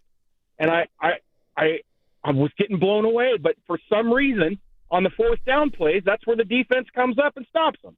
Now, good for the defense, obviously. Great for the D line. But the other big issue, guys, with this team that I think we all get a little bit lost in, because yes, they're only the defense is only allowing a touchdown, maybe 2 a game in the games they win. Look what the Rams did to the secondary. I watched on the one drive where Cleveland scored, multiple, missed coverage, missed tackles, and then on the scoring play, when Shedeur threw the ball, it was a blown coverage again where Renardo Green and Jair Brown are locked up on the same guys wide open, and then nobody's there to tackle them. So a good offense, which is what you're going to get, obviously, when you get to the playoffs. It's going to be the best of the best. I just don't see this team. And then with the lack of pressure on a quarterback and from the defense, I don't see them being able to get past the game personally. Appreciate it, Waterman. And that's the other thing. When they get to the postseason, they're going to be playing better quarterbacks. I totally get it. I mean, you're going to have to play against, Stafford and Hurts if you think he's any good. Dak Prescott. Yeah. Yeah. I will say, excuse me. You should feel you're on cloud 9 about your Cowboys, huh? They're not in. They're not in. Oh, but they're. They're what? Oh, they're ascending. What's the song? Little Too Late. Oh, please! They got 4 games left. But you're not in the spot. If they win the rest of their games, they'll make the playoffs. Definitely. No, what are they? 6-5-1. Yeah, with 5 left. If they go 11-5-1, they're in, bro. Easy.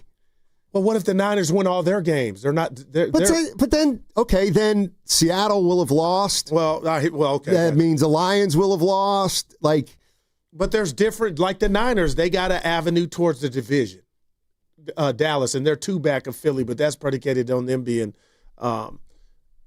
I think Philly's in a free fall, Stoney. I really do. I think this is 2023 all over again. They play Evans Chargers this Sunday. They could win the game, but they could also lose it. They'll get back on track. But see, life is so amazing. He's pessimistic right now, and he has his reasons, Evan, but the team's doing something different. And I'll just say this, Stoney. I saw, the running back from the Browns name? Judkins? Mm-hmm. He was running, but they wouldn't give him the ball on the money. I saw that, but what can you do besides say, we saw the Niners play Tampa.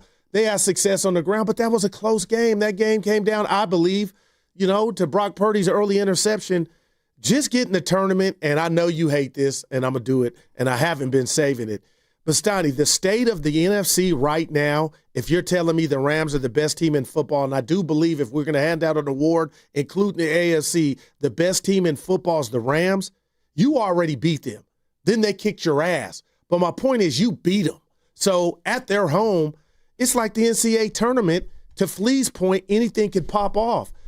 Why am I nervous about these 3 after Tennessee? Because No, talk to me. Because they're better teams than they've been playing on balance for the rest of the previous part of the season. You're listening to 95.7 The Game, KGMZ FM and HD1 San Francisco, an Odyssey sports station, always live on the free Odyssey app and now broadcasting from the Laughing Monk Studios. It's because they're better. It's going to be their toughest 3-game stretch of the season, probably. That's why. And the caller touched on something. Like, everybody's laughing at the Colts who took the loss at home to the Texans. That Super Bowl defense, 20-16. Nothing to be ashamed about. But Jonathan Taylor is an MVP candidate. He had 85 yards against that defense. Steiny, I'm just saying, when they get with the 9, his eyes might, but they still can win the game. See, this now, is when you say, I know what. Like, this is what I mean. No, that's a matchup problem. Right. Like, what you're scared because you're playing 3 teams that look like they're pretty good, and you haven't played 3 good teams in a row this season. That's why you're worried. But if you get through that, sure, then anything like this would be the best. What do you think they're going to go in the last 4 games? Just 2-0. Seriously, 2-2. Okay, and I think that gets them in. Yeah, it sure. What do you think they're going to go? 2-2, and they go 11-6, and they're in the playoffs. Like Chicago, to me, is the best running team in the game. So their O-line's incredible. But what if you shut the run down or make it difficult? Now you make Caleb have to beat you in there. Well, when have they shut down the run? Like, and that's damn. That's the other thing. Just from a practical standpoint, of course, if they make the playoffs, they can make a run. But I just look at this team, and they still, first of all, they're missing their 2 best defensive players. They haven't consistently stopped the run this year. They haven't consistently run this year. So, but you got 2 guys getting after the quarterback. Who? White and and there we go. I mean, that's what I mean. I mean, nobody expected them to even make contribute. I didn't, and now they're showing up. Okay, it's like, right, and they've made nice. Okay, so you have no problem with going into the postseason with Huff and Scotty, come on now. Well, that's what I'm saying. I said that was going to be the death of the team. Again, but they're showing me maybe I didn't give them a chance defensively. See, this is the part that is frustrating. It's like I'm willing to give the 49ers all the credit they deserve, but let's not act as though 2 weeks ago everybody's saying their defense is a joke. They can't, and now they held 2 lousy offensive teams. I know the Carolina beat the Rams, right? But they've had 2 good defensive games. But let's see what happens the next 4 when after Tennessee they play better teams. And they've struggled against really good quarterbacks this year. Like Mayfield was pretty good against them, wasn't he? Stafford was pretty good against them in the second game. So Darnold put up some numbers. It was early, but still, they stripped him to win the game. Exactly. 888-957-9570 is the number. The San Francisco 49ers, they're 9-4. How good are they? That's the question. This is Kyle Shanahan talking about, where is the one? One more time. This is on the running game. This is how the 49ers defended the run better in the second half. We stopped their run better in the second half. We had them backed up on that one long drive. But I think they ran it, I'm just guessing, 10 times in a row. And they had a double move set up, and we didn't come off in a certain coverage and left a guy wide open. After that, though, I thought we put him in some worse situations, had him in some 3rd and longs, and when it's 3rd and long, it's tough to get guys past the chains, and that's when our guys stepped it up and got some sacks. All right, Kyle Shanahan talking about the defense, which was good in the second half, didn't give up any points. Cleveland Farrell, they're not listening to anybody. From my perspective, being new, this team didn't listen to any other noise. You know what I mean? I think it's the biggest word is belief. Belief, regardless of who's in there. I think this team really just shows we have a lot of good players that can really, really play, regardless of who's in there, and they're confident in themselves. And the coaches give us that belief that, regardless of who's out there, if you in the 49ers jersey, you can go out there and have a chance to win the game. So, which is good. All right, Cleveland Farrell talking about the coaching staff and how this team's in a great spot. Yeah, and that they are. And, I said I don't know what goes in the inner workings of a bye week, but, man, I got to believe the mental and the physical part of just being able to be fresh when you take the field at home against Tennessee, man. So think the schedule makers on that one, because right now – and then, we're dissing Tennessee, and I get it. They got 1 win. But, man, this bye, Stoney's coming at the right time before the big push. The other thing is when I do look at Purdy, so what is he, 4-1 this year now? And he's won, his first game back was against the Cardinals. Yeah, they won that. Then he wasn't great last week, and then he was pretty good yesterday. Won all three. Right, but he's not going to win this. He's not going to win last week's game if it's a playoff game. Like that's interesting. What I'm now. Like he's gonna, one bad game will get you beat, and Especially he has that not kind of been game. super consistent this year. So that's another part of the equation that I'm thinking about with Purdy. Purdy's going to have to be the quarterback of a couple years ago. Because if he's the quarterback of last year or this year, then somebody's going to beat him in the postseason. And he never used this. I'm just saying it is 3 games, but by the time the playoffs start, if they get there, assuming they do, and he's relatively healthy, Stoney, then we're talking about what, 8-7 games. He's got his feet underneath him. Do you have a problem with me giving him an A- yesterday? And it wasn't because the yard, it was just the mental part of the A is so heavy, Stoney, from you're not at home where you threw the 3 picks. There's the wind. I just thought that was just, man, I thought he was staring a bad game in the face. And he got think past about that. Yeah. Like, why? Because of Myles Garrett and that Cleveland defense. The fact that the team had won there in 84 since 1984. The fact that they're not running the ball partner. And I thought he was going to have to be slinging it around the park. He showed his feet, his foot or toe feels good. So I give him the A on just not going in. And I know they're athletes, Donnie. The fetal position of what could have went wrong. And I was wrong on the whole game. I thought it was going to be a lot closer. And plus Schwartz, Stoney, I thought that he was bringing the house, and it was going to be a tough game. And they were only favored by 3, but they won by 18. 888-957-9570 is the number. Niners now with a bye. They do not play for 2 weeks, and then Tennessee comes in here. And the 49ers look to get their 10th win of the year, but they'll have some time off, and they are looking forward to it. 888-957-9570 is the number. What's coming up on the game is brought to you by Fremont Bank. Here for you, here for good. Black Friday weekend is here. Once a year, you get the lowest prices on the top-rated brands of TV. Samsung, LG, and Sony TVs at stupid prices. You don't have to buy a no-name doorbuster TV with poor picture when you can get a good one for a few dollars more. Where's the best place to shop for these top brands? At Video Only, the only place where you can get better than Black Friday deals on Samsung, LG, and Sony. Better than clubs, better than online. Before you buy, check out the deals at Video Only, because if you don't, you'll be sorry. What if you could have reliable and intelligent Wi-Fi? And get this, what if you could keep it at the same price for 5 years? That's the Xfinity 5-year price guarantee. 5 years of Wi-Fi that boosts speeds to the devices that need them most. That finds and fixes problems before you even notice them. Like super intelligent Wi-Fi with a 6th sense. And that keeps you gaming in the fast lane, even when the whole family's banking on bandwidth. All your devices working in perfect harmony for 5 whole years. And here's the best part. No annual contracts, no hidden fees, and our best equipment included. Hey, let's face it, a lot can change in 5 years. Kids grow taller, dreams grow bigger. But your Wi-Fi? It would stay reliable and the price would stay put. The Xfinity 5-year price guarantee. Lock in your price and unlock the possibilities. Xfinity. Imagine that.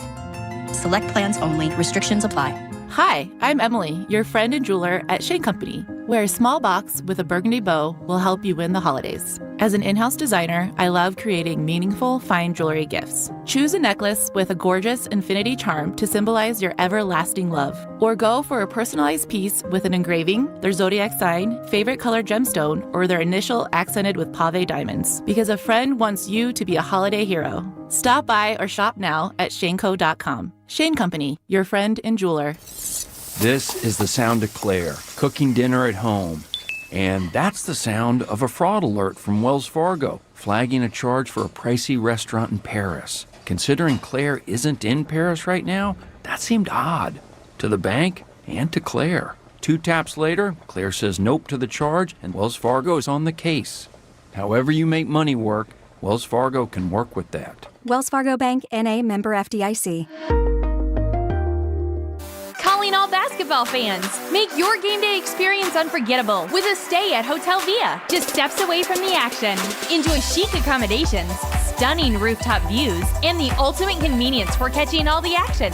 Skip the traffic and relax in style before and after the game. Whether you're celebrating a big win or just want a perfect night out in San Francisco, Hotel Via is your MVP choice. Book now at hotelviasf.com and make your game day a slam dunk at Hotel Via. The NBA season's rolling, and DraftKings' newest game, Pick 6, is the easiest way to play for your shot at big wins. NBA stars are lighting it up. Now their numbers aren't just highlights, they're your shot to cash in. Here's how it works. Just pick more or less on 2 or more player stats. The better your picks, the bigger your payout. New DraftKings customers get $50 in Pick 6 credits with just a $5 entry on your first pick set. Don't just watch basketball. Pick, play, cash in. Download the DraftKings Pick 6 app now and use code THEGAME. That's code THEGAME. Play just $5 and get $50 in Pick 6 credits. Make the call. Ride the upside in partnership with DraftKings Pick 6. The crown is yours. Gambling problem? Call 1-800-GAMBLER. Must be 18 and over. Age and eligibility restrictions vary by jurisdiction. Void where prohibited. 1 per new customer. Bonus awarded as non-withdrawable Pick 6 credits that expire in 14 days. Terms at pick6.draftkings.com/promos. Limited time offer. Introducing the IHOP Value Menu, where all your breakfast faves are just $6 each every day. Where else can you get a big, filling, sit-down breakfast for only $6? Go to your happy plates with the $6 IHOP Value Menu. Available every day at IHOP. $7 in some locations. Jack here, with the sound of a freshly cracked egg, sausage grilling, you busting out of your front door. Oh, hey, no rush. My 2 for $5.50 sausage croissants are available all day. Get so much more. Plus tax, limited time only. Price and participation may vary. Welcome to Jack in the Box. From Carriage House to glass aluminum doors, RNS Doors has a full line of commercial and residential garage doors and gates to suit anyone's taste and budget. Visit rsdoors.com. RNS Doors. Look for the red truck. We are Mercy on a mission. Together we bring hope and healing.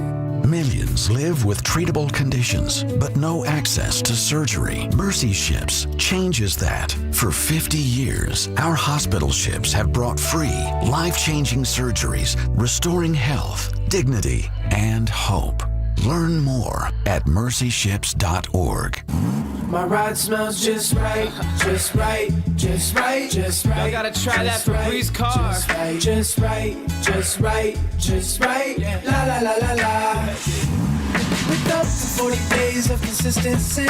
All over Bree's car clips right on your vent. You know my car's my happy place. Keep that smile on my face. When it smells just right, just right, just right. Yeah. Breathe happy for Breeze. La la la la la.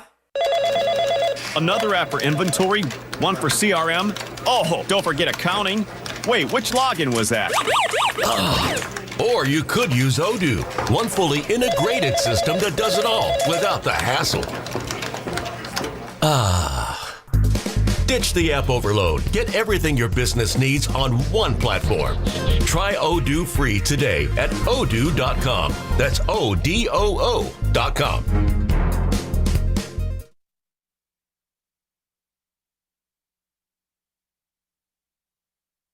Bring the temperature down low. We got to take it like men. All 3 good decisions. I'll go deep into my bag. Now, back to Steiny and Guru on 95.7 The Game.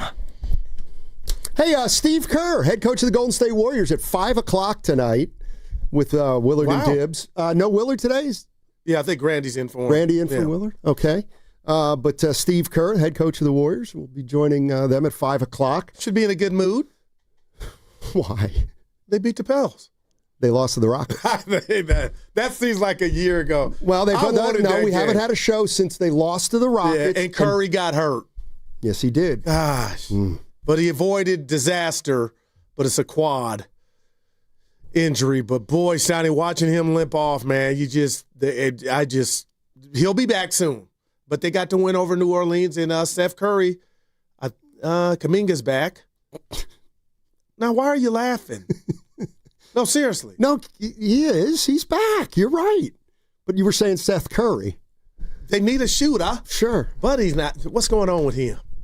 Seth Curry is going to be available for tomorrow's game, per Steve Kerr. All right. I'm really interested to see how much he's going to play, if at all. Well, if Buddy keeps this up, he's going to play a lot if he's hitting. But he had a good game against the Pelicans, didn't he? Okay, Stan, they played 27. I'm channeling my inner guru. But he had a good game in November. Remember? He made 8 of 13 one time. We're rooting for you. Yesterday was November. Dude, it's December 1. Yeah, I golfed in shorts yesterday. But that was a mistake. Performance. Do you golf during NFL? Yeah, but I taped the game. No, I didn't say the guys. What are you doing here? Sundays, the church of football. I'm doing nothing else. All right. I golf at 7 in the morning and get done at 11:30 and then watch the games. All right, gotcha. You ever heard of DVR? Dude, wow, where are you going? I wasn't saying anything. That's just like football is. I'm at that cathedral. I mean, you're telling on yourself, but you said you golf at 7, so you watch games later. Yes, taped. Not when we're all watching them live. Last night? Yeah, no, the night before. Last night I went to bed at 6:50 p.m. Well, no wonder you're fresh. But the night before, you're getting up at 7. So that'd be Saturday. 9. Yeah.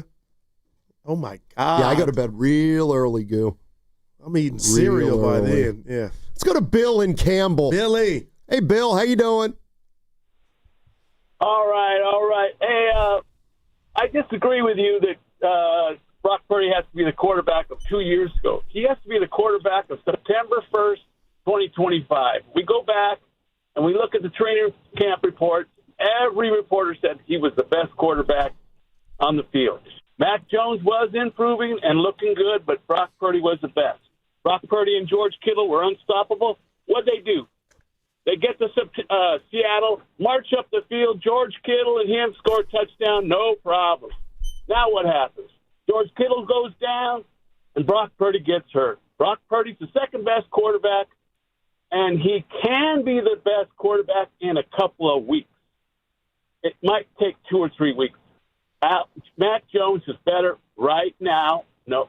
And I'm a Brock Purdy fan. I just think Mac Jones is better right now. 2-3 weeks, Brock Purdy could be the best one. I got what you're saying. I got what you're saying, Bill. All right. Although our producer, Evan, disagrees with you. Yeah, and I'm with Evan. I didn't hear what Evan said. He said he doesn't think Mac Jones wins that game yesterday. Oh, I was with him when he said it. Did I hang him out to dry there? I mean, you do it every show, but sure. Well, he didn't say it was a for sure thing. So. What do you think, Steiny? No. Wait, what? No, I think they would have won with Mac Jones. Because I got to assume that Mac Jones doesn't make the Cleveland Browns more buttoned up. But he's easier to get on the ground, and we both said that I saw Purdy elusive yesterday. So I got to believe Even that on if the they gave throwaways. Mac Jones the ball 17 times at the 30 of the Browns, that he would have been able to score some points. I don't. But, no, I hear what he's saying about Purdy. He's like, Purdy needs another couple games under him, and then he'll, be the quarterback that But we like what we saw from him in Arizona. Who? Brock. I can't even remember that. Yeah, where he hit Kittle for the touchdown. And then I was like, he threw a couple old nose, which weren't interceptions, but then they came against Carolina. Didn't he have any yesterday? No. Oh, boy. He was solid. And Destiny, I felt like he was throwing the ball. Well, Remember we were here's what I talking felt. about he's not getting any – there's too much loft on his passes. In those wins, he was humming that thing for him. I'm actually surprised, Steiny, you're not saying that Brock Purdy is significantly better than Mac Jones because he's got a better win-loss record. Well, I mean, you love the win-loss record. It's really the only thing that matters. The bottom line is this. There's been one signature win this year by the San Francisco 49ers, and it was quarterbacked by Mac Jones. No, but he's got more losses, so he's not as good. Yeah, he played tougher teams. He's 4-1, Brock Purdy. Last year he went 6-11, so he was bad. He had a bad year. But this year he's having a really good year. In fact, better year because he has a better winning percentage. No, I don't like his touchdown-interception ratio this year. It's like 1-to-1. Oh, so now stats do matter, other than the win-loss record. Yeah, the ones that I deem to matter. What are you looking at, Goo? I'm listening to you and my guy. No, but you were... Don't tell me what I was doing. I tell you what you were doing. You were zoning out. No, I was. You were in a zone tuning coverage. out. I was listening to you and Evan. You want to hear more Shanny? Give it to me. The big play of the game was the pass to Kittle that set up the field goal at the end of the first half. Take a listen because he second-guessed himself here a little bit. That was huge. We were almost not going to go for it. Just going into the wind like that with 37 seconds left. The odds of, with their pass rush, making something bad happen seemed a little bit higher than going and scoring, but Ricky made that big third down, got us down there. Throwing that go route in the wind like that, just going into that way, that was a big-time play by Brock and a huge catch by George. And you know what, Stoney? You tell me if I'm being too nitpicky. Now, Cleveland is 3-8. You can have they went into that game 3-8. Mm-hmm. So everybody was whispering sweet nothings about the defense, and they got talent. But you got 8 losses on the ledger going into yesterday's game. But I got to tell you, I got standards for 3-8 team you ever saw. No, that defense letting that happen before half after you get the lead with a Myles Garrett, letting the Niners, come on now, they got talent offensively, to go 11-19 on third downs. How are you getting all that kudos for Billy Badass defense? And I guess it's I think old school Ravens, the Niners in 19, they ain't giving that up. I mean, you get a touchdown, a fluke touchdown, Gifford gets lost. I mean, him in coverage, Stoney, is not, I mean, my goodness. But anyway, and then you come right back and let 3 whop, and they take the lead at half. That's not good. That ain't the great defense. Don't you get it? Give it to, what don't I get? So all week, we're talking about the Cleveland defense, and oh boy, Myles Garrett. He can be schemed. You just double team the best player. That's all you got to do. And if we haven't learned this by now, who are the Niners missing this year? Warner and Bosa. Yeah. Defense seems to be doing fine. You know, these selfish individual type players who just want numbers. No, but I was like, damn, 3 whops, and he threw it to him. Jennings, Pearsall, and the big one to Kittle. But I'm like, man, if you got any chance of winning. How many good defensive players do you need? Like, okay. You know, Brock Purdy also got out of the way of those a few times. Got out of the way of? Myles Garrett. Yeah, he's mobile. No, that's why I said when you said Mac Jones, I was like, he might have been on the ground. Myles might have had 3 sacks yesterday if Mac Jones was the quarterback. Oh, they would have done those quick timing things, probably. No, it's not even. Like they did against but in this instance, when you're going trying to go down the field with not that much time, you got to let the play develop. So those were kind of 15, 13-yarders. I was like, Evan, I saw what you saw. I was like, he might have had 3 or 4. But bottom line is they're not the Ray Lewis Ravens. That's why you were wrong when you said Mac Jones is better than Purdy, because Purdy's mobile. No, but I never went there. I just said under the tutelage of Kyle, he had the strongest arm. But, I mean, Purdy's resume is what it is. And that's why I'm just telling Niner fans, Donnie, if they get to the dance along with Kyle's resume, a playoff game ain't going to have Kyle up at night trying to come up with what to do. He's done it. He slayed Detroit. He slayed Dallas a couple times. Yeah. He slayed None of that's Seattle. Relevant heading into this postseason. No, I think it is. Well, a lot of guys on defense. But now we're talking about Robert Saleh. Now he's up, against whatever quarterback they're going up against. I mean, a lot of the guys in the defense haven't played in the postseason. No, that's a fact. So we'll see what happens. And then let's just say, forget the result of that said game.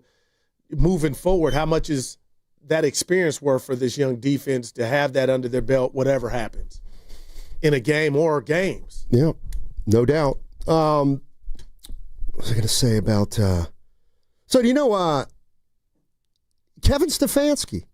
Yeah. He's in the wrong sport. You know that, don't you? You know who his dad was? No. His dad was Ed Stefanski, who was an NBA executive. He's in the wrong sport. He got messy. Ed Stefanski was a great college basketball player who went into the NBA. What college? University of Pennsylvania. Okay. He got mixed up or something, Kevin Stefanski. His dad's a basketball guy. He got a nice beard. That's about it, man. And he did say, as they take on Tennessee this week, Stoney, Cleveland versus Tennessee. Tennessee at No Cleveland. way. Cleveland, Tennessee this weekend? Yeah. Cleveland favored minus 3.5 if you're into that. Where's the game? Cleveland. Shador will start. God, they were afraid to let him cook. And I don't know if that's Stefanski, but Stoney, it was reeking. And then he throws a touchdown, and you're like, open it up for him. Okay, he'll mess up. Jesus. 4th and 1. That might have been the dumbest 4th-and-1 play I've ever seen where they were going to run the Wildcat. Stoney, stop. And then it's a fumble. Cleveland being Cleveland. It was absolutely a fumble. Can't catch a punt. I mean, that was a backbreaker. Hey, by the way, Warriors Thunder tomorrow. I want to say Warriors, because the Thunder remind me of the 14-15 Warriors, the Dynasty Warriors. They're better than Warriors. that team. All right, well, the Durant Warriors then. They're better than that team, too. And Jay Wheels This team back. gets along. They like each other. I hate it. Dude, they're 20-1. They got size everywhere. What were the Warriors? Were they 24-0? Yeah, that was Walton. That's right. Yeah. That's right. That's incredible. You going? Well, no, Steph. Yeah, it doesn't matter. I mean, sure, it matters, but I would not go to a game because Steph's Can not the Warriors win that game? Sure, why not? They're 20-1. And you're without your best player. Dude, man, they're toying with it. Hey, look out for Houston with Durant, who came back. They had a game just the other day, but after beating the Warriors. Go ahead. Who's the best guard in the NBA right now? Go ahead. Oh, no, I got to it's more Evan than you. I'm watching the game with Norm. You know, he came up early for Thanksgiving. You guys been talking about Shepherd this, Shepherd that from Houston. He could be the point guard. We were both impressed. Dude can play. I appreciate the assist from you two. Mostly Evan. Yeah, dude's a baller. He knows what he is. And Stein, he ain't afraid to let it fly either, that little mid-range and the threes. But the Warriors should have won that game Friday. It was Wednesday. I felt like they Friday. lost by 4. Why do you think they should have won? Let me guess, because they were winning at one point. I'm doing Florio. I said what I said. Yeah. That was... And then Jimmy said they can't guard worth a... Yeah, he wasn't Which game happy. was that? I forget. Everybody's complained. Draymond one night, Butler... That's pretty good. That is the theme, though. Nobody guard. Then they asked poor Pods about what Jimmy said. And of course, he's like, well, he kind of avoided the question, like, yeah, everybody's got to do their part. But I know he's like, old ass talking all that. I got to tell you, there's something about Butler. There's just something about Butler. Oh, man, I don't know. He's such a... Is it that he's never at fault? Does it come across that it's never he's part of whatever the problem is? You know what it feels like to me at times with Butler? So, all right, when the Warriors were great, they were like unstoppable, right? Curry was unbelievable. Durant. I watch Jimmy Butler at times, and I think that this is going to be overstated. I'm not saying this is the way it is. I'm right here. But this game's kind of gimmicky at times. Like he just... And he just kind of throws his body in there to get to the line, and he's great at it, but I don't know if that's going to be able to get it done. I call it the dribbling through the paint, right? Then the dribbling through like a windshield wiper. Now he goes up, comes back with the ball, and when he understands, like, they're not going for the okey doke, then what do you have? And like, he's really good. Don't get me wrong. But it's like the way he plays, you either have to, it has to be a night like the Pelicans where Curry's not there and he's doing it. He's either all or nothing. Can I say sometimes. This? And he's a free throw merchant, but Steiner, he's not attacking the rim like I believe he used to with reckless abandon. How about that? If you are sound and don't fall for the okey doke, you got a chance to make him pass the ball. And on this Warrior team, sometimes that's the win because the guy that doesn't have the ball, not named Jimmy Butler, you're in a good spot.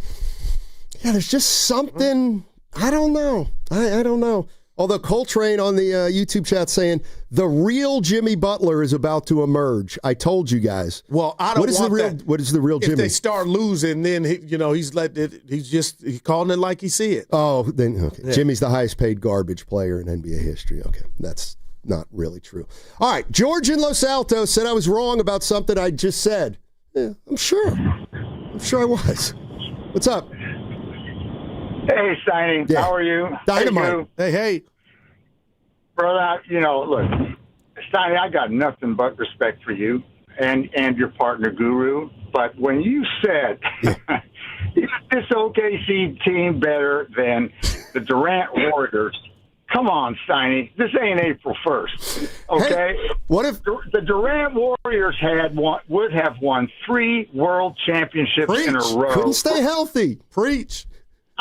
But to say that this OKC team is better than the Durant Warriors, I strongly disagree with you, bro. I mean, I got you. Maybe at the end, you see how they end up the year, but I just had to unfortunately call you out on that. Okay. And one other thing, if I may add too, about Jimmy Butler, sure, and him going through the line, which we have not, we're terrible in getting fouls and getting to the free throw line. But one benefit of him being at the free throw line so often is that it gives our guys a blow. Because, they're tired. It gives them a nice chance to get a breath while he's sitting there shooting 2 free throws. So think about that one, too. And that's all I have to say, guys. Yeah. Thank you so much for listening. Thank you, George. Appreciate it. Real quick. And set your defense. So the Warriors, George, they were 73-9. And often considered most wins in that's not as good a winning percentage as 20-1. We'll talk to us when they get to. I'm just saying right now. That also wasn't the Durant Warriors. The Durant Warriors was the year after that. That's true. The team that won 16-1 in the postseason. Do you think that was a better team than the 73-9 team? No. Oh. Yeah, they went 16-1 in the postseason.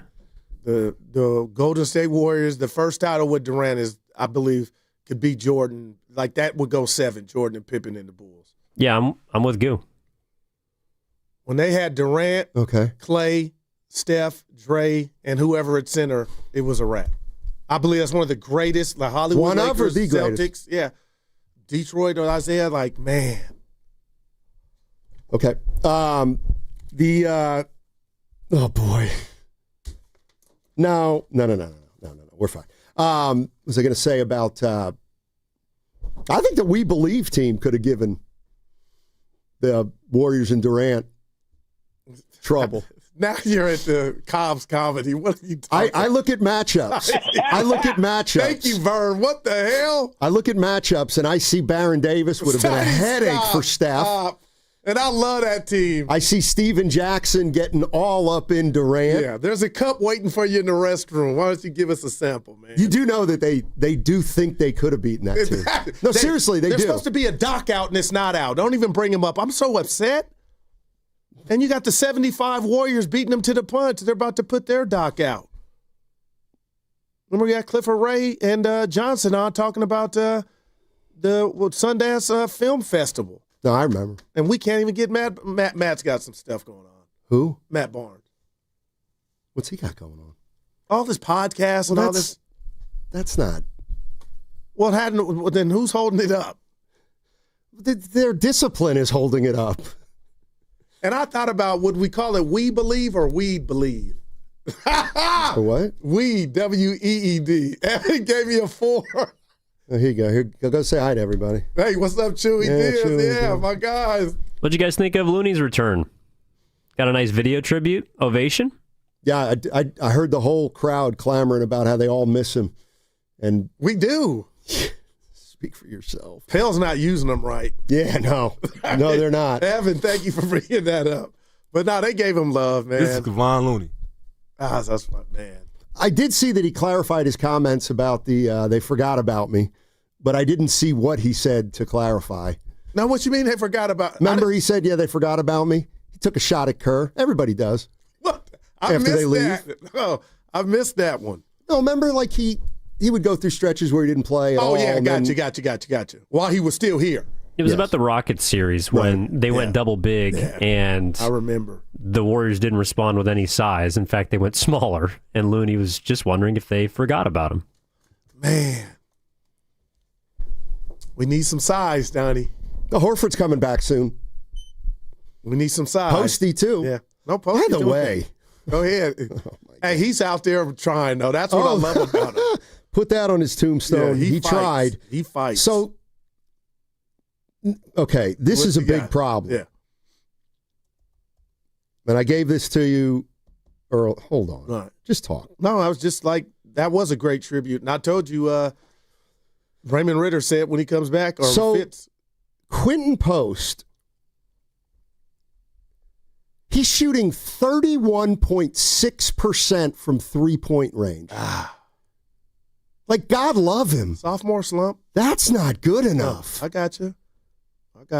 But he also is working. What? No excuses. He's what? He's doing the traditional big man stuff, or trying to, and I think that's messing with him too. He's playing more minutes, and Steiny, he is in there mixing it up, and he's looking around like, damn, these dudes are humongous, left and right, even non-stars, all this girth I got to deal with. He's actually playing less this year. Give it to me. 16 and a half minutes last year, 16 minutes this year. Well, that's the same, but. Right.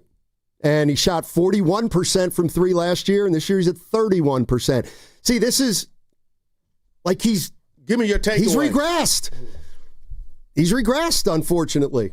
Or he's not having as good a year as last year. His defense is his problem, that's all. And he's learning. That's what I'm hoping this. But his offense is pitiable right now. But do you think that's a byproduct of the defense? Well, it better not be, because he's never going to be a great defensive player. Anyway, I was shocked when I saw that number. I thought he'd been making a few more than that. It feel like he got off to a good start. Well, they need Seth, another shooter. How about, because Buddy's not giving us nothing. Yeah, I'm interested to see what. We got a Buddy Jimmy episode after the game Saturday. You notice what? Okay, what happened? Jimmy was doing his thing, and Buddy said something in the foul back. Baiting. Yeah, right. So Buddy said, you're on it. Yeah. Buddy said Jimmy foul baits. Jimmy didn't like that. Jimmy's different, man. Warriors tomorrow play the Oklahoma City Thunder at Chase Center. Wonder what that line will be. What's that spread going to be? 9. At home. When was the last time that ever happened? Good question. When Curry was out, when they won 15 games. Yeah, that's a good question. All right, coming up on the other side, we've got the crossover, and it's a Monster Monday presented by Merit America. Visit them at meritamerica.org/super. That segment was also sponsored by Bay Area Fast Track. Starting January 1st, carpools must have 3 or more people and a Fast Track Flex toll tag set to 3+ to get the 50% carpool discount on all bridges except the Bay Bridge and the Golden Gate. Visit getfasttrack.org for details. Hey, covering Bay Area sports for years, I've seen a lot of athletes go through it all, the highs, the lows, and the pain that comes with getting knocked down. But when it's not just a game, when you're the one injured or when tragedy strikes someone you love, that's when Beam Law comes in.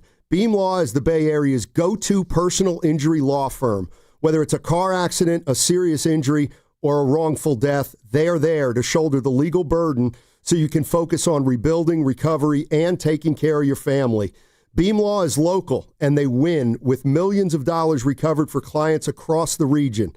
That's why SF Weekly voted them Best of the Bay 4 times. If you've been hurt or lost someone because of someone else's negligence, call Beam Law at 415-523-5555.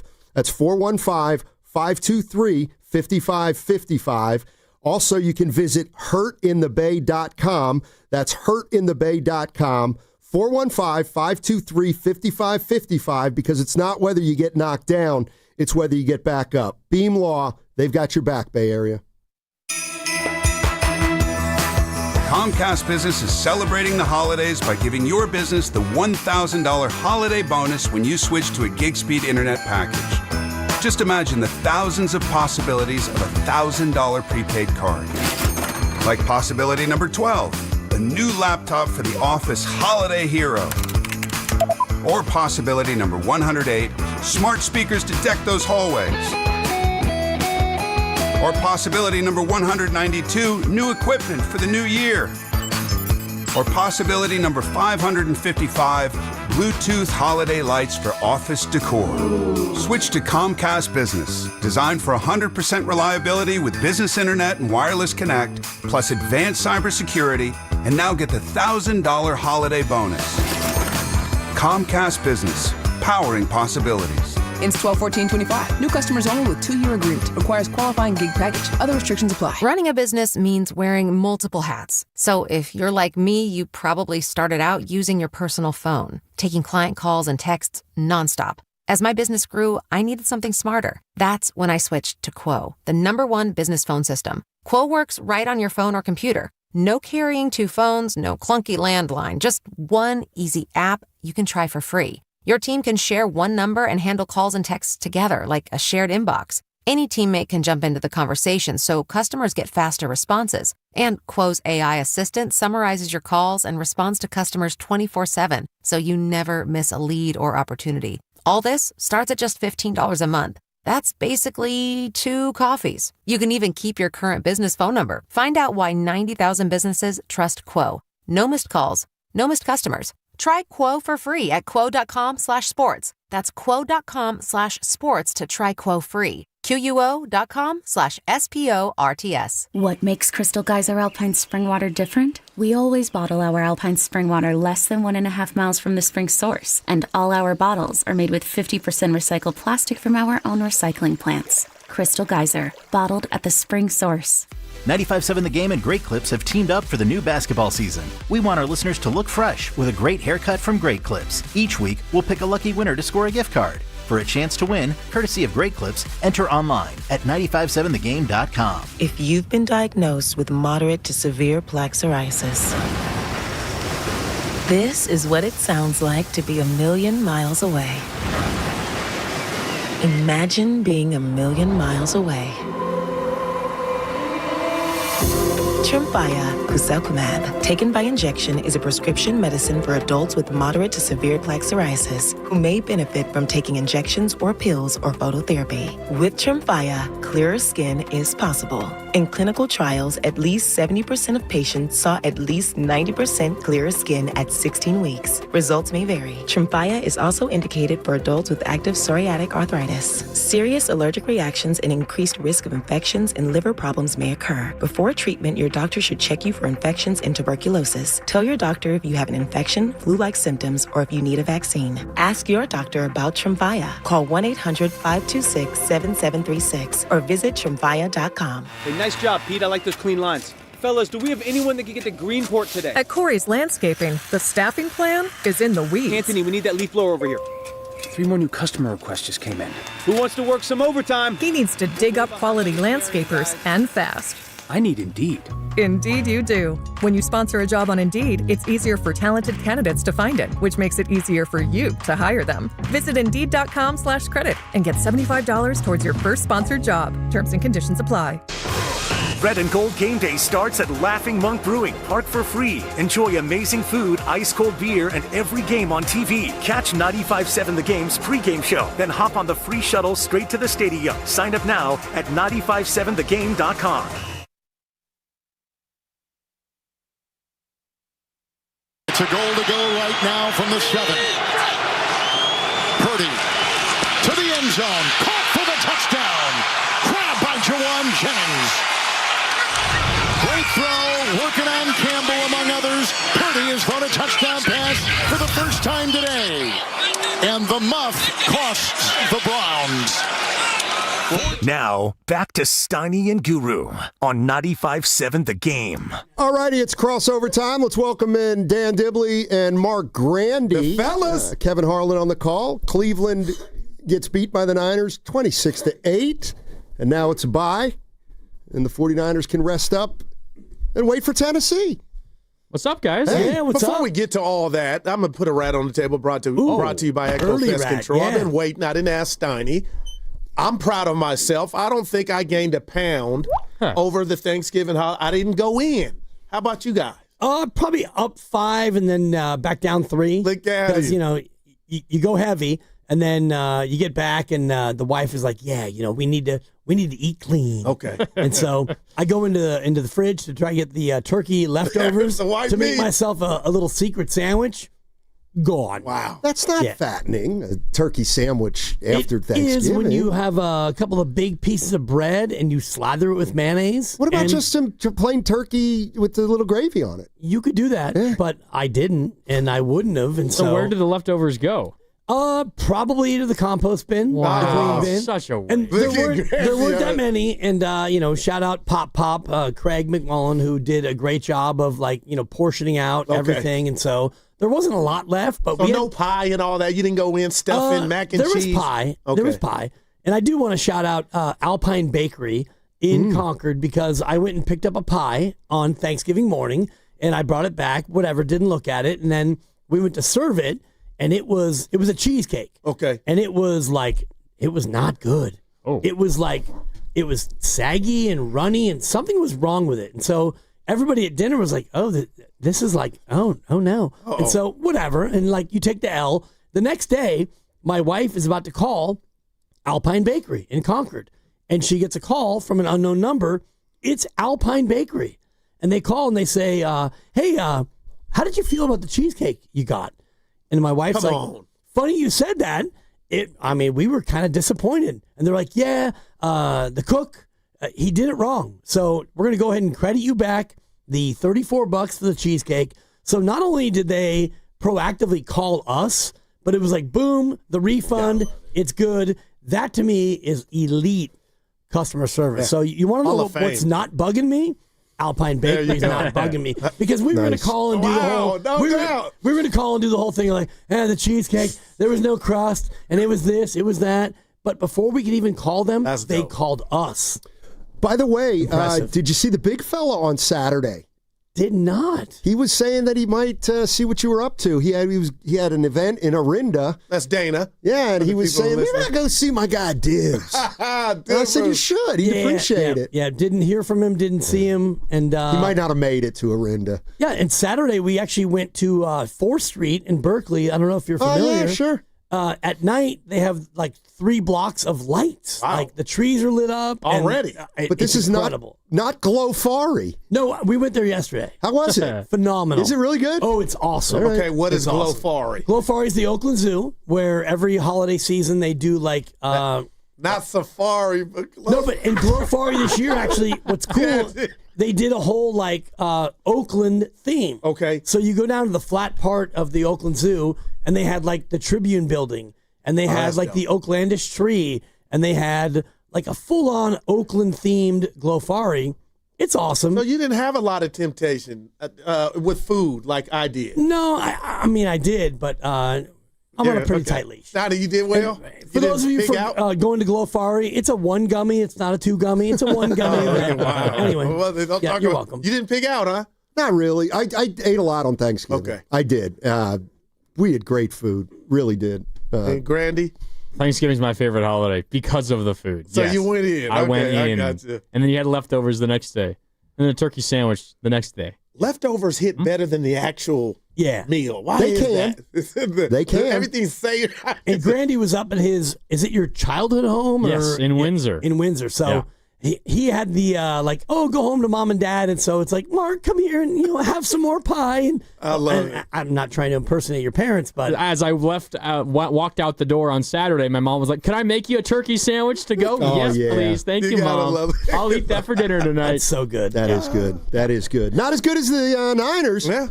Grandy, I didn't see your grades. I told Snotty I gave Purdy an A-. Oh, lots of A's across the board. I thought Purdy was awesome. I mean, look at what he did on 3rd downs. He was 8 for 11, 80 yards. The 8 completions, 6 first downs, and 1 touchdown. Also ran for a touchdown on 3rd down. He didn't have to do a ton. No throws. But when he had to do something, he did it every single time. I thought he was great.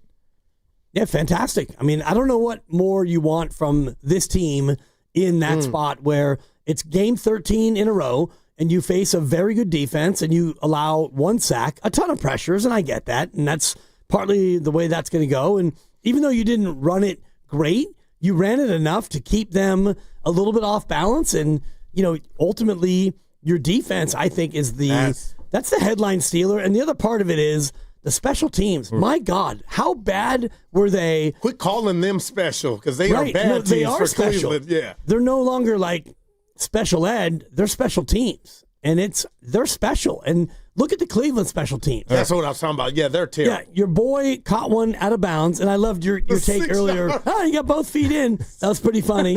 And I actually thought that in real time. I'm like, oh, that's kind of a good catch. What did you do all week, dude? Like, right. Come on. Do we not know the rules? And the guy who muffed the punt, he actually fumbled one earlier. He had a fumble. He got back on it, and then he muffed one. And shout out Philmo Mike. I had to actually text him offline. Did you get him? What did you let him know? I let him know that Ref Dibs was weighing in. You cannot advance a muff.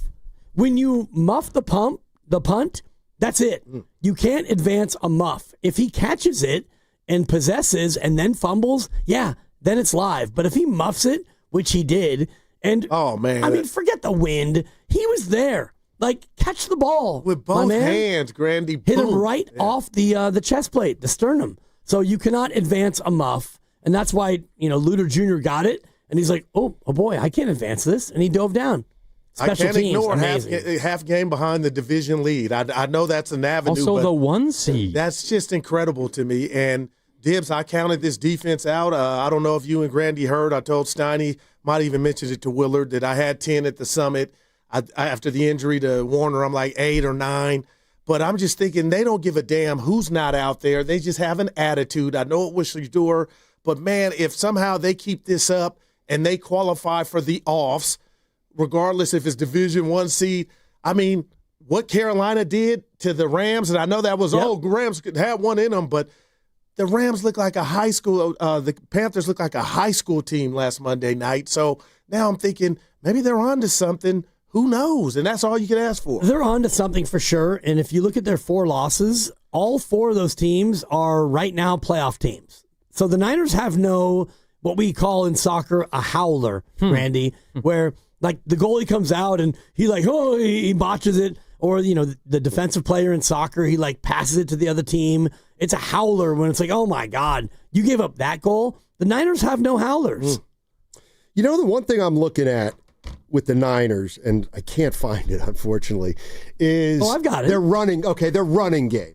All right, now they haven't run it for big chunks, right? They're averaging fewer yards, especially McCaffrey. But there's got to be something to, they never abandon the run for the most part. Maybe the Houston game might have been an outlier because they didn't have the ball a lot. But I feel like other teams, when they give up on the run, they just give up on the run. But if you're the Niners and you're getting 2 carries for 5 yards to get you to 3rd and 5, that's still okay because we're in a short yardage situation or manageable on a 3rd down.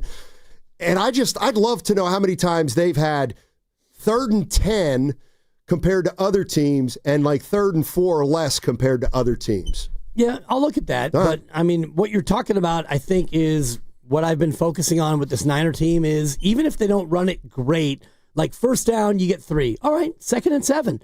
And then you run it again. All right, 3rd and 4. Well, now 3rd and 4 is an either or down. It's not you try to throw it and you lose 4, 2nd and 14. Now you're cooked. Right. Even when they don't run it well, they run it kind of enough to where they keep the defense guessing. But when they needed to run yesterday, they ran it, and Cleveland had more success running during the game. But when they needed to run, they couldn't. I thought that was the game. Multiple 4th down stops. Just early in the game, where I believe it was Mustafa and I forget who the D lineman was that broke through and stopped Judkins short. They had the other 4th and 1. Jordan Elliott. Yep. They had the other one later in the game where it wasn't really the Niners defense. It was just the Browns fumbling the snap because it was Fannin, the tight end. He went under center on a quarterback sneak kind of thing with the tight end, but he fumbled it. I think Gifford fell on it. The Niners just made every big play. They converted almost all their 3rd downs, and the Browns did the opposite and went 0 for 4 on 4th. They won the games in those spots. And Stefanski, I don't know the man personally, but give it to us. You're an idiot. You think he's on the way out, Dibs? I don't know because it's Cleveland, but if I'm an owner of a team and I look at that, whatever that was, it was the 3rd drive, their 2nd drive, 4th and 1 at the 20. Yeah. Kick the field goal. Steiny said that. What happened, Steiny? What happened to 3 points? It died. You guys know it died. Analytics ruined it. Greed. It's a 37 or a 38-yard field goal. You take the early 3, and all right, hey, you're down 7-3. Instead, you go for it and you hand the ball to a guy who's 5 yards behind the line of scrimmage. And I'm channeling my inner Low Neal right now, because Low Neal, he always talks about this, where it's 4th and 1, and so you have a running back who's 5 yards back, and so you get a snap and you're going to hand it to him 5 yards back. Now he needs 6 yards, and he only got like maybe 4, and you get stopped. And the other one, you're on your own 30. Like Stefanski, you're only down 10-8 at that point. And don't you get it? I'm channeling my Steiny. Don't you get it? Your quarterback, you don't let him throw it because scared to have him throw. He's scared. They're scared. So it's 10-8. Punt the ball. You have a great defense. Your defense is amazing, but instead, on our own 30, we're going to go for it. And I have an idea.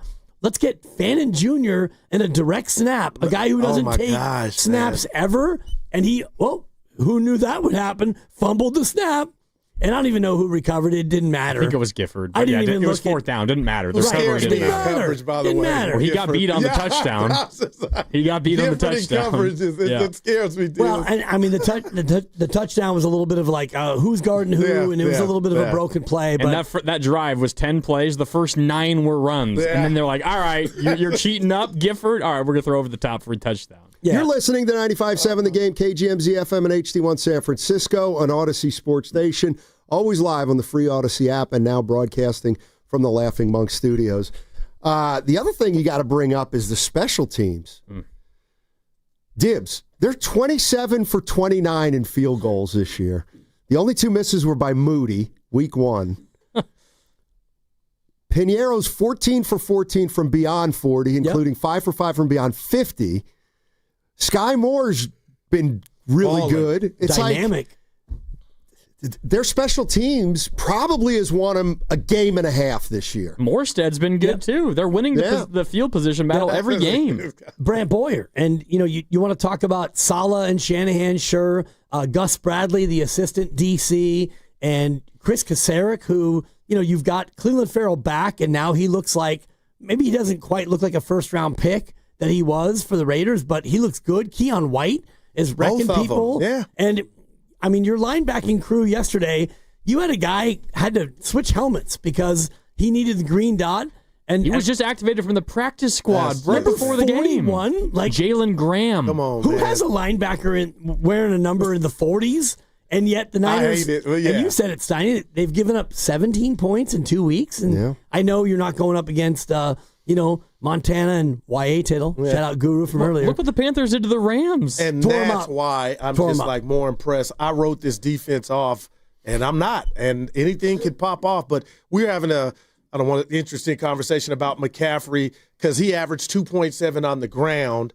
And I don't think it's slippage from him personally because when I look at who leads the NFL with all these studs with yards from the line of scrimmage, McCaffrey's number 1. So doesn't that tell you that's an indication that he ain't slipping because it would show up in other areas? It's just a byproduct of, I believe, and I'm not saying McCaffrey's not a part of this, but they're going to have to run better as the season in these 3 games after Tennessee come on and the playoffs. I don't know why they can't run it between the tackles. Because, I mean, they faced a Cleveland defense that's really good. And I think in general where – you had Juszczyk who was out for a lot of the game, and I don't know what the injury update is. We'll get that from Kyle later today. But in general, teams kind of know what you're going to do. And so if you're facing the Niners, you're thinking, all right, we're going to stop McCaffrey on the ground first and foremost, and then we'll worry about Pearsall. They won't throw to him. Juwan Jennings, I guess a little bit. And Kittle, that's about it, though, right?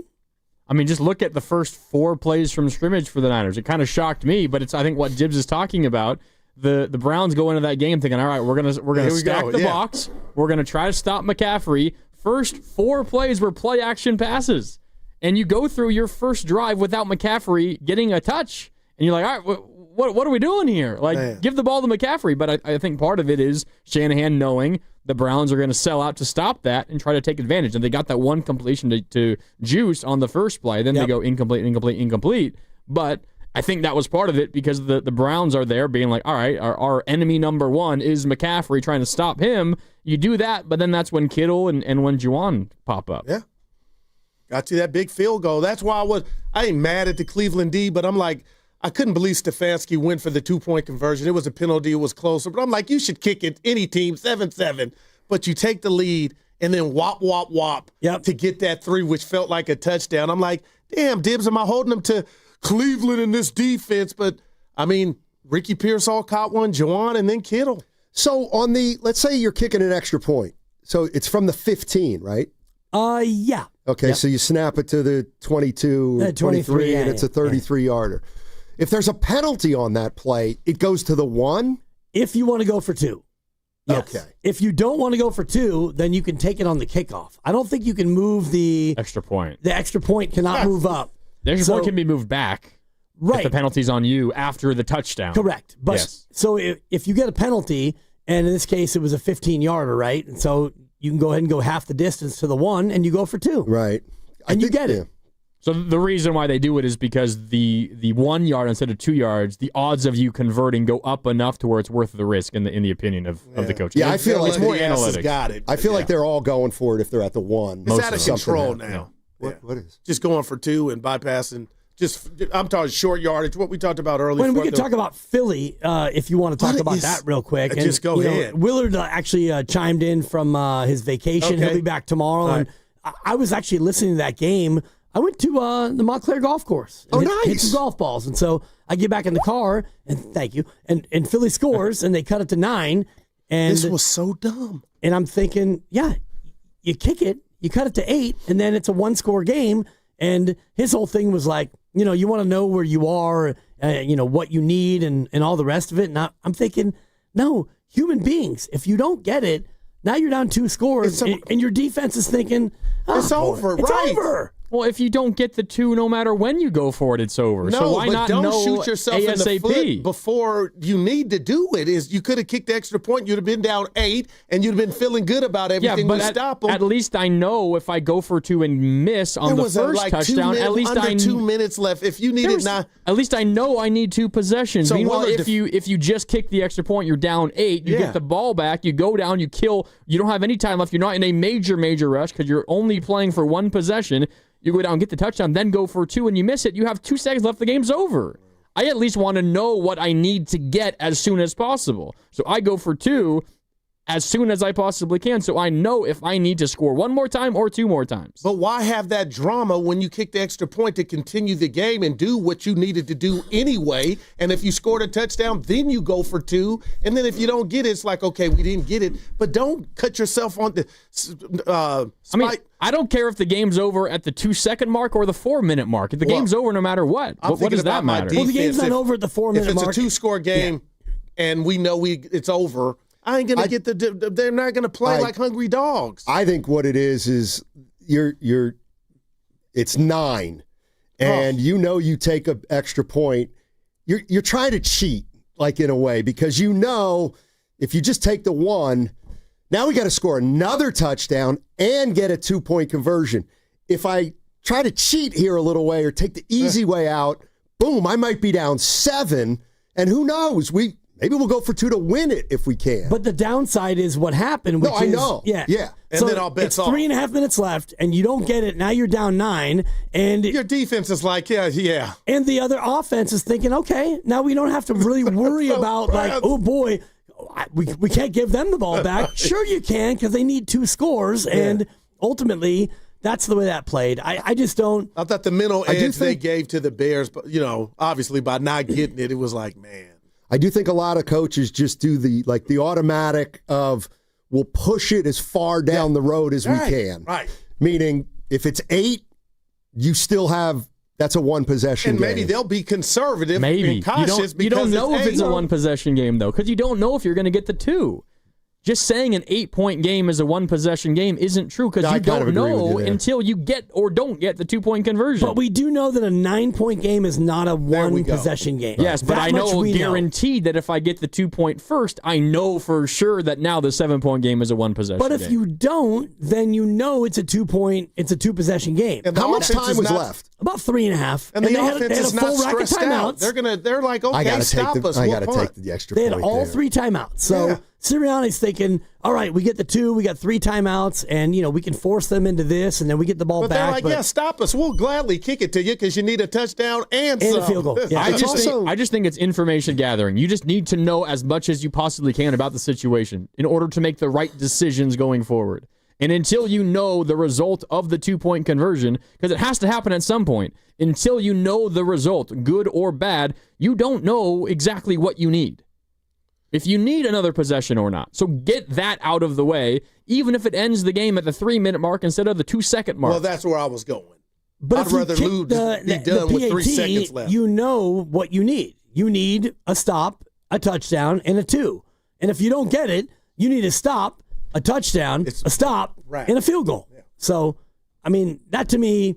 Just too early. I mean, you knew what you needed. The variable that I'm talking about, though, is the result of the 2-point. In my opinion, you want to know that variable as soon as possible. So then you know what you need beyond that 2-point conversion. But, Grandy, the result of the 2-point conversion, which you didn't get, to me, just ruined the rest of the game because the offense... Yeah, but the game's over regardless whenever you fail on the 2-point. It doesn't matter if you fail early or late. That now? Right now. So that if I fail with 3 minutes left, I know, okay, I still need to score twice. And you're not. Probably not. Probably not. But you have there's a non-zero chance. Meanwhile, if you miss the 2-point with 2 seconds left, there's a 0% chance you can do anything at that Wouldn't point. you like that to lose with zero? No. To If I'm going to lose, I don't care when I'm going to lose. Oh, wow. I almost don't think for Sirianni that might have not even crossed his mind. Man. I think in his mind he goes, we're going to win this game, like in regulation, or we're definitely going to tie it. Like it's.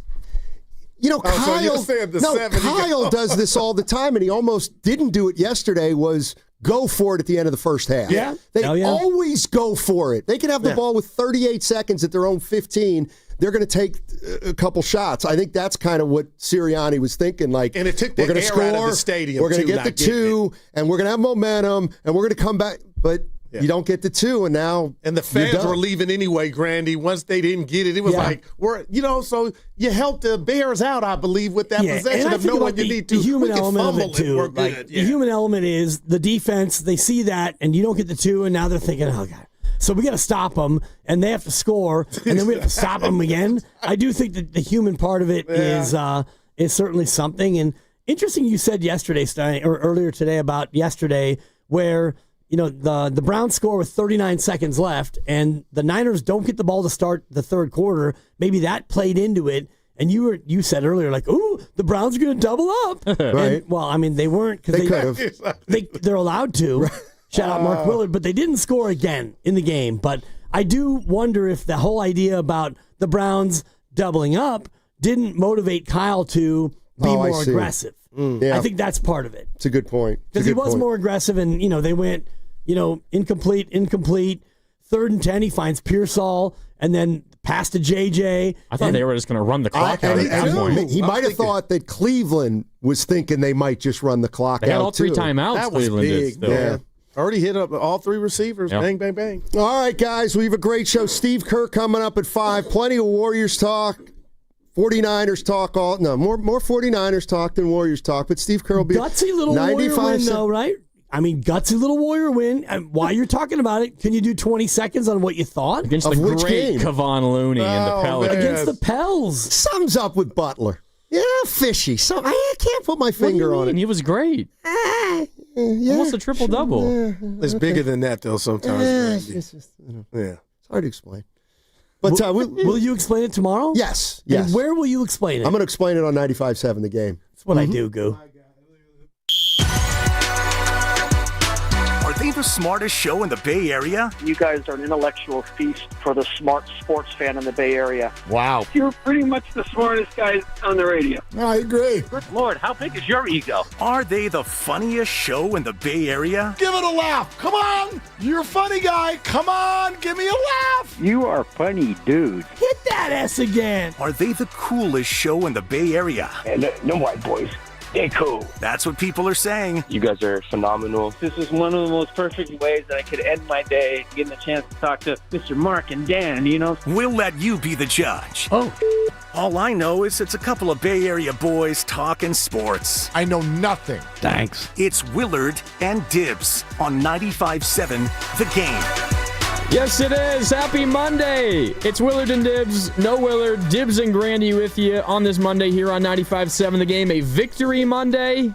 We got Steve Kerr coming up at 5 o'clock to talk some Warriors. But until then, it's all Niners, and it's all your calls at 888-957-9570. Also, your texts on the Boxer and Gershon Work Injury Attorneys text line. Again, 888-957-9570. Dibs. Hope you had a great Thanksgiving. Good to be back with you on this Monday. A victory Monday, one hell of a win for the Niners. Yeah, victory Monday. And I mean, you can only win the games that you have scheduled, and they went out there and they did what they had to do against a team that is probably not very good, but the defense was really good, and the Niners were able to get the lead and control it, and that was kind of a classic, to me, Shanahan victory. But the other piece of it is what we talked about in the crossover, the special teams. The Cleveland special teams, if we did Grandy's grades on the Browns, they would get an F, maybe an F minus. I don't know if you do F minuses. I don't. But that was like awful. Bad coverage, muffed a punt. Fumbled another one, caught a kickoff out of bounds. Oh, my God. Like caught it and then went out of bounds. Well, that rule's weird, right? If you catch it with 1 foot in and 1 foot out, that's like you're hacking the system and you gain a bunch of extra yards, right? You're out of bounds. The kick is out of bounds. You get the ball to 40. Probably was going to go out of bounds. It was anyway. Definitely going to go out of bounds. And he caught it in bounds like he's a receiver dragging his feet to make a catch. I don't get it. And, Sky Moore actually had another one where it was a punt inside the 10, and he let it go, and he went up and he blocked the gunner. Touchback. And made sure that it was a touchback. So he's learned from his mistakes early in the year. The Niners special teams, and I don't want to get too deep into the coaching staff depth chart, but Brant Boyer, special teams, they went from early on like, oh my God, it's just like last year, to now it's an elite unit. It is, and it's winning them football games. Yes. And if it's not the reason why they're winning, like it is a major plus. Like they started the game in Arizona a couple of weeks ago with what was essentially a kickoff return for a touchdown by Sky Moore. One play after the kickoff return, a 1-yard McCaffrey touchdown run. They begin this game not immediately, but the Browns' first punt was a 66-yard return by Sky Moore. It set up a McCaffrey touchdown run. Once again, there took the Niners some time to go 16 yards. It was a little bit of a struggle for the offense at times, but they still punched it in. And then the muffed punt, the recovery by Darrell Luter, that was a big one as well. And they dominated not time of possession, but field position. I think their average position was ball at like the 43-yard line. And the Browns was somewhere in the 20-yard line around there. They dominated in that regard as well. And then this was a game for me, Dibs, where they just did everything well. Like, try to find one thing that they didn't do that well. Maybe it's running the ball, specifically McCaffrey on the ground. Maybe you say that. But every other aspect of this game, it feels like they were better than the Browns. And it was encouraging to see because we haven't seen a complete team win like that maybe all season from the Niners. Yeah, and maybe pass protection you could look at, but you look at the Cleveland defense, it's a very good defense, and so you were going to have some of that, and he only had 1 sack against Brock Purdy. He had, 12 or 13 pressures where, he's running. Hit him 3 times. Yeah, running for his life a little bit, but you didn't have to throw it because you had the field possession battle, like you talked about. You won that. Purdy made the big throws that he needed to make. He was not spectacular, but he was damn solid. And then you had the zone read, the read option from the 2 where he keeps it and he goes in and he does the Dougie, which I didn't know he had in his arsenal. But that was a game that was kind of classically out of the Shanahan playbook where you get the lead, you keep the lead. They only trailed for 25 seconds, roughly 34 seconds or whatever. And so after that, you were able to control the game. Let's see. Where's Brock Purdy? Here's Brock Purdy on hitting the Dougie after his touchdown run on that zone read. Yeah, I mean, I've always been able to Dougie, but I haven't really just done it, publicly. And so, my wife, she could tell you actually, like, I annoy her in the kitchen and all that kind of thing. So that's where I got my practice. But I told the team, said if we're scoring, we're gonna have some fun, and I'm gonna hit the Dougie. So I got an op to do it, so I did it. That's a good call. I mean, a zone read, you fake it to McCaffrey, the end on that left side comes crashing in. Purdy reads it perfectly, keeps it, dives in, an easy touchdown, and the Niners offense was rolling at that point. I mean, really, like, Give us a call. Shoot us a text, 888-957-9570. Who do you want to shout out? Because we could go for 4 hours, Dibs, just bringing up different players, different areas of this game that deserve shout-outs. I mean, what the defense did, only allowing 8 points, it was 1 scoring drive, and it was kind of an odd one, a 10-play, 90-yard scoring drive by the Browns. They go run 9 straight times, and then they pass and they get in the end zone on that last play of the drive, the first pass of the drive on the 10th play of the drive. But the defense was awesome. They technically forced 1 turnover. It was more of a turnover on downs. Didn't really matter that they recovered that fumble anyway, but they were great on third downs. The Browns were 3 for 11 on third down. They were 0 for 4 on fourth down. Right. Every big play that the defense needed, they made them. And they were really 0 for 2 on fourth down. Like, they went for it twice where it actually mattered. Yeah. And the other 2 were, and I'm looking at my notes, one was 4th and 16, Keon White with the sack. The other one was 4th and 20-something.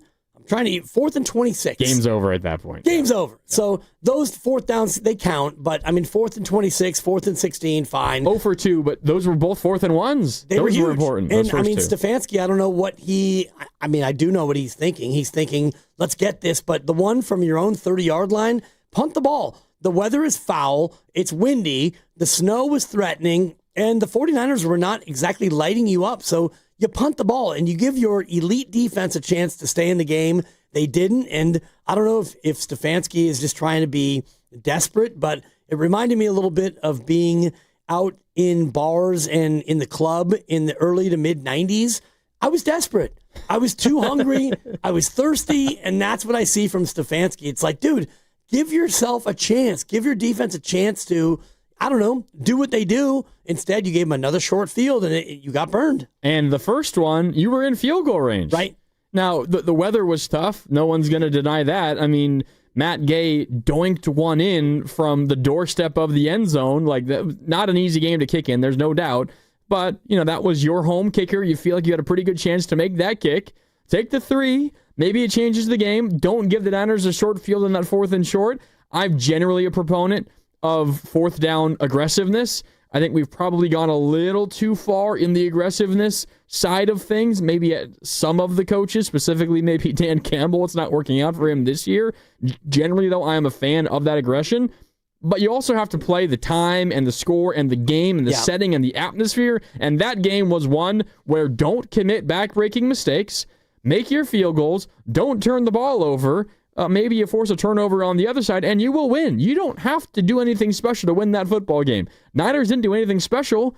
They did a lot of things really solidly. The Browns messed up a lot, and a lot of it was their own doing. Right, and for me, especially in those conditions, you take the early 3. Like, you know that you're not going to be an offense that's going to put up 30 points. So even if you get that, you probably would end up kicking a field goal anyway because your offense is not that potent. Like, you hadn't really done much anyway, so you take the 3 early, and the other one on your own 30-yard line, you punt the football. And I don't know what Stefanski's end game is or, what the Browns' ultimate plan is, but you've got a quarterback that you really don't want to throw the football. And I know he threw it 25 times, but if you look at the actual game script, I'm looking at it here, he threw the majority of those passes in the last 2 drives when the game was over and you were chasing points. So for the majority of the game, you didn't want him to throw it. You had Quinshawn Judkins running it pretty effectively. You like that, I know that. Yeah, I had him on my bench, but it didn't matter. Oh. Sam Lubman took me behind the woodshed, so my nice little run. It's over. It is over, but it's okay. I'll still make the playoffs, I think. But, yeah, Judkins is running it. You go ahead and play the possession game, play the field position game. That would have been the smart thing to do. I mean, the Niners scoring drives, Dibs. 6 plays, 16 yards. That was the McCaffrey touchdown to make it 7-0. Okay. They had the field goal at the end of the first half, which was their longest by yards drive of the game. 6 plays, 58 yards. That made it 10-8 Niners. They had the drive in the third quarter that ended with that Brock Purdy zone read, the 2-yard touchdown run. That was 9 plays, 32 yards.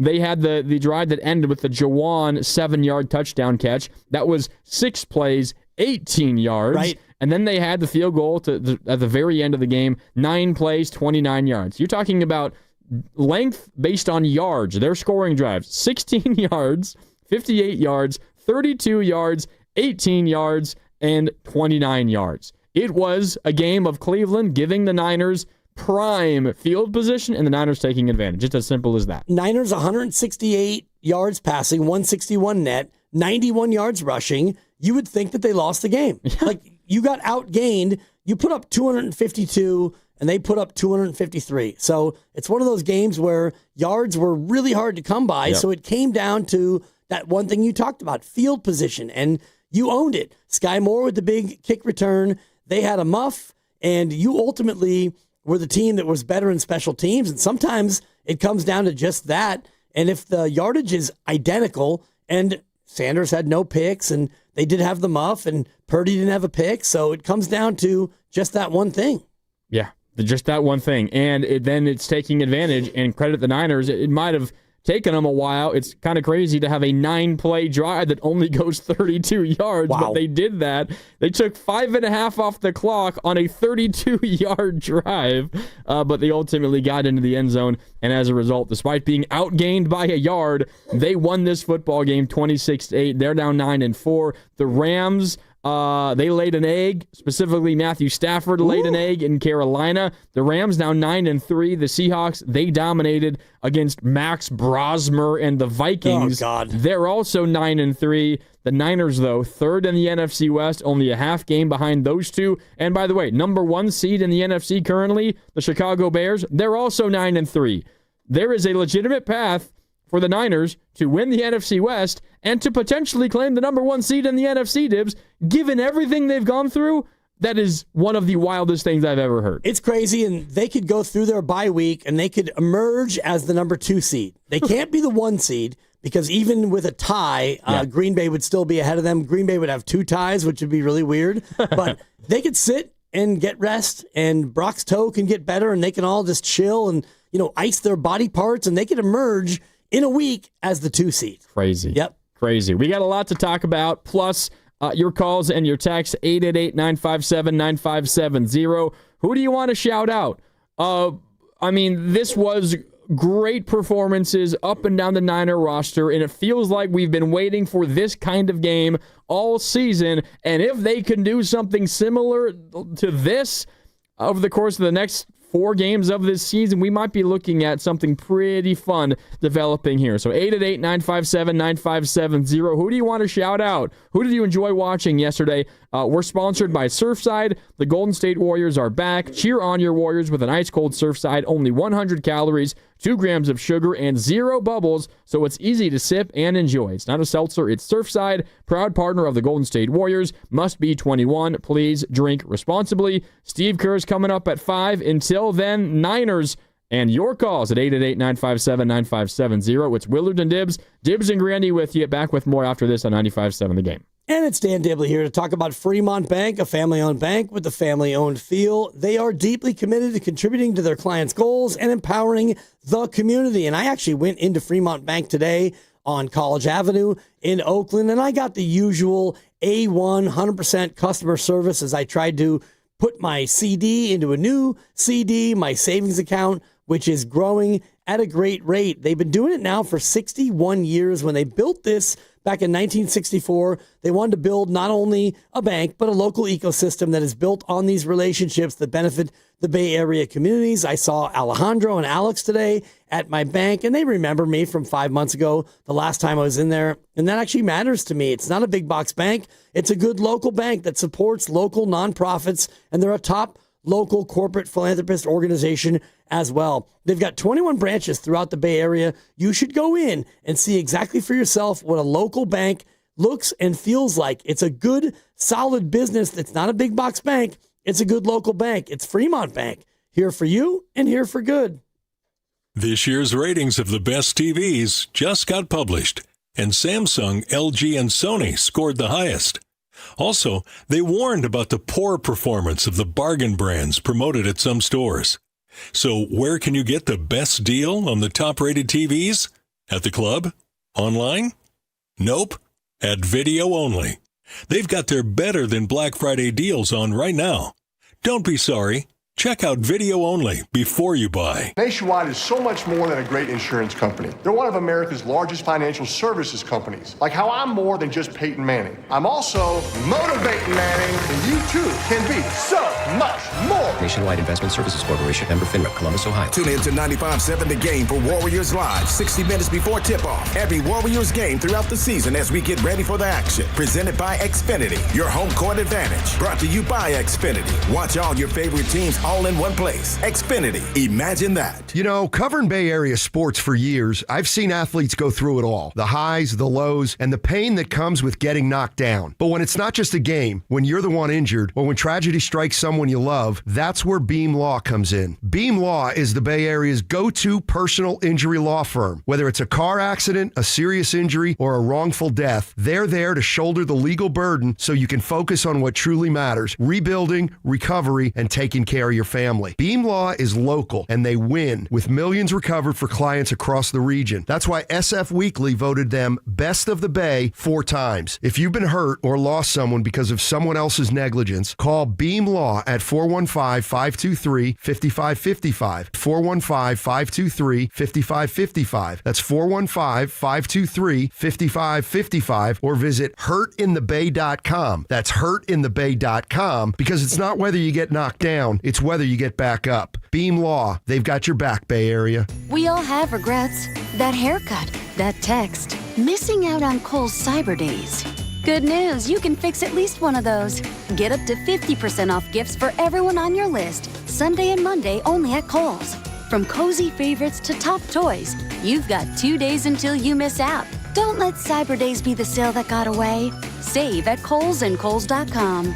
Select styles. Offer ends December 1st. Some exclusions apply. See store or Kohl's.com for details. Just hearing the word IRS can make people break out in a cold sweat. No one wants to deal with the IRS, and now you don't have to. The good news is Legal Tax Defense has been successfully negotiating with the IRS for more than 15 years. It doesn't matter how much you owe, whether it's $5,000 or $5 million. You deserve the best in the business on your side, and that is Legal Tax Defense.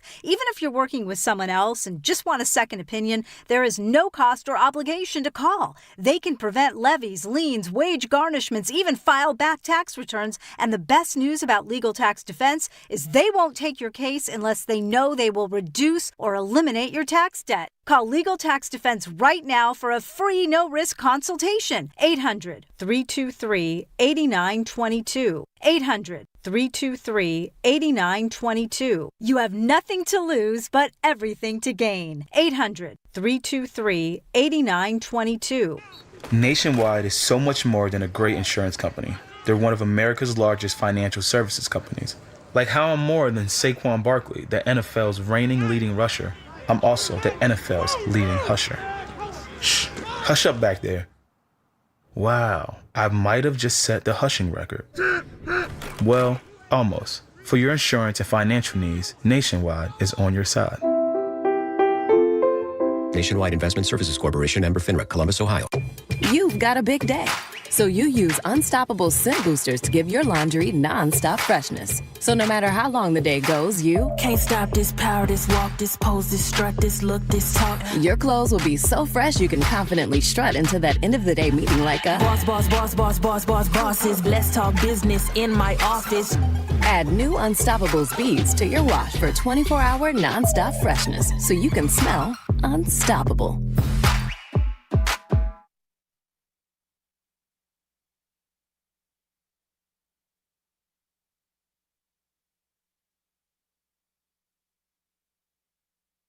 You're watching him trying to catch these punts in pregame, and it was an adventure. From the 18, here comes Moore.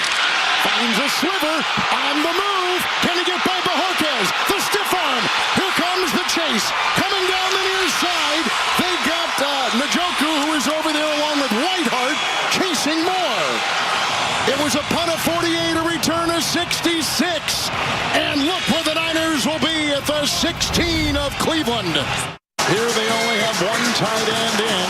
3rd and goal, McCaffrey. Touchdown, got in there. All set up on a 66-yard punt return by Sky Moore. A 1-yard touchdown run for Christian McCaffrey. And they cash in on what was a terrific return by Moore. Now, back to Willard and Dibs. I'm not a doctor, so it's questionable. Questionable concern. All right. On 95.7 The Game. That was Kevin Harlan on CBS calling first the Sky Moore 66-yard punt return, then the Christian McCaffrey 1-yard plunge that made it 7-0 Niners. Welcome back. It's Willard and Dibs. No Willard. He's back tomorrow, so Dibs and Grandy with you. Dibs, one of the things you were talking about off the Carolina win was complimentary football.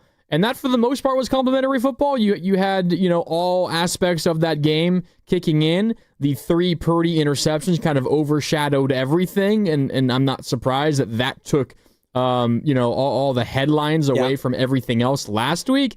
This week, though, truly was complimentary football. The offense didn't have to do a ton, but when they needed to capitalize, they did. The defense was great for essentially the whole game other than one drive, and special teams was good throughout in their opportunities. This was an all-3-phase victory, and it hasn't really been that way for the Niners for the majority of this season. This was kind of the first time where all 3 phases kind of carried equal weight all game long. Yeah, no doubt. And, the special teams early sets you up into a spot where automatic red zone on the second possession, and so you cash it in. And if you look at their red zone this year versus their red zone last year on offense, it's pretty easy to trace it to one individual, and it's Christian McCaffrey. And so you have McCaffrey, you're good in the red zone, you don't, and you're bad in the red zone. And so this year they've had him, and he cashed it in from, I thought it was 2 yards, might have been 1 yard, doesn't really matter, but he got in for the first score of the game, and special teams all game long were good. The punts, and,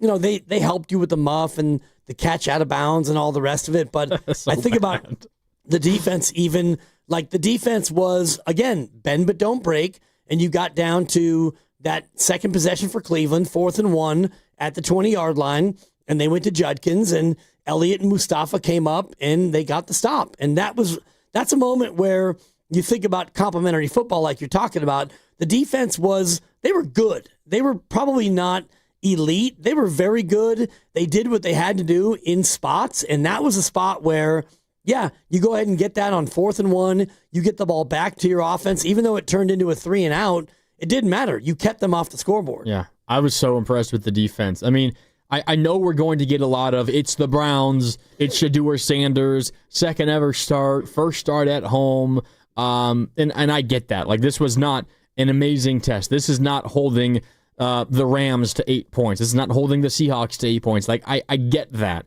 And this was a game, just given the weather, that also favored the defense as well. But considering the guys on that defense, Dibs, I thought the way that they played, I mean, it blew me away. I mean, you talked about some acquisitions coming in and having a big impact. Cleveland Ferrell, 2 sacks yesterday. He now has 4 in 4 games. That's tied for the team lead. He's played just 4 games, and he's tied for the team lead in sacks. Keon White, another one who they acquired the week before the deadline for a 6th or 7th round pick, whatever that was, from the New England Patriots. He comes in. He's been good. He had a sack yesterday. You had 3 sacks. You pressured Shedeur Sanders often in that game. What you did in the big moments against Quinshaw Judkins on the ground. You didn't let anybody, other than one time when Harold Fannin got behind you down the left sideline late in the first half, you didn't really let anybody hurt you through the air over the course of this football game. You're seeing the development of a lot of your young players. I mean, what Upton Stout has been the last month, he's been awesome. Good point. Malik Mustafa was good last year, and then his year has been abbreviated because of the ACL surgery in the offseason, but he's been really good of late as well. You mentioned Jordan Elliott, the stop on that first 4th and 1. It was also Malik Mustafa who came fired out of a cannon to make that play as well. We are seeing some of the things, Dibs, that we talked about early in the year before all these injuries. Well, if you can just get Mustafa to continue to develop, and Stout becomes a starter, and Alfred Collins on the inside improves as the season goes on, this could be a really fearsome defensive group. Now, that was with the assumption that Bosa was going to be healthy, and Warner was going to be healthy, and you have Diamondor Lenore and all these other pieces. You were counting on that. You don't have Bosa and Warner anymore, but you're still getting, I think, in my mind, Dibs, the development of those young players. And I think the trajectory for the defense is pretty clearly upward. Yeah, and this is what they wanted to do in the offseason, where you brought in Robert Saleh and you used your first 5 picks on defensive players, and you're starting to see that a little bit more. CJ West played almost half the game, and he wasn't totally impactful, but you had Elliott making plays, and Collins is in there, gumming things up, and Furl, and you talked about Keon White and what an acquisition that was. And so everybody who wants to cry about the trade deadline, oh, you didn't do anything at the deadline. Well, the week before, you traded for Keon White, who also had a sack, and then you brought back Cleveland Furl, who was on a practice squad, off the scrap heap, and he had 2 sacks. And so you don't only look at, to me, what they did at the deadline. You look in totality on what this defense has been. And if you look at yesterday, do you know how many plays the Browns had in the red zone, in your red zone? 0. Yeah, 0. They had the one play at the 20-yard line. Not inside the red zone. Not quite. And I actually marked it as a red zone play, and I had to go back and look. And no, it's at the 20-yard line. So they had no plays in your red zone. And I was thinking about this yesterday, watching the game the first time, and it's not quite a bumper sticker, but for yesterday's game, punts are cool. Like, punting can kind of be cool. And Morstead, you got to a spot, you punted the ball, and then you let your defense defend 90 yards. And I'm looking at here, you had the kickoff where they caught it at their own 5-yard line. That's a 95-yard field that they never were able to, bear fruit off of. So sometimes it's okay to punt the ball and give your defense that's not a great defense. Let's be fair about it. The Browns' offense is not good. And this defense, if you give them 85 yards to cover as opposed to, 40 or 50, they're going to be better. Well, I want to ask you this, because this was an interesting moment in the game. Niners have the ball. They got the ball moving a pretty good amount late in the first half. At this point, they're still up 7-0. They face a 3rd and 10 from, I believe it was the Cleveland 46. Yeah, Cleveland 46. There's about 7-ish minutes, I think, left in the first half. And they go underneath to George Kittle. He gains 6 yards through the air on a catch and run. 4th and 4 from the Cleveland 40. You have a few options here. You can either try a really long field goal. The wind was at your backs in this situation. This would have been the easier side of the field to kick into, but that would have been something like a 58-yard field goal. That kind of seemed like not an option given the weather. You could have gone for it on 4th and 4 from the Cleveland 40. You're kind of in that no man's land, and 4 yards is manageable. Or you could punt, play the field position game, hope that Morstead unleashes a good one, down it, and then, believe in your defense to get a stop, give you the ball back, and then maybe go into the half with the score. They decided to punt, and they downed it at the 10, and you're thinking, all right, good decision by Shanahan and the Niners. Now defense get a stop. That's oddly when the Browns go 90 yards and they score their only points of the entire game.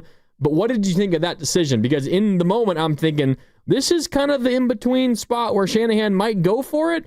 I think if this is in a dome or back in Santa Clara, he probably does, honestly. Yeah, fair point. But considering the circumstance of this game, I think punting, playing the field position game, avoiding the back-breaking mistake was the way to go. And over the course of a full 60 minutes, you do that enough, you're probably going to win. That one ultimately might have been the wrong decision, but because the defense gave it up, not because punting was necessarily the wrong thing in the first place. Yeah, I thought with the conditions and the team you're facing, that's a smart play. You go ahead and you punt that, and you make Shedeur Sanders go 90 yards, which he did. And I'm looking at my log here, and you mentioned it before, 9 straight runs, no third downs, by the way, on that drive. One of them was a reverse. I think another was a jet sweep. Correct, but, yeah. Bond with a reverse and a jet sweep to Corley. And so you got to the 2-minute warning, and they were in your territory, and it was Judkins, and then the big touchdown pass, which was a break. It was a broken coverage, and, that's fine. It's going to happen. And so I look at the situation and think, all right, Shedeur, in your second start, in really tough conditions, and Steiny and Guru were talking earlier about the opening throw to Judy on 3rd and 3 on their first drive, where Judy he wasn't wide open, but he was open, and he overthrew him. They're one, maybe other than the touchdown, the other one big pass play they could have had in this game. Right, and I mean, if he hits that, he probably goes in and scores because Judy had a couple of yards of separation. But in these conditions, I was okay with making Cleveland and Shedeur Sanders, who, I mean, God love him. Maybe he'll be good someday, but right now he's not a starting NFL caliber quarterback at all. No, I mean, he looked rough. What round was he ultimately drafted in? The 5th? The 5th, I think. Yeah. I mean, for his benefit, for all of our benefits, we just got to start treating him like a 5th round rookie quarterback, like what he actually is. and this media circus will kind of go away. He was asked a question about Stefanski's decisions to go for it on 4th down, and he told the reporter that that's a rude question to ask him. There's just a lot of media drama going around with Shedeur Sanders, and it's not all his fault. Obviously, it's because of who his dad is and the story around the draft process and all of that. But yeah, I mean, the reality is he's a 5th-round rookie quarterback making his 2nd ever start, playing in his 3rd ever NFL game. It likely isn't going to look good, and it didn't look great. Not because Shedeur wasn't the reason that they lost, didn't turn the ball over, but it's not as if he's a guy that you expect to come in and just suddenly will the Browns to wins with an offense that is largely bad around him. Yeah, I mean, good on the ground, and they were able to make hay for the majority of the game on the ground, but ultimately you have to be able to throw it a little bit, and it wasn't until they got down by 2 scores that they actually let him kind of turn it loose. And I did think that it was interesting that the one play that Shedeur got hurt on and he had to go out, they bring in Dylan Gabriel, and they threw right away. So, do you feel better about Gabriel throwing it than Sanders? Maybe that's the case. But that was late in the game, right? Relatively? Yeah, that was in the 4th quarter when he I think his foot got caught underneath him, and so yeah, it's kind of a weird one. He had to come out, and then Gabriel in for 1 snap, and they threw it. But I'm not too worried about Cleveland, especially going forward. But I'm more looking at the Niners and the thing that you just talked about before: 3 phases, complementary football.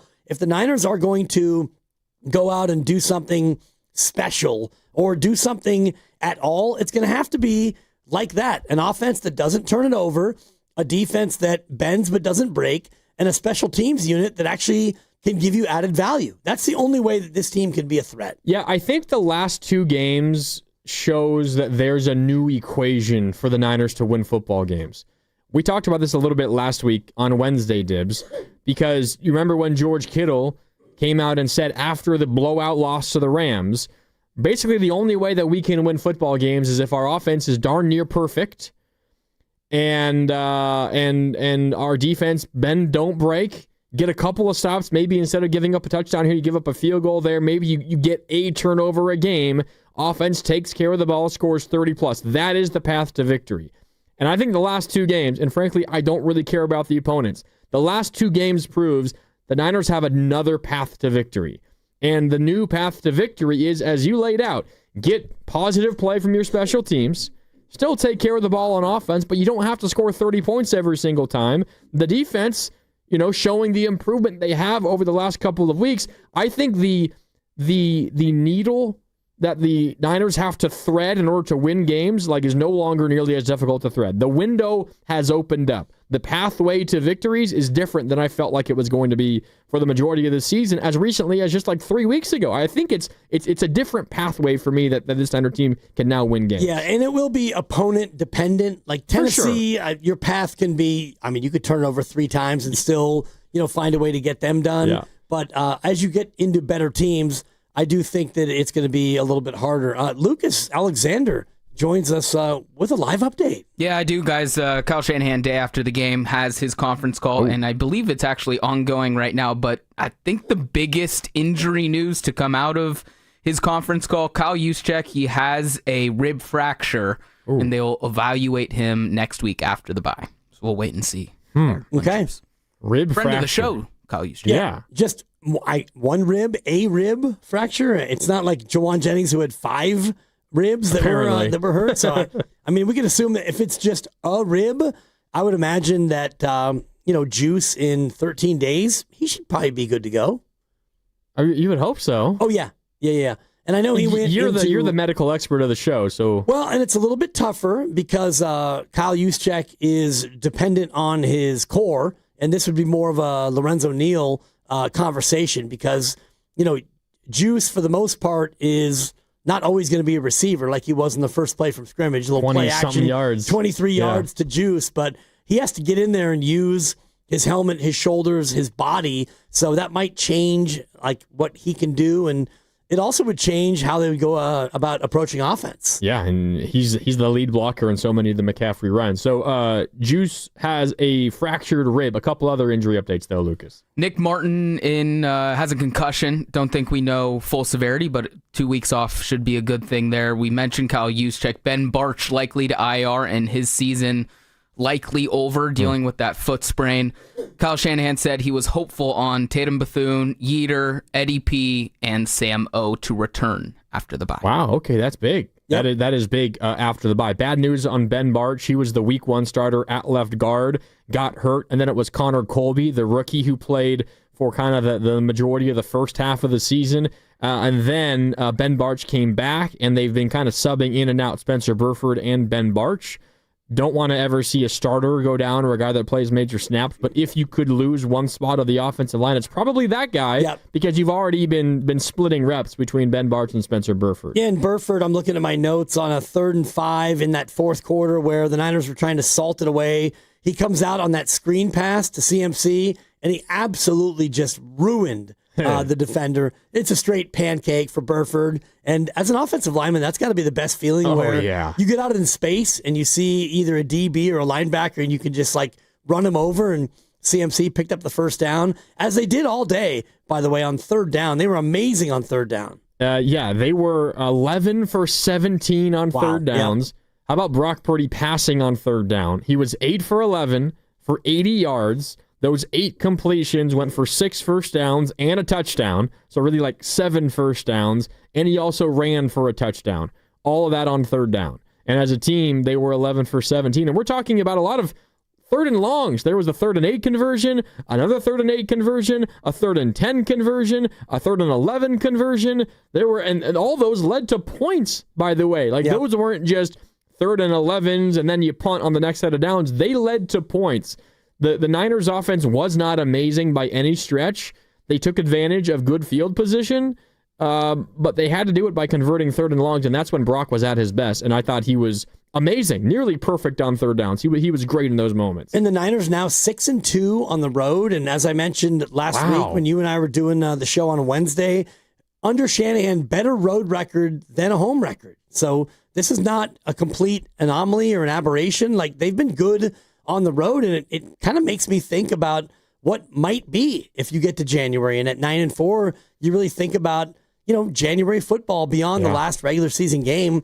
This team should be, I don't know what the odds are, but probably 88-90% to be a playoff team at this point. Well, I'll bring this up during the break that we're going to take here in a few minutes. The Athletic put out like an NFL projection thing, a whole big program, and you can choose by team, and you can select if they win this game, if they lose that game, whatever, and you can just put in concrete some results, any result that you want, and it will change the projections, and it'll give you a percentage of make the playoffs, percentage of being the 1 seed, percentage of winning the division, all of that. So we can run through some of that if you want. I would be curious, Dibs. You're probably the perfect person to ask, because I know you have a lot of these stats on your sheets over there.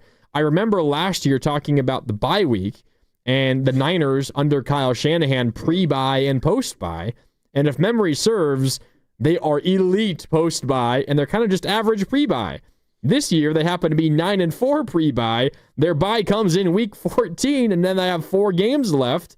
Not going to be a very large sample post-bye this year, but if the trend of the previous however many years of Shanahan's tenure continues, it would mean they're going to be pretty darn good in these next 4 games. Yeah, and especially when you look at Tennessee coming out, and I don't know what the look-ahead line is just yet, but they've got to be favored by 10.5 or at least 9.5, maybe just shy of 10, depending on what Tennessee does next week. But that's a 1-win outfit in a team that's kind of playing for that number 1 overall pick. And and beyond that, though, Indy is a game that I think looks a little bit easier than it did. It's your last road game too. Yes, and Daniel Jones is dealing with a fractured fibula, which is the not weight-bearing bone in the lower leg, but still, it can't feel great. You know which leg?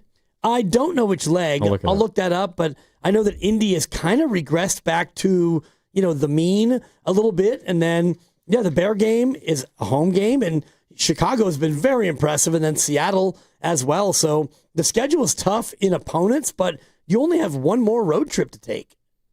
Yeah, one road game left. You have 3 games at home against it's the Seahawks, it's the Bears, and it's the Titans. Your only road trip is that game against the Colts. Yeah, I know you and I want to focus so much on what happened yesterday in Cleveland, and we're going to do that here over the next couple of hours. We've got Steve Kerr coming up at 5 to talk about the road trip that closes tomorrow with OKC in town for an 8 o'clock tip-off, by the way, at Chase Center. An 8 o'clock tip-off, which means it's going to be a late night here on 95.7 The Game tomorrow.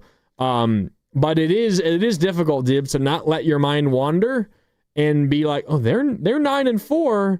The way that the defense is playing, the way special teams is playing, if you get that kind of Brock Purdy over the course of the rest of the season, this could be a team that might catch lightning in a bottle and maybe can make a little bit of noise in the postseason. It's hard to not let your mind wander there. Right, especially if you think about McCaffrey being healthy, because right now, I don't think that he's going to win the MVP, but he's going to probably have another 1,000 season. He'll be the first guy to ever have 2 of those. And if you wind up, 13-4, you might talk about Shanahan as coach of the year, and McCaffrey might get into the top 5 again of MVP. He might be the offensive player of the year, which I think he is going to be deserving of if he reaches that level, and this team does as well as they have done and will continue to do record-wise. So you start to think about things that, okay, you lost Fred Warner, you lost Nick Bosa. We weren't thinking about the number 1 seed overall. We weren't thinking about 13-4. You weren't even pondering McCaffrey being possibly in this conversation of, thank you, OPOY or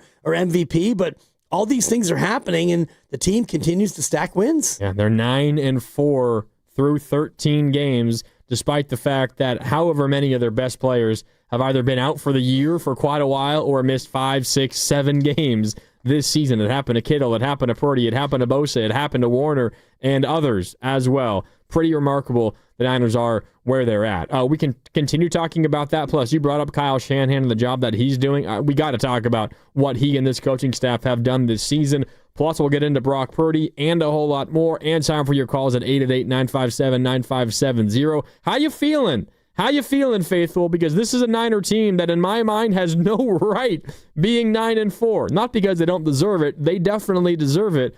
But because of everything they've gone through. How in the world are they 9-4? Let's bask in that win yesterday in Cleveland. 888-957-9570. It is a Monster Monday presented by Merit America. Visit them at meritamerica.org/super. And we're brought to you by Fremont Bank. Here for you, here for good. More Willard and Dibs. Dibs and Grandy with you after this on 95.7 The Game. And it's been counting the days, wondering, will they bring it back? Wonder no more. The legendary McRib has returned. We're talking tender, boneless pork, smothered in that unmistakably tasty McRib sauce. It's a flavor experience that never sticks around for long. And why stop at just the sandwich? Make it a meal with any size soft drink for just $1.69. But don't wait, McRib season is short, and once it's gone, it's really gone. Ba-da-ba-ba-ba. Prices and participation may vary. Cannot be combined with any other offer or combo meal. And hey, it's Dan Dibley here. You know what I love about heading to Chase Center? The energy, the excitement, and doing it all without sitting in traffic. That's why so many fans hop on Caltrain. It's the easy, stress-free, and quite frankly, fun way to get to the action. Instead of fighting for parking or staring at brake lights, you can relax, scroll your phone, grab a snack, or kick back and enjoy the ride. Caltrain drops you right in downtown San Francisco, just steps away from great food, entertainment, and of course, the big event at Chase Center. Skip the traffic. Skip the parking. Take Caltrain, your ride to what matters. This year's ratings of the best TVs just got published, and Samsung, LG, and Sony scored the highest. Also, they warned about the poor performance of the bargain brands promoted at some stores. So where can you get the best deal on the top-rated TVs? At the club? Online? Nope. At Video Only. They've got their better than Black Friday deals on right now. Don't be sorry. Check out Video Only before you buy. Running a business means wearing multiple hats. So if you're like me, you probably started out using your personal phone, taking client calls and texts nonstop. As my business grew, I needed something smarter. That's when I switched to Quo, the #1 business phone system. Quo works right on your phone or computer. No carrying 2 phones, no clunky landline, just one easy app you can try for free. Your team can share one number and handle calls and texts together like a shared inbox. Any teammate can jump into the conversation so customers get faster responses. And Quo's AI assistant summarizes your calls and responds to customers 24/7, so you never miss a lead or opportunity. All this starts at just $15 a month. That's basically 2 coffees. You can even keep your current business phone number. Find out why 90,000 businesses trust Quo. No missed calls, no missed customers. Try Quo for free at quo.com/sports. That's quo.com/sports to try Quo free.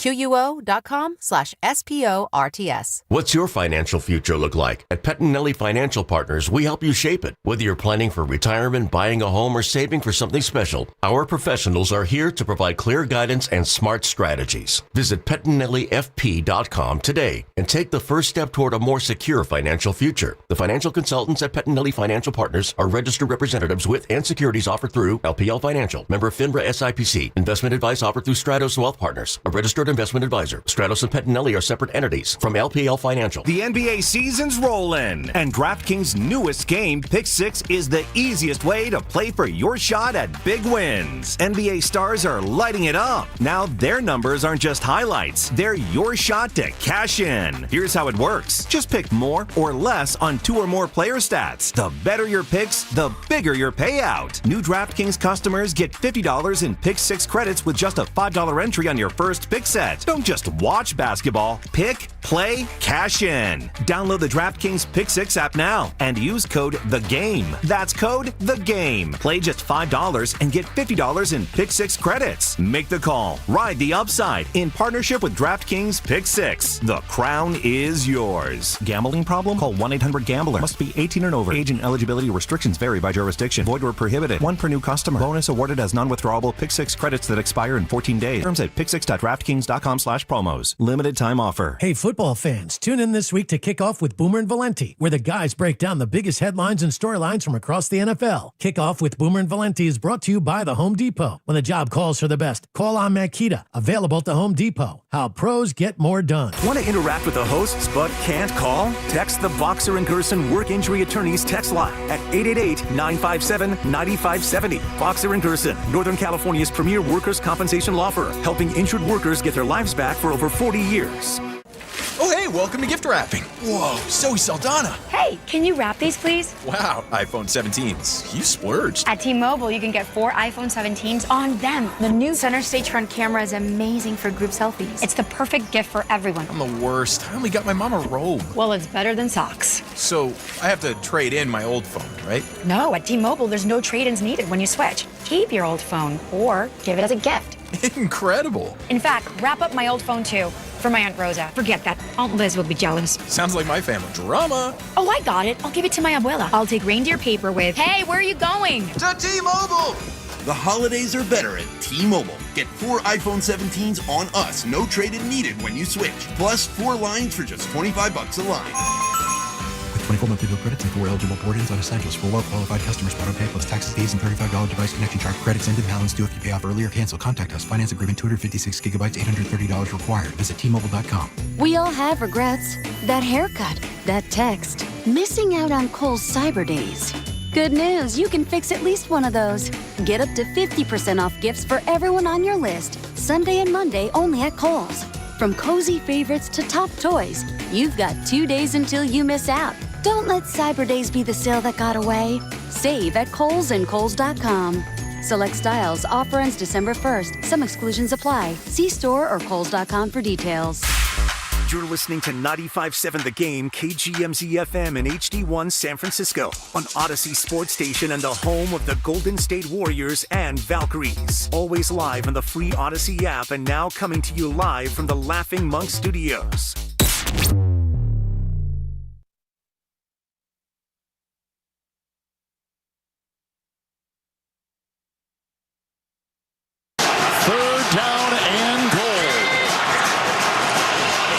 Fake, Purdy, touchdown, San Francisco. What deception! 2-yard touchdown run brought Purdy. First touchdown run of the season. And they cash in on the fumble recovery deep in Cleveland territory.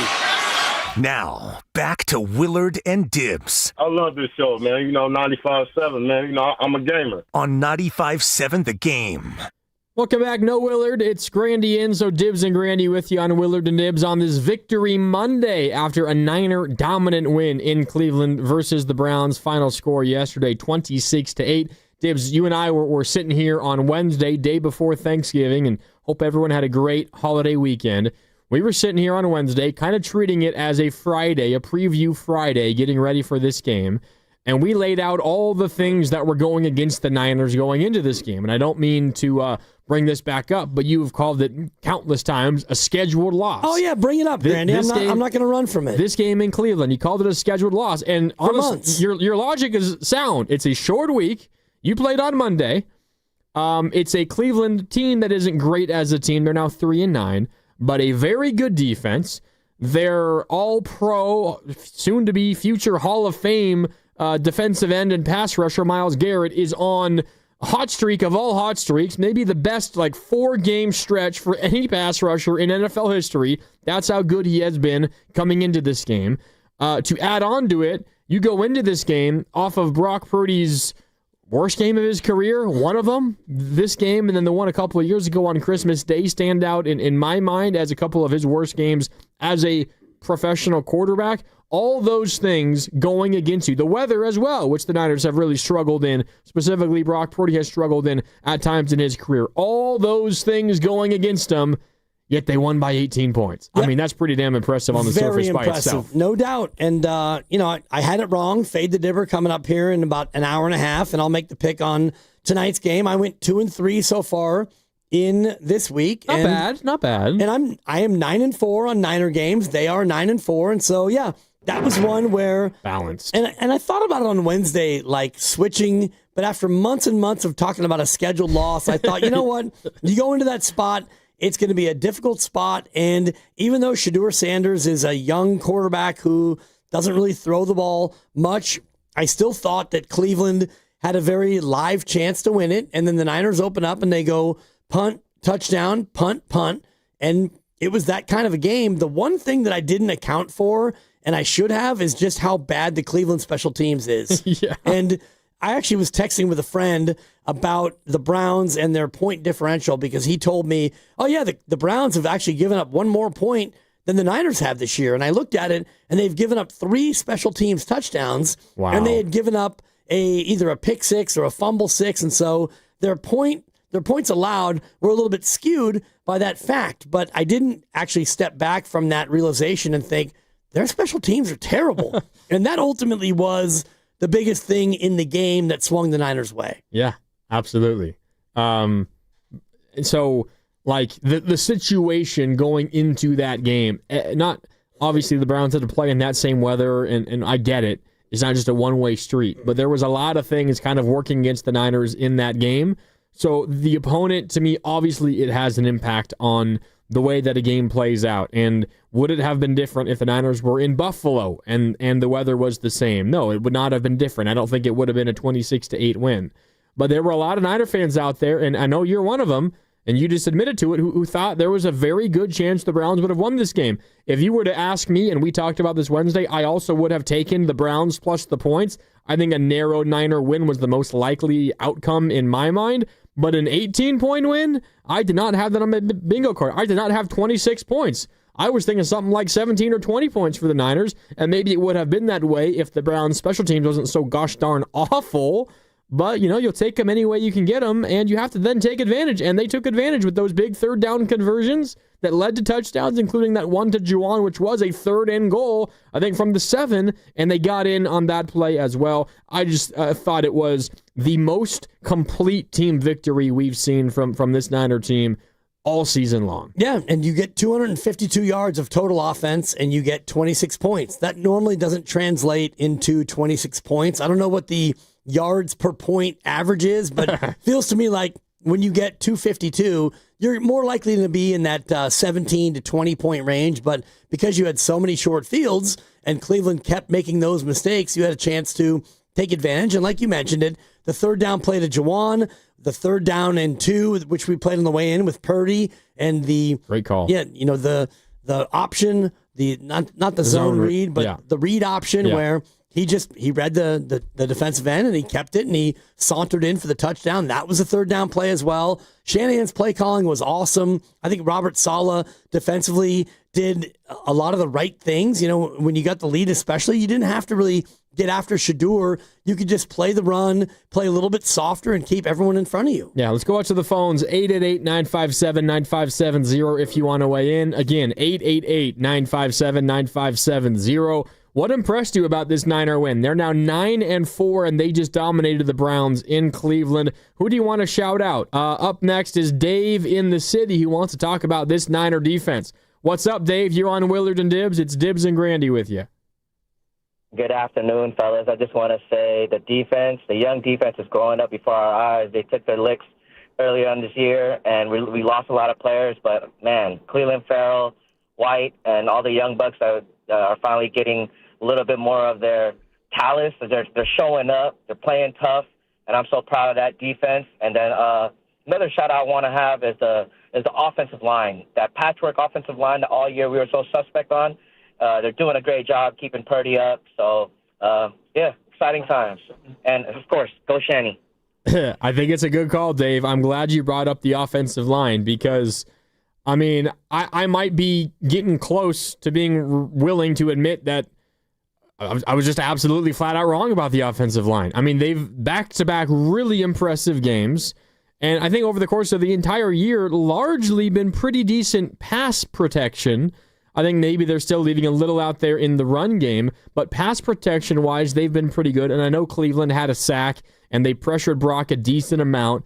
That, to me, though, is more so the greatness of that Cleveland Browns D-line as opposed to some holes on the Niners' offensive line. I mean, you have one of the best, and maybe, who knows, when it's all said and done, the best pass rusher ever in Myles Garrett. You got a young stud in the middle of that D-line out of Michigan in Graham. You've got a former Niner, Malik Collins, who's been really good this year. He went down with a season-ending injury, unfortunately, in that game. Thinking about Malik Collins, former Niner, who was on this team last year. You got Shelby Harris. Like, you've got some dudes on that D-line. This is not an easy task. In fact, it's probably one of the tougher tasks for the Niner offensive line that they're going to face or have already faced so far this season. And a lot of it is because of Purdy's mobility, and I think he deserves some major kudos for that, for extending plays and avoiding sacks.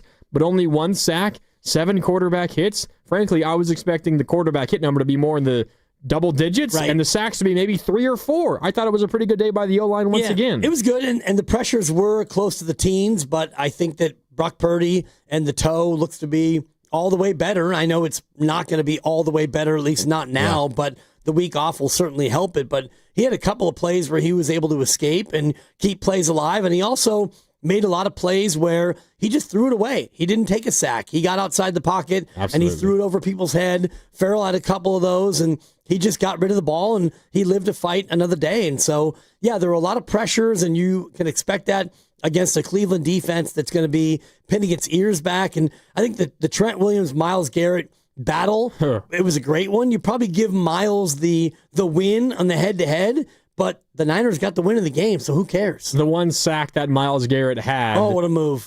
So he's the edge rusher, obviously, on the right side of the D-line. That's where he lined up most of the time. Left side of the offense. He wouldn't move around at times, but usually on that side, which is Trent Williams' side. And for the most part, I would have to go and watch every pass rush snap that he had on that side. I would imagine something like, 85 to 90% of the time, he's rushing to the outside of Trent, trying to beat him around the edge. And then he, on one play, whenever the sack was, you probably have it. I can't remember exactly when the sack happened. It was in the second half.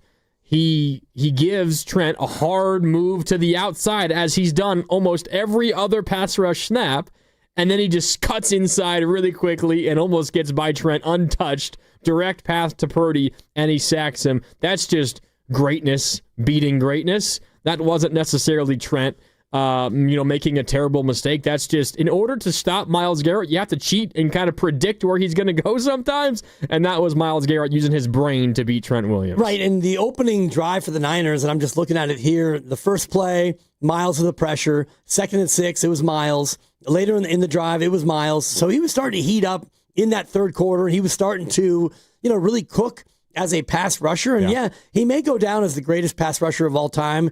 He probably is going to set the single season record this year, and he might eventually get the career record as well. So he's a problem. And on that play, he set Trent up beautifully. and he put his foot in the ground and cut to the inside, and Trent was a little overextended, and that's just the way that went. And it was all over at that point. I thought that Trenton and the offensive line had a pretty good day. They for the most part, neutralized Myles Garrett. They've done it as well as almost anybody else has done all year. I think that's major kudos to Shanahan, and we can talk about Shanahan coming up next because he's having a hell of a season, and there's no way that they're 9-4 if somebody else is this team's head coach. We're sponsored by Bay Area Fast Track. It's Willard and Dibbs. Dibbs and Grandy with you. Back with more next on 95.7 The Game. Starting January 1st, carpools must have 3 or more people and a Fast Track Flex toll tag set to 3+ to get the 50% carpool discount on all bridges except the Bay Bridge and the Golden Gate. Visit getfasttrack.org for details.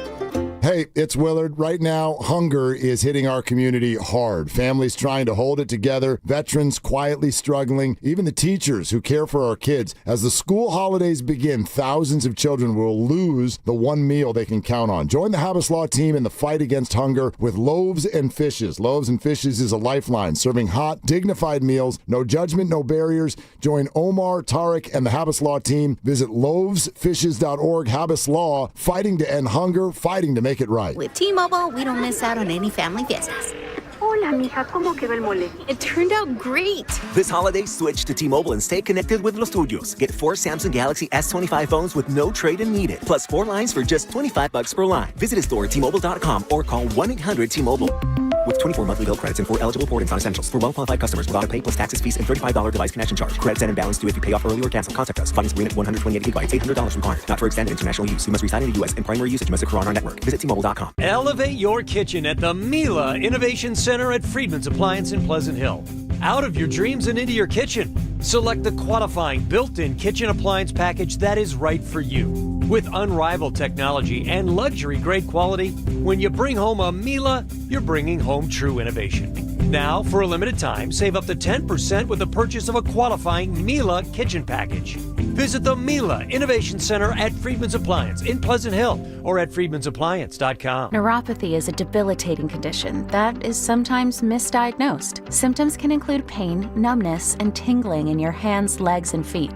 Neuropathy is a progressive condition that only worsens unless you get effective treatment. SF Bay Wellness is a leader in neuropathy reversal and uses FDA-cleared, non-invasive electric cell therapy to restore nerve function with no injections, no drugs, and no surgery. The treatments have a 95% success rate. If distance is a factor, ask about our virtual consultation option. Call SF Bay Wellness at 844-94-NERVE for the $99 neuropathy evaluation and receive a personal treatment plan that is tailored to your needs. Don't wait another day. Call 844-94-NERVE. That's 844-94-NERVE. Why keep suffering with the painful symptoms of neuropathy? You deserve to live a pain-free life. Start getting the treatment you need for your neuropathy symptoms. Call today. Jack here with the sound of a freshly cracked egg, sausage grilling, you busting out of your front door. Oh, hey, no rush. My 2 for $5.50 sausage croissants are available all day. Get so much more. Plus tax, limited time only. Price and participation may vary. Welcome to Jack in the Box. Hey, it's your boy Guru. Every time we put a rat on the table during our show, it's brought to you by Atco Pest Control. Atco Pest Control is a family-owned local business proud to provide pest control in the Bay Area for over 35 years. Atco uses natural methods to give you a peace of mind and keep your family out of harm's way. Quality pest control doesn't have to empty your savings either. Don't wait. Go to atcopestcontrol.com for all your pest control needs. They got you covered. The Golden State Warriors are back, and there's nothing more refreshing than an ice-cold Surfside to enjoy while you cheer on your Warriors. Surfside is only 100 calories, 2 grams of sugar, and 0 bubbles. That's right, no carbonation, so it's easy to sip and enjoy. It's not a seltzer, it's Surfside, proud partner of the Golden State Warriors. Sold in arena and at bars, restaurants, and stores near you. Must be 21. Please drink responsibly. 95.7 The Game and Great Clips have teamed up for the new basketball season. We want our listeners to look fresh with a great haircut from Great Clips. Each week, we'll pick a lucky winner to score a gift card. For a chance to win, courtesy of Great Clips, enter online at 957thegame.com. Tune in to 95.7 The Game for Warriors Live, 60 minutes before tip-off. Every Warriors game throughout the season as we get ready for the action. Presented by Xfinity, your home court advantage. Brought to you by Xfinity. Watch all your favorite teams all in one place. Xfinity, imagine that. 250 years ago, a promise was made to connect families and friends near and far. And during the holidays, that promise is more important than ever. That's why USPS is building a better network to meet your needs with timely deliveries, easy and affordable ways to ship, and everything you need to make your season full of holiday cheer. Our purpose is delivering your peace of mind, knowing your love will arrive, bringing joy to all. The United States Postal Service. Learn more at USPS.com/holidays. It all comes down to this, folks. Yep, the entire season is on the line. But my throat has officially thrown in the towel. Sounds like you need Vicks VapoCool drops. They're max strength and vaporize sore throat pain. Whoa! These VapoCool drops hit fast. Speaking of fast, did you just see that play? Yeah, he vaporized that ball. That pun should have come with a penalty. Vaporize sore throat pain with Vicks VapoCool drops. Use as directed. Hey, it's Brian Baldwin here. Makita knows that pros never settle. Get tools that perform at the highest level on every job without compromise. When you shop Makita at the Home Depot, these tools don't just meet expectations, they redefine them. Makita is for the most detailed pros, expertly designed to deliver precision job after job. When the job calls for the best, call on Makita. Makita, built to be the best, available at the Home Depot. How pros get more done.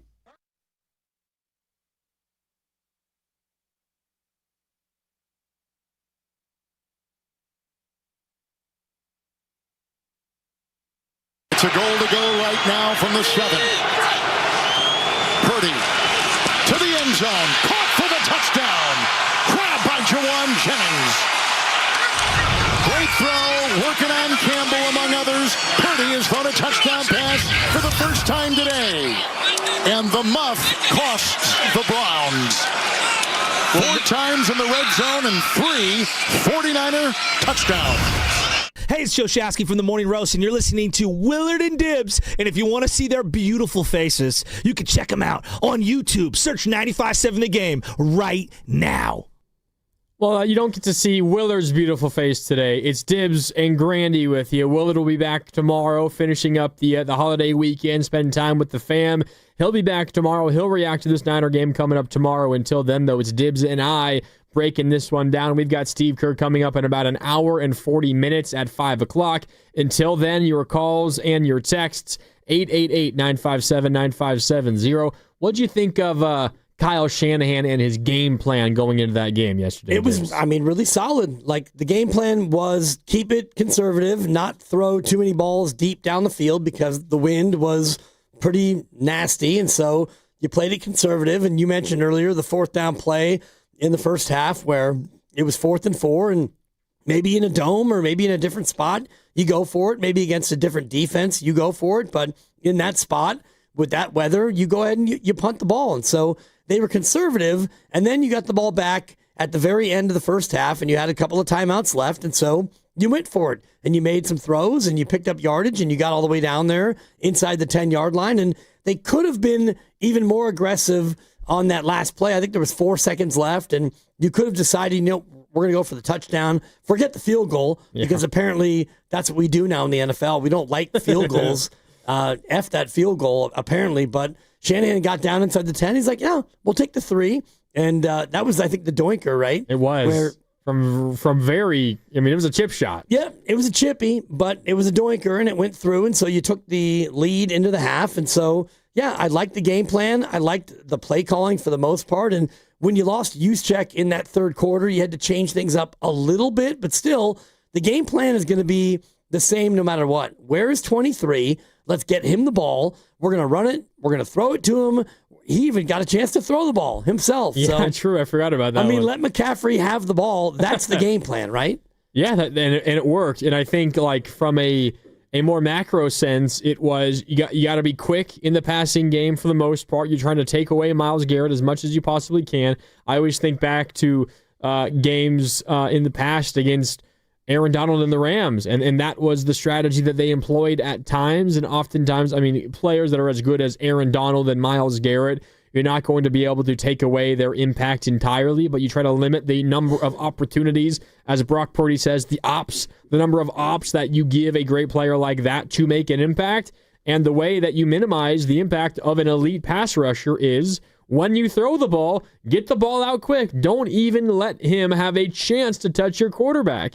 And there was a lot of that for the Niners. I think where I was surprised, Dibs, and this goes back to what we were talking about with the offensive line, there were a lot of 3rd and long conversions. And on those 3rd and long conversions, if you're serious about converting, you need to protect for a bit to give your routes enough time to develop and your quarterback enough time to see them develop and get the pass off. And that happened multiple times. So I think a lot of it goes to Shanahan and the game plan and for sticking to it. But it's also the offensive line for in those bigger moments when you needed a longer developing play to actually give Brock and the offense enough time to get it done in the first place. Yeah, and sometimes it just happens by not luck, but happenstance. And I'm looking at that opening drive where they scored a touchdown, the second drive of the game, 3rd and 8, and Cleveland blitzed. And you happen to have a great call against the blitz, which was just a little dump down over the top of it, and McCaffrey was able to catch it and go for 12 yards. Linebacker blitz in the middle of the field wide open. That's right. That's right. So sometimes it's just serendipity, and I don't know if Brock changed the play or if they, looked at what was coming and made the adjustment, but sometimes you have a play called and it just happens to work out. I think of the 3rd and 10 at the end of the first half where they get the ball back with, 39 seconds left, right after that 90-yard touchdown drive by the Browns. They get the 2-point conversion because of a penalty on your special teams unit. The only thing the special teams did wrong all game long cost you 1 point, an extra point, via that 2-point conversion as opposed to just the 7th point after the touchdown. But they go incomplete. There's still 30 seconds left, something like that.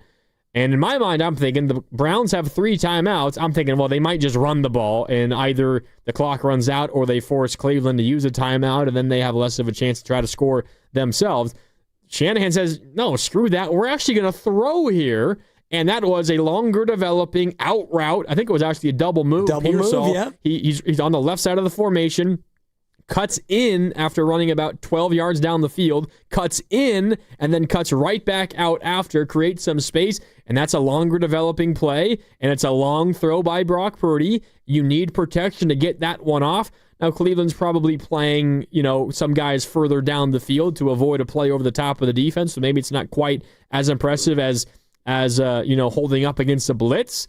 But you hold up one-on-one when Myles Garrett's on the other side, that's a win in my book, and that was a longer developing play, and that's one where you can't convert on that play if your O-line gets beat anywhere, and they didn't really get beat. And you convert, which allows you to then, go for 12 more and then 33 yards to Kittle, and, it allowed you to think about going for it still and trying to get that, first down and get down into field goal range, which they got down to the 7-yard line, and they were able to get the 3. It was a doinker, but crazy catch by Kittle. Crazy catch. Great throw, too. Great throw, and he went up and was able to get it, and even though he went to the ground and then the ball came out, everyone thought, incomplete, but no, it was a catch, and then he was clearly down by contact, and then the ball got punched out, but that was a big play, and that sets you up to get a free 3, which gave you the lead that you never relinquished. Yeah. So I think obviously it was the players that went out there and executed, but I think it was also a good game plan by Kyle Shanahan. One other point that I thought was interesting in this game, it was very early in the second quarter, and this goes to one of those few decisions by Kyle Shanahan. We talked about the decision to punt on the 4th and 4 early or late in the first half. Before that, though, the Niners were facing a 3rd and 10. They were on defense. Cleveland had the ball early in the first quarter. A quick throw out to Judy for 3 yards sets up a 4th and 7, you think. But there was a penalty on Cleveland on that play, illegal shift on the Browns. And you can decline it if you want and accept the result of the play, which was, again, a 3-yard gain, which would have set up a 4th and 7 in relatively deep but field goal range for Cleveland at that point. Instead, though, Shanahan says, no, I'm going to accept the penalty. I'm taking the 4th and 7 off the board. Cleveland, good luck on a 3rd and 15. And what happens? Farrell sacks Sanders. They lose 15 yards, or whatever the case was. however many yards it was. Yep. They go deep out of field goal range, back across the 50-yard line, and now they have to punt.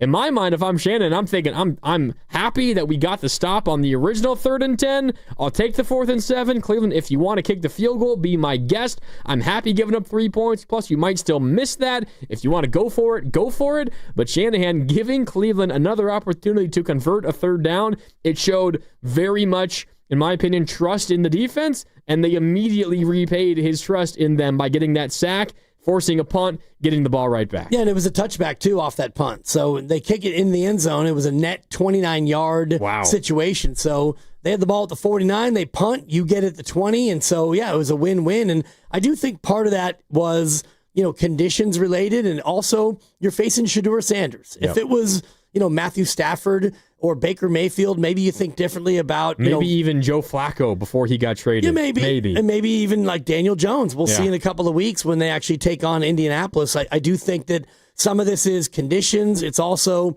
the defense, and it's also, the quarterback you're going up against. And if it's Shedeur, and he hadn't really thrown the ball that much yet in the game, he hadn't been that effective. So, go ahead and see if you can convert a 3rd and 14. And Cleveland Ferrell got the sack, and I had it for a -13 in my notes. And they only rushed 4. You didn't even have to bring extra pressure. So you rush 4, you cover with 7. Ferrell got the first of his 2 sacks, and turned out to be a great call by Shanahan, and you put faith in your defense that they'd get it done. Gutsy, though, because on a 3rd and long, they could just throw the ball up there, and you could get a pass interference, any kind of penalty, 1st down, drive continues. It was gutsy, and it was one of the few moments, and the punt on the 4th and 4 from the 40 was the other very end of the first half, or a little bit later in that second quarter. Those were 2 moments where I'm thinking, I don't know if that's what I would have done, but in this one, Shanahan proved to absolutely be right. And I don't know if that's a decision that he makes, Dibs, say a month ago, when the defense looks entirely different than they've been the last couple of games. Because that shows, one, you're probably right, it has to do with who the opposing quarterback and the opposing offense is. But if your defense is struggling, you're also probably not doing that. You're just happy with the 4th and 7. Make a long field goal, Cleveland. I dare you. We'll take 3 points to us. Feels like a stop. That's not what this defense feels like right now either. No, and maybe this is what has me thinking about Detroit and what Dan Campbell's doing and how they go for it every time on 4th down. And they don't have Aaron Glenn, the defensive coordinator, anymore. He's now with the Jets as their head coach, and the Lions defense has been mostly struggling. So I think that plays into it, complementary football. If you don't have that faith in your defense, you're going to be more aggressive offensively, thinking, well, our defense can't stop anyone, so we don't want to, give up the opportunity to not get the ball back. And so, if you have a 4th down and you don't have faith in your defense, maybe you're going to be more aggressive with that. But I look at this whole coaching staff and what's gone on with, Robert Saleh coming back and Gus Bradley joining him as the assistant defensive coordinator. And if Saleh gets a head coaching job next year, Gus Bradley likely, I believe, will get just elevated up to be the defensive coordinator. And you've got other coaches on the staff who are all having great years. So it's not only Shanahan, it's the Shanahan staff, and the special teams has been phenomenal. And the defense, even though you're missing like everybody, like your linebackers are guys that we've never heard of. Guys off the practice squad are getting the green dot because you have no other linebackers. So there was a delay in the game because they needed to get Jalen Graham the right helmet.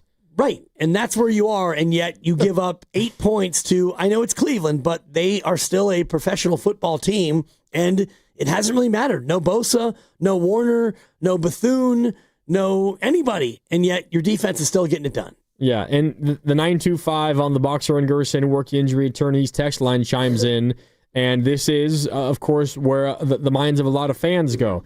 Their opponents were the Panthers and the Browns, is what the 925 wrote. Like, let's pump the brakes. These are nobodies. Well, did you see what the Panthers just did to the Rams this week? They beat them. Not like going away, but they beat them relatively soundly. They put up 31 points on that Rams defense. Now, it was a game in the final possession, but they won by 3, 31-28. But 31 points scored by Carolina versus that Rams defense. I get it. These are not world beaters that the Niners just beat.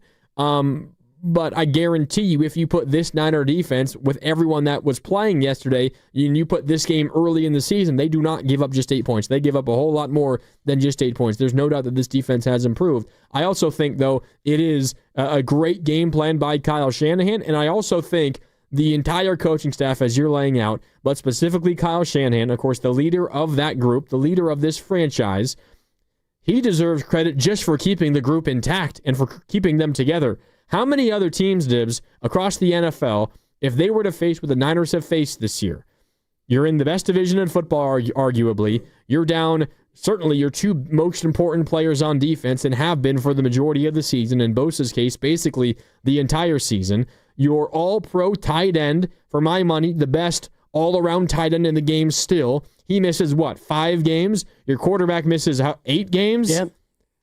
You have injuries to your offensive line. You've hardly been healthy on the offensive line for the entire season as well. Ricky Pearsall missed 6 games as well. You haven't had Ayuk all season, and it seems unlikely you're going to have him at any point this season. Not only is the team 9-4, Dibs, which is impressive by itself, and that's the biggest thing, I'm just impressed the team has stayed together because there's so many other teams across the league that probably would have folded and soft quit on this season before it was even officially over. It could be tough. I mean, I'm thinking about Tampa Bay, who was doing so well early, and then, they've lost so many different players on their offense, and, they've lost offensive linemen, they've lost skill guys, and they went through a little bit of a skid, and they're trying to find their way out of it. But the 49ers, we know, are one of the most injured teams always in football, so maybe this is part of the norm of being the Niners. Like, you kind of expect to lose all kinds of people because it's what you do every single year. And yeah, I'm not going to ever look past the schedule and, diminish what they've done because they're playing against pro teams, but you have to look at it too and say, all right, you've had, Carolina, they're better than you thought. You got Tennessee coming up. They've got 1 win.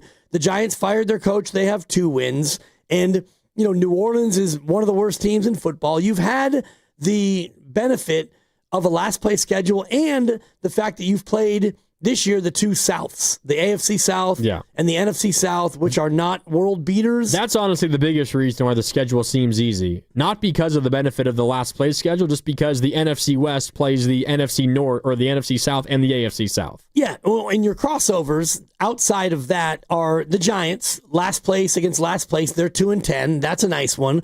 Cleveland was the other one yesterday, and Cleveland is a 3-win team. 3-9. And the other one, though, is Chicago. 9-3. So Chicago is your other last place against last place crossover game. So 2 of them were easy. One of them is going to be probably harder than you would have thought at the start of the year. But you also have to look and say Jacksonville's better than you thought.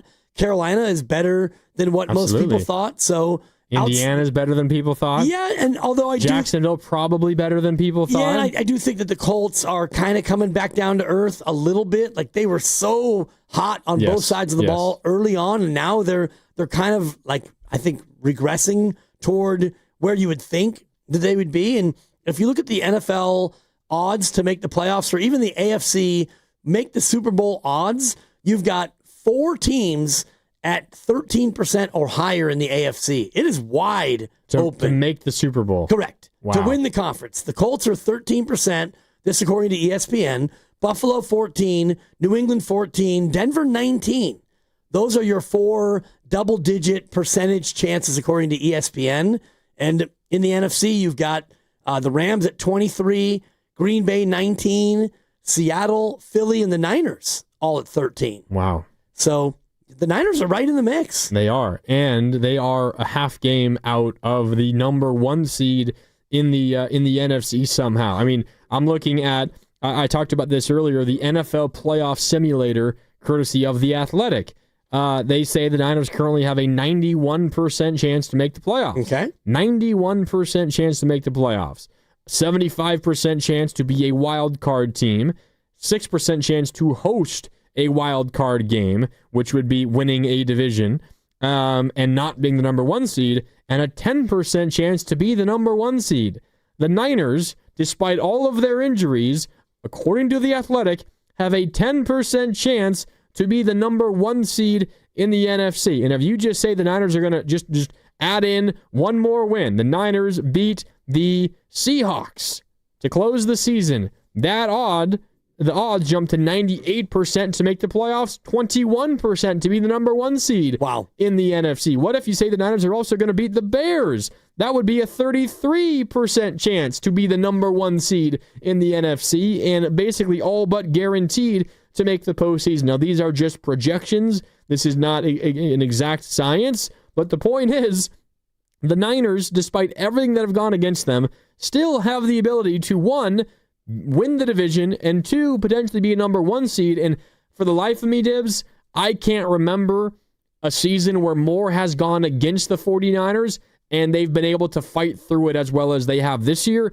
And with that in mind, I think this is Kyle Shanahan's best coaching job of his career. Like, there's a number of other good seasons where the Niners have been really good and they've lived up to expectations. I think in my mind, they have so far surpassed expectations that this, to me, is the best coaching job that Kyle Shanahan has done in his career as the Niners head coach. I mean, just think about what he did with a backup quarterback, and you went 5-2 with Mac Jones while he was starting. And most teams, when you get a backup in there for that much time, you're not going to win more than half your games, let alone go out there and beat the Rams on a short week down in L.A., in a game that may ultimately be the one that possibly gets you to win the division. I'm just wondering about fans who aren't believing just yet in what they're seeing. What do you still need to see? 888-957-9570. Like, they're 9-4. They're heading into their bye. Is there something that can happen between now and the end of the regular season that would make you think that this team is for real? Would it be like running the table? Would it be beating Indy on the road? Would it be going 3-1 the rest of the way? What would this team have to do between now and the end of the regular season to make you think like the models are saying? The models are saying this team's got a legitimate chance to be the 1 seed, win the division, and maybe go on a deep run. Yeah, it's absurd. I think most people would probably say, and I'll answer for a portion of the fan base, most people would say, well, beat the Bears and beat the Seahawks. That's probably what they would say. And don't just limp to the postseason by winning 1 of your final 4, or even just beating the Titans and just beating the Bears. But if you lose to the Colts and you lose to the Seahawks, they might not be believing in that. Honestly, in my mind, Dibs, like I don't have to go into a postseason believing that my team can win the Super Bowl or having like a bunch of confidence that they can do it. Obviously, I'm going in and I'm rooting for it and rooting for it heavy, but you never know what happens in the NFL postseason. Yeah. I mean, this is the most kind of like baseball, although the Dodgers of late have kind of made a mockery of it. The NFL postseason is so up in the air year to year. The number of times the 1 seed doesn't make it, it's pretty often over the course of the NFL postseason or over the years. I know you have the numbers. I'm sure you're going to bring them up. Oh, yeah. But I mean, the one that we think of all the time is the runs that the New York Giants went on where they beat the Patriots in the Super Bowl both those times. I mean, this is really a case of just make the dance and you never know what the hell is going to happen. So as long as my team makes the dance, I'm happy because they could, get struck by lightning and catch lightning in a bottle. And by the time you blink, they're in the NFC Championship game, and then who the hell knows what happens at that point? Yeah, you never know. And the first Giants team was a 5 seed. And this is back when you only had 6 teams make the playoffs. And then the second time, they were the 4 seed, which I believe meant that they were the worst of the division champions back when there were 6. So in the 5 years that we've had 7 playoff teams, you've had 5 of the 10 Super Bowl participants be the number 1 seed. So half the time in the 5 years since we went to 7. And that's significant because when you went to 7, the 1 seed's the only team to get the bye. They have a more of a noticeable advantage over the rest of the field. Last year, KC was the one they lost. The year before that, and I shouldn't even mention this because you've never seen the Niners win the Super Bowl, but the Niners were the one they lost. Yeah. The year before that, KC and Philly were both the one. KC beat Philly. The year before that, it was the 4-seeded Rams against the 4-seeded Bengals. And then the year before that, KC was the one they lost. So, yeah, it doesn't mean that if you're the one, you automatically get there, but 5 of the 10 1 seeds in the last 5 years have actually made it to the Super Bowl. But, yeah, you go back to Green Bay in 2010. They were the 6. They beat Pittsburgh. Pittsburgh in 2005. They were the 6. They beat Seattle. So it happens more than you remember. It does. 888-957-9570. What do you need, as Dibbs asked, what do you need the Niners to do? What do they need to show you over the next 4 games of the season in order for you to believe that this team might have a legitimate shot to make some noise in the postseason? I see you, Rob, in San Jose. We will get to you right when we come back. Plus more time for your calls and your text. Steve Kerr, coach of the Warriors, coming up in a little more than an hour at 5 o'clock. Don't miss that. Until then, though, it's Niners, your calls, your thoughts here on Willard and Dibbs and Grandy with you. It's also a Monster Monday presented by Merit America. Visit them at meritamerica.org/super. And we're brought to you by Fremont Bank, here for you, here for good. More Willard and Dibbs and Grandy with you next on 95.7 The Game. When businesses thrive, communities score. That's why Bank of America is the official bank of FIFA World Cup here in the Bay Area. And our more than 110 local business specialists are ready to help your business win. What would you like the power to do? Learn more at bankofamerica.com/local business. Bank of America, official bank of FIFA World Cup 2026. Bank of America Corporation, all rights reserved. Imagine being the wizard of your own home. With Xfinity, intelligent self-healing Wi-Fi fixes problems like magic. It boostifies speeds to your devices when you need it most, and makes your favorite Wicked content sparklify on every screen. All while a spell of protection helps keep your family safe online. When you're out in Oz, Xfinity Mobile joins Wi-Fi and 5G to keep your phone connected from here to the Emerald City. If you had the most intelligent Wi-Fi from Xfinity, everything would work together for good. And now you can cast a spell to stop time and keep your internet bill steady for 5 whole years with the Xfinity 5-year price guarantee. No contracts or commitments, with amazifying equipment included. Xfinity, imagine that. And see Wicked for good, only in theaters November 21st. Restrictions apply. Select plans only. Xfinity Mobile requires Xfinity Internet. Hi, I'm Lexi, your friend and jeweler at Shane Company. If you're planning to propose this holiday, we're ready to make creating your engagement ring a warm, welcoming experience. At Shane Company, we're all about your style, your budget, your dream engagement ring. Explore the widest selection of diamonds and ring settings ready for you to see in person, or visit us at shaneco.com. You'll have your ring in days, not weeks. Our friendly jewelry consultants don't work on commission. There's never any pressure, just perfect proposals. Shane Company, your friend and jeweler. This year's ratings of the best TVs just got published, and Samsung, LG, and Sony scored the highest. Also, they warned about the poor performance of the bargain brands promoted at some stores. So where can you get the best deal on the top-rated TVs? At the club? Online? Nope. At Video Only. They've got their better than Black Friday deals on right now. Don't be sorry. Check out Video Only before you buy. I know that hiring can be challenging. You sort through tons of resumes and you get too many so-so applicants. You're just waiting for someone to match your role perfectly. Well, now there's a place where you can meet them fast. ZipRecruiter. Need to hire right away. Start your search for strong candidates. The right fit awaits. Build your team.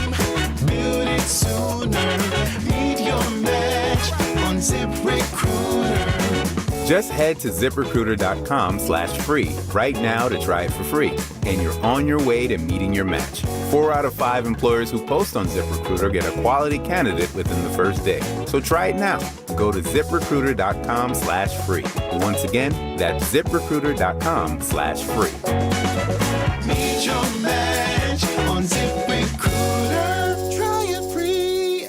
Do you often worry you left the garage door open? With a LiftMaster garage door opener powered by MyQ, you'll never worry again. You can control, secure, and monitor your garage from your smartphone anytime, from anywhere through the MyQ app. As an authorized LiftMaster dealer, Ace's Garage Door Repair and Installation has smart openers designed for your needs, including belt drive motors for ultra-quiet operation, integrated camera for live video, streaming, and battery backup to let you in when the power is out. Trust Ace's Garage Door Repair and Installation reputation for top-notch service and unbeatable reliability. Whether you need a quick fix, a complete replacement, or a brand new installation for your garage door or garage door opener, our skilled technicians are here to get the job done right. With competitive prices, a commitment to quality, and diamond certification, Aces has you covered. Call today at 855-588-2237 or visit acegd.com. That's acegd.com. Aces Garage Door Repair and Installation, where your garage door is our priority. Are you looking for a podcast about pro football that doesn't put you to sleep with an avalanche of analytics or insult your fandom with brainless hot takes? Well, hi. I'm Dan Hansis. And I'm Mark Sessler. Oh, hi, Mark. And we're the hosts of Heed the Call, the NFL podcast you've been waiting your whole life for. Heed the Call covers every game, every storyline, everything that matters, and we do it all with a touch of mirth. Football is fun. Why shouldn't your football podcast be the same? Follow and listen to Heed the Call NFL podcast wherever you get your podcasts. It's time for Cyber Monday, Dell Technologies' biggest sale of the year. Enjoy the lowest prices of the year on select PCs like the Dell 16 Plus featuring Intel Core Ultra processors. And with built-in advanced features, it's the PC that helps you do more faster. Plus, earn Dell rewards and enjoy many other benefits like free shipping, price match guarantee, and expert support. They also have huge deals on accessories that pair perfectly with your Dell PC and make perfect gifts for everyone on your list. Shop now at Dell.com/deals. Nationwide is so much more than a great insurance company. They're one of America's largest financial services companies. Like how I'm more than just Peyton Manning. I'm also motivating Manning. When I say insurance, you say financial services. Insurance. Financial services. Insurance. Financial services. Now when I say nationwide, you say is both. Nationwide. Is both. Nationwide. Is both. For your insurance and financial needs, Nationwide is on your side. Nationwide Investment Services Corporation, member FINRA, Columbus, Ohio.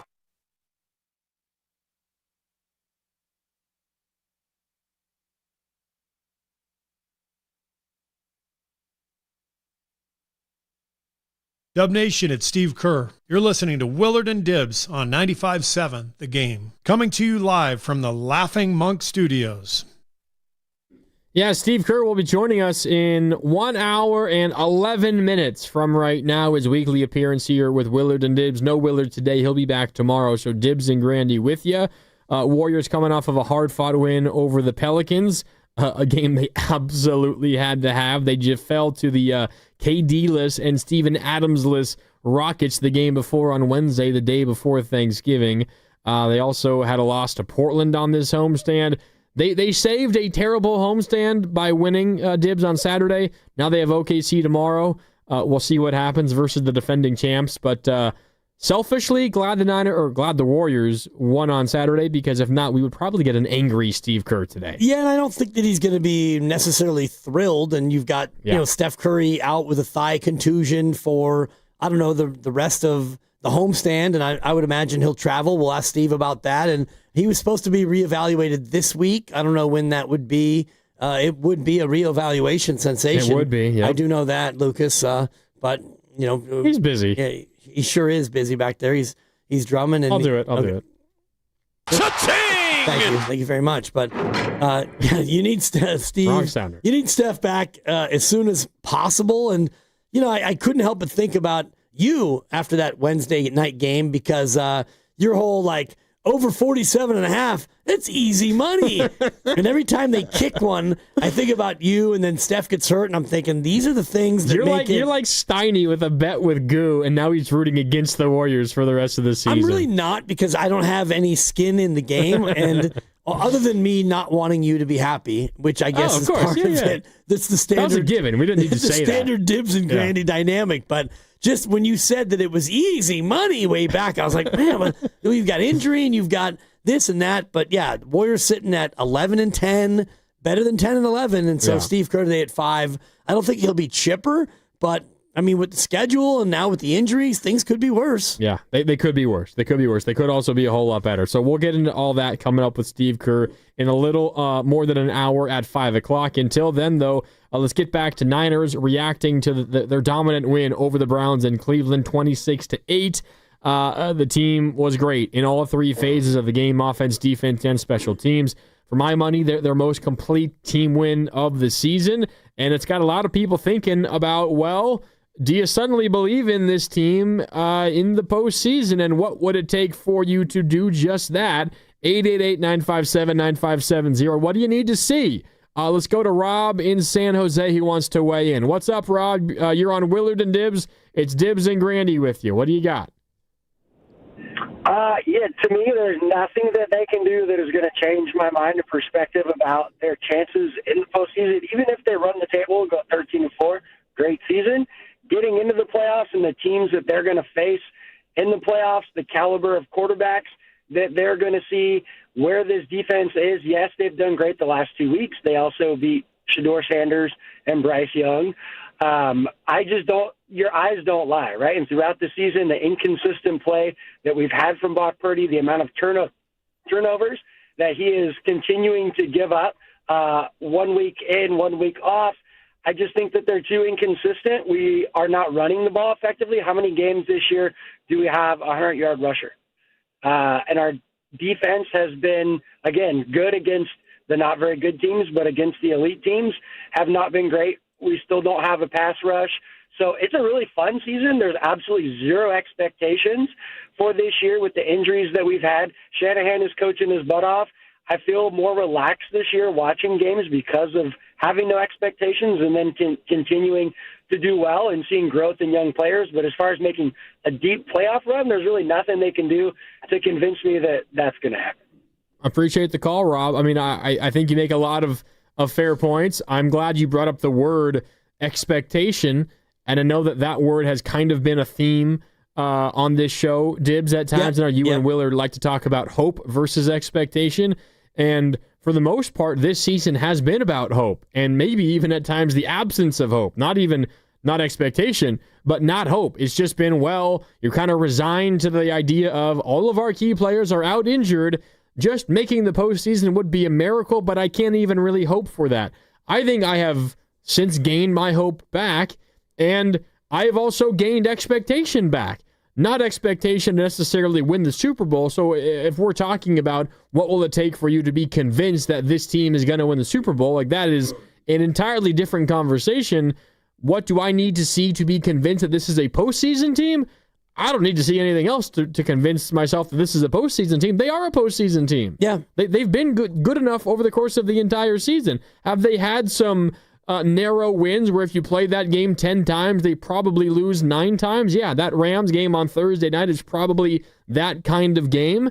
But the nature of the NFL postseason, Dibs, is such that it's single elimination, baby. You lose one game, you never know what could happen. So expectation to win a Super Bowl, that's an entirely different thing. But expectation to be a postseason team, I'm there. I've already graduated from hope, and I'm in the expectation side of that for this Niner team. Absolutely. I expect them to make the playoffs. And if you look at the metrics, and you did the Athletic, and I was looking at the ESPN one, and they've got the Niners in the NFC as the most likely team to make the playoffs. They're at 94%. Really? Philly 93, Rams 93, Green Bay 90, Seattle 89, and then you get to Tampa and Chicago 80 and 77 respectively. And that's according to the ESPN metrics, and they do all their advanced stuff. The football power index is what they do, and that's crazy. Part of it, I think, is the schedule. So the 49ers will be maybe double-digit favorites against Tennessee to get their 10th win, and then you're down to Indy, Chicago, and Seattle. Even if you don't win any of those games, you wind up 10-7. I still think that you would be a strong candidate to be a playoff team just based on the way things are. And I haven't looked at everyone's schedule, but if you go 2-2, I think 11 wins get you in for sure. So if you are the 5 seed, let's say that you don't win the division, but you beat Seattle in the last game of the year, week 18, you beat Tennessee, you beat Seattle, and you split Indy and Chicago, whichever way that goes, you wind up 12-5, but you hold tiebreakers over most teams, and you're the 5 seed. Well, then you go to Tampa Bay for the matchup in the first round of the playoffs. And the worst division winner in the NFC. Correct. Which right likely now will be the South. Is Tampa Bay. Yeah. I mean, right now you've got Tampa is 7-5. The Bears are 9-3. Philly's 8-4. You would assume that the winner of the South would be a team with, 10 wins, maybe 11. It doesn't even matter because you wouldn't hold the tiebreaker. You'd be the wild card. But if you go to Tampa, you might be a 2-point underdog. I don't think you'd be a field goal underdog against Tampa. So you win that game, and then now you're down to the last 4 teams in the NFC, and it'll be either Philly or Chicago or Green Bay or the Rams or Seattle, all teams that either you've played them and you've beaten them, or I think it's kind of somewhat of a toss-up-y kind of a game. And the big, and I'll put the rat on the table, brought to you by Atco Pest Control. Philadelphia, they're broken. They are. They are broken. I got it, Luke. Don't worry. There it is. Yeah. My squeak needs to be a little bit more painful. Philly's O-line, broken. Their quarterback is one who, I mean, most of their teammates are not thrilled with him throwing it. Saquon Barkley is taking a step back, so I don't think that Philly is as scary this year as they have been in the past. So, I mean, there's a path if you... There is. There's a path. And I don't think that there's any team in the NFC that you look at and say, oh boy, I mean, we can't hang with them. And that's the case with any team in either conference, really. Yeah, now, like, you go into a game, say, against the Rams in the playoffs, who I think, for my money, are still probably the best team in the NFC, despite what happened in Carolina. But by the way, to our texter, I forget exactly who it was, who said, well, you just beat the Panthers and the Browns. Come on, those aren't good teams. Look what the Panthers just did to the Browns. Or, pardon me, what the Panthers just did to the Rams. That's one hell of a win. They put up 31 points against them and won that football game against a basically healthy Rams team. A week after, you crushed them despite your starting quarterback throwing 3 interceptions. You won that game by 11, held them to just 9 points. Like, that's a good win. A good win by the Niners. The last 3 games, 19-point win, 11-point win, 18-point win. Yes, are they against world beaters? No, but they've beaten who they're supposed to beat, and the only teams they've lost to, as you mentioned, Dibs, are teams that are currently in the postseason. Now, does that mean that they're going to be favored against those same teams if they were to meet in the postseason? No, of course not. But I think you have a fighter's chance, and if you would have told me that 4 weeks ago, after they had lost to the Rams, I would have called you crazy. Or even after they had beaten the Giants, I still would have called you crazy. It is quite remarkable the way we've seen this team grow over the last 3 weeks, getting to a point where you could go up against anybody in the NFC, and I would say, well, the chance of you winning is actually, like, possible. It's not like a 1% chance. Like, you're giving them, even against the best of the best in the NFC, I mean, you're giving them not a coin flip, but you're giving them a 25% shot to beat anybody. Like there is a very real possibility that the Niners could beat any team that they play in the NFL. No doubt, and I'm thinking about the NFC playoffs, and you're going to open up with the 1 seed gets a bye, and you'll have 2 against 7, 3 against 6, and 4 against 5 in seeds, and I will predict right now, none of those games features a home favorite of more than 6.5 points. I don't think that any of those games you'll have the home team be favored by a touchdown or more based on who the wild cards will be. And right now it's Green Bay, Seattle, and the Niners, 8-3-1, 9-3, and 9-4. These are really good teams that have won a lot of games. And so even if it's Philly against, Seattle or Philly against Green Bay, I don't think that those spreads are going to be a touchdown or more, which means, any little thing can happen. And you look at Carolina yesterday, they beat the Rams because they had a pick 6 and Stafford threw 2 picks and he had a fumble. They were sloppy. He had been near perfect all year, and Michael Jackson, he got him. Pick 6. Yeah, with the pick 6, and that turned the game, and you had a late fumble from Stafford as well. And so, yeah, things can happen. Plays get made. Carolina at home in that one also, by the way, 4-2. So, you have these spots, and that's the way games get turned a lot. Yeah, you're listening to 95.7 The Game, KGMZ FM and HD1 San Francisco, and Odyssey Sports Station, and the home of the Golden State Warriors and Valkyries. Speaking of the Warriors, Steve Kerr coming up in just about an hour.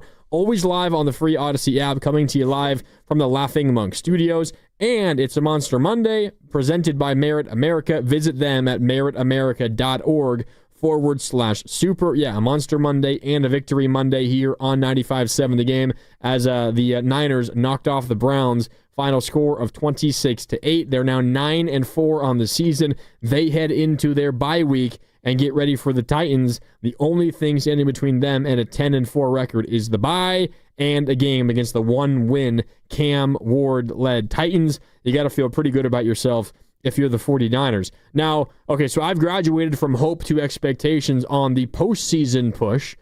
And now if you take that a step further and say, well, what would it take for you to graduate from hope to expectation in terms of their ability to actually win a game or two in the postseason? I think for me, Dibs, the one thing that I would need to see is the defense not allow single-digit points, but put up a good fight against a really good offense. We haven't seen that in quite a while, I think, since this defense got to their present day, which is without Fred Warner and without Nick Bosa. Go up against a team like Indianapolis in a couple of weeks, who have, for the majority of the season, been one of, if not the best offense in the NFL, and instead of giving up 41, 42 like you did against the Rams a month ago, or even giving up 35 points or whatever the number is, 30 points to Tampa Bay, give up 24 and see if you can win that game 27-24. Give up 21 and win that football game 24-21. I don't need to see an incredible performance by the defense against a good team. I just need to see not terrible. And if you show me that you can at least be competent versus some of the better offenses in the league, then my hope maybe graduates to expectation in terms of postseason success for the team as well. It just depends on the matchup, and I do think that the Rams in that spot, it was a bad matchup. The Rams were looking for revenge after the 49ers beat them on Thursday night, and you were still, I think, rolling with Mac Jones at that point, and you didn't yet fully have command of what you were trying to be as a team, and so the Rams came in and got you in a spot where you fell behind and you couldn't recover, and I do think that's part of it, and I think about yesterday where you got the lead, and even though you trailed 8-7, you trailed for 30 seconds in that game. And right back. The 49ers are not a team that is built to come from behind, and I heard Kevin Harlan on the broadcast yesterday with Trent Green say the same thing about Cleveland. They're not built to come from behind either. So no matter who the 49ers play, if you go up against Tampa or Green Bay or Detroit in the playoffs and you're down by 2 touchdowns, it's going to be difficult for them because this offense is not constructed to go 3 wide. They never go 4 wide, 4 wide receivers. They always have a tight end out there, as they should with George Kittle. But when you get into throw-only mode, even though Brock Purdy is a really good quarterback, that doesn't suit what you're trying to do. So for me, it's more about your style of offense, and it's also the style of defense, where the defense can be out there and give up points, but field goals, they can't give up quick, easy touchdowns and get this offense in a hole. But the other thing is, you would expect the defense, it is going to, you would think, get better as the weeks move along. 1, because your youngsters continue to get more reps and more experience, but 2, when Lucas last hour gave us the updates from Kyle Shanahan on his conference call today, Ben Bart's expected to go on IR, and his season is in all likelihood over. The Niners starting left guard, although of late he's been swapping in and out and sharing snaps with Spencer Burford at left guard. The other news, other than the Kyle Juszczyk rib fracture, they're going to check back in on him in a week. The other news was largely good about a lot of the absences. Sam Okawanu did not play in this game, wasn't inactive. They say that they expect him to be ready after the bye for that game against the Titans. Tatum Bethune, who was doing a hell of a job filling in for Fred Warner as the green dot linebacker. Of late, it's been Curtis Robinson once Bethune went down, but they expect Bethune to be back as well. Kevin Givens also was an inactive this week. Maybe they get him back by the time the Titan games come around. Now, those are not players that are absolute game changers, but there's a difference between Tatum Bethune and Curtis Robinson. No knock on Curtis. His story is a great one. Tatum Bethune is a much better linebacker than Curtis Robinson. These are kind of similar acquisitions that you might get back that you could compare to someone like a Cleveland Ferrell or like a Keon White. Those are not big names. You get them in here, and they've been effective. You get a little bit of a healthier defense. The youngsters like Upton Stout, Malik Mustafa, Alfred Collins, CJ West continue to improve. This is a defense that, say, if they happen to play the Rams again or the Seahawks, when they play the Seahawks again, that will feel different in those matchups than they did when they played them most recently. And I think that it all goes back to what I've thought the whole year about not only complimentary football, but the Robert Saleh factor and the Robert Saleh effect, especially when you lose Nick Bosa and you lose Fred Warner. It's pretty clear that this defense has to be one that is bend but don't break. You're not going to blitz very often. They don't. Even when you don't blitz, you're not going to get after the quarterback too often, although yesterday you had 3 sacks, which might be the high watermark of the year. I'll check. You don't even need to check because yesterday felt like Sackapalooza. They got after him so much. And they pressured him a bunch more, too. They did. And if you look at yesterday, and I'm going through my notes right now on how many explosive plays they gave up, which is a pass play of 20 or more, or a run play of 10 or more. The touchdown catch by Fannin, that's one. And I think that's the end of the list. They probably had a couple of runs of more than 10 yards. I see a Judkins run in the fourth quarter for 17. Yeah. That counts as an explosive, although I thought runs over 20 were the ones that counted. But outside of that, I'm looking at, not much else. There was a pass to Bond for 17 before they ended up punting in the second quarter. But outside of those, the big touchdown, the 34-yarder to Fannin, and that run I was mentioning from Judkins, that might have been the end of the explosive. So you rush 4, you bend but don't break, you rally up and you tackle, and you make teams go 8, 10, 12, 14 plays to score on you. The red zone defense has been really pretty sturdy the majority of the year, and that, I'm sure, is going to be the formula for this team defensively. You're probably not going to get a ton of takeaways. You're not going to sack the quarterback a bunch, and so you have to just make it hard on the opponents, and when you get the ball, you make it hard on their defense by doing the same thing. The Niners sacked Spencer Rattler of the Saints 3 times in week 2. They rattled Rattler. They rattled him. They got to him, but that was while Nick Bosa was still playing. So in terms of the post-Nick Bosa injury era this season, 3 sacks yesterday, the most the Niners have had.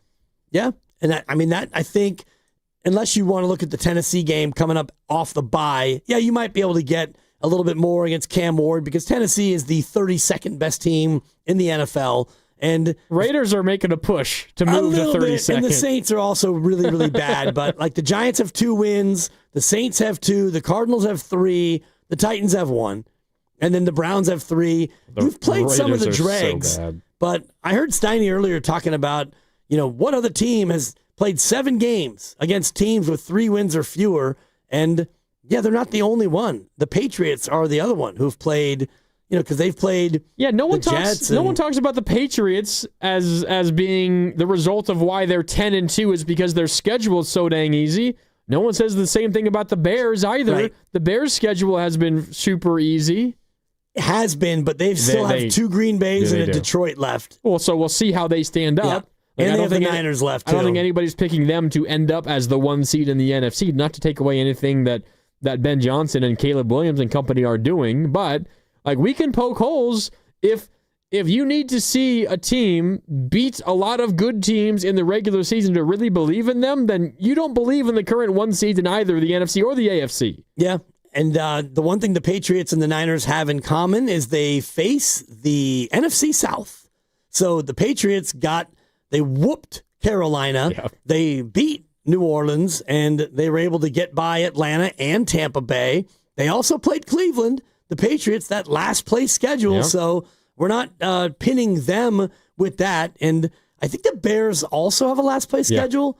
They finished in 4th last year. Niners-Bears play each other because they were both in last place. So there you go. Yeah. I mean, we can look at it from any different direction, and the Niners have done it without their quarterback for most of the year and their pass rusher and their Hall of Fame linebacker. So you got to give them some props for that. This is how it happens. The Niners, you think back to 2019 when they first made the Super Bowl under Kyle Shanahan. I guess that wasn't technically a 4th place schedule. It was a 3rd place schedule, but similar. They didn't have an incredible amount of super amazing regular season wins. Then the next year, they finished 4th because that was the curse of the MetLife turf where everybody tore their ACL early in the season, including Nick Bosa and others. They won 6 games that year, finished last in the NFC West. The next year, they had a last place schedule, Dibs, But guess what? Despite that, they only went 10-7 and had to win their final 2 games of the season just to sneak into the postseason. They did that, ultimately caught, some lightning in a bottle, lost in the conference championship to the Rams down in LA. But the Niners have been through this before, where you come off of a really bad year, you kind of beef up a bit on an easier schedule, and you ride that into postseason success. Now, of course, a lot of that was because Fred Warner and Nick Bosa were healthy those following years, and I get it's not the same this year, but what the Niners are going through in terms of the schedule isn't new. We can just be honest with ourselves, or I would ask other Niner fans to be honest with themselves and just say, you don't believe in them because you don't think they're good, not because of the schedule. You just don't think they're that good. If that's the way you feel, then just be honest with yourself and don't cop out and say it's because of the schedule. It can be both, and you could look at the schedule and think, well, they're not that good because of the schedule, and it's not like they struggled to beat Cleveland yesterday. They took care of a team that's not as good as they are, and I'm looking at the teams that have beaten them, winning percentage of .646, the teams that the Niners have beaten, winning percentage of .385. So they've fattened up by beating the teams they're supposed to beat. Yeah. And included in the teams they lost to, one of them is the Rams, who they also beat. Yep. I mean, they have a couple of really quality wins, the Rams and the Seahawks. So we'll see what the rest of the season has in store. We're sponsored by Surfside. The Golden State Warriors are back. Cheer on your Warriors with an iced cold Surfside. Only 100 calories, 2 grams of sugar, and 0 bubbles, so it's easy to sip and enjoy. It's not a seltzer, it's Surfside. Proud partner of the Golden State Warriors. Must be 21. Please drink responsibly. Steve Kerr of the Warriors joins us at the top of the hour at 5 o'clock, so about 45 minutes from now. When we come back, what about Brock Purdy and the way that he bounced back yesterday? Let's talk about the quarterback and what Brock did versus the Browns in cold and not really rainy or snowy, but windy Cleveland. We can break that down and a whole lot more when we come back. It's Willard and Dibs and Grandy with you right here on 95.7 The Game. And it's Dan Dibley here to talk about Golden State Lumber and Showroom. They reach far and wide across the Bay Area, and their Newark location is the go-to resource for professional builders and homeowners in the East Bay. Their expansive facility offers convenience with their full-service lumber yard and well-stocked hardware store. With on-site milling services, you make the perfect cut every time. And remember, measure twice, cut once is the age-old adage for those of us who do a lot of building. And Newark, by the way, the shop there, they maintain the Bay Area's deepest inventory with specialty items that most others don't stock. They have a large fleet of trucks, and that ensures timely, flexible delivery, keeping your projects on time. Be sure to go to Newark's new and improved 10,000 square foot showroom, offering a great selection of siding, windows, and custom door options. And you'll also find decking displays featuring Trex, AZEK, and TimberTech. And if you have questions about decks, Newark's decking specialist is on hand to help you make informed decisions. Find more details at GoldenStateLumber.com. For over 70 years, Golden State Lumber and Showroom. When you succeed, we succeed. To 15-year-old Harper, buying an $80 vintage rock t-shirt is a great investment. To Harper's mom, this logic has a few holes in it. So she helped Harper open a Wells Fargo Clear Access banking account. With no overdraft fees and tools to track spending, Harper's learning, one heavy metal tee at a time. However you make money work, Wells Fargo can work with that. Terms apply. Visit wellsfargo.com/deposit disclosures for fees and details. Been counting the days, wondering, will they bring it back? Wonder no more. The legendary McRib has returned. We're talking tender, boneless pork, smothered in that unmistakably tasty McRib sauce. It's a flavor experience that never sticks around for long. And why stop at just the sandwich? Make it a meal with any size soft drink for just $1.69. But don't wait. McRib season is short, and once it's gone, it's really gone.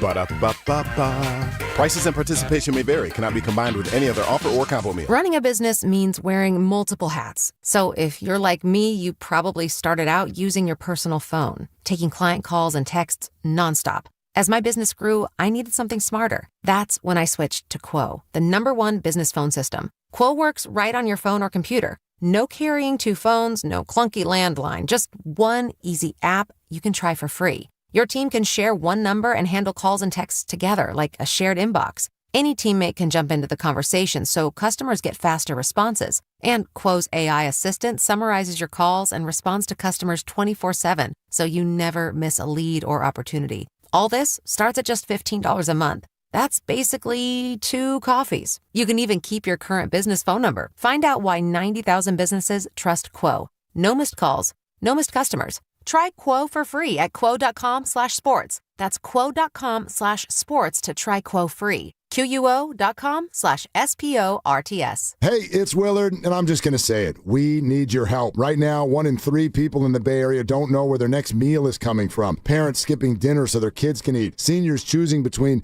medicine and groceries. In a place this strong, this connected, that shouldn't happen. It can't happen. That's why our friends at Habas Law are teaming up with Martha's Kitchen. Martha's Kitchen provides more than 200,000 meals every month to our neighbors in need. So let's do what the Bay Area does best. Let's show up together. Visit marthas-kitchen.org and donate today. Habas Law, always fighting to make it right. Tune in to 95.7 The Game for Warriors Live, 60 minutes before tip-off. Every Warriors game throughout the season as we get ready for the action. Presented by Xfinity, your home court advantage. Brought to you by Xfinity. Watch all your favorite teams all in one place. Xfinity, imagine that. He's the best interview in the Bay Area. He looked like Steph Curry always has, so he still got it. I mean, I think the biggest thing when you're 37 is maintaining the level over the course of 82 games. And he joins Willard and Dibbs every week during the NBA season. We have a blueprint that everybody's feeling confident with. Steve Kerr is presented by Great Clips. In sports, success is about team effort, and the same is true for your hair. Great Clips. It's gonna be great. Every morning, we rise and shine, make breakfast, and brush away the night's rest. These routines help us start the day off right. Nature-Made vitamins are a simple step in that daily care regimen. Multivitamins with daily essentials, clinically studied probiotics for gut health support, magnesium to help relax the body. Nature-Made is made to care for you every day. These statements have not been evaluated by the Food and Drug Administration. These products are not intended to diagnose, treat, cure, or prevent any disease. This is the story of the one. As the purchasing manager at a manufacturing plant, she knows the only thing more important than having the right safety gear is having it there when you need it. That's why she partners with Grainger for auto reordering, so her team members can count on her to have cut-resistant gloves on hand, and each shift can run safely and efficiently. Call 1-800-GRAINGER, click Grainger.com, or just stop by. Grainger, for the ones who get it done. In Oakland, mid-50s today, warmer and partly cloudy tomorrow. Weather brought to you by Staples. Have an easy holiday at Staples. Save on top tech and gaming gifts, shipping supplies and services to get your packages there safely, even custom cards and wrapping paper. Staples. That was easy.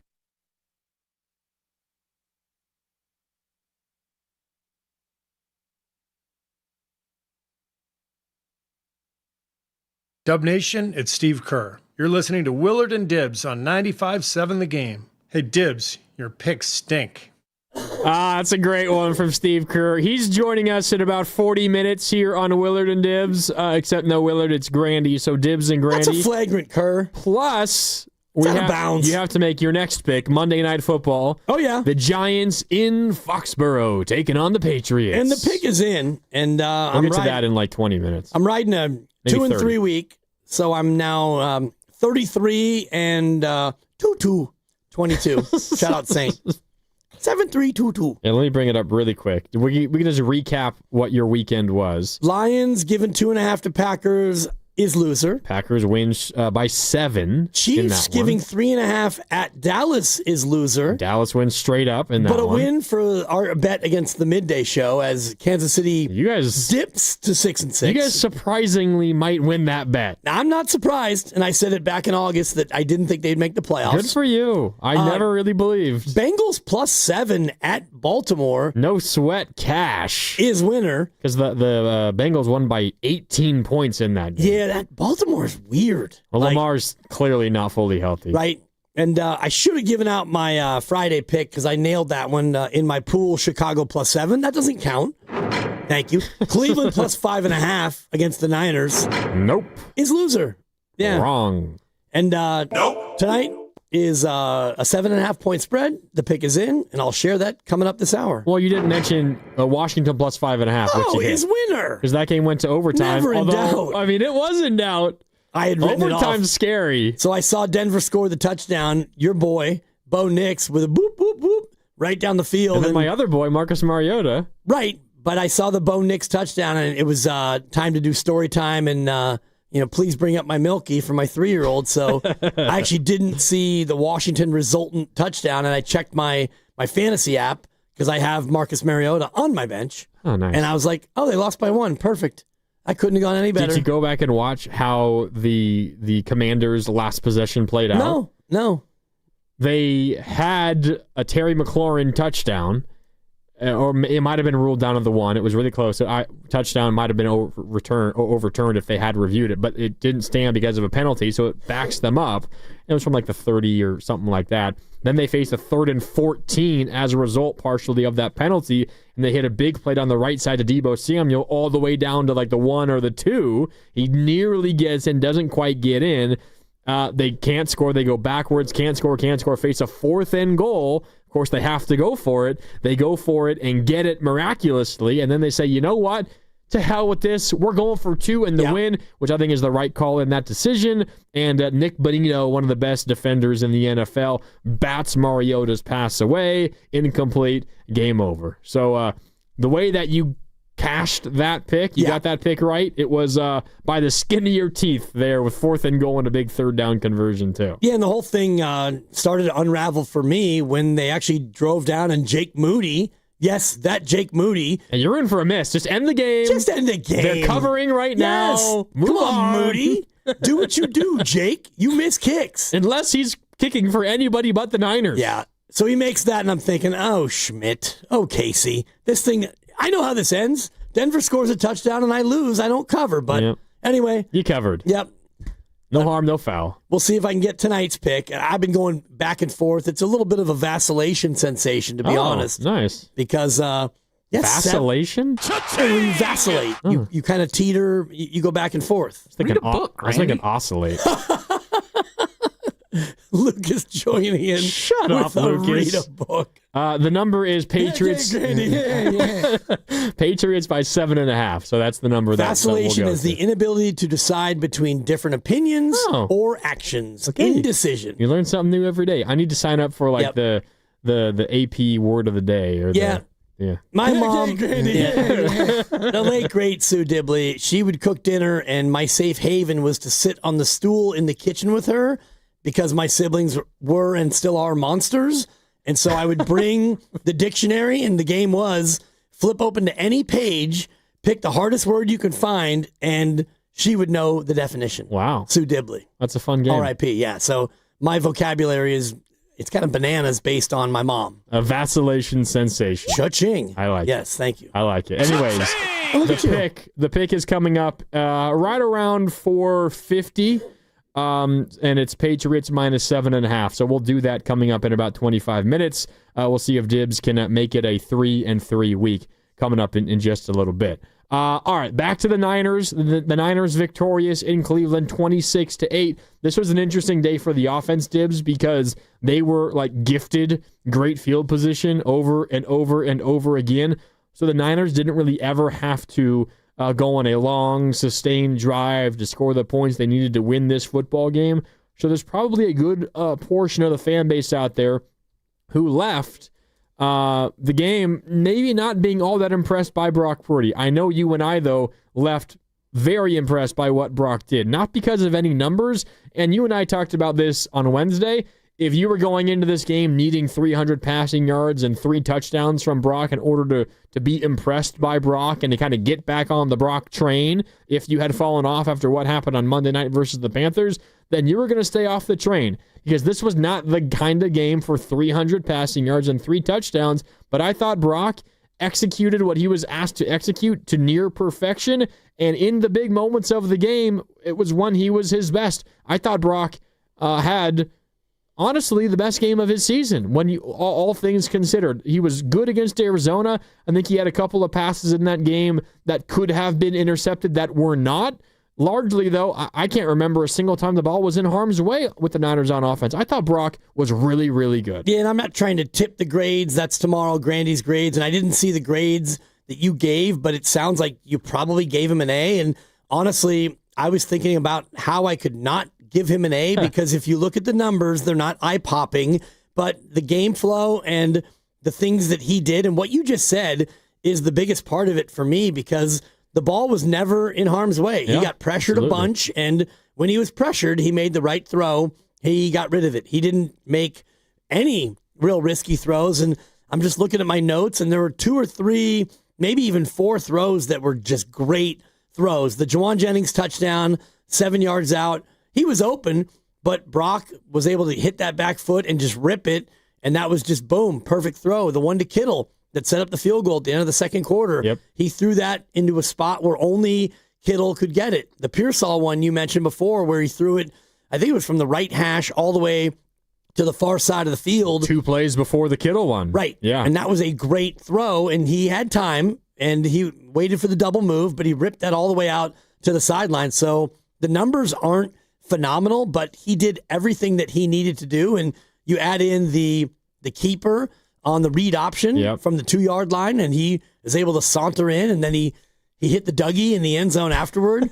He had a great game. He did. He had an awesome game, and I think it was the perfect example of how Brock needs to play. And again, obviously, so much of what happened yesterday was colored by this being in Chicago, it being terribly cold and windy, and Myles Garrett on the other side. Maybe the Niners need to lean into that kind of plan a little bit more often. But if Brock ever gets confused about what he needs to do in the majority of the football games he plays, I think he needs to look back at what happened yesterday, because you said it, Dibs, in the middle of your little soliloquy there, just talking about what Brock did.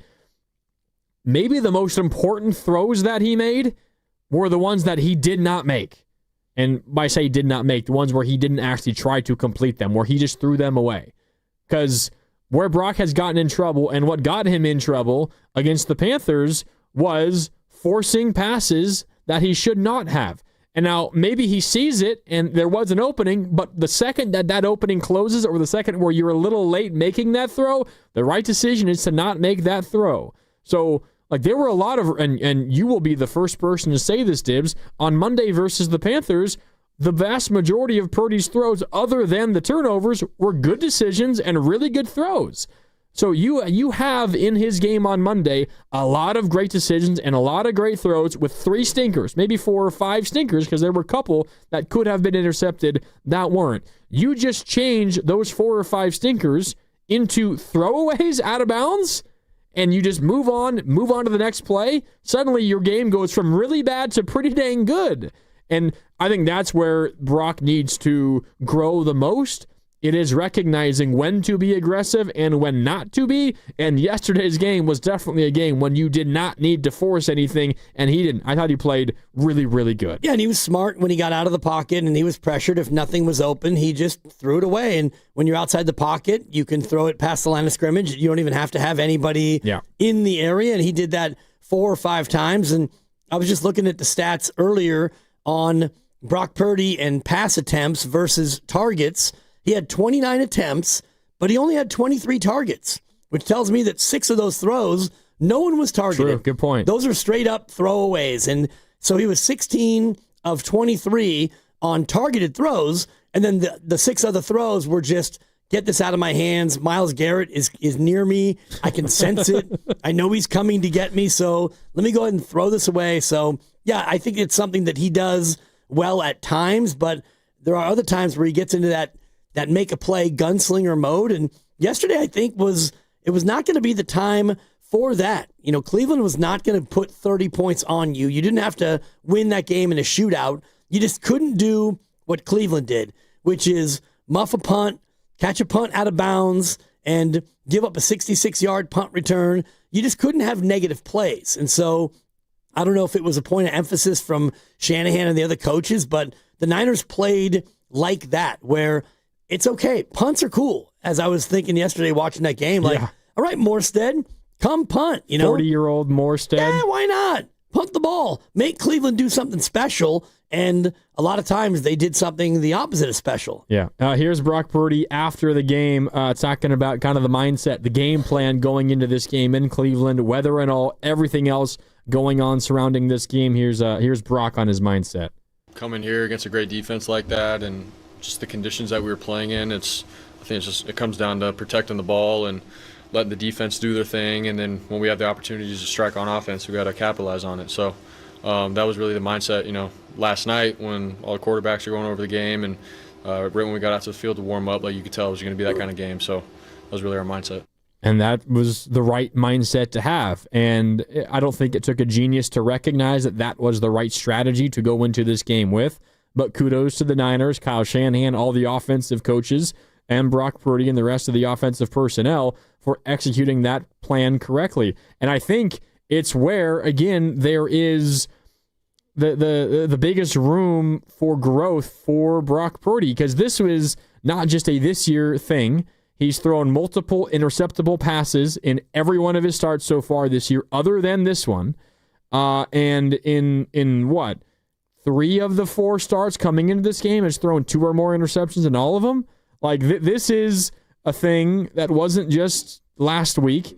It wasn't just this year. It also went back to last year as well. And if Brock can get into the mode of, all right, instead of going for a home run and feeling like I have to be the reason why we win every football game, if you can just be the reason why you don't lose a football game, you're going to win a good amount of football games. We get lost watching Patrick Mahomes when he was at his best, and he's been pretty good again this year. Maybe Lamar Jackson the last couple of years, Josh Allen last year and the majority of his career. We get lost in the amazing plays that these guys make.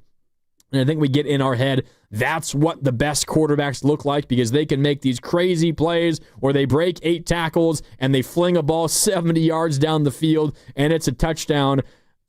I think the Niners, given what they need from their quarterback, it's just as simple as just avoid the back-breaking turnover, the back-breaking mistake, taking a sack on a big play that takes you out of field goal range, committing a bad penalty from anybody on the offense.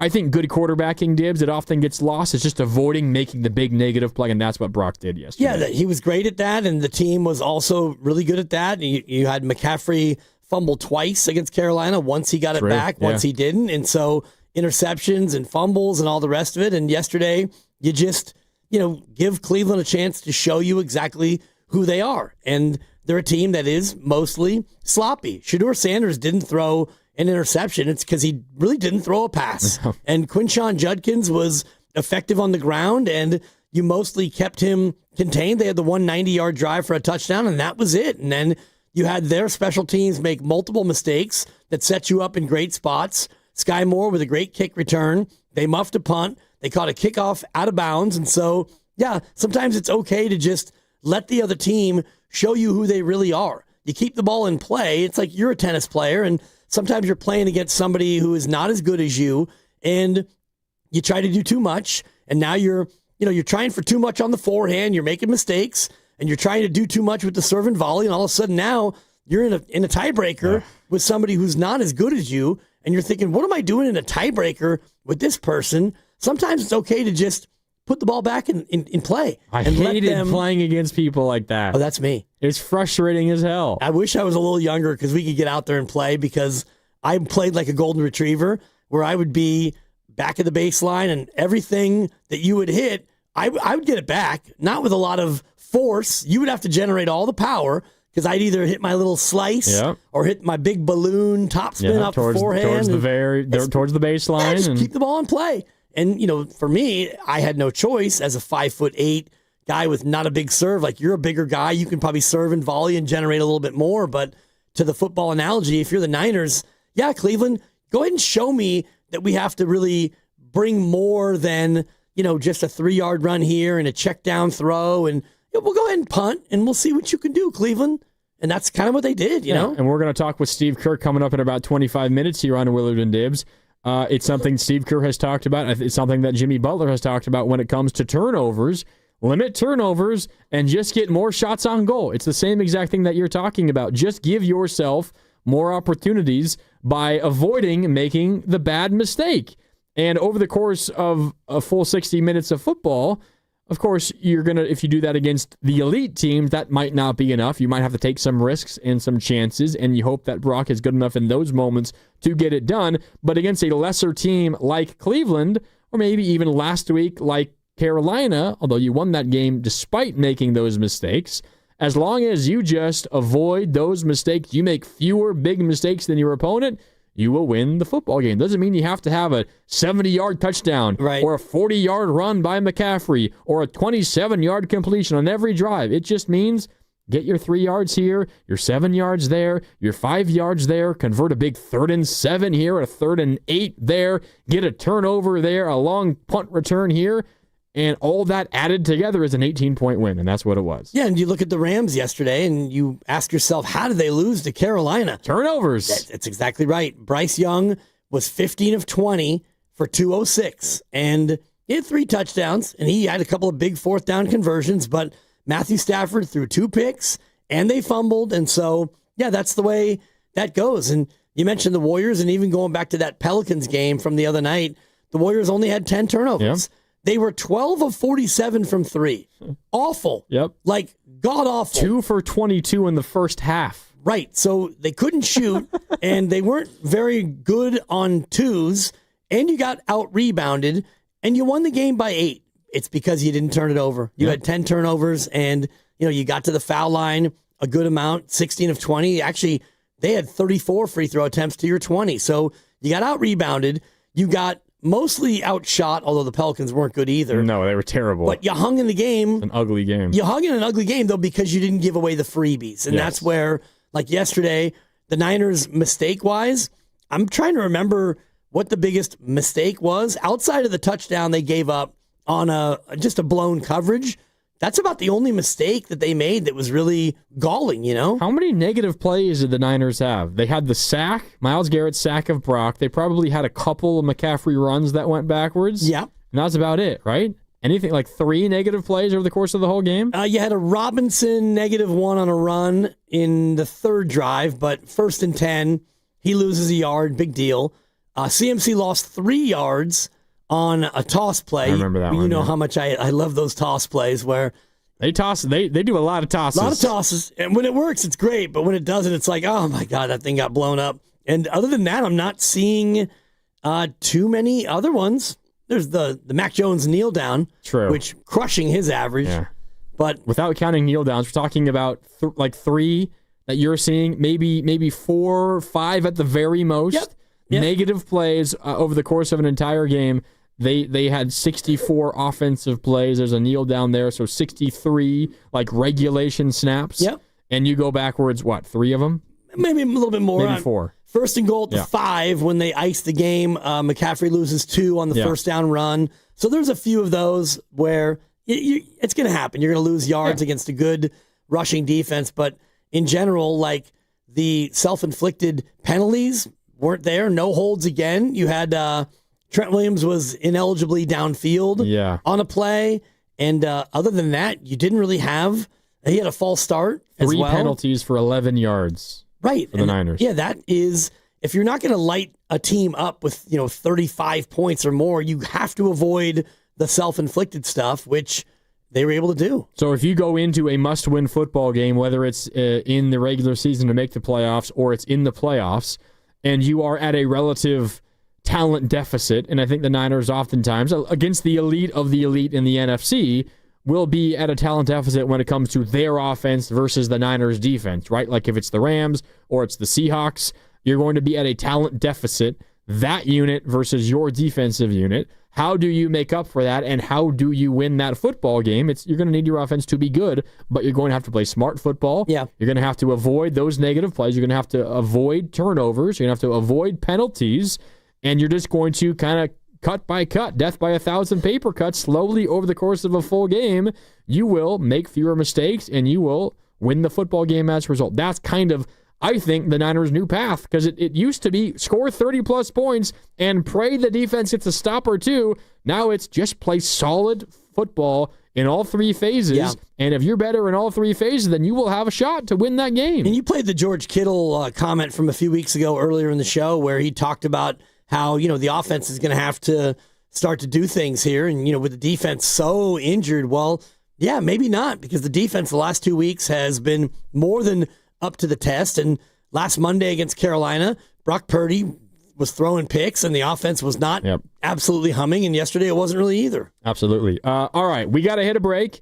When we come back, Dibbs, you have a pick to make because Monday Night Football is beginning shortly. The Giants are in Foxborough taking on the Patriots. It's a big spread. We'll give you the number when we come back. Plus, Steve Kerr in about 19 minutes right here on Willard and Dibbs. And you're going to want to hear, one, what the Browns had to say about Juwan Jennings, and two, what Kyle Shanahan said about Juwan Jennings and that whole scuffle that Juwan was involved in again for a second straight game, post-game. You're going to want to hear everything that was said about this. That's what's coming up here on Willard and Dibbs. It's Dibbs and Grandy with you.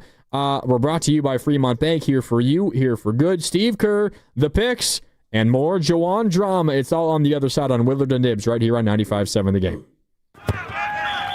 When businesses thrive, communities score. That's why Bank of America is the official bank of FIFA World Cup here in the Bay Area. And our more than 110 local business specialists are ready to help your business win. What would you like the power to do? Learn more at bankofamerica.com/local business. Bank of America, official bank of FIFA World Cup 2026. Bank of America Corporation, all rights reserved. Comcast Business is celebrating the holidays by giving your business the $1,000 holiday bonus when you switch to a gig speed internet package. Just imagine the thousands of possibilities of a $1,000 prepaid card. Like possibility number 12, a new laptop for the office holiday hero. Or possibility number 108, smart speakers to deck those hallways. Or possibility number 192, new equipment for the new year. Or possibility number 555, Bluetooth holiday lights for office decor. Switch to Comcast Business, designed for 100% reliability with business internet and wireless connect, plus advanced cybersecurity, and now get the $1,000 holiday bonus. Comcast Business, powering possibilities. Ends 12/14/25. New customers only with 2-year agreement. Requires qualifying gig package. Other restrictions apply. This is Katherine Cowan with Hot Yoga Republic. I recently adopted the sweetest little pup from Underdog Rescue, a tiny miracle who was found abandoned in a park, then rescued and given a second chance. Now it's your turn to fall in love with your very own dog. Come meet an adorable bunch of puppies at Hot Yoga Republic's pet adoption event at our Strawberry Village studio on Saturday, December 13th. This holiday season, give the gift of a forever home. Visit hotyogarepublic.com for details. Been counting the days, wondering, will they bring it back? Wonder no more. The legendary McRib has returned. We're talking tender, boneless pork, smothered in that unmistakably tasty McRib sauce. It's a flavor experience that never sticks around for long. And why stop at just the sandwich? Make it a meal with any size soft drink for just $1.69. But don't wait. McRib season is short, and once it's gone, it's really gone. Ba-da-ba-ba-ba. Prices and participation may vary. Cannot be combined with any other offer or combo meal. This year's ratings of the best TVs just got published, and Samsung, LG, and Sony scored the highest. Also, they warned about the poor performance of the bargain brands promoted at some stores. So where can you get the best deal on the top-rated TVs? At the club? Online? Nope. At Video Only. They've got their better than Black Friday deals on right now. Don't be sorry. Check out Video Only before you buy. 1-877 Cars for Kids. KARS Cars for Kids. 1-877 Cars for Kids. Donate your car today. 1-877 Cars for Kids. Donate your car today. Ready to get rid of that old car? Donate it to Cars for Kids. Call 1-877-CARS-FOR-KIDS to reach a friendly live agent. Donation's super easy, and your car can be picked up as soon as tomorrow. Call us now, 1-877-CARS-FOR-KIDS. That's Cars with a K to donate your car today. 1-877 Cars for Kids. KARS Cars for Kids. 1-877 Cars for Kids. Donate your chance to donate for 2025. Last chance. Donate now for a 2025 tax deduction. Never have I ever called my sister from the finish line of my first marathon. Hello? You won't believe where I am. Are you running? Mile 26. I'm gonna make it. Switch to T-Mobile's 55 Plus plan and get iPhone 16e with its advanced camera system on us. Plus, 2 lines for just $30 a line. Guys, I can't believe it. I knew you could do it, babe. That was amazing. Mom, how do you feel? I feel great. I can't feel my feet. Let's take a picture, and then you may carry me to the car. Share every stride, every mile, every memory on America's best network. Switch to T-Mobile's 55 Plus plan and get iPhone 16e on us and 2 lines for just $30 a line. With 24 monthly bill credits and 2 eligible port-ins on Essentials 55 Plus for well-qualified customers with autopay plus taxes, fees, and $35 device connection charge. Credits end and balance due if you pay off early or cancel. Contact us. Finance agreement 128 gigabytes, $599.99 required. Best mobile network in the U.S. based on analysis by Ookla of Speed Test Intelligence data 1H 2025. Visit T-Mobile.com. We all hear the radio ads about the IRS. They tell you to be afraid, to be scared, and they try to frighten you into calling. I'm not here to do that. Tax Relief Advocates is different. TRA is here to tell you that if you owe money to the IRS, whether it's $5,000, $50,000, or $500,000, we have a solution. It doesn't matter if you're sitting in your car, at work, or with your kids. No matter where you are, call now. 800-575-9834. Don't lose hope. TRA can eliminate or reduce what you owe to the IRS. Generous programs are now available that can give you a fresh start. Our passion is taxes and helping individuals fix their IRS problems. We have over 1,000 5-star reviews on Google and an A+ with the Better Business Bureau. You don't need to be afraid of the IRS any longer. End your tax nightmare today by visiting us online at TRA.com or call 800-575-9834. That's 800-575-9834. Tax Relief Advocates. Real solutions for real people.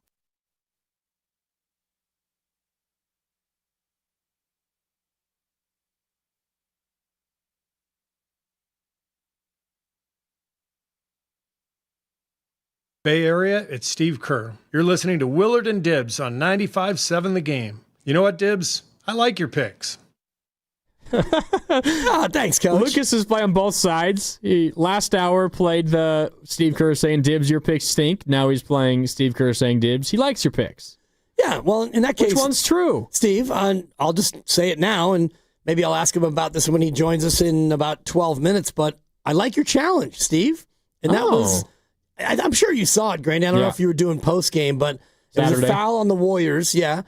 And they were looking at it to see if it was a flagrant because one of the Warriors had landed in the landing zone. And so they look at it, and it's clear that the Pelicans player pushed the Warrior defender into said landing zone, but we can't go ahead and look at everything at once because that's not what we were reviewing. Yeah. So they first reviewed if it's flagrant. And it's not a flagrant. So and then Steve Kerr's like, okay, now I want to challenge if it was even a foul in the first place or who the foul was on. And so I was actually listening to Tim and Tom at the time on 95.7 The Game, and they're just cracking up. And so now the ref already had a look at it. So, but now he has to go back and look at it again. And now after further review, it was deemed that, it was a foul on the Pelicans. So, it was a review followed by a challenge, and Tom Tolbert, who does the color commentary, is like, well, what if they want to challenge the challenge that was of the review? And I was like, this is just so stupid. Like, can we just play basketball here? And as a result, I got the post game and half hour later than usual. Thanks a lot, NBA and reviews. Right, there you go. Yeah, it was a late one. And tomorrow, is that you again tomorrow? Evan will be doing it tomorrow. 8 o'clock tip. Yeah. 8 o'clock tip, which means probably midnight is the end of the post-game show. Yep. I would venture to guess. So. Well, especially when it is Tim and Tom at home because, boy, they can get chatty. And I listen to them all the time. They crack each other up. Oh, they're just like, it's a total buddy comedy. But if I was in your shoes waiting to jump in and do post, it's like, all right, you two. Wrap it up. Wrap it up. Turn off the mics and go get a beer and continue this on your own dime. Exactly. Anyway, Steve Kerr's coming up in about 10 minutes. We got some business to get to before that because it is Monday night, which means Dibbs has a pick to make. It is time to fade the Dibbers.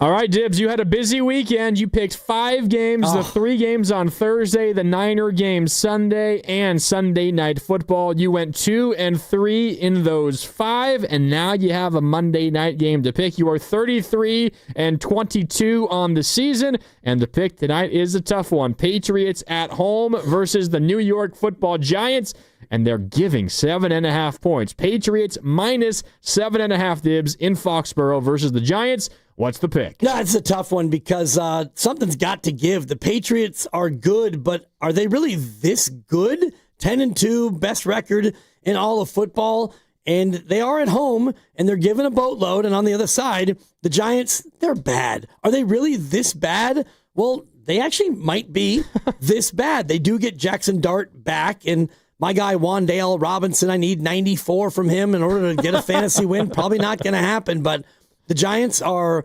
battered. They're on to their second head coach of the year. He's an interim, and normally you have a team get a dead cat bounce when they get a new coach, but this team is not. They've not bounced, and they've lost 6 in a row. The Patriots have won 9 in a row, 4-2 at home, and the pick was in, and I've been going back and forth all day, but the more I think about it, when you look at this situation, Kelly Rowland, let me be your motivation.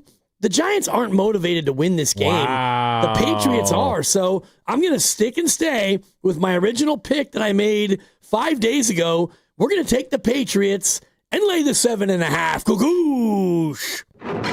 Skogoo. Wow. Okay. No clapping? No cheering? No fading? Got a board to run, but Whatever. I did what Willard likes to do. I tried to pick the pick. I went Giants plus 7.5, though, is what I thought you were going to pick. I don't think YouTube can see that at all. I went Giants plus 7.5, and I was wrong. I did not pick the pick. About 10 minutes ago, I was gonna flip the pick and take the Giants and the 7.5, but the more I think about it, they stink. They do stink, but you're right. I don't know if New England is that good. They're pretty good. Yeah, they are. 7.5 is a lot of points. Yeah, and We'll see. Jackson Dart coming back. He's been good. Boy, is he reckless, that young man. Jameis not terrible, though. They should have beat the Lions in their last game. They should have. They could have, but they didn't. They've lost 6 in a row, and I do think that we're getting into not full-on tank season, but for some teams, losing is winning. We're getting there. Yeah, losing is winning, and you've got, they're the only team. No, you've got the Giants, the Raiders, the Saints with 2 wins. Tennessee's got 1, and they're clinging to that number 1 overall pick, I think, with all their might. So if you're the Giants, winning is actually losing, and losing is winning. So we're going to lay the 7.5 cuckoosh. It's a lot to cover. We shall see if they do it. We'll give you, of course, the result tomorrow on Willard and Dibs, and see if Dibs can get to 34-22, or if he'll fall to 23-33. Hey, did you hear what Shelby Harris of the Browns had to say about Juwan Jennings after the game yesterday? Yep. Here it is. Shelby Harris postgame in the locker room with some choice words for Juwan Jennings. He's a and I want that known. Like, I see why he got punched in the nuts, because that's he says some things that you should not say to another man ever, but I don't respect it, because you say that, then run behind your O-line. That's some real soft shit, and I want that known. I see exactly why they punched the nuts. I'm surprised nobody punched him in the jaw yet. Okay, that's Shelby Harris post game. I didn't see any extracurricular activity after the game. Obviously, Monday night after the Panthers game, you saw all of that with Trayvon Merrick, or however you pronounce his last name.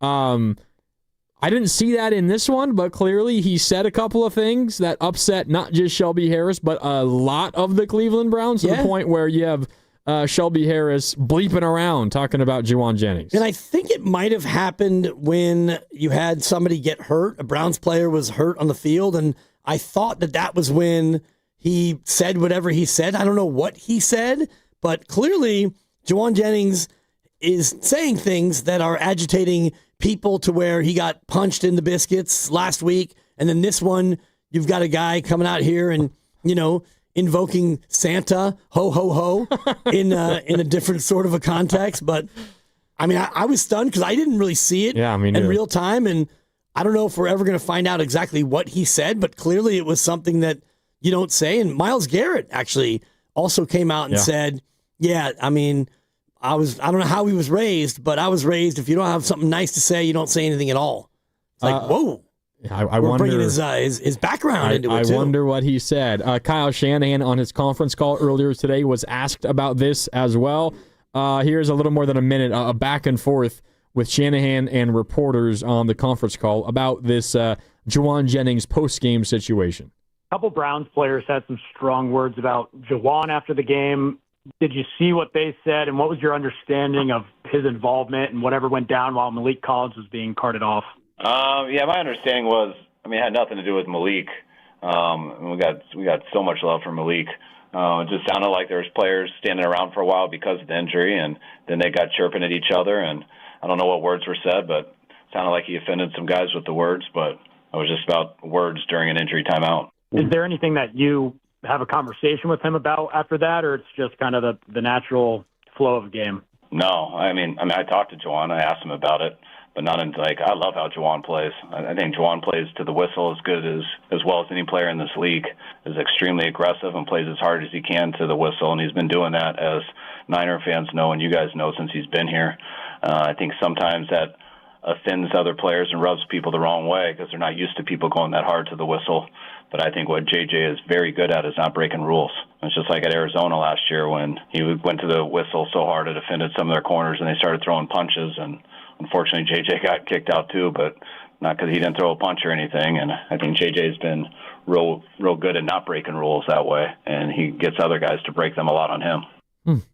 Shanahan has his guys back. And it was a great pivot because he immediately pivoted to how hard he plays on the field, and he's right. And he plays to the echo of the whistle, and Shanahan's right. He plays with an unbelievable physicality and a toughness, but this is not that. This clearly was comments that he made, word choices that he used in a stoppage. I don't know if it was about Malik Collins, and Shanahan's right, like former 49er.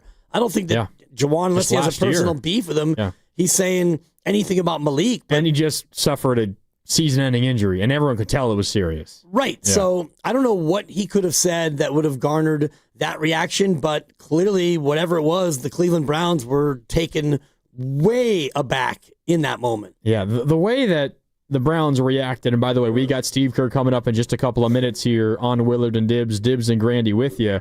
The way that the Browns reacted makes it seem like what was said was not about the football game, and it was something personal. Because I don't know if these NFL players are reacting like that if it's not.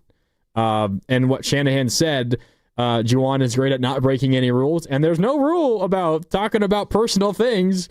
There's kind of maybe an unwritten rule that you don't talk about those sorts of things, but there's no rule from the NFL that says you can't trash talk whatever you want. But we don't know exactly what was said. And there's trash talk, and then there is speech that maybe goes across the line.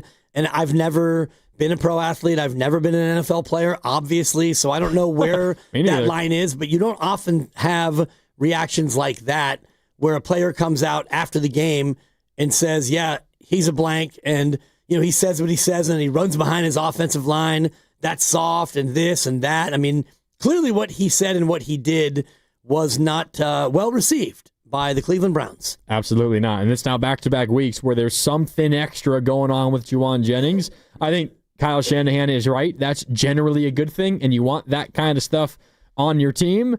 You just don't hope you hope it doesn't cross any kind of personal threshold. But I don't know. We'll see how the Juwan Jennings experience continues. What I can say about his play on the field, specifically of late, Dibs, I thought he was awesome yesterday. And he only had, the 4 catches for 39 yards and a touchdown.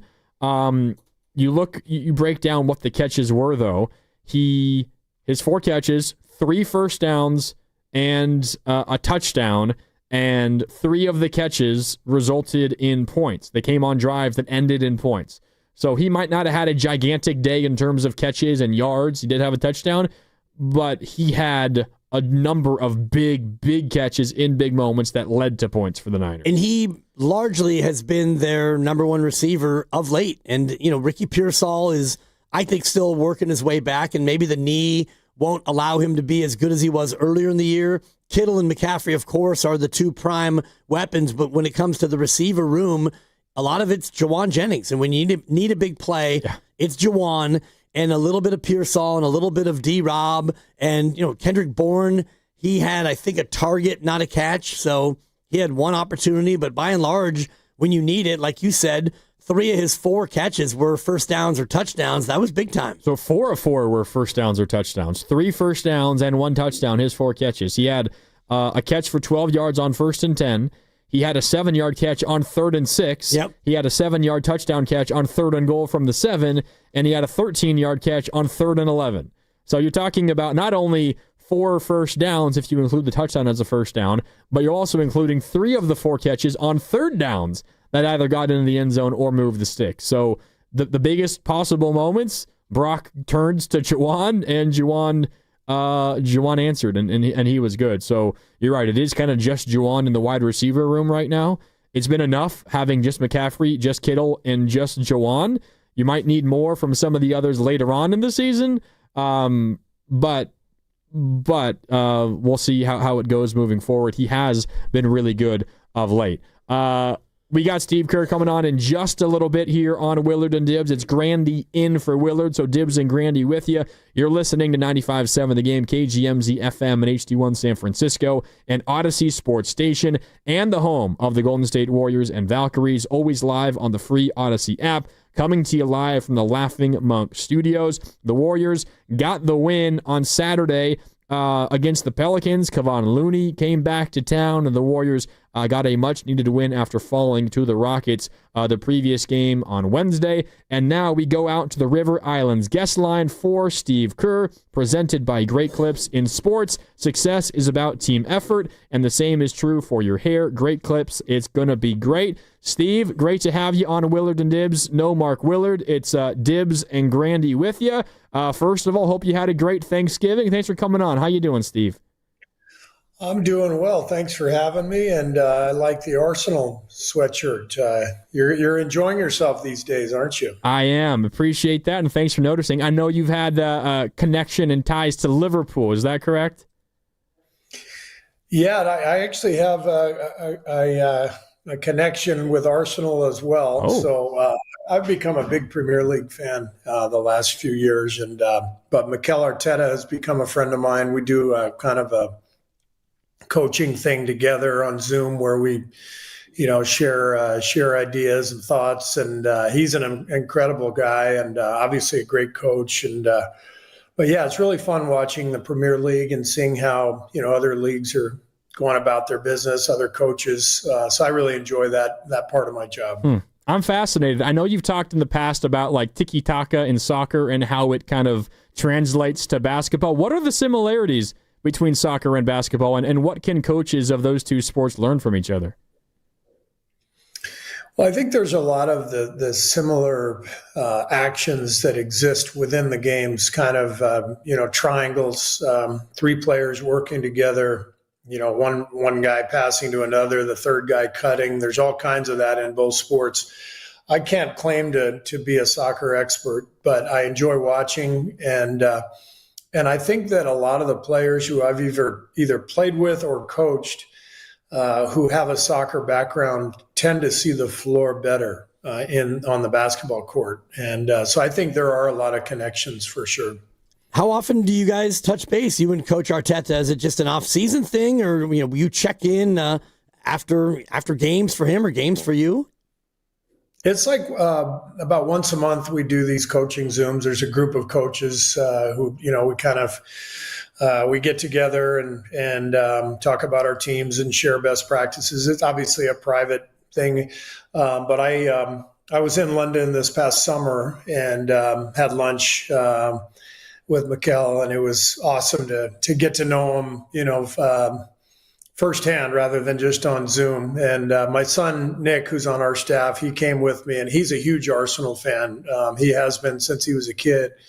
My sister lives in England, and her 3 boys, Nick's cousins, are all Arsenal fans. So it transferred over to Nick, and he's loved Arsenal ever since. I like Liverpool because I'm a Mo Salah fan. I lived in Egypt for about 3 years when I was a kid, and I love the Egyptian culture, the Egyptian people. And when I first saw Mohamed Salah play soccer, I was like, that's my guy. That's an incredible player. And so I cheered for him, and by extension, I cheered for Liverpool. Yeah, he's an amazing player. Congratulations on the Premier League title last year. I know it's been rough the last couple of weeks for Liverpool, but of course, a storied club. I'm curious about the way you felt your team responded on Saturday after a rough loss on Wednesday. You also lose Steph Curry. You eked that one out. You fought hard down the stretch. Jimmy Butler was great in that one. You got Jonathan Kuminga back. What did you see from your team on Saturday without Steph Curry?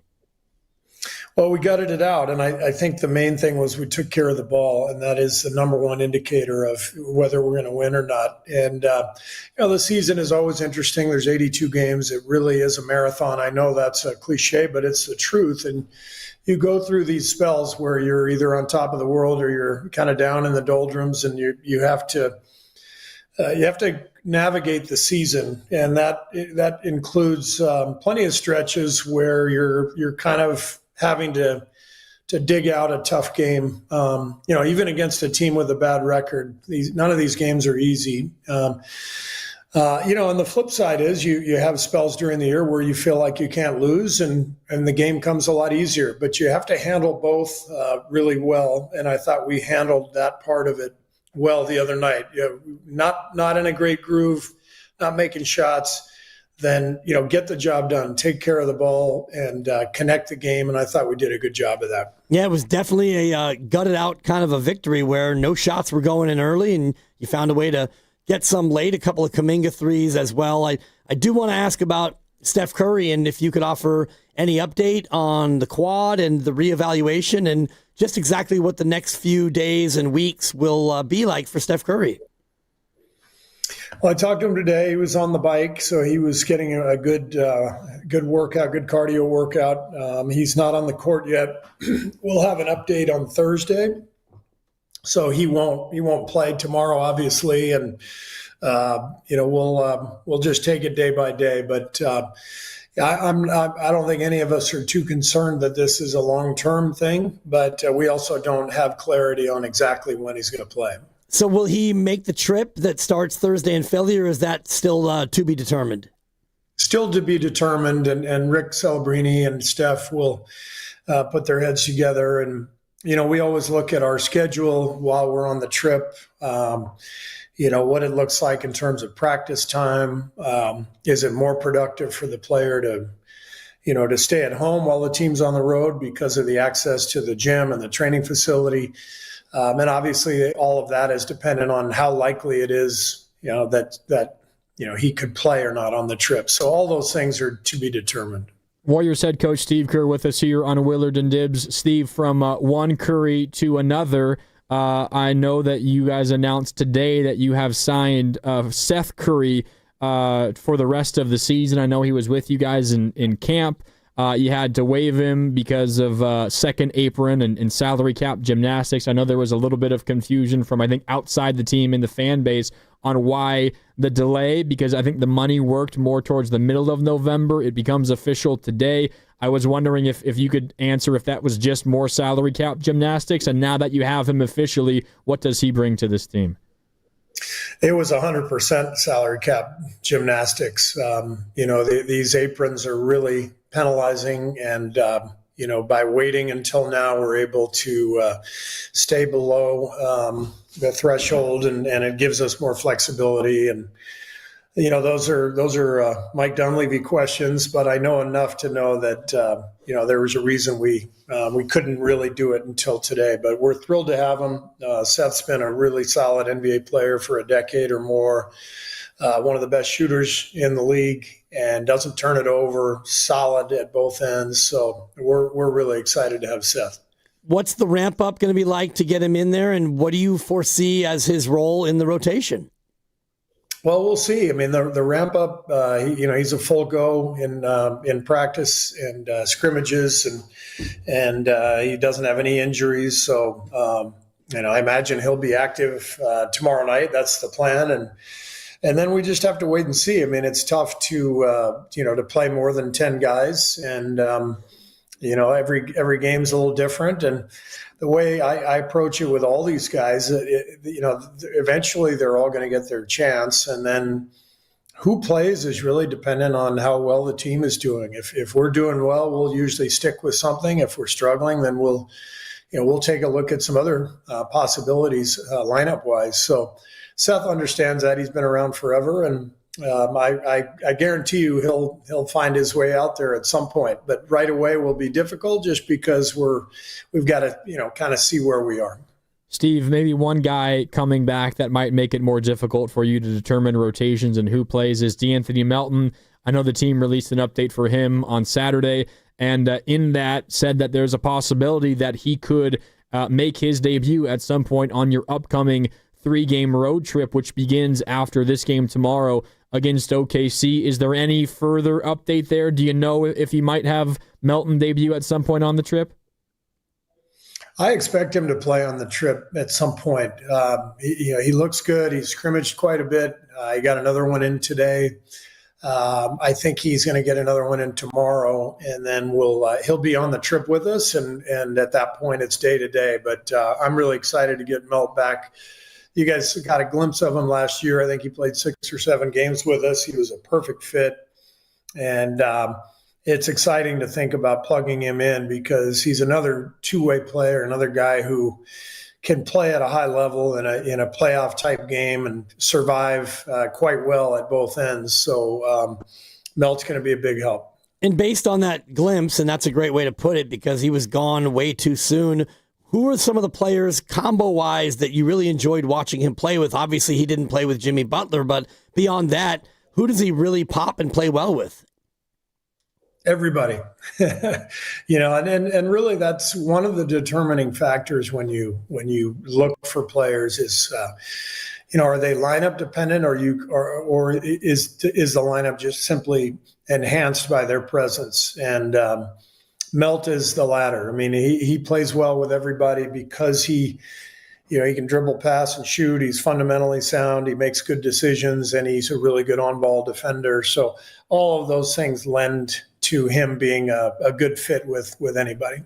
Steve, you also got Jonathan Kuminga back after he missed 7 games. He played in that game on Saturday versus New Orleans. It seemed to me, just watching, didn't get his normal minutes because I imagine there's a bit of a ramp up there. What did you see from him on Saturday? What do you need to continue to see? And what has your team missed from Kuminga during those 7 games? Because it felt like there were at least a handful of games in there where he might have been the difference between a win or a loss. So what do you see from him, and how is he coming along as he gets back into action?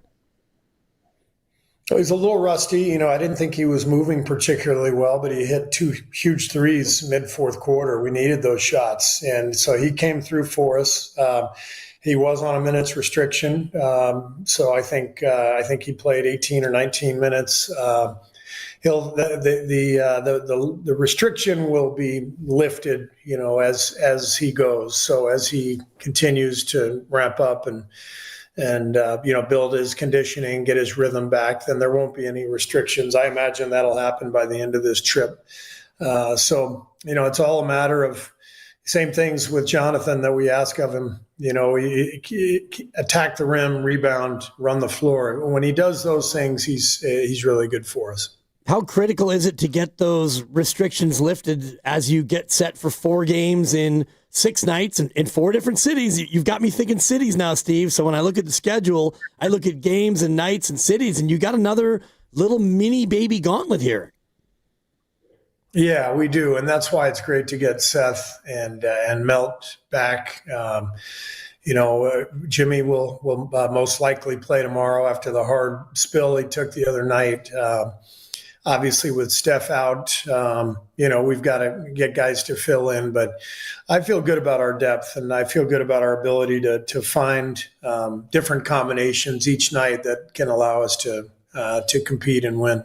Steve, I know you said earlier that there's no one in that organization that is fearful that Steph's injury is one that's going to be serious or keep him out for maybe anything more than a handful of games. But I'm curious, when you are playing without him, and maybe even in games while he's just resting, do you feel like there is I don't know, a need to maybe shift a little bit away from the offense that has worked for so long with Steph while he's not on the floor and lean into a little bit more isolation led by Jimmy Butler? Is that just a thing you go into while Steph is out and isn't playing in games, or can you do that also in games? Well, it's kind of somewhere in between. It's hard in the NBA to just suddenly say, well, we're going to play differently. You develop an identity, you develop a style, and that style stays, regardless of who's out on the floor. So we're a ball movement team. We're going to move the ball, but there's no question our play calls, when we're not in flow, when we're just, there's a dead ball, free throw, our play calls will reflect exactly what you just said, Grandy. We're gonna get the ball to Jimmy. We're gonna get isolated. We're gonna let him attack, and we'll get spaced. So, finding that balance, whether we have Steph or not, is really important. I thought it was what we did so well last year after getting Jimmy. We were able to play through both guys and lean into the flow and the movement of Steph, and then also the isolation ability of Jimmy. And when we find that balance and we take care of the ball, we're really good. Is it also reflected in maybe a slower paced game without Steph, like going to more isolation? Does that become more of a conscious decision for you and the team to play a little bit more slowly? I'm not sure if that is going to work, really, frankly. I think in some ways we have to play faster without Steph. We need our young guys to really run the floor because if we're running and we're taking care of the ball, it's just easier to get good shots. It's really hard to get good shots in the NBA if you're walking the ball up the floor and playing against a set defense all the time. So I think that's a little bit of a misnomer. We want to play fast, but we want to hit singles and just make good decisions so that we're not making mistakes. Could you make the games go by faster? And I'm thinking about tomorrow, Steve, 8 o'clock start, which, as you know, really means probably 8:08. What do you think of these games with, poor Grandy in the post game not starting until midnight? Yeah, I mean, it's not our favorite. It reminds me, if you play in the finals and those games started, 8:30 local time and in the East, and so we've had some of these late starts, in our playoff runs. But the 8 o'clock start at home, not ideal. We do get some 8:30 starts when we're in the Central Time Zone for TV purposes, but this is the first year we're getting the 8 o'clock starts on the West Coast. I think it's a direct result of the new TV deal. So, you don't ask, you just go play when they tell you to get out there. Steve, I don't know if this has been officially announced by the team just yet, but there is at least reports out there that you guys are planning to sign LJ Cryer to a two-way deal. He's been playing with the Santa Cruz Warriors down in the G League. So if you can't officially comment on him signing that two-way deal, at least what have you seen from LJ Cryer while he's been down in Santa Cruz, and what kind of player is he? Yeah, he's a really talented player, undrafted out of Houston, got a great college experience. So a guy who's been well coached and with Kelvin Sampson at Houston and, Final Four experience. Loved him in camp. He had some really good games for us, and he's tough. He's a competitor. So he's a guy we liked before the draft and after, and we're happy to have him in our program in Santa Cruz. And yeah, he's a guy we think very highly of. Just one more on player personnel stuff. Al Horford, what's the situation with the sciatica, and are you expecting him to be available some here on this trip? Yeah, we are expecting Al to be able to play on the trip.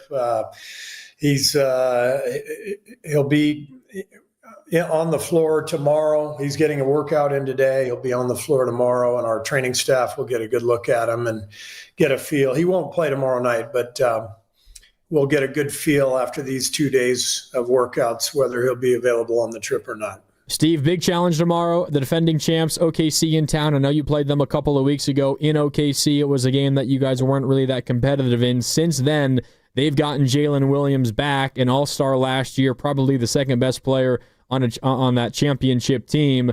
How big of a challenge is OKC? Do they remind you at all of your teams back in the day when you were rolling through the regular season? Just how good and how big of a challenge are they? Well, they're on a 78-game wins pace, so that's pretty good. I mean, it's crazy how good they've been at both ends of the floor, and they're very different stylistically than we were. In our heyday, they're a driving team. They're an attacking team. Not as much ball movement as we had in our run, but. Shai Gilgeous-Alexander, Jalen Williams, the ability to attack gaps and draw fouls and get to the rim, and then a suffocating defense. I mean, there's a reason they're the defending champs and they're 20-1, whatever. They're amazing, and we got a huge challenge ahead. Yeah, no doubt. And speaking of challenge, you had me thinking about Saturday night, and Grandy and I were talking about it, where they review a play to see if it's a flagrant on you guys. And then upon further review, I'm sure you guys realized already it was a foul on them. So the review goes your way, and then you challenge. You and I, Steve, are kind of in lockstep on this whole cockamamie, let's review it system. But that had to feel pretty good, right? When you got to twirl the finger and the call actually went your way.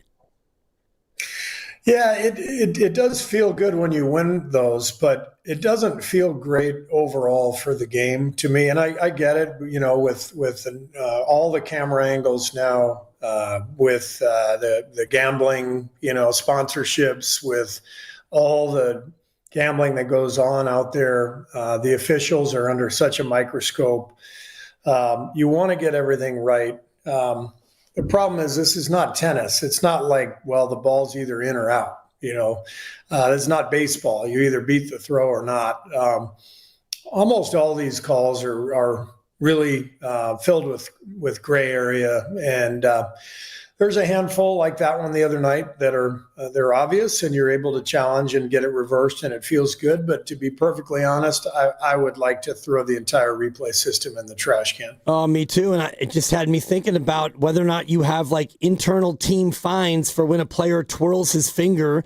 Do you have is that like $100 or something? Please tell me it is, because you don't have to call out the guys on your team, but the finger twirlers on your club. If I were you, and I wish I was, but I'm not, there would be a fine system in place for the twirl. Yeah, there's definitely a difference between the composed player twirl and the emotional player twirl. And it's up to us to discern between the two for sure. But there are times where I'll just challenge if I feel like it'll help the team emotionally. Not often, but sometimes you just do it just to support your player. We've had a couple of those this year, but you got to be careful because those are really valuable, down the stretch of games. And when Draymond twirls, you got to challenge it because he's such a savant, right? That he's probably correct more than he's incorrect, and you got to support him. You don't have to answer that. Well, he's. I know. You said you weren't going to mention names, and then you mentioned Draymond's name. I didn't want you to mention names, but when Draymond twirls, honestly, I think he probably has a case. But other players, when they twirl, I'm like, come on. Yeah, the problem is you have to delineate Draymond's passion from his basketball IQ, and so they don't always match up. So I don't think his overall challenge record is great, to be honest, but that's okay. We love Dre. We win because of Dre. So if we challenge a few to help him out, I'm willing to do that. Small price to pay, no doubt. Steve, we appreciate your time. Best of luck tomorrow versus OKC, and we'll talk to you again next week. Sounds great. Thanks, guys. Take care. Thanks, Steve. All right. Thanks, Steve. That's Warriors head coach Steve Kerr with us here on Willard and Dibs. No Willard, Grandy, and Dibs with you.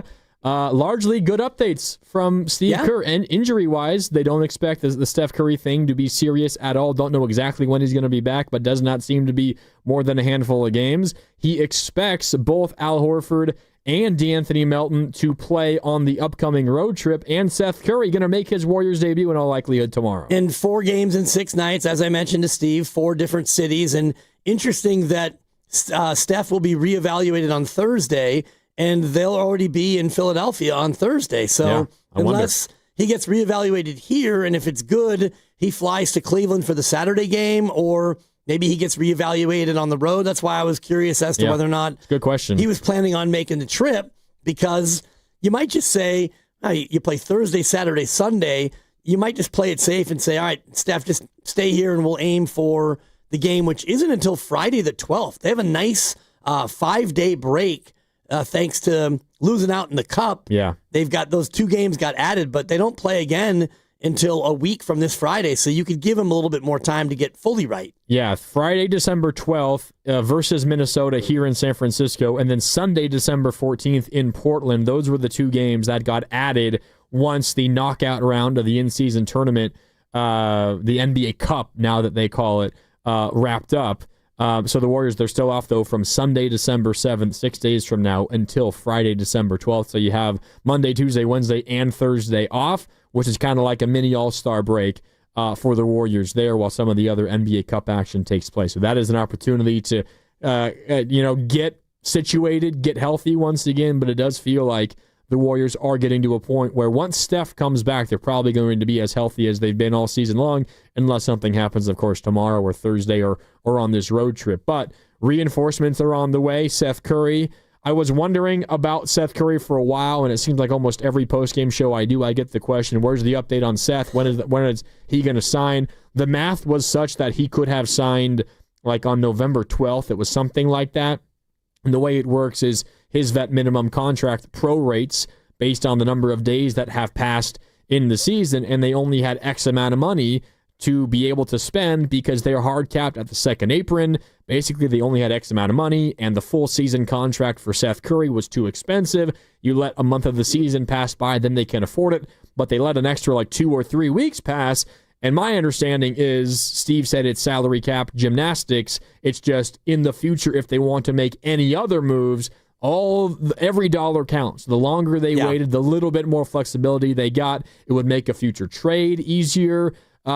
So I think they just waited as long as they possibly could until they felt comfortable making the move, and that move ultimately comes today. Yeah, and so you get a chance to see him tomorrow and then a lot more on the road trip. And the D'Anthony Melton is probably the best news because, it was a glimpse last year, but boy, he looked like a natural, like Steve said, a two-way player, and he fits with everyone. And you start to look at the minutes on this team, and minutes are going to be hard to come by. Okay, Pat Spencer, who played 15 minutes the other night, his minutes mostly go away. Guy already lost his minutes, but you start thinking about Buddy Hield and GP2, who had his best game of the year, best game in a long time. But you start to add in D'Anthony Melton, and when Al Horford is healthy enough to play, these are all guys who are veterans who are going to eat away at some of these younger players' minutes. I think Melton's really important because we think back to last year, and we remember that he got hurt, and we remember that the Warriors were off to a really good start while he was healthy. I think we forget the impact that he had.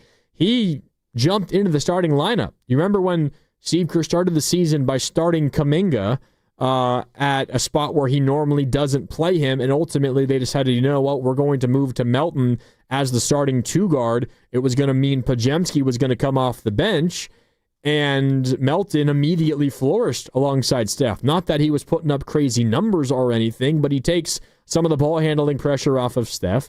He's a really good perimeter defender. At least he has been throughout his career. We will see what he looks like after another major injury, and this one an ACL surgery, not a full ACL tear, but the full reconstruction. And I think when you look at what has plagued the Warriors, Dib, so many people will point to the size and the lack of rebounding. And could they use more size? Yes, absolutely they could. But what hurt them against Portland, what hurt them against Houston, both the losses on this homestand, it was the defensive glass. And again, size would help, but I think it's also when you can't stop drivers, when you have no point of attack defenders or not good ones, guys are getting past the initial wave of defenders, then Draymond or whoever the big is down low has to get off his guy to go and help the driver. And then you don't have anybody set to box out the big guy down low, and it leads to an easy offensive rebound. So I think just better point of attack defense, namely from D'Anthony Melton, will limit those situations. And therefore, I think the Warriors will be in better position to grab more defensive rebounds. And I think that won't become nearly as much of a weakness as it currently is right now. Yeah, and that's a great way to break it down because everything is interconnected. And if you do get better on-ball defense, it's also going to help you defend the three more because you won't have dribble penetration and players able to, get the help and then kick it out to open three-point shooters, especially in the corner. So if you can contain the dribbler, it's going to help you not only rebound better on the defensive end, but also close out the shooters as well. Yeah. Melton last year, 6 games for the Warriors, 2 starts, and he averaged 10 a game in those 6 that he played, and then that was it. Last game he played, memory serves, it was Clay's return to Chase Center. Is that right? I'll check. That sounds like... And he hit a big 3 in that fourth quarter before Steph took over and ultimately willed the Warriors back. Look at you, the memory. Incredible. 120 to 117. Because he missed 5 games. He played 3. That's right. I forgot that he missed 5, a few. And then he played 3. And that was it. He had 14 in that game. Because that game against the Mavericks was the 15th game of the year? 11th. 11th. Yep. Yeah. Wow. Good memory, though. That's a good pull. Good pull by you. Those highlights always stand out because everyone in the stands, you can see it in the background of every highlight from that game, everyone in the stands are wearing those white captain hats. And I can remember seeing that D'Anthony Melton highlight countless times, and of course that was the moment that Steph took over as well. But it remains to be seen just how good physically D'Anthony Melton is and how long it takes him to get fully back up to speed. But if you get the Melton that began the season last year, and if you can get him healthy for the rest of the year, which I realize is a big if given his injury history, I do think it's going to be a major, major plus. But we shall see. There's no doubt it hasn't been the start that I was expecting, 11-10 through 21 games. This definitely has been the toughest part of their schedule. They should have beat Portland at home. They probably should have beat Houston. This is the opportunity to win some games at home, and they haven't quite done that. But there's a lot of season left, Tibbs. Tons of season, and you should have beaten Indiana with a double-digit lead in the fourth, and you probably should have beaten a Giannis-less Milwaukee team. So, you're not going to win all the games you're supposed to unless you're OKC. 20-1. 20. They're so good. And 1. And Jalen Williams has only played in 2 games. Right. And he's like their fourth best player or third Probably best their player? second best player. Doesn't even matter. Is the point. And now they've got Hottenstein and they've got Holmgren. They got the double bigs. They can hit you with double bigs. And they just got highly drafted youth everywhere. Coming off the bench because they have, guess what? All of the draft picks. Yeah. You know who has the Clippers' first round pick this year? OKC? Yeah. And the Clippers suck. They do, year. yeah. And I mean, you look at the Clippers are really a lot worse than I thought. They're 5-15, yeah. They're terrible. Slightly better than the Kings, but that's where this playoff push for the Warriors, it's not going to be that dramatic because there are 8 or 9 good teams and 6 really bad teams in the West. So you can almost struggle into it and still catch a 10 seed and be in the play-in at worst. 20-1 is OKC through 21 games. It is absurd. They've won 12 in a row. They're not just winning, but they're decimating everybody that they play against. They're on a different level. Absolutely. Do you know who beat them this season? Wasn't it Portland? It was Portland. Portland has a lot of quality wins. Yeah. They beat the Warriors twice. They beat Denver. They beat OKC. They have some other good one. Did they beat Houston? I can't recall. That was the second half of a back-to-back where OKC was in LA to face the Clippers. Then they went up to Portland the next night, and they lost, similar to the Warriors who had to go up there on the second half of a back-to-back, and they also lost. So yeah, crazy. OKC, a really, really good football team. All right, that was Steve Kerr with us here on Willard and Dibs on 95.7 The Game. Great conversation, as always. If you missed it, or you want to hear a part again, I might go back and re-listen to Steve talking about how he loves talking to Mikel Arteta, because I am a big Arsenal fan. But if you missed any part of it, download the free Odyssey app, give it a rewind. You can also rewind on YouTube as well. Plus, it will be on our podcast feeds shortly. Anywhere you get your podcast, just search for Willard and Dibs. Today, though, has been a lot about the 49ers as they beat the Browns 26-8 in Cleveland. The Niners now 9-4, and they're heading into the bye week with 9 wins.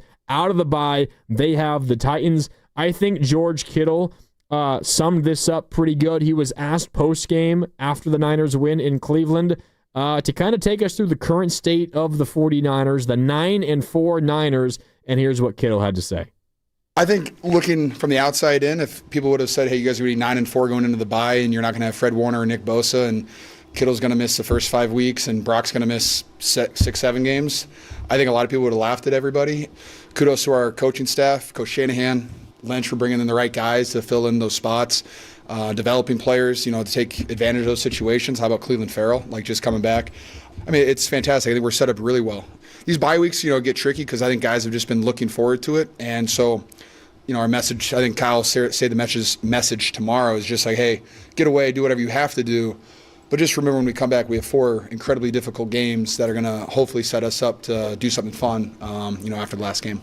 I think he summed it up perfectly. If you would have told anybody, but specifically us, Niner fans or people in the Niners locker room, given everything that they've gone through injury-wise, and also some drama, like Juwan Jennings contract drama early in the season, Ayuk drama that maybe played out in the offseason that we did not know about, but that clearly was going on the entire season, and then all the injuries to Purdy, to Kittle, to Bosa, to Warner, to Pearsall, to a bunch of others, to the offensive line, and yet they're 9-4, Dibs. I don't think anybody would have believed you. It's hard to believe, but when you look at the games and you look back at last year, and that's why I go through every game twice or 3 times, and you can highlight certain plays that are made, and the Tonjes catch on a jump ball that led you to a victory, and you had the punch out against the Rams at the goal line that helped you find a way to get that victory. Last year, those were plays that you didn't make. You actually made the negative plays that allowed other teams to beat you. So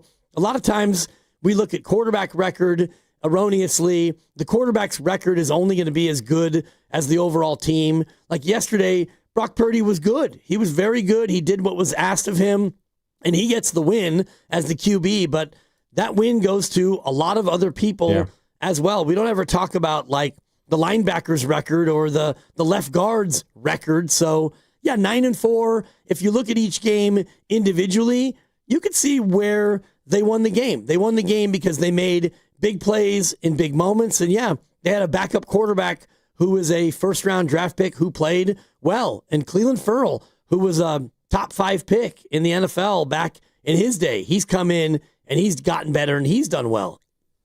What was your preseason win prediction? Was it 11? 11, yeah. That's what I had too. And I want to go back to the Red and Gold Summit and maybe replay what everyone was saying as we went around the panel. You were the high point. No one had more than 11. I think maybe, there was a lot of 9s in there. Maybe Willard also said 11. I think so. I don't remember. But everyone else was around 9 or maybe 10. Right. There were 9s and 10s and, words like rebuild and reload and retool, and here we are at 9-4, and I didn't know then that you'd lose Bosa, Warner, Purdy for a long time, Kittle for a month. That's the point. You said 11 wins, and you were expecting probably relative health. Not fully healthy, but it's the Niners, so of course not. Of course not, but you weren't expecting Bosa to miss basically the whole year. Right. Warner to miss the final 2/3 of the year. Kittle missed, a month or more? 5 games, I'm pretty sure. Yep. Purdy missed 8 games, 7, 8, whichever number, like half the season. Well, he missed 6 in a row up until his recent return, but he missed 2 before that, so I do think it's 8. Yeah, and he missed 8 games. Pearsall missed 5 or 6 as well. And you weren't expecting that, and you predicted 11 wins. They just need to go 2-2 in their final 4 to get to 11 with all those injuries. And I believe that they will go at least 2-2 and get to 11. And you mentioned earlier about hope versus expectations. The expectation now is make the playoffs. Yeah. If you wind up 9-8 and you miss the playoffs, that would be, and Steiner used the word earlier, collapse. I think that would be absolutely a collapse. Yes. Considering the opponents, you got 3 at home, you've got Tennessee as well. So I look at it now and I expect you to make the playoffs. And what happens after that is kind of a bonus. Absolutely. Yeah. Absolutely. The bye week is finally here, the latest it has ever been for the 49ers. I know some of them were in the locker room post-game yesterday talking about how they felt like it might never come, but it is finally here. Niners get to fly home. They get a week off. I know Kyle Shanahan was busy today with his conference call, but there's nobody in the facility, at least no mandatory stuff going on tomorrow or for the majority of the week. And then they gear up for Cam Ward and the Titans coming up next week before they wrap up the season with the Colts, the Bears, and then the Seahawks. All right, time for a break. When we come back, you want to talk about World Cup? We get into it a little bit. The draws on Friday. little bit of news this week in that world. We were just talking about some Premier League soccer with Steve Kerr. Yep. Randomly, Dibbs wants to get a couple of things out about the World Cup draw. We will do that. Plus, if you want to weigh in, you can do that as well at 888-957-9570. It's a Monster Monday presented by Merit America. Visit them at meritamerica.org/super. And we're sponsored by Crystal Geyser, Alpine Spring Water. More Willard and Dibbs and Grandy with you when we come back right after this on 95.7 The Game. What makes Crystal Geyser Alpine Spring Water different? We always bottle our Alpine Spring Water less than 1.5 miles from the spring source, and all our bottles are made with 50% recycled plastic from our own recycling plants. Crystal Geyser, bottled at the spring source. When businesses thrive, communities score. That's why Bank of America is the official bank of FIFA World Cup here in the Bay Area. And our more than 110 local business specialists are ready to help your business win. What would you like the power to do? Learn more at bankofamerica.com/local business. Bank of America, official bank of FIFA World Cup 2026. Bank of America Corporation, all rights reserved. Been counting the days, wondering, will they bring it back? Wonder no more. The legendary McRib has returned. We're talking tender, boneless pork, smothered in that unmistakably tasty McRib sauce. It's a flavor experience that never sticks around for long. And why stop at just the sandwich? Make it a meal with any size soft drink for just $1.69. But don't wait. McRib season is short, and once it's gone, it's really gone. Ba-da-ba-ba-ba. Prices and participation may vary. Cannot be combined with any other offer or combo meal. Comcast Business is celebrating the holidays by giving your business the $1,000 holiday bonus when you switch to a gig speed internet package. Just imagine the thousands of possibilities of a $1,000 prepaid card. Like possibility number 12, a new laptop for the office holiday hero. Or possibility number 108, smart speakers to deck those hallways. Or possibility number 192, new equipment for the new year. Or possibility number 555, Bluetooth holiday lights for office decor. Switch to Comcast Business, designed for 100% reliability with business internet and wireless connect, plus advanced cybersecurity, and now get the $1,000 holiday bonus. Comcast Business, powering possibilities. Ends 12/14/25. New customers only with 2-year agreement. Requires qualifying gig package. Other restrictions apply. You know, covering Bay Area sports for years, I've seen athletes go through it all. The highs, the lows, and the pain that comes with getting knocked down. But when it's not just a game, when you're the one injured, or when tragedy strikes someone you love, that's where Beam Law comes in. Beam Law is the Bay Area's go-to personal injury law firm. Whether it's a car accident, a serious injury, or a wrongful death, they're there to shoulder the legal burden so you can focus on what truly matters. Rebuilding, recovery, and taking care of your family. Beam Law is local, and they win, with millions recovered for clients across the region. That's why SF Weekly voted them Best of the Bay 4 times. If you've been hurt or lost someone because of someone else's negligence, call Beam Law at 415-523-5555. 415-523-5555. That's 415-523-5555, or visit hurtinthebay.com. That's hurtinthebay.com,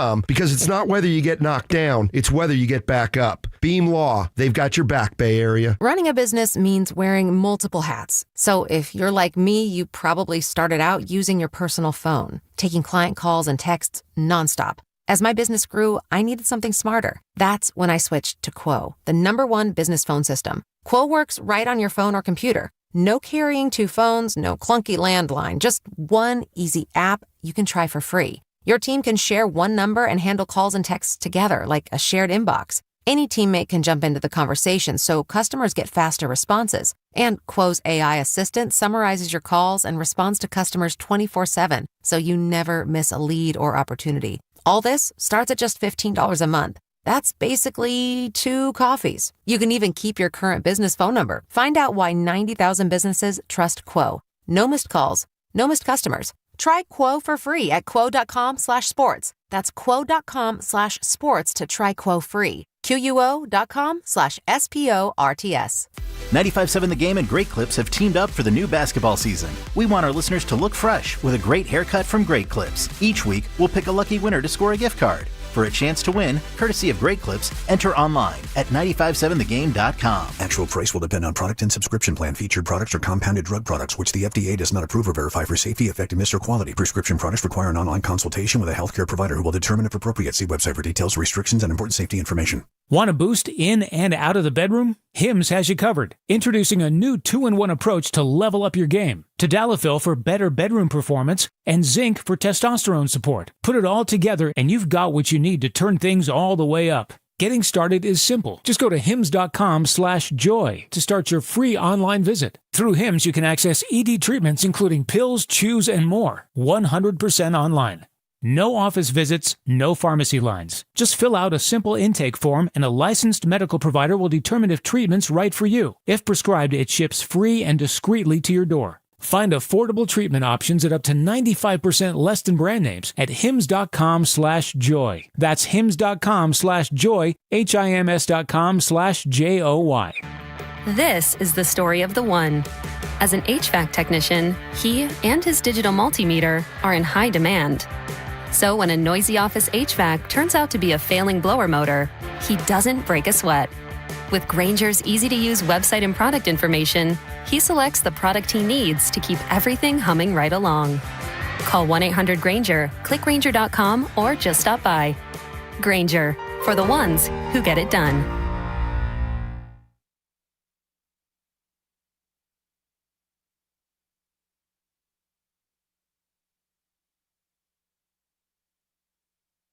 Yeah, and I actually have a connection with Arsenal as well. Oh. So I've become a big Premier League fan the last few years, but Mikel Arteta has become a friend of mine. We do kind of a coaching thing together on Zoom where we, share ideas and thoughts. And he's an incredible guy and obviously a great coach.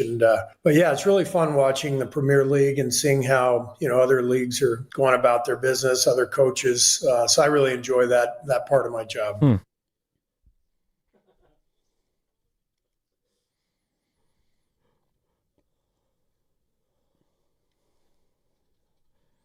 Yeah, download that Odyssey app. Use the rewind feature, and you can go and listen to Steve Kerr in full. And thank you for that, Lucas. I'm just an Arsenal fan over here, kind of in awe that the guy that I got to talk to today, you and I, Steve Kerr, is friends with the manager of my favorite soccer team. And I'm wearing their sweatshirt right now. Yeah, and that's why he called it out. Yeah. He saw the sweatshirt because Steve Kerr joined us on YouTube, and so he saw the Arsenal, and then he just casually, I can't believe Lucas didn't play the boop. Yeah, I talked to Mikel Arteta on the regular. We do a coach's Zoom, and I should have asked him. I was in London over the summer, and we got lunch. I should have asked him who else was in on this coach's Zoom. He made it clear that it's private. It's a private Zoom. So they just jump on a Zoom, and it's like some of the best coaches and managers around the globe, and they just chop it up. Nobody's a big fan of Jurgen Klopp, but I don't know if Klopp's still participating now that he's not currently managing. Yeah, maybe not. And, I'm sure that Berhalter is not on there. Greg Berhalter. Oh, God. I'm sure he's not a part of this coach's Zoom. But, just hearing him talk soccer with you got me thinking about two things. One, the World Cup, which is coming to America, Mexico, and Canada. So excited. Next summer, and the draw is this Friday. But it also had me thinking about, what's the best sporting event that you've ever been to, or what sporting event have you not been to that you really, really want to go to? I have a couple of opportunities to check some bucket list items off with the Super Bowl here at Levi's in February. Yep. And then the World Cup all across the country and all across the continent, but specifically also at Levi's. Yep. So I haven't been to either of those kind of events yet. The best sporting event I've been to, I mean, like the biggest or the best, and you're still relatively young, so you haven't really probably gotten too deep into your sports bucket list per se, but I don't know. Wimbledon is one I would love to go to, or the U.S. Open tennis tournament. Same. Haven't been to that. Went to the U.S. Open golf tournament. Went to the Masters and the Kentucky Derby, which was, I guess it was on my dad's bucket list, but he's from the old school where you didn't talk about bucket lists. You went to work and you shut your mouth. You didn't, I wish I could do this or that. And so my dad was a horse racing fan. So in 2010, I arranged to take him out there with my two brothers. And so that was something that I think meant a lot to him. Yeah. Which was fun. By the way, really quick, we're reacting to what Steve Kerr told us there just briefly. Tickets for all Warrior home games are available for purchase at Warriors.com. The Warriors host the Minnesota Timberwolves on Friday, December 12th at 7 at Chase Center. Even in the event of a sellout, tickets are always available at Warriors.com, where season ticket holders and other fans resell tickets that are 100% guaranteed by the Warriors organization. So tickets for Warriors home games always available for purchase at Warriors.com. And this is being mentioned because this Minnesota game is the added game. Yes. So along with the Blazers game. The road game against Portland. Correct. But this is the added home game. Yeah. So because of the NBA Cup, you schedule 80 games for everybody. And if you don't make it into the knockout stage, you get an additional home and an additional road. This is the additional home. It's the Gobert v. Draymond grudge game. The T-Wolves coming to town. And you get those extra added games against teams that didn't make the final 8 of the knockout tournament, which generally means you get some of the maybe not greatest teams in the league, which is also an added benefit. I know that's the side of the coin that Mark Willard is always on.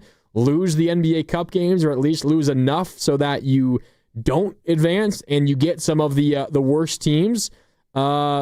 Minnesota, not a bad team by any stretch. Portland, also a quality team. Last year if they they are had healthy. Houston. They played Houston for a 5th time, and they turned out to be the 2 seed. So. And they lost that game in Houston by a point, I believe, 91-90, if memory serves. Yeah, so it's a little bit of a flawed logical argument because even good teams sometimes don't advance in the Cup, and that was the case there. Yeah.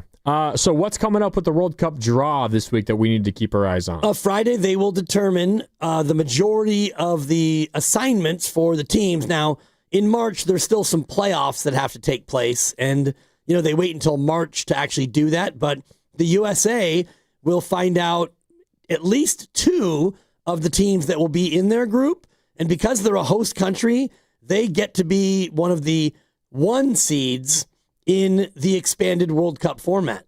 And now 48 countries instead of the traditional 32, I believe, that there normally would be 8 groups of 4. Really that many? Yeah, 8 groups of 4, and now they've gone to 12 groups of 4. Wow.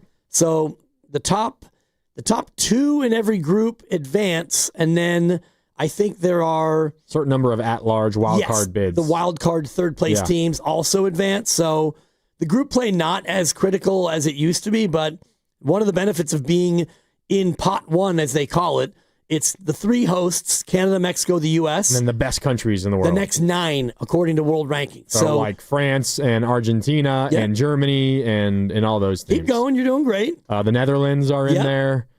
England is in there. Spain is in there. God, I don't know who else. Brazil. Oh, yeah. Portugal and Belgium. So the U.S. is assured to not be in a group with any of those aforementioned countries. And then it'll be pot 2, which is the next 12. Pot 3 is the next 12 ranked teams. And not all of them qualify. And then pot 4 is a little bit of a wild card.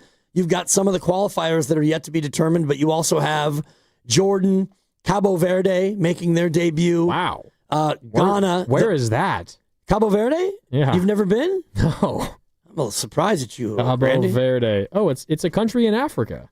There you go. Okay. There you go. And Ghana, the Black Stars who've caused the U.S. problems in the past. Ghana, yeah. Curacao, Haiti, and New Zealand. So the U.S. might get one of them, and then they'll get 2 other countries in the pot 2 and pot 3. It's a lot of mumbo jumbo, but Friday will be a big determinant of exactly, for the most part, who they're going to get. And you're also going to hopefully find out who will be featured at Levi's, because Levi's Stadium is home to, I think, 5 matches in the group play and then 1 in the knockout stage. So it's going to be exciting next year. Yeah, we will see direct U.S. competition at Levi's from Group D, but no U.S. men's national team games at Levi's. Correct. The U.S. is playing twice in L.A. and once in Seattle, but the other 2 teams